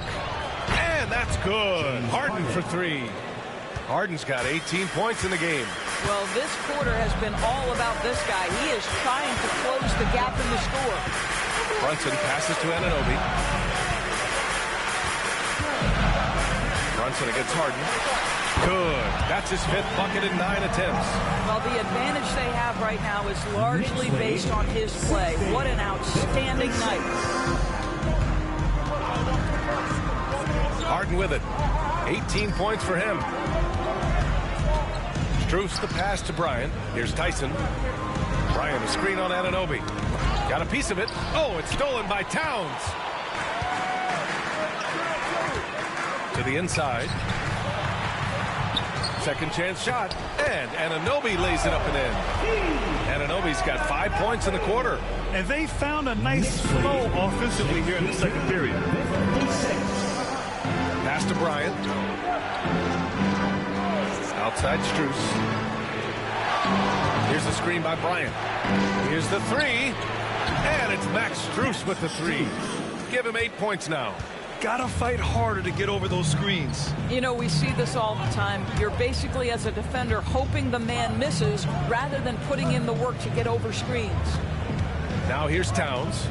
He had 19 points in the win against Detroit. You know what else impressed me? How infectious his tenacity was. Simply a wrecking ball on the boards, collecting huge amounts of rebounds. And Cleveland has possession. The Knicks making their last shot. Shot clock and game clock. 1 second differential. Count it. Harden's got 20. Can't blame the deficit on him. He's been scoring at will this period. If they take their time, this will be the final possession of the quarter. Well, it's amazing. If you finish quarters the right way, it can have such a great impact on the outcome of a game. Woo! Defensively, you can't afford to let him get to the rim that easy. Well, that might be why their deficit is what it is right now. I tell you, you can't get stops if you're unwilling to put in the work. Mikal Bridges has been on display for the Knicks, helping them space the floor. 2 triples in that quarter. 3 for the game. Back to the game after this break.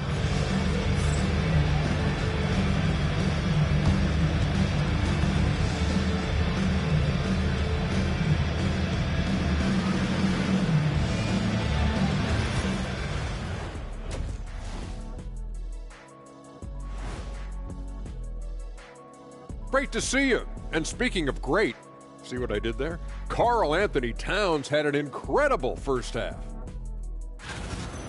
Feels like he's tracking down every missed shot. Straight up, he's outworking the guy across from him. Fantastic effort. And if you're the other team, you have to get a body on him. Box him out, man.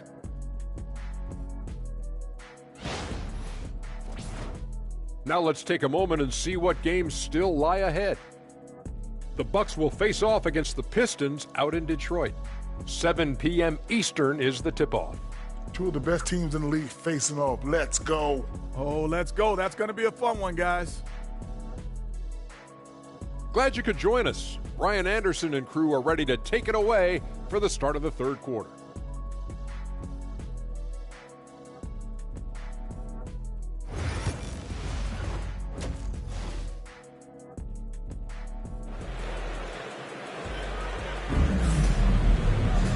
And if you're just joining us, we played through the first half in a game that's been fairly even so far. Boy, you look at Mikal Bridges. What a contribution. The numbers say it all. He spent the first half playing efficient ball.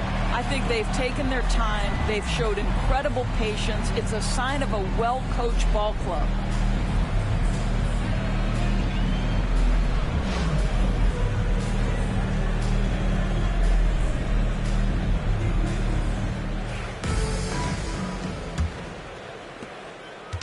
And here's Bridges. He'll bring it up for the New York Knicks. Leading by 5. We've got Mikal Bridges. OG Anunoby out there with Josh Hart. Then there's Jalen Brunson, and it's Towns in at center. That's the group starting the second half for Mike Brown. Back to Bridges. Towns, a screen on Mitchell. Three-pointer, Bridges. The rebound by Allen. Allen's got his 6th rebound on the night. And he's going for the oop here. And Mobley throws it down. The unspoken communication on the alley-oop, and Evan Mobley making his teammate look good. Brunson taking his time here. And the rebound goes to Cleveland. Allen's got rebound number 7 tonight. From deep, Mitchell. And the rebound goes to the Knicks. Outside Hart. Pass to Brunson.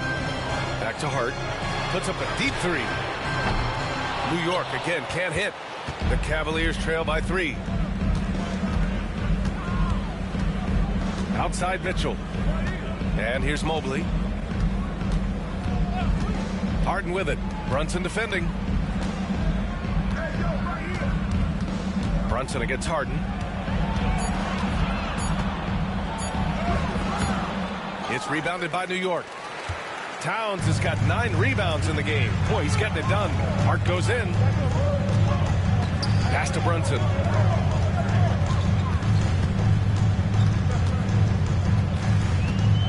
Towns a screen on Harden. And here's Brunson from the arc. And Brunson won't miss many of those.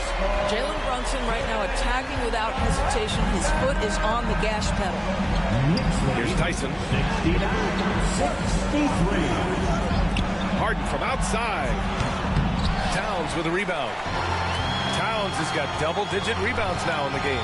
Boy, as slow a start as you could have. Just 1 for 4 from the field. They're struggling. Brunson with it. Now guarded by Mobley. Fantastic work down low from the crafty Brunson. Yeah, don't be fooled by the height, guys. Brunson is a terrific finisher inside. Allen with a screen on Brunson. Harden against Brunson. A shot from the mid-range. Harden missing again. They have a decent advantage in regards to rebounding. Pass to Hart. Down low. Here's Tyson. Right now contributing around 10.5 points a game. 3 minutes gone now in the third quarter. Mitchell, a screen on Anunoby. Here's Tyson. Now here's Mitchell. He's guarded by Bridges. From deep, Mobley. That one falls. Nice setup by Mitchell. Mitchell's got 3 assists now in this one. Boy, everyone seems to want a three-point shot now. Clearly something Evan Mobley is working towards. And we'll have a timeout called by Mike Brown. He wants to make sure everybody's on the same page. Get ready to dance like everyone's watching.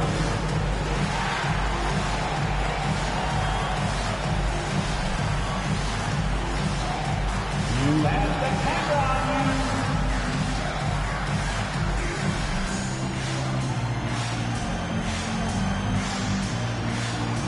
Oh, yeah.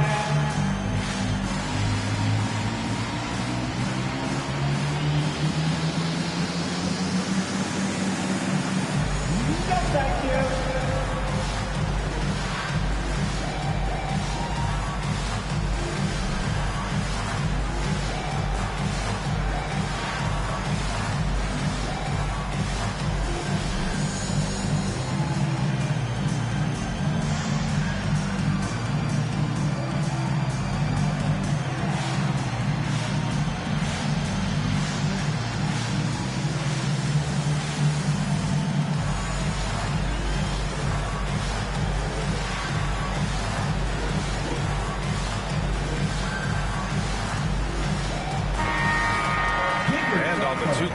scoreboard, the teams that have stonewalled offenses over the last month. The Knicks 4th. You know, they're pressuring the ball more, challenging every single shot. Their defense has been playing at a really high level.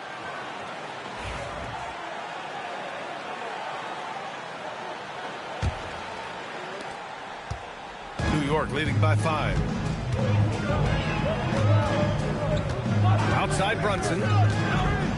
Towns a screen on Harden. Brunson. And it's Tyson with a rebound. The Cavaliers have got just 2 of 6 in the second half. Pass to Mitchell. Shoots over Anunoby. And it's Mitchell. The miss. Well, terrific defense. They obviously respect his ability and just want to make it tough. Doors back in January 2023. Donovan Mitchell became the 5th player to ever score 71 in a game. Think about this, Brian. Just Wilt, Kobe, David Thompson, and David Robinson had done it before Donovan Mitchell. Incredible company he keeps. And we've got a timeout called by Kenny Atkinson. And we might see some changes. Coach potentially looking to adjust.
And the Cavaliers with possession here.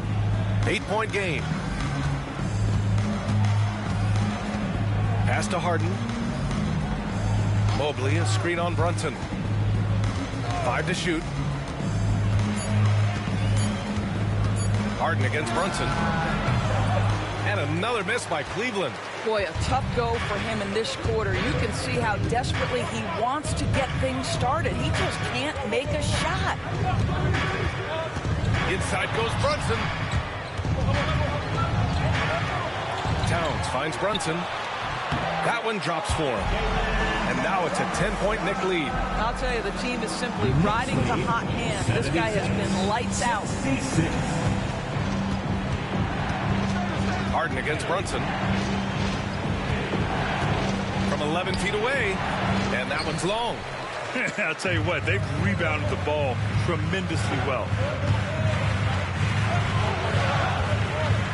Hart from long range.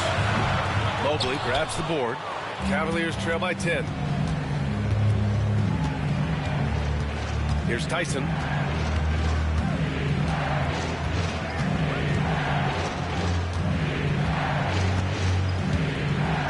Mobley, a screen on Anunoby. To the paint. And you can count it. He'll go to the line with a chance at a three-point play. Mobley may be thin of frame, folks, but showing you he's willing and able to absorb the contact and make the play anyway.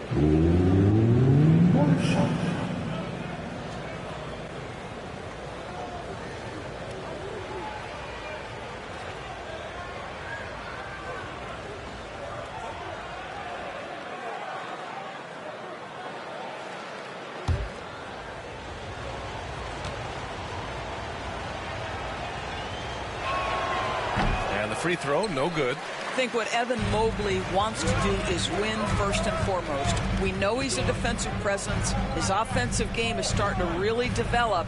The future is bright. Here's Brunson. Ooh, plenty of contact on that shot. Officials call the foul, and he'll take 2 free throws now. It's going to be Evan Mobley.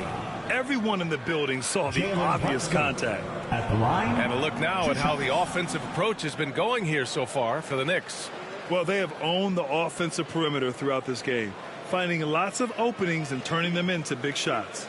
I think it's also important we mention the number of assists this group has tallied. Their offense continues to just hum along right now. That free throw good from Brunson. Boy, the maturation of Brunson is really special. This guy, phenomenal as scorer and facilitator.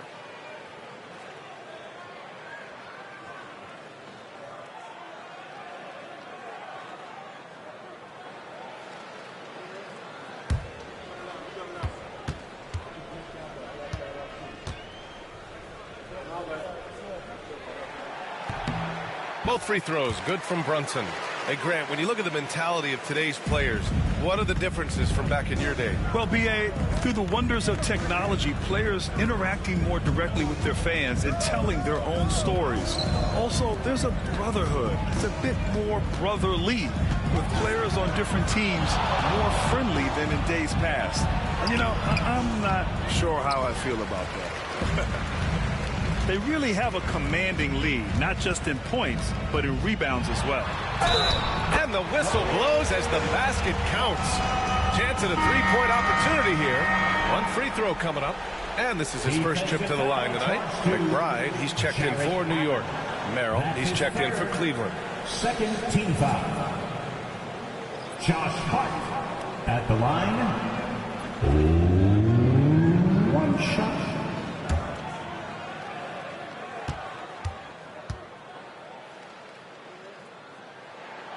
Now, the intensity, the toughness, the absolute ability to play bigger than your size, that is Josh Hart. Now here's Merrill. He's guarded by Bridges. Allen, left side. And another miss by Cleveland. And it didn't fall, but still a great look. You know, it can be frustrating when you make the right play and fail to reap the rewards. You just have to stay with it here. Brunson against Mitchell. Towns on a screen. Hart can't hit. Boy, with his shot not falling right now, it might be time to look in a different direction. See if you can get your teammates started. And the bucket counts. And he is on his way to the line. He'll try to make it a three-point play. That'll put Donovan Mitchell on the line. Miles McBride picks one up.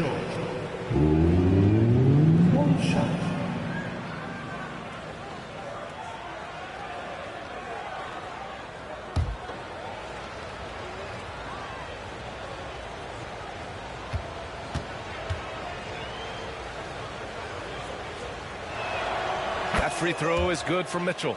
One of the things about Donovan Mitchell's game that I love is he's got elite athleticism. There is speed, there's burst, and there's physical strength. This guy is very capable offensively. Back to Brunson. And it's blocked by Harden. Fast break Cleveland. Here's Mitchell. Mitchell streaking to the finish. Boy, how about the blinding speed in transition. Donovan Mitchell ferocious attacking in the open floor. Bridges outside. Pass to Towns. And it's Towns with the power finish. Oh, nice one-handed jam there, B.A. Hey, little exclamation point. 73. Outside Mitchell. Mobley deciding where to go with it.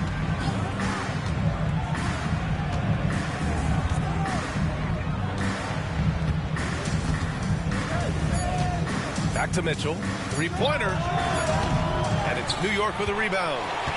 Hart's got 5 rebounds tonight. Bridges passes to McBride. Back to Bridges.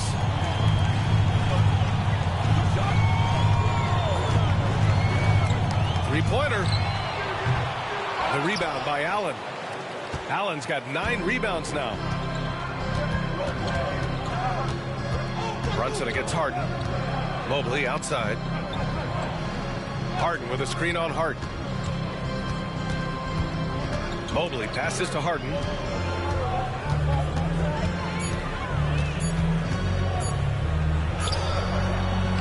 And it's rebounded by Karl Anthony Towns. And so it's Hart with it. He brings it up for the Knicks. 13 points was their biggest lead of the game. Right side McBride. Back to Hart.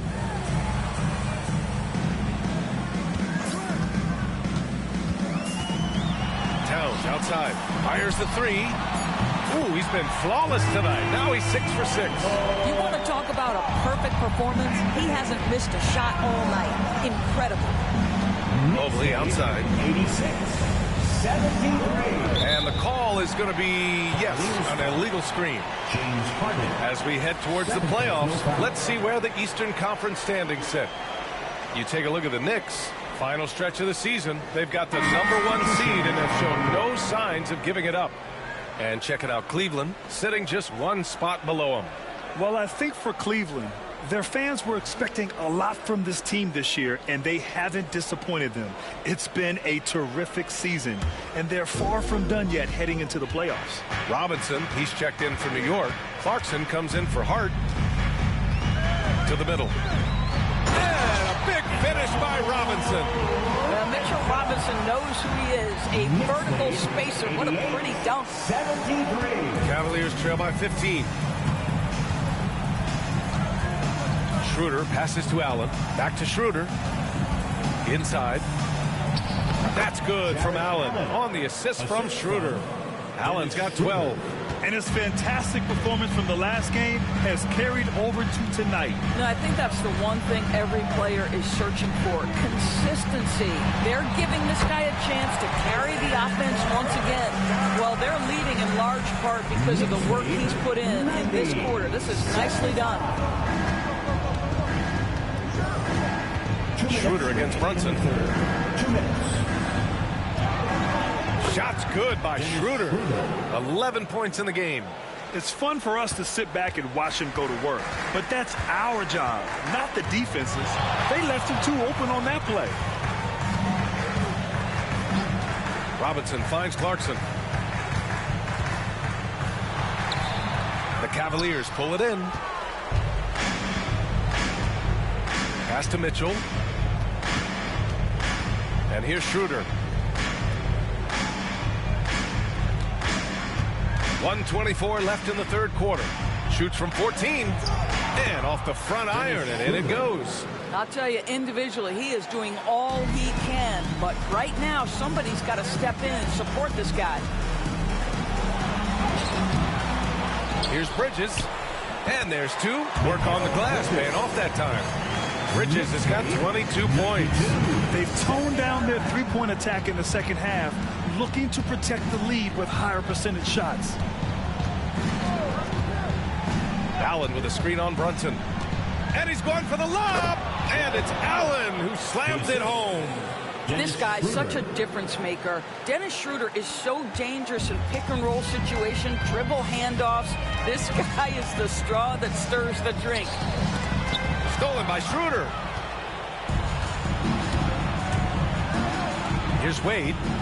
Down the pipe it goes. Schroeder with the assist. Schroeder's got 4 assists now tonight. It's interesting. They definitely had more three-point attempts in the first half. Not sure why they went away from it. Now 8 seconds separating the 2 clocks. Brunson finds Robinson. Tries again. And he lays it in. Robinson's got 10. And the defense has no one to blame but themselves. They just let him get right to the rim. To me, this is simply stated been a complete lack of defensive attention and focus all night long. Pass to Merrill from outside the arc. Buries it from 3. Merrill. 3-point goal. And so it's the New York Knicks finishing the quarter with an 8-point lead. Just pounding the painted area. That's helped them build an advantage. Back after this.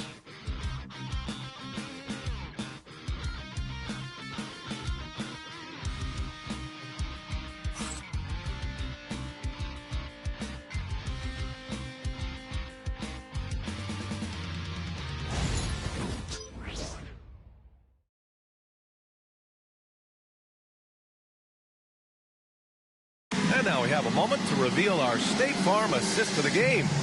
You know, I'm kind of stoked that this was a choice because I love this pass. A remarkable find. He put his court vision on full display. Well, making the game easy for your teammates. All about putting them in a position to score. That's pretty. And this is it. Glad to have you along for this fourth quarter. Cavaliers trail by 8. Setting the floor for the Cavaliers. Dean Wade is out there with Thomas Bryant. Then it's James Harden. Then there's Sam Merrill. And it's Tyson in at the small forward position. It's Merrill on the wing. 4 on the clock. Towns with a rebound. Their strong work ethic has been evident on the glass. Really getting after it and being physical. Oh, and makes it with the kiss. Now that Towns is rolling, boy, you just deliver the ball on time and on target, he will do the rest. 96-86. Pass to Tyson. Back to Merrill.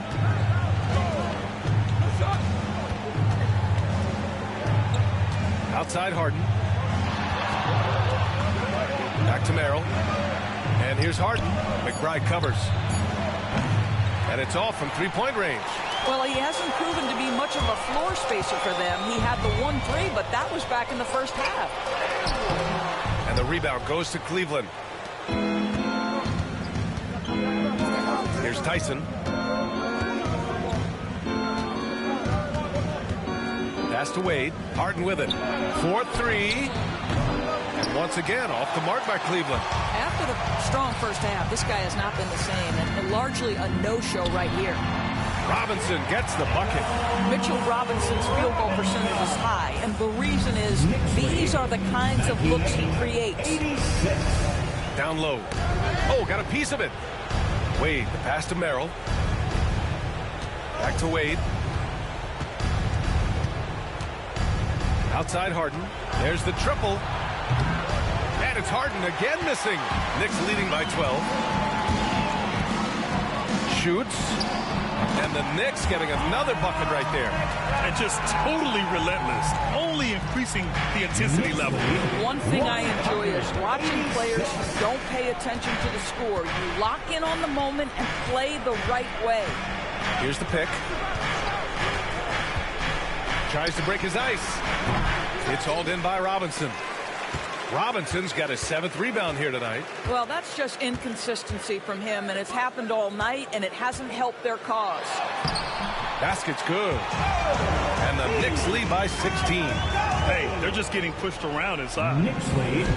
And Harden's got the ball here for the Cavaliers. They have yet to score here in the fourth.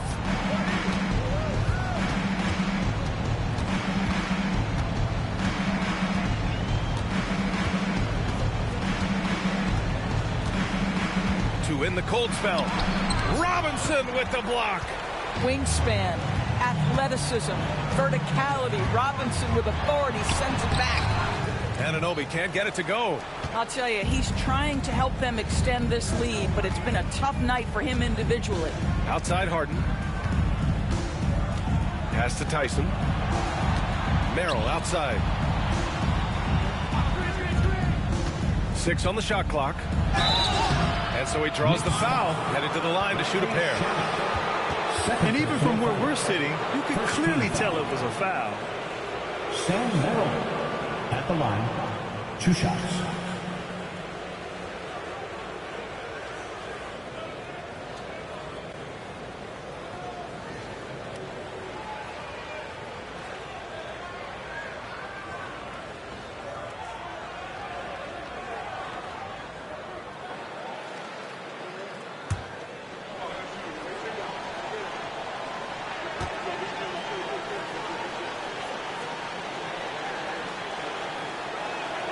First free throw is good.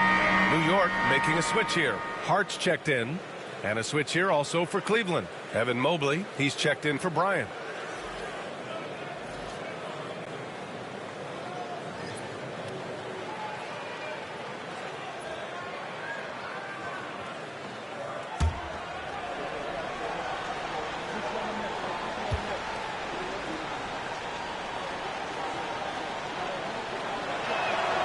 He's perfect from the line this time.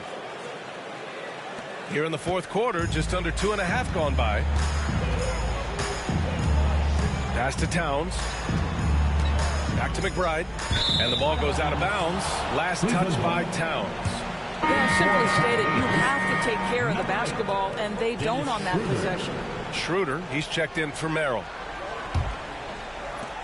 The Cavaliers trail by 14. Here's Tyson. Now Schroeder. McBride covers. On the wing, Wade. Here's Tyson. Anunoby covering. And Mobley gets it to go. Yeah, you've got to put that length and frame to work. Evan Mobley sets the screen and creates room for his role. Outside Hart. Towns on a screen. Hart goes in. And that one is hammered home.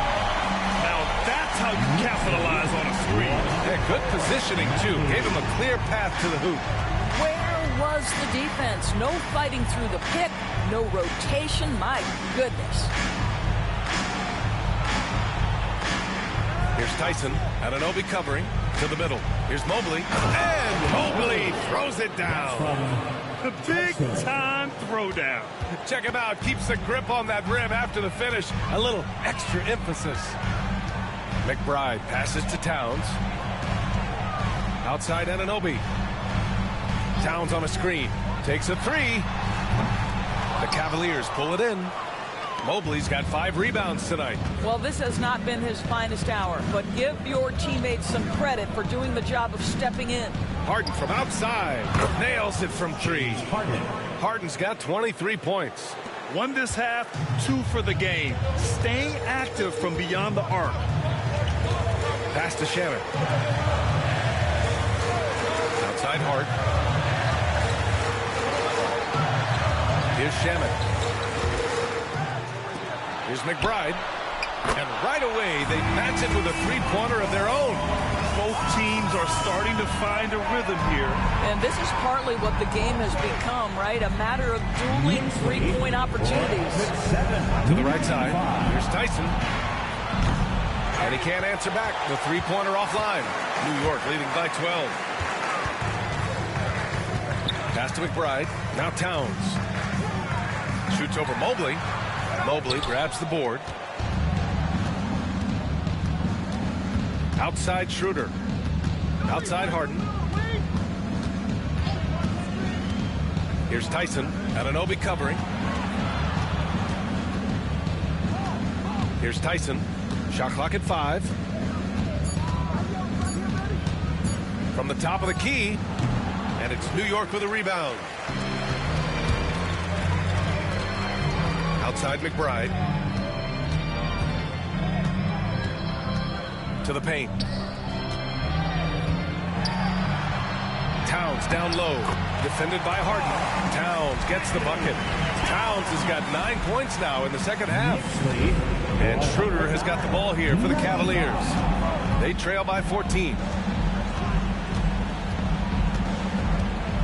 They set the pick. Let's go with a 3. And it's New York with a rebound. Anunoby's got 4 rebounds in the game. They've shown the power inside. Their rebounding effort has been sensational. Outside Hart.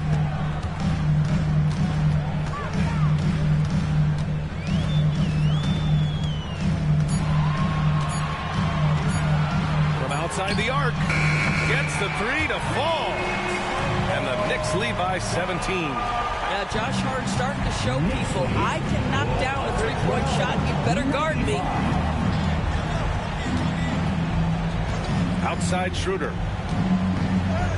That is now his 7th field goal in 10 attempts. Impressive. Yeah, just doing his part. Staying active and converting at a high rate. And he has really kept them in this one. The high effort level. Now the rest of the team has got to step up. And it's Mike Brown calling timeout here. Rallying his guys to make sure they all know the plan.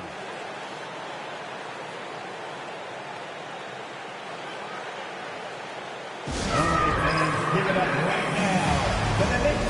Breaker dance crew.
Bridges, he's checked in for Shamet, and Brunson is subbed in for McBride.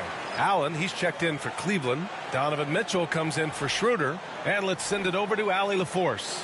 Mike Brown was just reviewing the plan with his team. He said, keep it going, guys. Ride this wave of momentum. We're playing great right now, but we can't let up. Guys, back to you.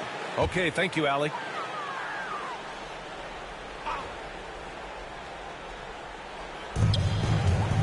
Bridges passes to Brunson. Now here's Anunoby. Back to Brunson. Towns, a screen on Harden. Brunson. Mobley grabs the board. Mobley's got his 7th rebound here tonight. Oh, stolen by Anunoby. And now the Knicks on the break. Here's Brunson. And a nice finish on the layup. Brunson's got 33. Well, you love his effort level, right? Particularly when it's winning time. He is going for the finish. Outside Mitchell. Back to Harden. Fires the 3. That one falls. Nice setup by Mitchell. Mitchell's got assist number 5 here tonight. Oh, my goodness. From the next zip code, James Harden. Hard against Mobley. Back to Brunson. Cavaliers foul. James Harden. 3rd personal foul. 1st team foul. Jalen Brunson at the line. 2 shots.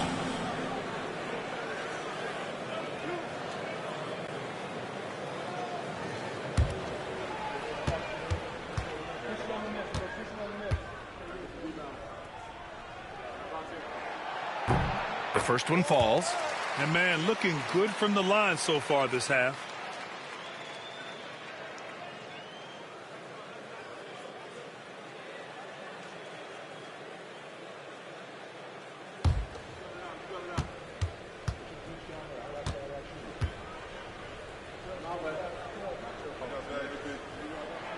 Both free throws good from Brunson.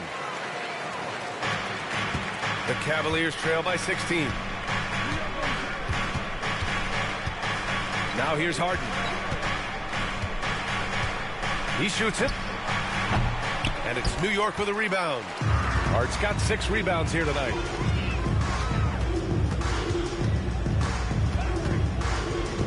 To the inside. Brunson passes to Hart. Towns a screen on Harden. Clock at 6. The 3 is up. The rebound by Allen. Allen's got 11 rebounds in the game. Pass to Harden.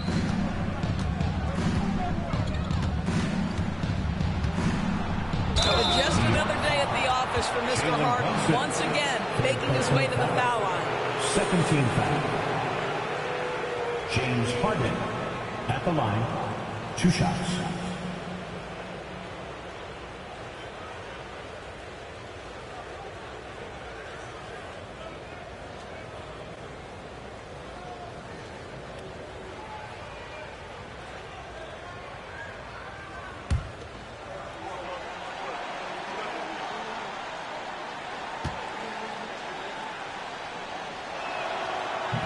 That free throw misses.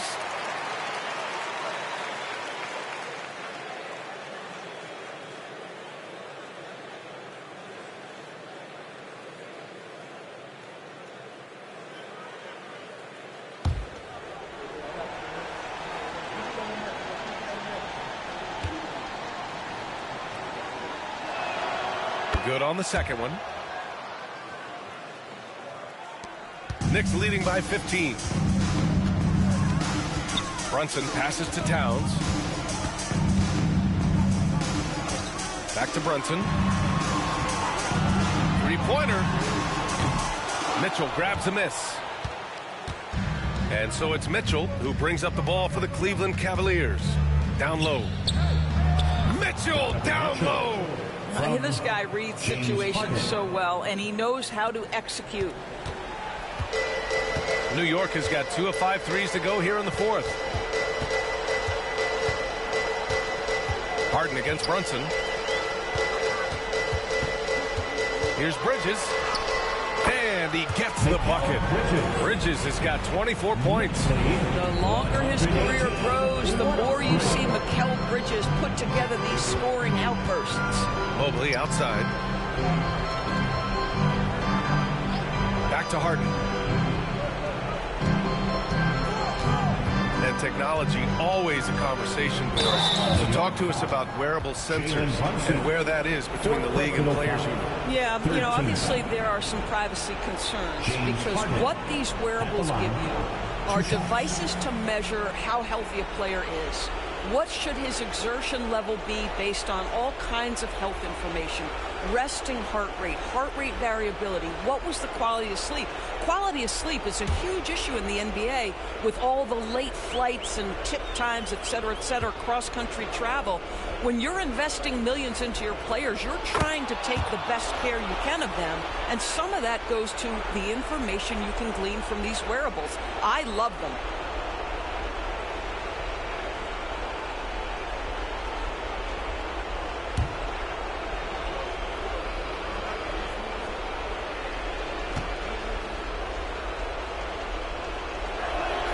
Harden hits them both.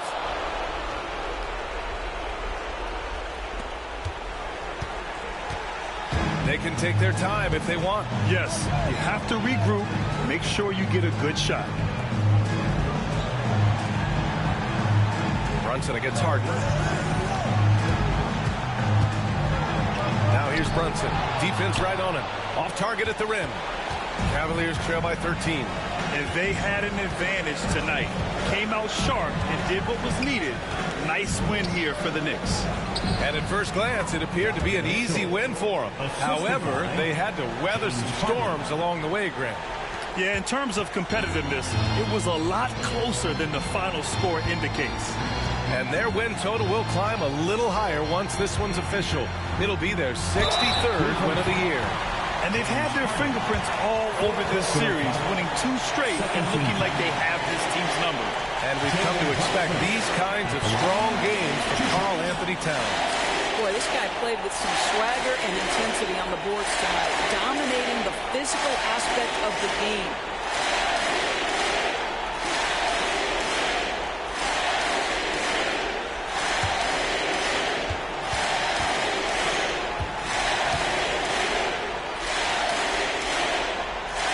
And the first one at the line is good. And the Cavaliers going with a whole new group out there.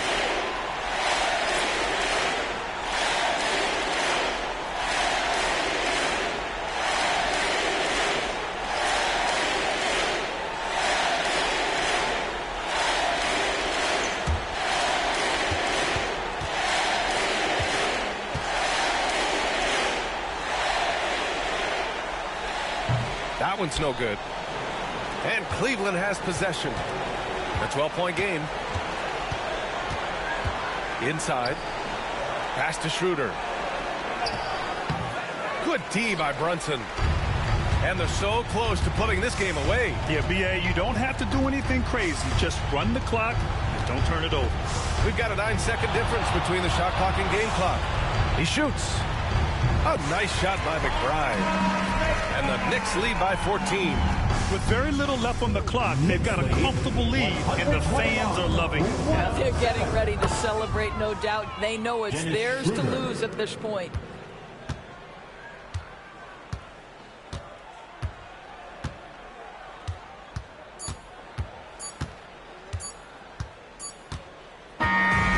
So it's the Knicks taking care of business in this one. A clean win, and one where they clearly showed better energy.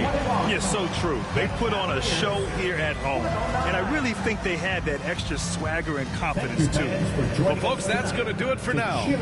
For Doris Burke, Allie LaForce, and Grant Hill, and all of our crew, this is Brian Anderson thanking you for watching this 2K Sports presentation of the NBA. And let's leave you with our player of the game, Jalen Brunson.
Welcome, everyone.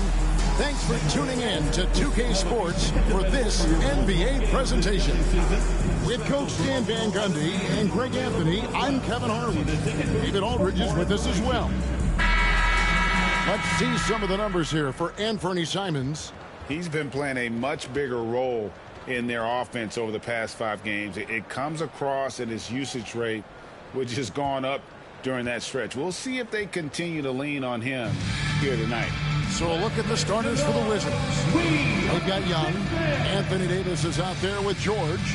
Then it's Sarr, and it's Johnson in at the 2 guard. And for Chicago, Okoro out there with Buzelis. Then it's Ivy. Then it's Josh Giddey. And it's Collins in at the 5 spot. All the talk, Greg, leading up to this one has been about the impact of the backcourt. And that's where it all starts. When you have a confident and competent backcourt, it just opens up a lot of things for you offensively. And so off the tip, it's Washington. Pass to Sarr. And Sarr throws it down. Just great anticipation by Young. He just sees the play developing, knows exactly where he wants to go with the ball. And they're on the break, and stolen by Giddey. Ivy on the wing, covered by Johnson, and he gets it to go. And once he got to the 10, I think he was surprised to find himself that wide open. Once he gets in deep on the defense, there is no way he's missing a layup like that. Young pass to Davis, and it's slammed in by Davis. Well, that's Trae Young's strength, working that pick and roll to perfection. And so it's Giddey with it. He brings it up for the Chicago Bulls. Pass to Okoro, and here is Giddey. With the teardrop, he lays it in. Oh, perfect timing there to knock down the teardrop. Johnson against Ivy. Johnson kicks to Davis. And the layup's good off the glass. Davis has got his second basket of the night. And Davis shoots a high percentage because he's so adept at playing to his strengths. Bounce pass from Okoro. Ivy against Johnson. Here's Giddey. Back to Ivy. Pocket 2. Puts up a 3. Rebound, Washington. They're coming off that win against Philadelphia. Yeah, I think they prepared to face more defensive pressure, and that one didn't happen, and boy, they just rolled. And you could sense the difference in energy. They were keyed up, jumping on mistakes. They just outworked them. With a short break in the action, gives us a chance now to send it over to David Aldridge. Well, Billy Donovan gave me a few minutes. He told me, now that team goes as Anthony Davis goes. When AD is feeling good and he's in rhythm, everything clicks. Coach said we'll need a team effort at both ends. Our communication has to be excellent, and even then, we're not going to completely stop him. Guys? Thank you, David. Now here's Giddey after the miss from Trae Young. Ivy passes to Giddey. And the Bulls with another miss. And he didn't punish them for the weak coverage there, but they can't count on him to continue missing. And while the offense is developing, Alex Sarr is already a huge presence at the defensive end. Yeah, along with being a great rim protector, he's a 7-footer who can really slide his feet on the perimeter. He can switch on the guards and make them work for their opportunities. And the timeout called here by Billy Donovan. He wants to check in with his team and regroup.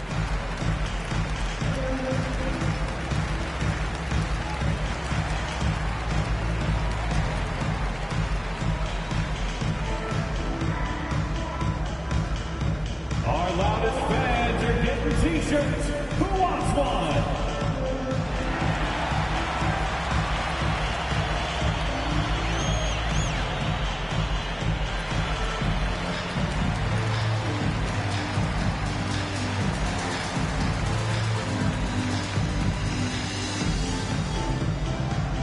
Who wants a t-shirt?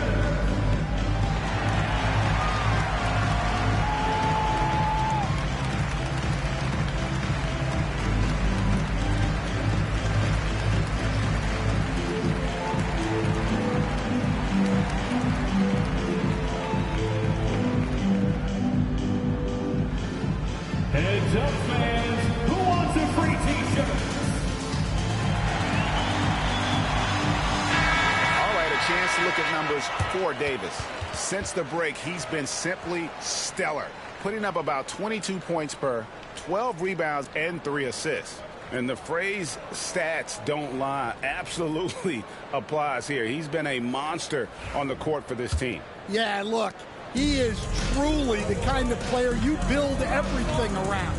Your plays, your lineups, it's all about setting this guy up for success. Now, here's Ivy. 33 points last game. Now, here's Collins. He's tightly guarded. The Bulls need to get a shot off here. Giddey drills the three-pointer. Giddey's got 5 points so far. And not a guy who takes a ton of threes, but Giddey can knock them down if you let him. Johnson surveying the floor. Back to Young. Lets it go from deep. Now in the scoring column with that bucket. 1 for 2 this game. Both teams running perimeter-oriented plays that are working. Well, you know it's become a three-point shooting league. Teams shooting a steady diet from outside. Now here's Giddey. 5 points in the game. From downtown, another three for Chicago. Well, there's some flair to Ivy's game. That time he answers back. Young pass to Sarr. Here's Johnson. Wizards passing it around. Sarr's shot is off. That's a defender doing just enough to cause a miss on the layup. The shot by Ivy, no good. The Wizards with the lead. In the corner, George with it. Outside, Davis. Giddey against Johnson. That one's in, his first shot this game. And there's a pattern starting to take shape here. They're working it inside and getting good shots from close range. So the wing on the left and out of bounds as the Wizards gain possession. Taking a look here at some numbers for Trae Young. He's been on a tear since the All-Star break, going really to another level. Second in assists, and he's right up there in the top 20 in scoring. Certainly a force to be reckoned with offensively. And going back to him being second in assists, it's his ability to control the pace of the game, his peripheral vision. That makes him such a great floor leader. Now, Okoro after the missed three from Trae Young. And it's Isaac Okoro with the foul. That is his first foul of the game. And really just a great play to sacrifice his body and take the charge. Wizards leading by 3. Young up top. Giddey defending. Took him no time at all on that one. Young's got his second bucket of the night. Well, that one from mid-range. Young's got a quick release. And staying a positive for the Bulls over the last couple seasons. They've really done a good job of taking care of the ball. Yeah, Kevin, that's been an emphasis for them. You don't want to beat yourself. So you look up and down the roster, it's a pretty disciplined group. But it's also the kind of thing that can change from year to year.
Bulls making the switch here. Smith is checked in. While we have a chance, here are the NBA's assist leaders for the second half of the season. Second is Trae Young. Third is Josh Giddey. The highlight reel pass has become a calling card for both of these fellas since the halfway point.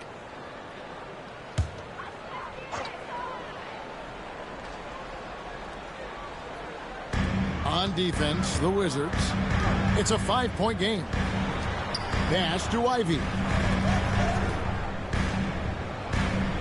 Now Collins. Clock at 6. Ivy with the bucket. Ivy's got 7 points in the game. Washington leading now by 3. On the wing, Johnson.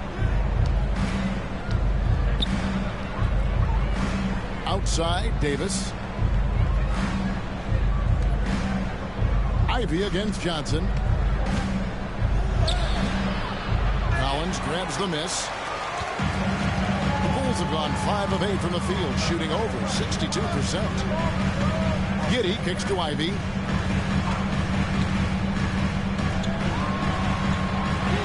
And he lays it straight in. 9 points in the game so far. Well, that's what you want to see from Ivy. Being assertive and going up strong. Young dishes to George. Back to Young. Nice defense from Giddey. Bulls have gone 6 of 9, shooting it well. Smith outside. Pass to Ivy. Collins, a screen on Johnson. Bounce pass from Ivy. And finished off by Collins. This is a heads-up play by Ivy. He sees what the pick and roll opens up and finds the best scoring option. Now, here is Young. He's got 5. On the wing, Davis. George looking over the floor. Over Okoro. Busts the J after the cagey pass fake. And the Wizards lead by 1. Just such a well-rounded offensive player. He's got a little bit of everything. Smith outside. Pass to Collins. And here's Ivy. Okoro up top, defended by George. So, Greg, it doesn't get much better than this, does it? Major playoff implications in this one tonight. Both teams have a lot on the line in this contest. Seeding in the postseason can make or break a team's chances.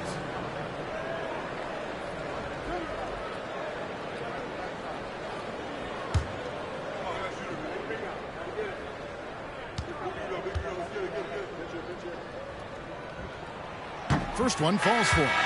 GA, when it comes to the Wizards, they have a pretty spotty track record over the past decade. Kevin, it's tough to get things right in the draft. Plus, they have just had poor lottery luck, only selecting higher than 8th once in the last decade. But they have passed on some superstar-level talent. That one falls, so he hits both of them. You know, Stan, I've always thought that your path, kind of like Billy Donovan's, going from the college game to the pro game, both enjoying success, very, very similar paths. Except for one thing, Kevin. Billy could actually play. I couldn't. So, you know, well, you're not being fair to yourself. Billy was a great college player, and I think, Kevin, Billy Donovan's the most underrated coach in the NBA. This guy's a surefire Hall of Famer, back-to-back national titles in college, and then you look at the consistent success he has had in the NBA with teams. This guy is as good as anyone in the country, heck, anyone in the world coaching basketball. Well said. Getting the latest now from our sideline reporter, David Aldridge. David, it's all yours. Take it away. Kevin, thank you very much. Anthony Davis broke his defense down for me. He said, I can block shots, switch on to anybody, guard the pick and roll, I can guard the post, I can guard the pin down. So that's my ability. My ability defensively is to do everything. Kevin? And he does everything. David, thank you so much. And Coulibaly drops them both. And so it's Giddey with it. He brings it up for Chicago. They trail by 1. They're moving on after the tough loss they took at the hands of Miami. Well, what did them in was all the missed free throws. It could have been a much different outcome. Yeah, and it can be deflating when you leave all those points at the line. But it generally is a make or miss lead. Now here's Johnson. Isaac Okoro missing his last shot. High post, Davis.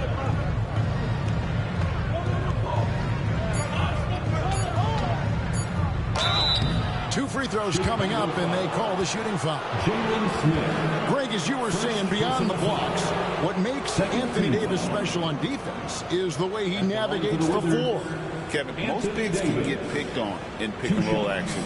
Davis, though, too quick and smart to take advantage of. He can slip screens, hedge, switch, and recover like he's a 3-and-D wing.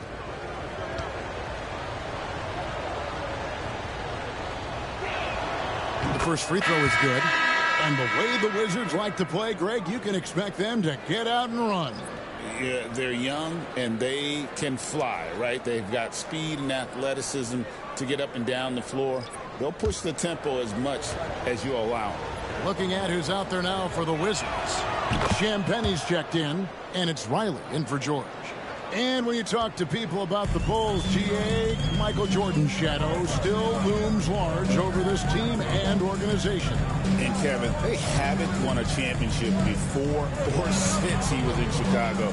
They've had plenty of good players, Derrick Rose and MVP, Jimmy Butler as well, but the results haven't been there. Now here's Simon. A 24-point outing in their last game against Miami. Well, he's more than comfortable in the mid-range, but you can't make them all. Here's Carrington. Pass to Davis. And it goes down 2 points. Davis has got 10 points. Well, his offense is carrying them right now. And even with the defense keying on him, he's making great adjustments on the fly. Now here's Jones. He averages a bit over 6 points a game. The quickness of Jones, a challenge for the defense. Wizards leading by 3. Here's Carrington. Pass to Champagnie. This one for 3. And it's Jaden Ivey with the foul. That'll be his second foul of the game. Personal foul. Booz is checked in for Chicago. Sexton comes in for Jaden Ivey. Booz. Colin Sexton.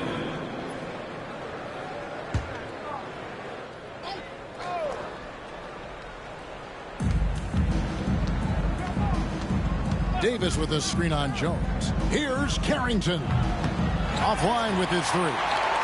Bulls trail by 3. Outside, Sexton.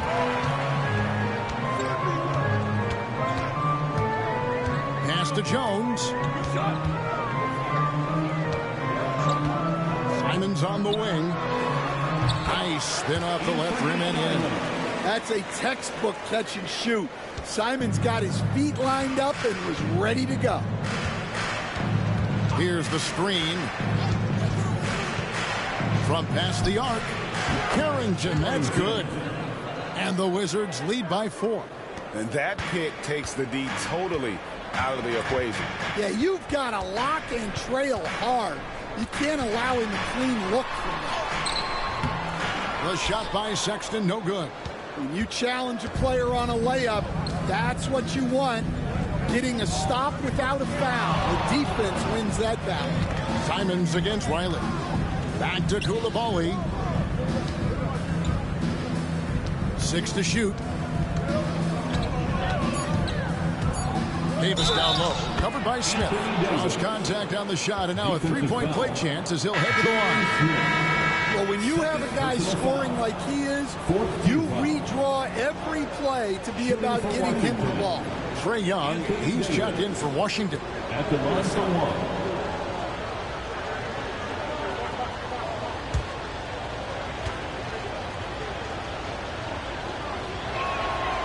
That one misses for Davis.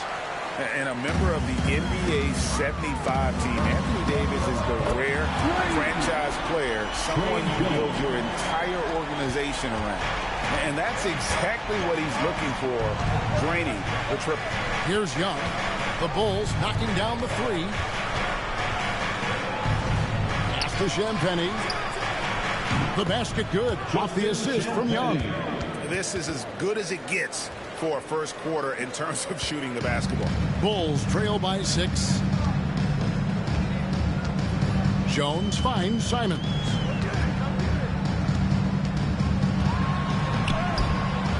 Riley grabs the miss. Washington's gone 3 of 6, 50% from deep so far tonight. Young against Jones. With some arc. Young, no good. Well, despite his lack of efficiency, the team has put together a good offensive effort tonight. Here's Simons. Rebound by the Wizards. They beat the Bulls during their last encounter in Chicago. And they did win that last game in this matchup, and it seemed they got the benefit of the whistle. And so it's the Washington Wizards with a 6-point lead at the end of the quarter. And they've done a phenomenal job down low, so many of their points coming right at the rim. Back right after this.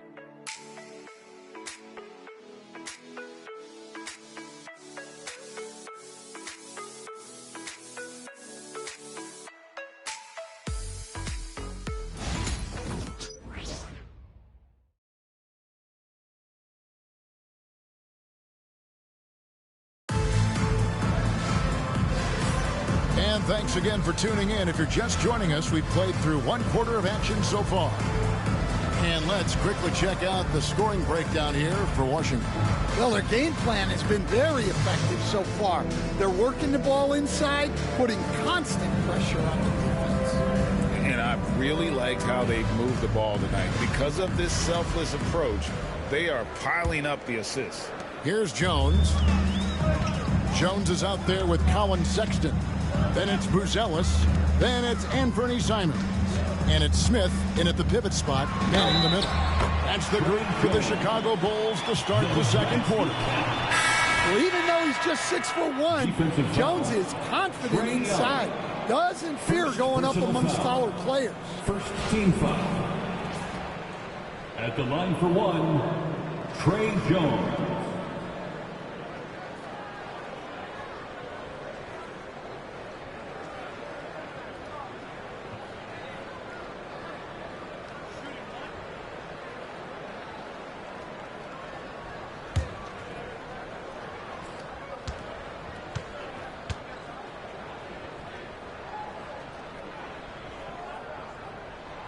We see coaches stand willing to pay fines for complaining about the officiating.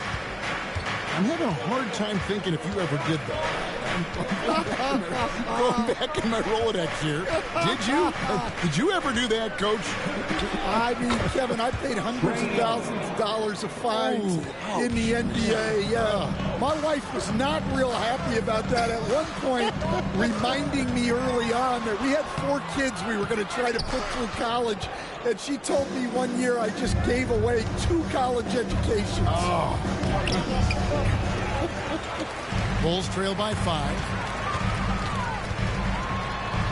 And the slam dunk by Simon. Some guts. Simons finishing with strength. Jones against Young. Over Jones. Young's shot is off. And it's Jones with the ball for Chicago.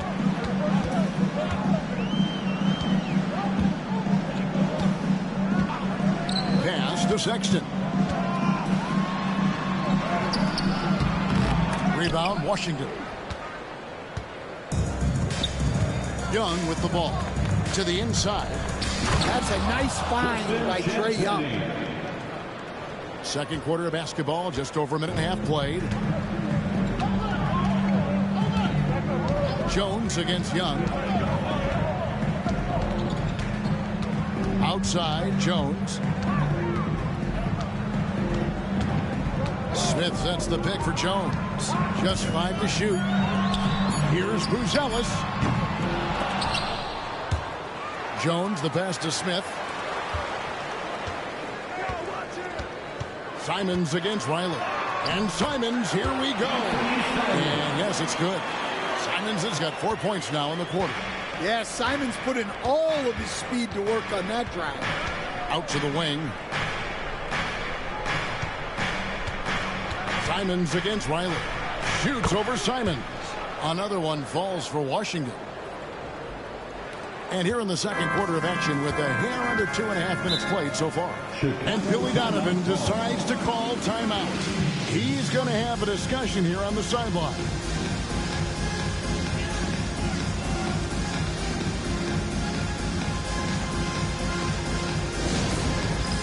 Dance Cam. Get ready, everyone.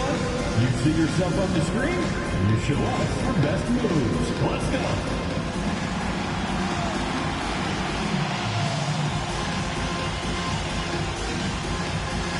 Shake it.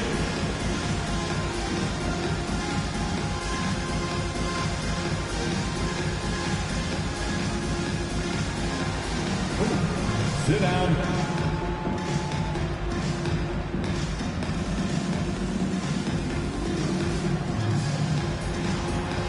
Show us those moves.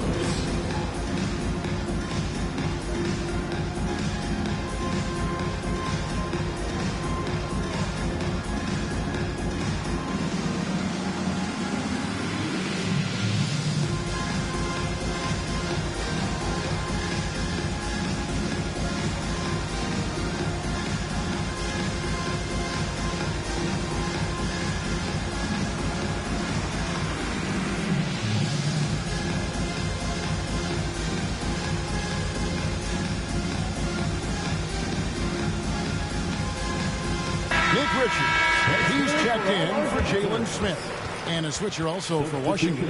Whitmore, he's checked in for Gill.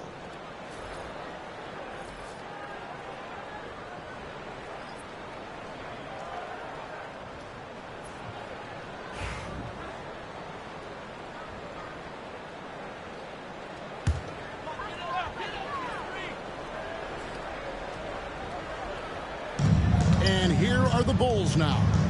It's a 5-point game. Sexton finds Jones. And Simons has it in the corner. And that's out of bounds. Chicago will retain possession. Great energy on the deflection. And a good job disrupting their offense. Yeah, there's nothing easy on offense. Coaches love seeing that kind of hustle on the defensive end. Chicago making a switch here. Smith is checked in.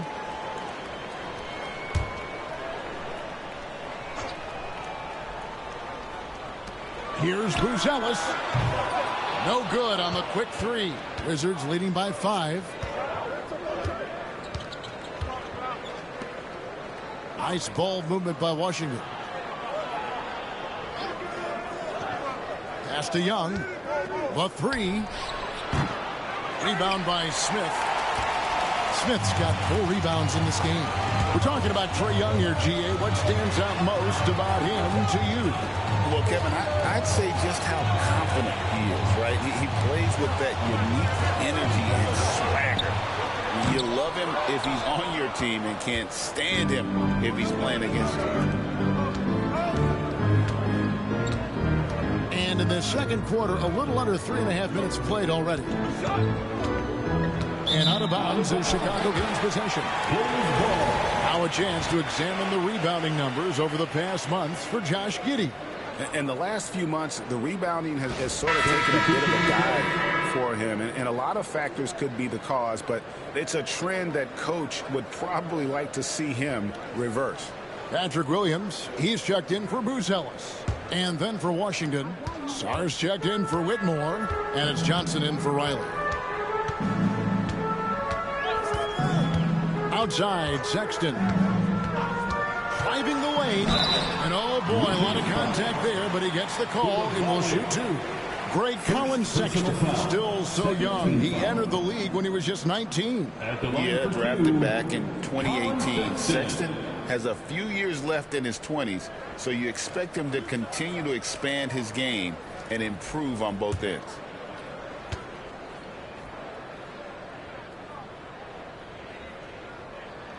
And he knocks down the first one. So Colin Sexton is 6'3". He has the frame of a point guard, clearly. But Stan, his game is putting up points, and he can do it in a hurry. Yeah, and Kevin, look, he's done it pretty efficiently in recent years. We have a lot of point guards in the league who are primarily scorers. And Sexton, though, you've also got to give him credit. He's made great strides as a playmaker. He has indeed. Pass to Koulibaly. The basket good off the assist from Young. Young's got 5 assists tonight. Yeah, 3 consecutive field goals have come right at the rim. The D had better start buckling now. Outside, Simons.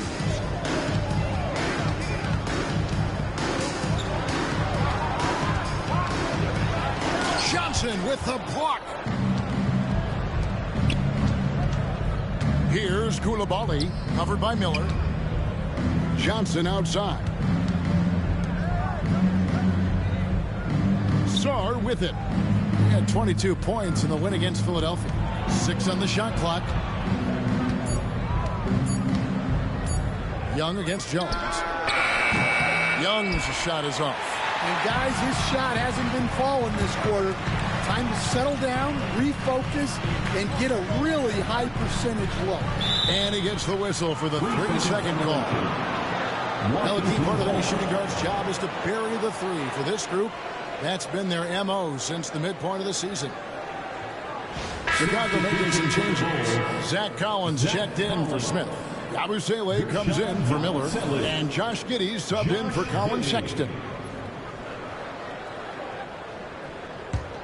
Wizards leading by 5. Now Young.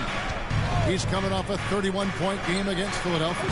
Yeah, he did a great job attacking the defense and getting to the line. That kind of aggression goes a long way. Jones, the pass to Simons. And the layup falls. Simons has got 8 points. What a good finish inside. Simons is such a talented scorer who gets it done in a variety of ways. Johnson kicks to Young. Oh, and there's the alley-oop. And Sarr throws it down. Oh, and the lead gets bigger on a ridiculous offensive sequence. That dunk alone would have been spectacular. Never mind it coming at the end of an alley-oop. Pass to Yabusele. And Sarr pulls it down. And that's really just not heads-up basketball. Don't try a fadeaway when nobody's guarding you. Young outside. Fires top of the key. It's rebounded by Giddey. Bulls trail by 8. Down low, Simons. And the slam dunk by Simons. Anthony Simons flying high to finish that one. Sarr sets the screen for Young.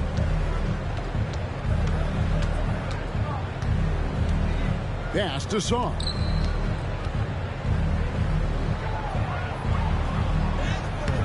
Collins with some nice D.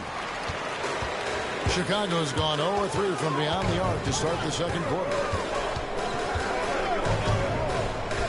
Jones kicks to Yabusele. Here's Simons. Takes the 12-footer and hits. Simons has got 10 points in the quarter.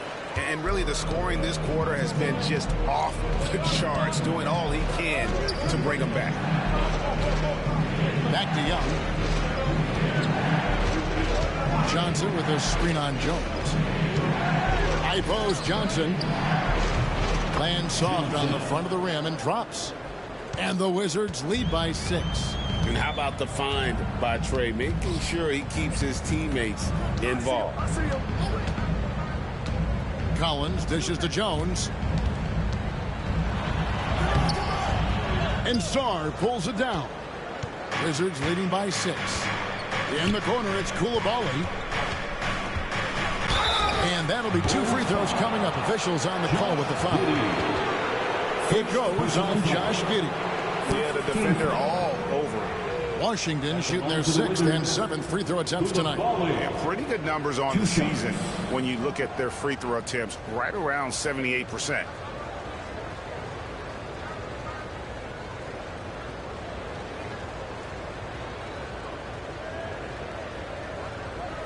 Take a break. Take a break. 2 shots.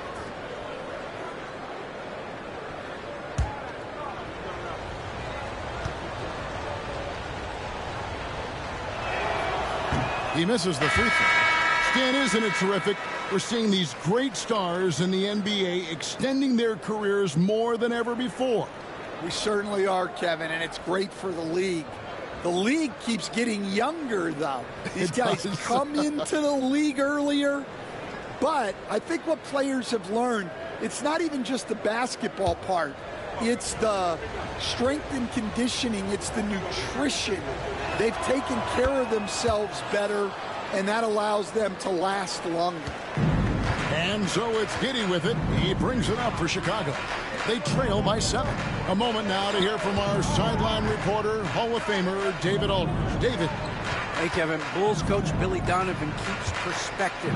He says, I used to come back from a tough road loss, go straight to the office and pull an all-nighter, trying to figure out what went wrong. My highs were too high and my lows were too low. You have to realize so much of it is just luck. The breaks of life. Kevin?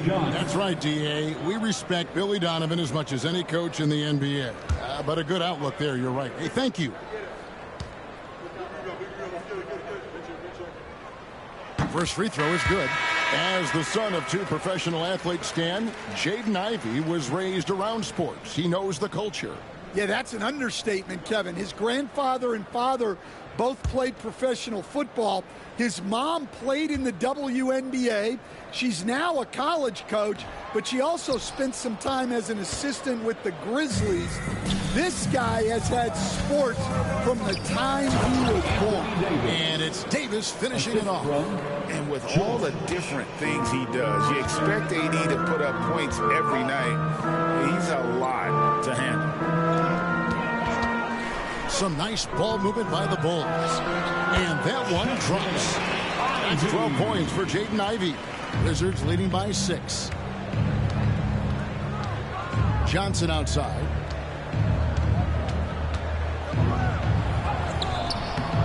Rebound by the Bulls. 13 feet away. A tad short, but it's good off the front iron. 14 points for Jaden Ivey. In the mid-range, rarely the hallmark of efficiency in today's NBA, but it is on point tonight. Davis up top, 14 points for him, and finished off by Anthony Davis. Oh my goodness, AD wanted them to feel that one. Davis boosts his whole team with that explosiveness. Awesome display of athleticism captured by our AT&T 5G Slam Cam. Pass to Giddey.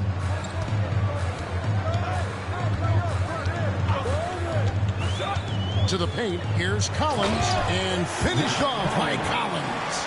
Go into the rack with energy, and the D afraid to cut him off. Yeah, gotta chalk that one up to some shaky defending. And with the score as close as it is, these are the opportunities you truly can't allow. And they double up Davis. Here's Carrington. Drains the three-pointer. Carrington's got 6 points. And I like Davis's decision-making. Fantastic. Always great at understanding when to move the ball. Collins kicks to Ivey. And the shot falls short this time. And that is the exact type of opportunity this offense is looking to create. Yeah, quality offense will serve you well in the long run. You can't settle for bad shots. Here's George, and the Wizards getting another bucket right there. That's a high percentage look when the D doesn't fight over the screen. Yeah, it's certainly worth it to disrupt the offense. Coaches notice that extra effort. Pass to Ivey.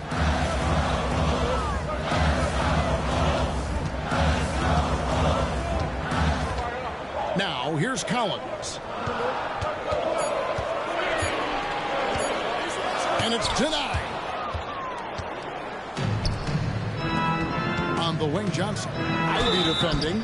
The basket counts in 1. He'll go to the line with a chance to make it a 3-point play. And for his position, Davis, a solid distributor. He's one of the league's most unique players. The Wizards have had 7 opportunities at the free throw line and made good on 5 of them.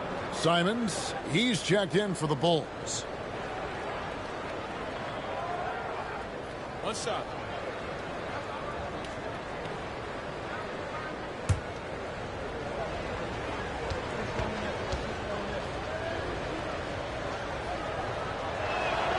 And that one falls for Johnson. 1:22 left to play here in the half. Pass to Buzelis.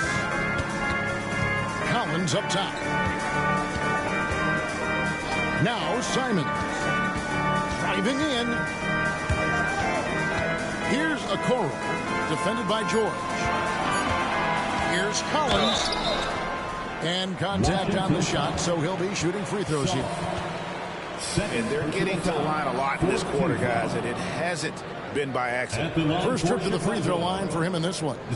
Numbers this year at the line below 70, so when he's getting to the line, not nearly as effective as you'd like.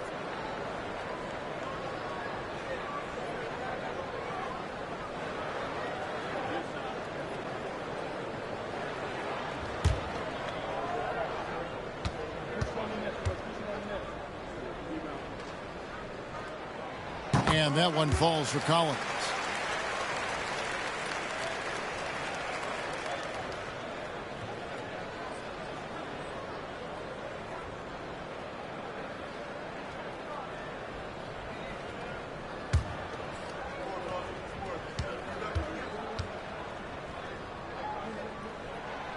Good on both.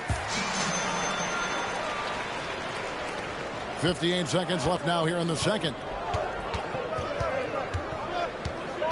Here's Carrington. Giddy defending. Here's Davis.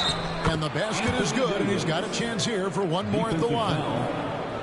The foul couldn't hold Davis down. His scoring ability is just that strong.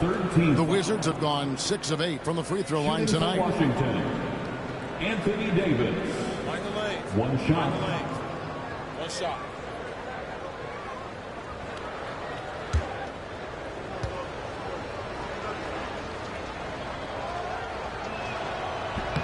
Free throw good, Davis. And one of the best big men in the game. Davis continuing to prove how dominant he is. Pass to Buzelis. Simons from outside. And that comes off the assist by Giddy. Giddy's got his 4th assist in this one. Now Davis. 26 seconds left in the first half of the game. And they double up Davis. Shot clock at 6. There's the triple. And it's Carrington missing. Johnson against Simon. Solid shot from the distance of about 14 feet. Simons has got it back down to within single digits for the Bulls. Here's Carrington. And the last second attempt doesn't fall. And that concludes the first half. It's the Wizards leading by 8. And now let's catch up with David Aldridge, who's standing by from the sideline. All right, Dave. Thanks, Kevin. Trey, you've made it look easy so far. How have you been able to pick them apart? I'm just taking what the defense is giving me. Open driving lanes. They're leaving some of our bigs open, pick and rolls, things like that. We just got to continue to do it and try to get this win. Make them pick their poison, right? Thanks for your time, man. Back to you, Kevin. All right, David, thank you. We'll be back after halftime for the start of the third quarter.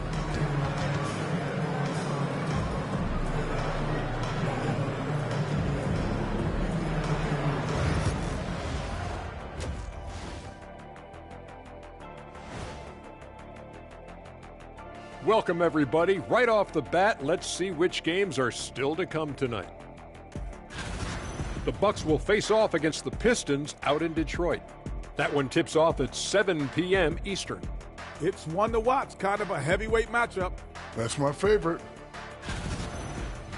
And circling back to the first half, things have not gone as planned for the Bulls. To me, it starts with their effort. They have to become more active defensively to prevent easy look shot. Yeah, the only way to slow down a team with good scores is to disrupt their rhythm. Otherwise, you can fire up that barbecue. Man, that was 1987 all over again. Thanks for spending halftime with us. Time to get it back out to Kevin Harlan for the start of the third quarter.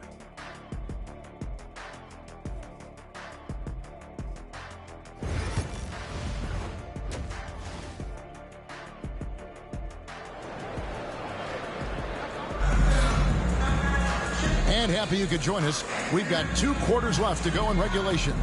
You look at Anthony Davis in this game, he's been everywhere. And he's been a monster in this game, throwing down some huge dunks. And I wasn't sure the rim would even survive in that first half. Well, as a defense, you can't allow him that much room in the post. That's just asking for trouble.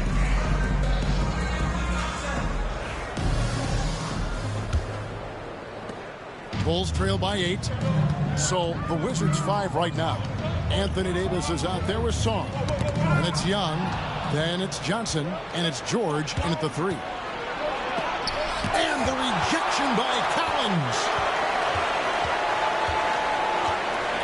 Outside, Davis.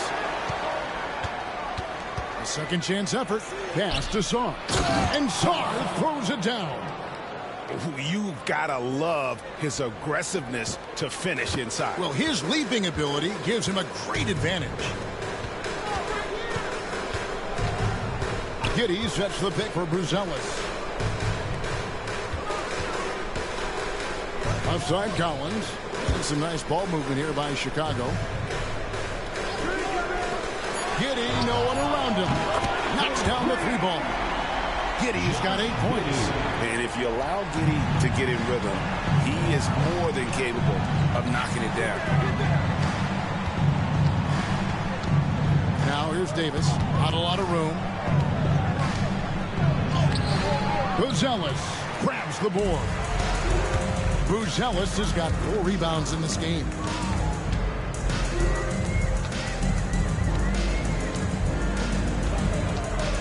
Here's Giddey. Washington with the rebound. Davis has got his 4th rebound in this one. Young pass to Song. Collins grabs the miss. And with that miss, they're just 1 for 4 to start the 3rd quarter. Here's Giddey. Count it. Giddey's got 5 points now in the quarter. Well, Giddey loves to finish strong inside, and he knows how to take advantage of his size. Pass to Song. Rebound by the Bulls. Collins has got rebound number 5 here tonight. They've come out a little cold after that halftime break. Just 1 of 5 from the field to start the 3rd quarter. Drops in the breakaway layup. 12 points for him. Well, how about the hustle from Young? Getting it done on both ends of the floor. Pass to Giddey. Johnson against Ivy. Oh, Giddey in position. They're doing work here in the second half. 3 or 4 to start. And so Young will bring it up for the Washington Wizards. 13 points was their biggest lead in the game.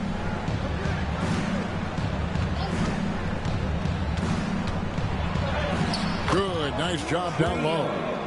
Young's got 14. Well, such a creative finisher.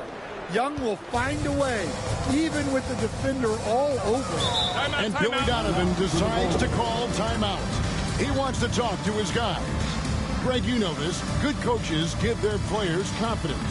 But what's the balance there between affirmation and accountability? Well, when you believe in a player, that also comes with expectations. So a coach has to boost them up and also demand that they deliver. Incredible! Now on the court, your hot squad. Get loud and let them hear you. It's T-shirt time, fans. On their feet and make some noise.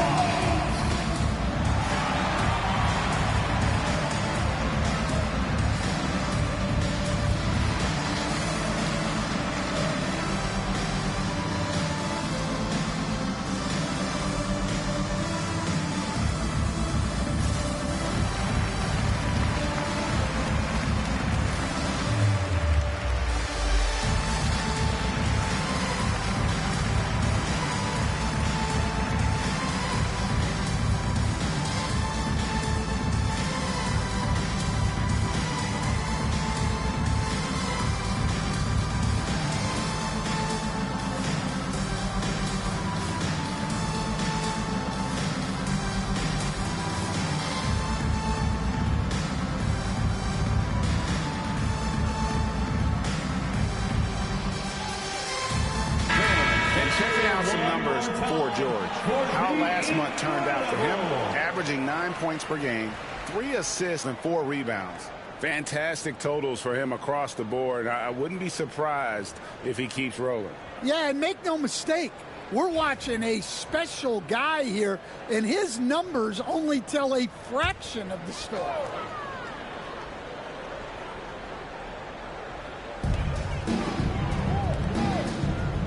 Here's Buzelis. He's guarded by Davis. And Davis sends it back. At this point, finding blocks comes naturally for AD. He just anticipates and attacks the basketball. Stolen by Okoro. On the wing, Giddey. In the third quarter with just over 3.5 minutes off the clock. Washington leading now by 7. Pass to Young. And there's the whistle. 3-second violation. Let's take a look now at some of the teams that have been blocking shots by the truckload since the All-Star break. The Wizards 5th. I mean, they've got the intimidation factor down low. Their shot blocking really gives them a reputation, and teams may grow reluctant to want to force the action inside. Pass to Ivy.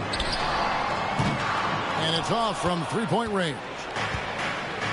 Washington's gotten a lot of looks from outside tonight, 5 of 12. Outside, George. Outside, Davis. Just 5 on the clock. Over Giddey. The Wizards with another miss. Bulls trail by 7. And here is Okoro. A look at his stats. He averages a bit over 8 points a game. Out left of the wing. Some nice ball movement by the Bulls. Giddey against Young. Collins wide open. He fires. Misses the 3. Wizards leading by 7. Here's Shaw. It's rebounded by Giddey. Bulls have gone a lackluster 3 of 9 from the field since halftime. Ivy with the bucket. I like the mid-range shot from Ivy. That's a key for him in his development. Down low. Stolen by Collins. Oh, and a fast break for the Bulls. Pass to Giddey. Ivy with it from outside the arc. And that comes off the assist by Giddey. Giddey's got his 6th assist on the night. And so it's Young who brings it up for the Wizards. 13 points was their biggest lead in the game. Young, a screen on Ivy. Johnson, that's for 2. And off the left side of the rim, and it swirls in for him. Johnson's got 9 points. Pass to Buzelis. Here's Giddey. Johnson over to help. Giddey kicks to Ivy for the 3. Another 3 for Chicago. Yeah, Ivy is looking to hurt you from outside. If he finds his shot, he's taking it. Young pass to George. Back to Young. On the wing, Davis. 19 points in the game. And they double up Davis. Pass to Young. Puts up a deep 3. Collins grabs the miss. Collins has got his 7th rebound of the game with that last one. Here's Giddey. Got a piece of it. Johnson outside. Outside, Davis.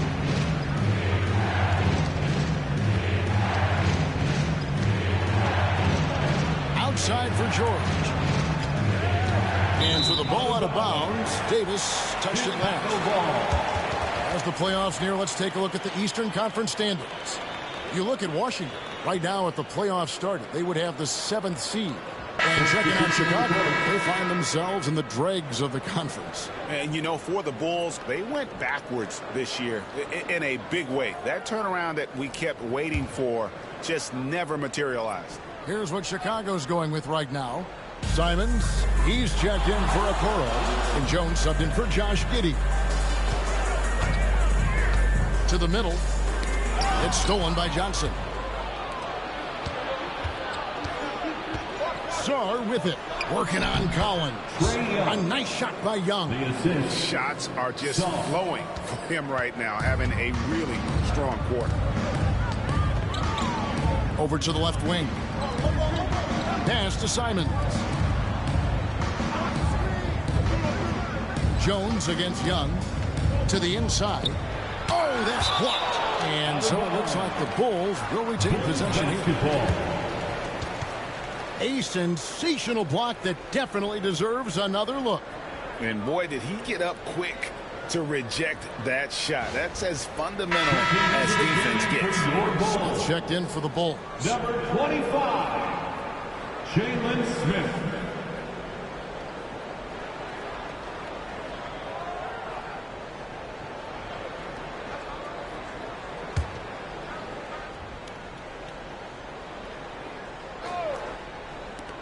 Five on the clock. And Simons wide open. He'll fire. That's in. Coming off an assist from Jones. The ball movement on this run has been fantastic and is a big part of why they've been able to get these good looks. Now, here is Young. He's got 16. Johnson outside. And they wasted no time getting those 3 points back. 3 points. Johnson's got 5 points in the quarter. Well, he's been very reliable tonight. Not wasting any chances. Really using his head. Here's Jones, and Davis sends it back. A two-way star. AD has led the league in shot blocking on multiple occasions. And right now, let's watch that terrific swat. And this is why coaches stress the importance of defense. Big block there in this close game. Both teams deciding to change it up.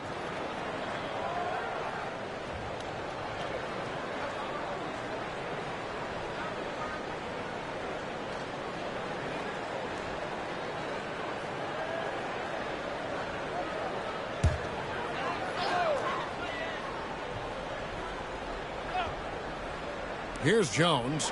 He's got 8. The rebound by Carrington. Wizards leading by 3. Davis finds Koulibaly. Back to Davis. Davis working in the paint. Yeah, the added muscle Davis has put on, helping him on these tough finishes. Flexing on him there. Jones with the bounce pass. Ivy against Johnson. That's a 2 from Simons. The top of the key jumper is on the mark. Simons has got 22. Yeah, he's in such a great rhythm right now. Makes sense to get him the ball any way you can. Yeah, when you have a guy playing like he has been recently, he's got to be the first option on every possession. Pass to Champagny. Shot clock at 5.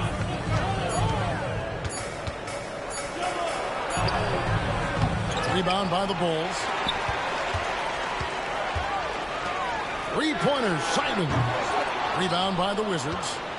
Champagny's got his 5th rebound in this one. Here's Koulibaly, covered by Simons. Johnson outside. But Trey, that one is good again. He's 6 straight from the floor with the basket. Well, they have to be thrilled with how reliable he's been tonight. Bulls trail by 6. Here's Jones. He's got 8.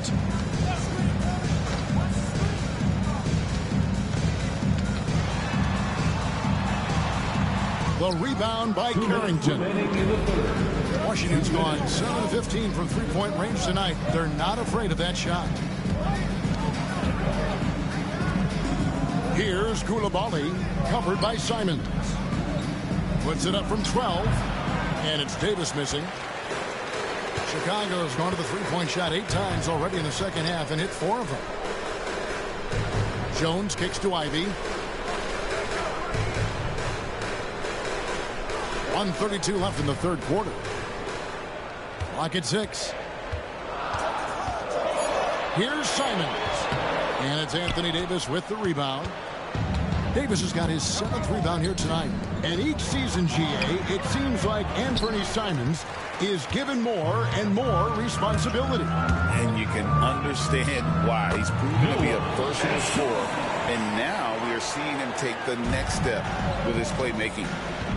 And we've got a timeout called by Brian Keefe. He's made the decision. He wants to huddle up with his guys.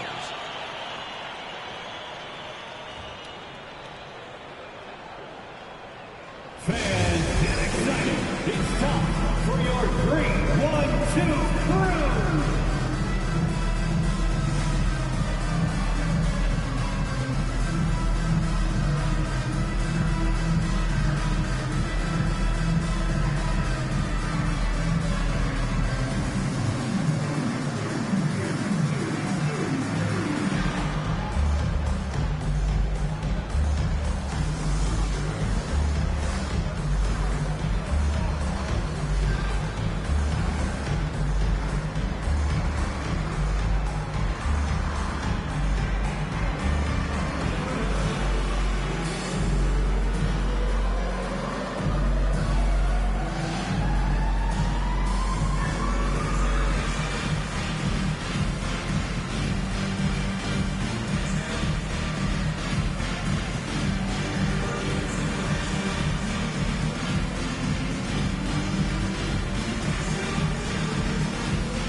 Chicago making a switch here. Williams is checked in. And a change for the Wizards. Riley's checked in.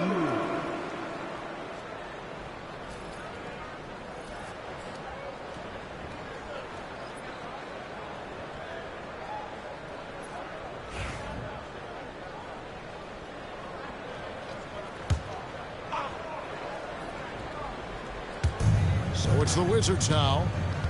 13 points was their biggest lead in the game. It's Davis on the wing, covered by Smith. And Davis can't get it to go. He is really scuffling this quarter offensively. Perhaps a little frustration setting in. Jones dishes to Williams. Ivy passes to Simons.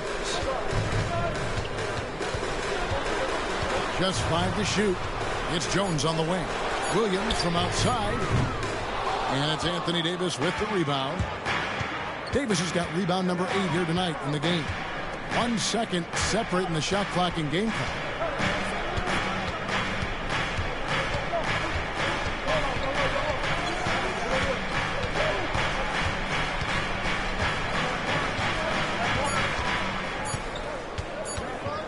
Steps back and shoots. Hits some rim on the way in, and the bucket's good. And so it's Washington with a 6-point lead at the end of the quarter. Their shooting has been the big key. Their percentage from the field so far has been terrific. We've got more in store for you right after this.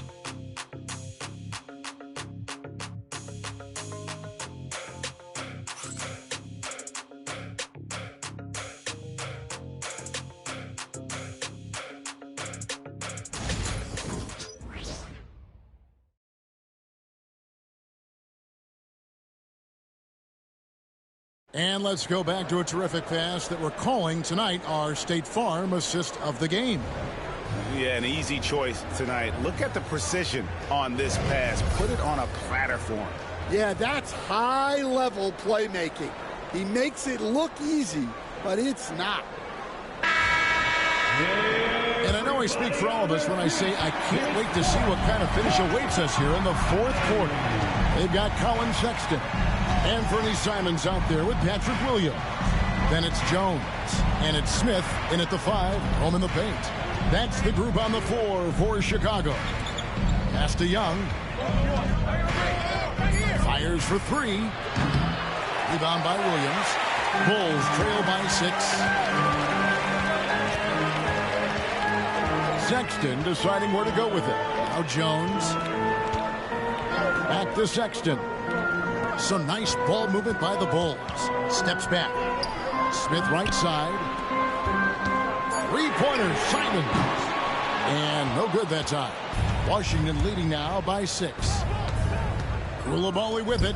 Jones covering. That one goes. Count it. Nice job capitalizing down there. Young good at probing inside and finding some space. Outside, Simon. Pulled the shot a little up, but the bounce goes his way. He's got 24. Playing from behind right here. Not easy, but he is answering the bell. Well, consistent scoring is a good foundation for a comeback. They can't be wasting possessions now. And Riley gets it to go. Yeah, I'd call this ideal scoring distance. It's almost too easy. Smith with a screen on Young. Here's Jones. And foul on the shot, so he'll get a chance at the line. It's going to be on Trae Young. Well, defensively, you have to be careful about fouling Jones. He's a high percentage Trae Jones. Take a break. Taking 2 shots. 2 shots.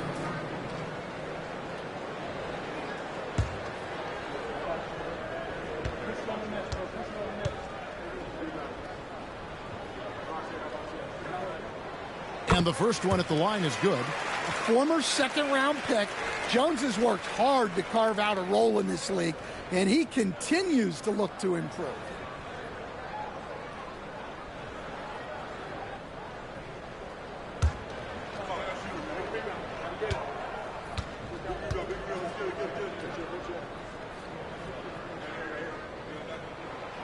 No good on the second free throw.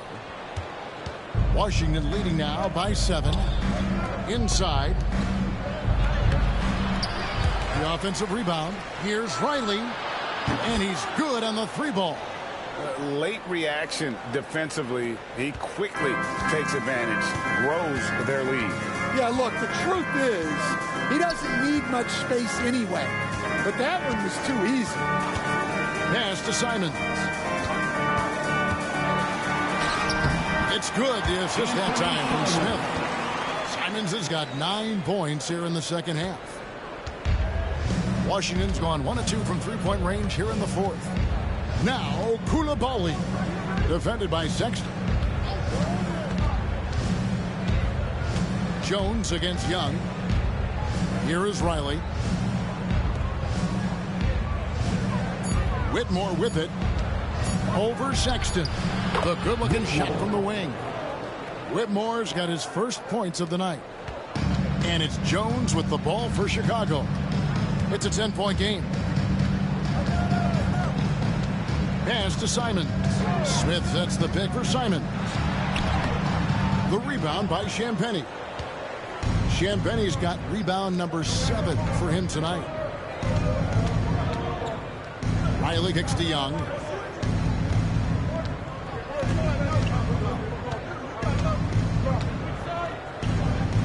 And the rejection by Smith. And he gets it back. And it's Whitmore missing. Bulls have gone 2 of 4 from the field since we started the final quarter of play. Jones finds Simons. Sinks the three-pointer. Simons has got 7 points for the quarter. That gives him his second 3 of the half with 3 total for the game. Young passes to Riley.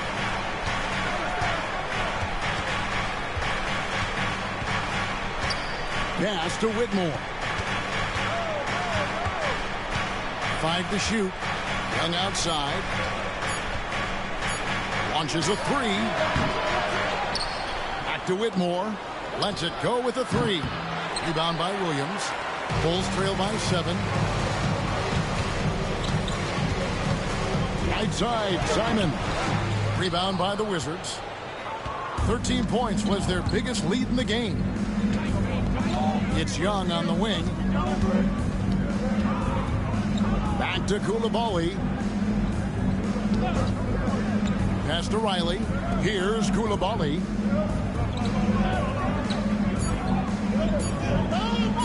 Fires away from way outside. That one, no good.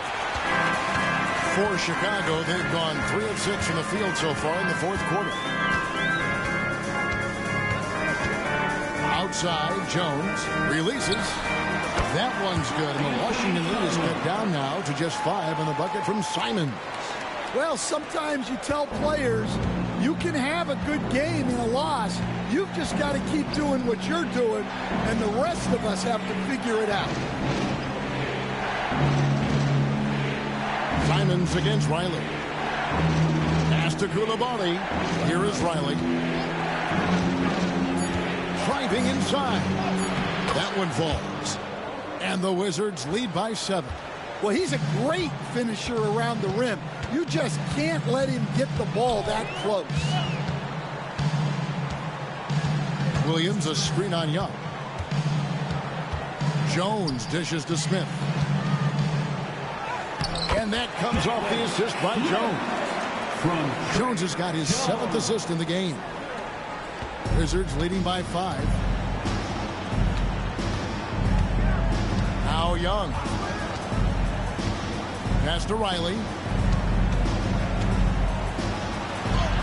Scored the bucket. He's made 5 so far, shooting a very clean 5 of 7. Look, if I'm one of his teammates, I just keep getting him the ball. He has been lights out. And here's Sexton. 3-pointers, Simon. And it's Whitmore with the rebound. Another rebound hauled in. They're hitting the glass with a lot of passion. Here's Koulibaly, defended by Sexton. Back to Koulibaly. Down to 5 on the shot clock. Puts up a 3. Here's Champagne. Chicago grabs the miss. Smith's got rebound number 10 tonight with that last one. You know what? They're winning, though, despite the fact that he has just been really off. Here's Whitmore, defended by Sexton. Here's Young. Young on the follow. Young's got 20. Oh, smooth. Guys, very good job getting himself in close enough that he could just tip it back in. Well said. Those kind of plays in the offensive glass can tell the story sometimes, can't they? Here's Jones. Uses the glass to finish the layup. And that pick takes the D totally out of the equation. Yeah, you've got to lock and trail hard. You can't allow him a clean look from that. And it's Brian Keefe calling timeout here. Wants to make sure everybody's coordinated and intent. It's time for your Chicago.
So Chicago ends up going with the new group.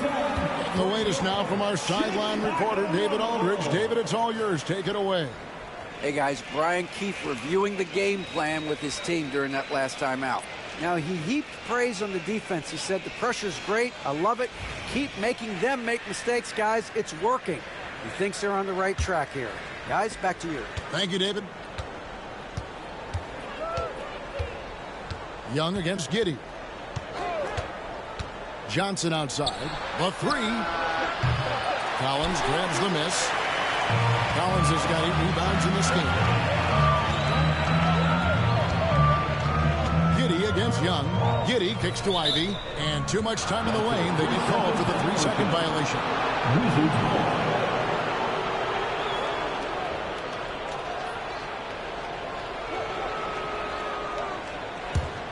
Wizards leading by 7. Johnson outside.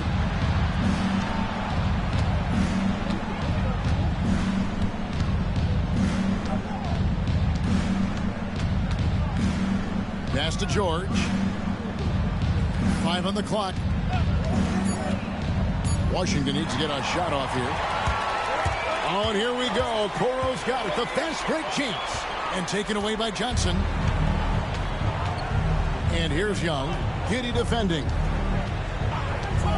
A 3-ball. Young, no good. I can't believe he missed that 3. Regardless, that's not a shot the defense should be given. Ivy with it. Now defended by Song. Here's Davis. The Wizards with another miss. Bulls trail by 7. Here's Ivy. Misses off the left iron. The Wizards shooting it pretty well, close to 50%. Johnson, the pass to Young. Loads it up for Davis. Throws down the alley-oop slam. And really with the off-the-charts explosiveness, Davis just punishes opponents on those alley-oops. Pass to Buzelis. Coro with it, defended by George. Here's Ivy. It's deflected. And they continue to control the glass. Left side, George. Back to Davis. Now Young. Takes it from 10. Shot is good off the back rim and in. And now an 11-point Wizards lead. And guys, let's get your take on the hustle stats for the Wizards. Well, their shot blocking, the defensive effort level has been great. You got to love that intensity. And another thing, guys, they dominated on fast breaks tonight, outrunning their opponent the entire game. And the timeout called here by Billy Donovan. There was no hesitating. He wants to talk to the team right now. It's dance camp time. Get ready to dance like everybody's watching.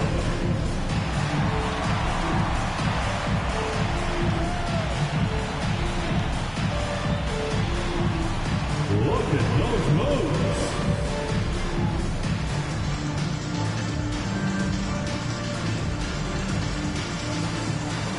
No, thank you.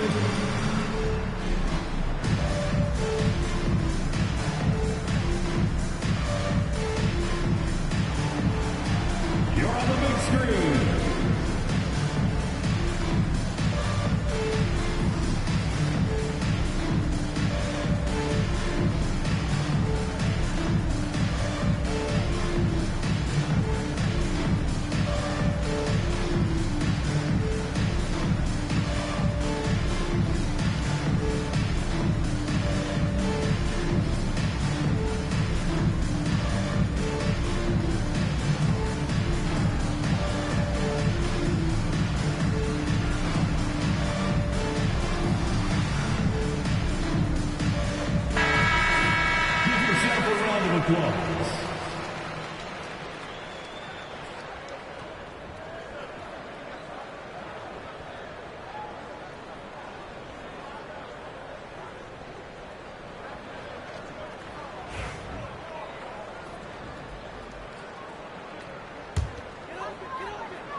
Wizards on D. Tipped away. Giddy kicks to Ivy. Collins, a screen on Young. Outside Collins. A three-pointer, no good. And so it's Johnson who brings the ball up for Washington. They lead by 11. Song hits the bucket. I love that they're continuing to attack despite being up big. Yeah, they're being absolutely relentless. Building this lead in every way possible. Here's Giddy. That's his 6th field goal today. And that makes him now 6 for 11. And how about the body control? Giddy refusing to let the defense alter that shot. Young drives in. The shot's good on the assist by Johnson. Johnson's got 3 assists tonight. And Matador defense, that's one of the easiest shots he is ever going to see. An unorganized defense like that is not going to help them close this deficit. There's the drive. Here's Collins, and it's out of bounds. The Wizards will take it the other way. You gotta love strong defense, especially when it comes in the form of harsh rejections. Wow.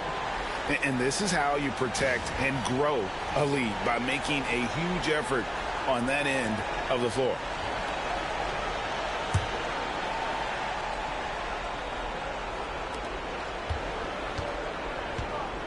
They can burn some clock if they want to. And get a little breather as well. Ivy against Johnson.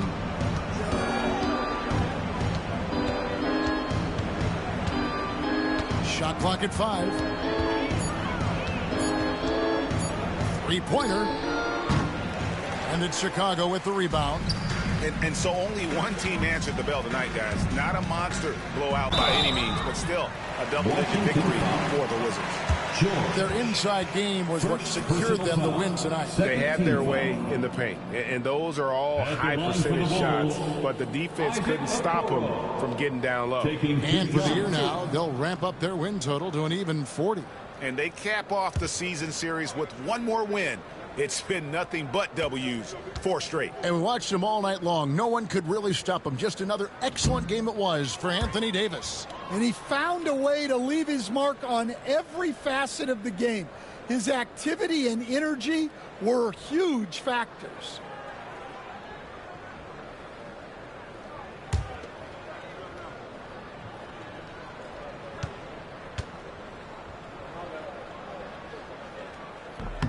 And he sinks the second. Every point matters in a game like this. We should remember that in this free throw when it's all said and done. Young passes to Davis. George with the ball. Back to Davis. George sets a screen for Davis. And he banks in the layup. Davis has got the lead up to 14 now for the Wizards. They just blocked out the noise, kept on grinding, and this is their reward. It is always a special feeling winning on the road. The degree of difficulty adding to that sense of accomplishment. And he just kept working, felt the whistle coming and able to finish the play. Josh Giddey. Shooting 2.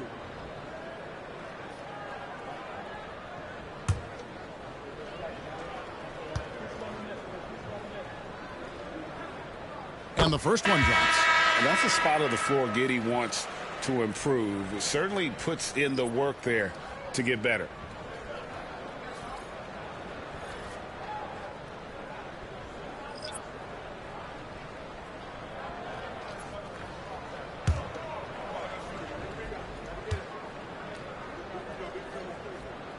And both free throws good for Giddey. This game looks like they've got it just about wrapped up. Yeah, just got to work that clock and take care of the ball. Shot and game clock separated by 5. The Wizards working the ball around now. Outside, Sexton.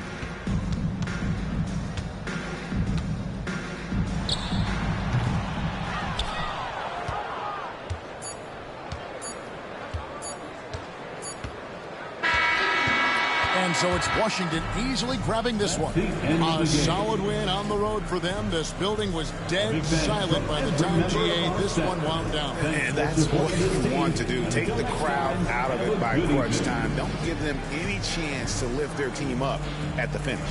And now we'll go to David Aldridge, who's standing by with our player of the game. Take it away, David. Thanks very much. AD, efficient night offensively. What got you going there? I got in the gym yesterday and just played some one-on-one. Get back in the rhythm, get some game shots, and it helped me out tonight. That's it. You know, I just try to stay with it. I'm confident in my game, confident in everything that I do, every shot that I take, and tonight it went in. Yeah, you were rolling, man. Congrats on the win. Back to you guys. Much appreciated, David. Well, folks, that's going to do it for now. So, for Greg Anthony, Stan Van Gundy, and our reporter, David Aldridge, this is Kevin Harlan saying thank you for watching. Hope you've enjoyed this presentation of the NBA on 2K Sports. And now our player of the game, Anthony Davis.